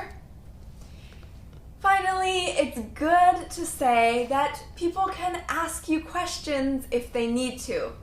If you have any questions, please let me know. If you have any questions, please let me know. Please let me know. Please ask me. Please let me know. These are phrases that you can use to make sure that people understand you. When you use these phrases, it's important to remember your tone, how you speak. You should speak softly or friendly. If you say, "Do you understand what I mean?" or "Does that make sense?" then it's kind of impolite. You can say, "Does that make sense? Do you understand what I mean?" These are good ways to make sure that people understand you, but make sure you speak in a friendly way. Let's go on to some more sentences that have really useful words. These words are a little bit difficult, but they are really useful. This needs to be emphasized. Emphasize. If you emphasize something, you show that it is really important. You show it is really important.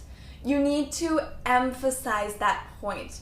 You need to show that it is important. He reiterated the key points. The key points are the most important points, the most important ideas, points, ideas. Reiterate, repeat it, repeat it. You reiterate something. You repeat it to show that it is important. For example, be careful, be careful, be careful. I am reiterating it to show that it is important.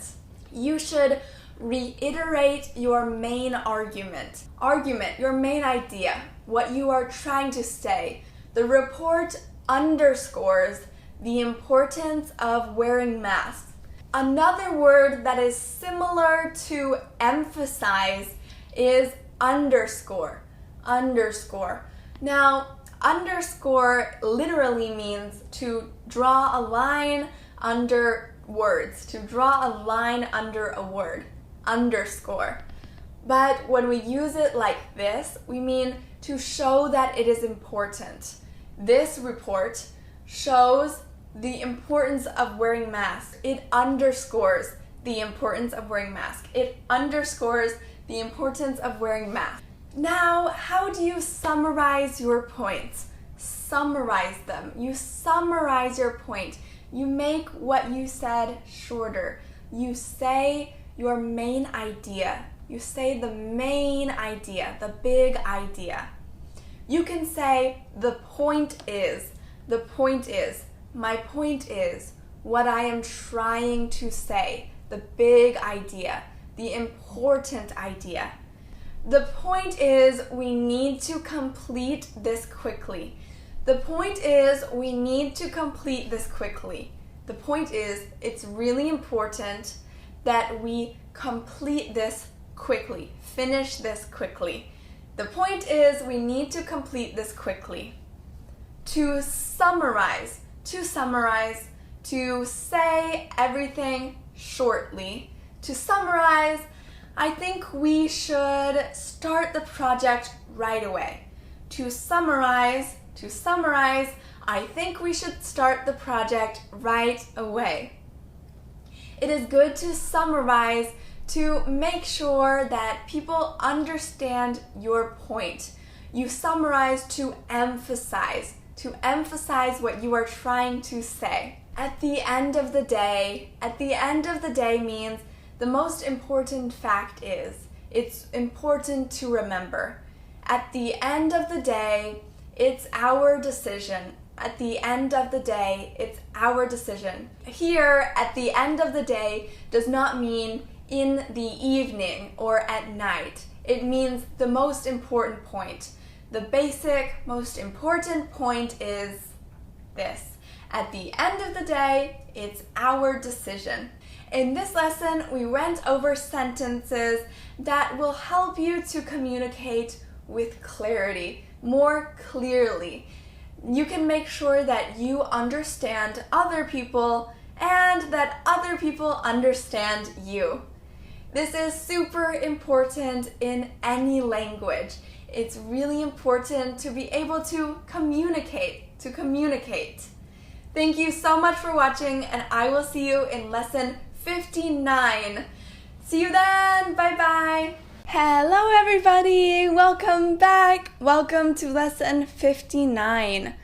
Lesson 59. There has been a misunderstanding. This lesson is about how to complain, how to say if there is a problem or if you need something to be fixed. Let's get started. Instead of saying the pizza is too salty, you can say, I'm sorry to say this, but the pizza is too salty. I'm sorry to say this, but the pizza is too salty. If you add the I'm sorry to say this, but, it makes it more polite. I'm sorry to say this, but the pizza is too salty. It has too much salt. Instead of saying the salad has bacon, I asked for a vegetarian salad, you can say I was expecting a vegetarian salad, but this has bacon on it. I was expecting. I thought I was going to get a vegetarian salad, but this has bacon on it. It's not vegetarian. I was expecting a vegetarian salad, but this has bacon on it. Instead of saying, the safe doesn't work, you can say, unfortunately, there is a problem with the safe. The safe doesn't work. That means the safe where you put your valuable items like your wallet or your passport, it has a problem. It has a problem. It does not work.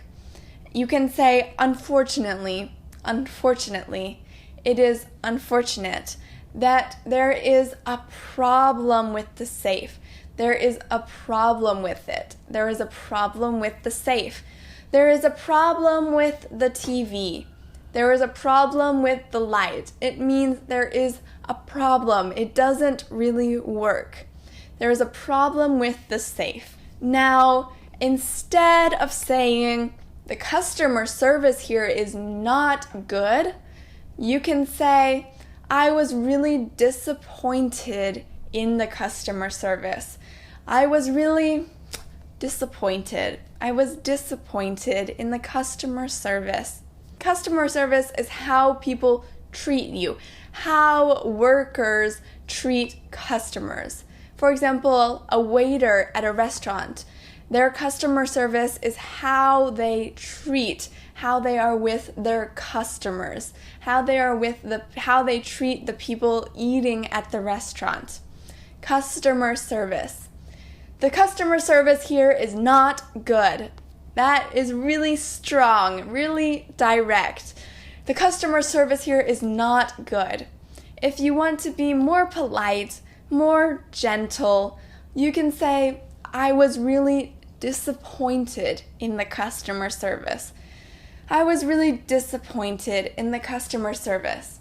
Next, instead of, she was rude, I'm not really happy with the way she treated us is a better option. I'm not happy. I'm not really happy. That means I'm not happy. I'm disappointed. I'm sad.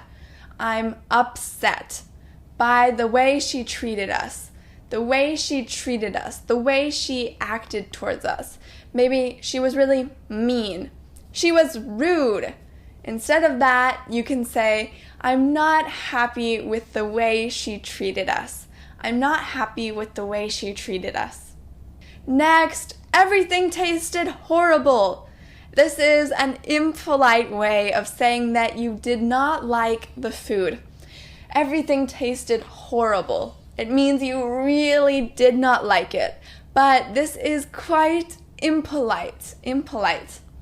Instead, you can say, I would like to make a complaint about the food. Make a complaint. A complaint is sometime when you say that something was not good. I would like to make a complaint about the food. Make a complaint. Say that it's not good. I would like to make a complaint about the food. The music is too loud. The music is too loud. It's too loud. Can you turn it down, please? Can you turn it down, please? Make it quieter. Make it quieter. Less loud. The music is too loud. Can you turn it down, please? Can you turn it down, please? There has been a misunderstanding. There has been a misunderstanding. This is a really common phrase. You can use it in a lot of different situations. A misunderstanding. Something that you said that they didn't understand, or something that they said that you didn't understand. Misunderstanding. Someone did not understand something correctly. There has been a misunderstanding. There has been a misunderstanding. I ordered a vegetarian salad. There has been a misunderstanding. I reserved the table for 5 people. There has been a misunderstanding. This is a good phrase because when you say this, you are not blaming someone, saying, it's your fault, you are wrong. No, you're not doing that. You're not blaming anyone. Oh, there has been a misunderstanding.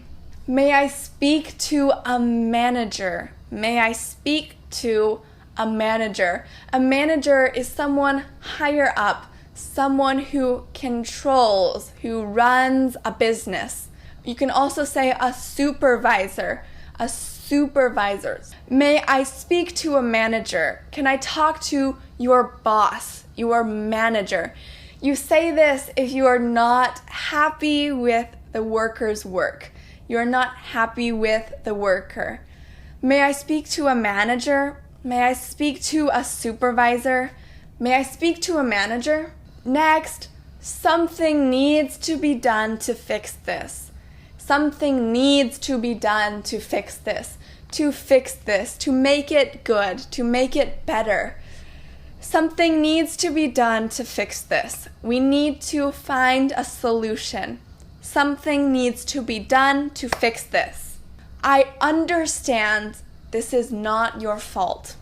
I understand. I know that this is not your fault. You are not wrong. You are not wrong. It's not your fault. I understand this is not your fault. This is not because of you. You did not create this problem. I understand this is not your fault.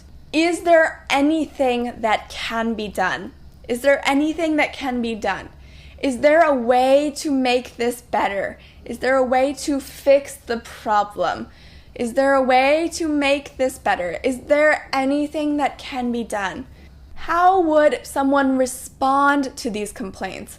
If you complain, what would you hear? What would other people say to you? A really common response is, I am so sorry about that. I am so sorry about that. I am sorry. I'm sorry that you have that problem. You may also hear, I will check and see what I can do to fix the issue. I will check. I will check. I will check. I will try to see what I can do to fix this. I will check and see what I can do to fix this issue. fix, make it better. Thank you for letting me know. Thank you for telling me, letting me know, telling me. Thank you for letting me know about this problem. This is a really good phrase. Thank you for letting me know. We will keep this in mind. We will keep this in mind. To keep something in mind is to remember it, to think about it. We will keep this in mind. I think your food is too salty. We will keep that in mind. We will keep your complaint in mind. We will think about it. We will remember it. We are very sorry. We are very sorry. The hotel is very sorry. We are sorry that you have this issue. We are very sorry. We are very sorry. We will give you a refund. We will give you a refund. A refund means that whatever you paid, whatever money you paid, they will give it back to you. I don't like my food. We will give you a refund. We will give you a refund. We will give you the money that you paid for the dish. We will give you a refund. But in some cases, they may not be really helpful. There may not be something they can do. In that case, they may say, I'm sorry, but there is nothing I can do about that. There is nothing I can do. I cannot help. I'm sorry, but there is nothing I can do about that. I cannot do anything about it. I cannot help. I'm sorry, but there is nothing I can do about that. Or, unfortunately, that's just the way it is. Unfortunately. That's just the way it is. That's just the way it is. It is just that way. There is no solution. That's just the way it is. Unfortunately, that's just the way it is. Depending on your complaint, you will hear a different response. It depends on what the problem is. It's really important to be able to complain politely. Even if there is a problem, we should communicate politely, nicely. We should be able to communicate clearly and confidently as well. Now you know how to complain, how to say if there is a problem. You also know what you may hear, what the person may tell you. I will see you in our next lesson, lesson 60, our last lesson. Thank you so much for watching. I really appreciate it. Bye-bye. Hello, everybody. Welcome back. Welcome to lesson 60. Lesson 60. This is our last lesson. I am so proud of how far we've come. We've covered so many topics.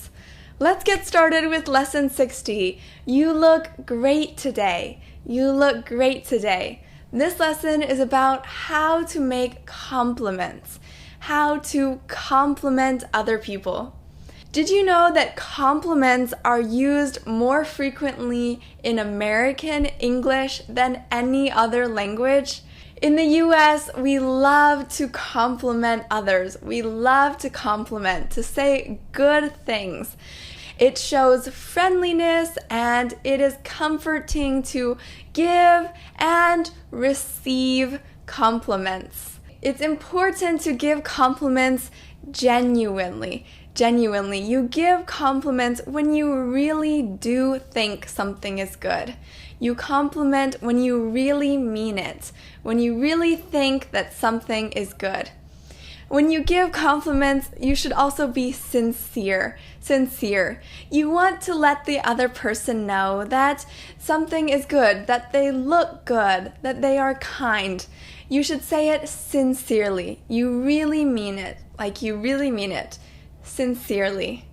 Let's get started. You look great today. You look great today. You look great today. You can also say you look good. You look good. You look fabulous. You look fabulous. You look really, really good. fabulous. Or you look fantastic.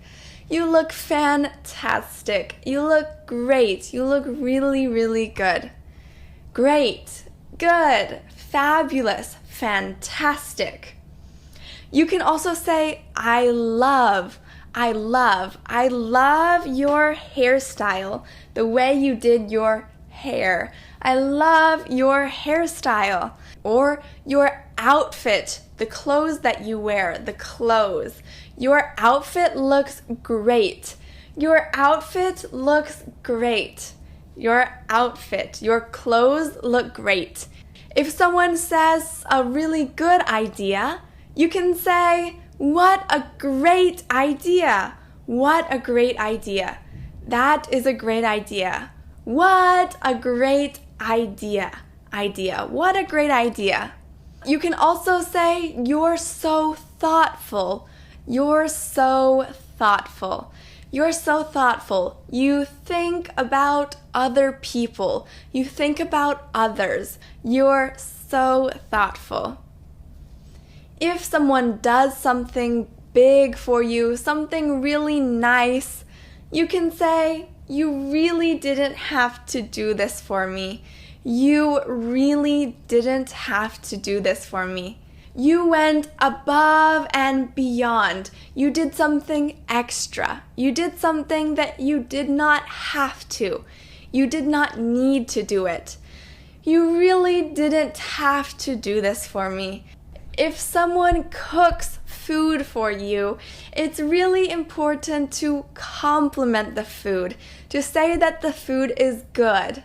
You can compliment something specific, like cookies. The cookies you baked are amazing. The cookies you baked are amazing. They are so good. The cookies you baked are amazing. You are a great chef. You make really good food. You make great food. The food you make tastes so good. You're a great chef. You're a great chef. You can use this sentence pattern for other words, like singer. You're a great singer. You are a great singer. You're a great dancer. You are a great dancer. And if someone cooks you a meal, a whole dinner, you can say, the dinner was so delicious. The dinner, all the food was so delicious. The dinner was so delicious, so yummy. All the food tasted so good. Next, you have a good sense of humor. You have a good sense of humor. Having a good sense of humor usually means someone is funny. They are funny. They are humorous, funny. They can also understand other people's humor. They can understand when other people are being funny. They can be funny and they understand other people's humor, their funniness. You have a good sense of humor. You have good taste in wine. Good taste in wine. If you have good taste in something, it means that you are good at finding something good. For example, if you have a good taste in wine, you are really good at finding good wine. The wine that you like is good wine. You have good taste in wine. You always find the best restaurants. You always find the best restaurants. Wow, the food here is so good. You always find the best restaurants. You always find the best, really good restaurants. Your house is beautiful. If you go to someone's house, it's really nice to compliment it. Wow, your house is beautiful. You can say this if you go to someone's house. Wow, your house is beautiful. You can use this sentence pattern for other nouns. You can say, the view is beautiful. The view is beautiful. This room is beautiful. This room is beautiful. This is such a beautiful couch. This is such a beautiful couch. Such a, really. This is a really beautiful couch. This is such a beautiful couch. Your dog is adorable. Your dog is adorable. So cute. Really cute. I use this phrase a lot. I love dogs. Your dog is adorable. Adorable. So cute. She has a big heart. She has a big heart. She is really kind and really nice. Oh, she has a big heart. A big heart. He is always so kind to everyone. He is always, always so kind, so nice to everyone, to everybody. He is always so kind to everyone. And the last sentence, sentence 1001 is, you did a wonderful job. You did a wonderful job. If someone does something really well, you can say, you did a wonderful job. And I want to say, you did a wonderful job. You really did a wonderful job. We have talked about so many topics and sentences. All of these phrases are really useful and common in so many different situations. I hope this learning journey has helped you to become more confident when you communicate in English. Even if you only know or remember a few of these sentences, they will help you when you need to use them. I am so happy that you have a lot of English sentences that you can use, and I am really proud of all of the learning we have done together. Thank you so much for watching. I have had a lot of fun learning with you. I really appreciate your time. I hope to see you in our next learning journey. Thank you so much. I will see you again. Bye bye.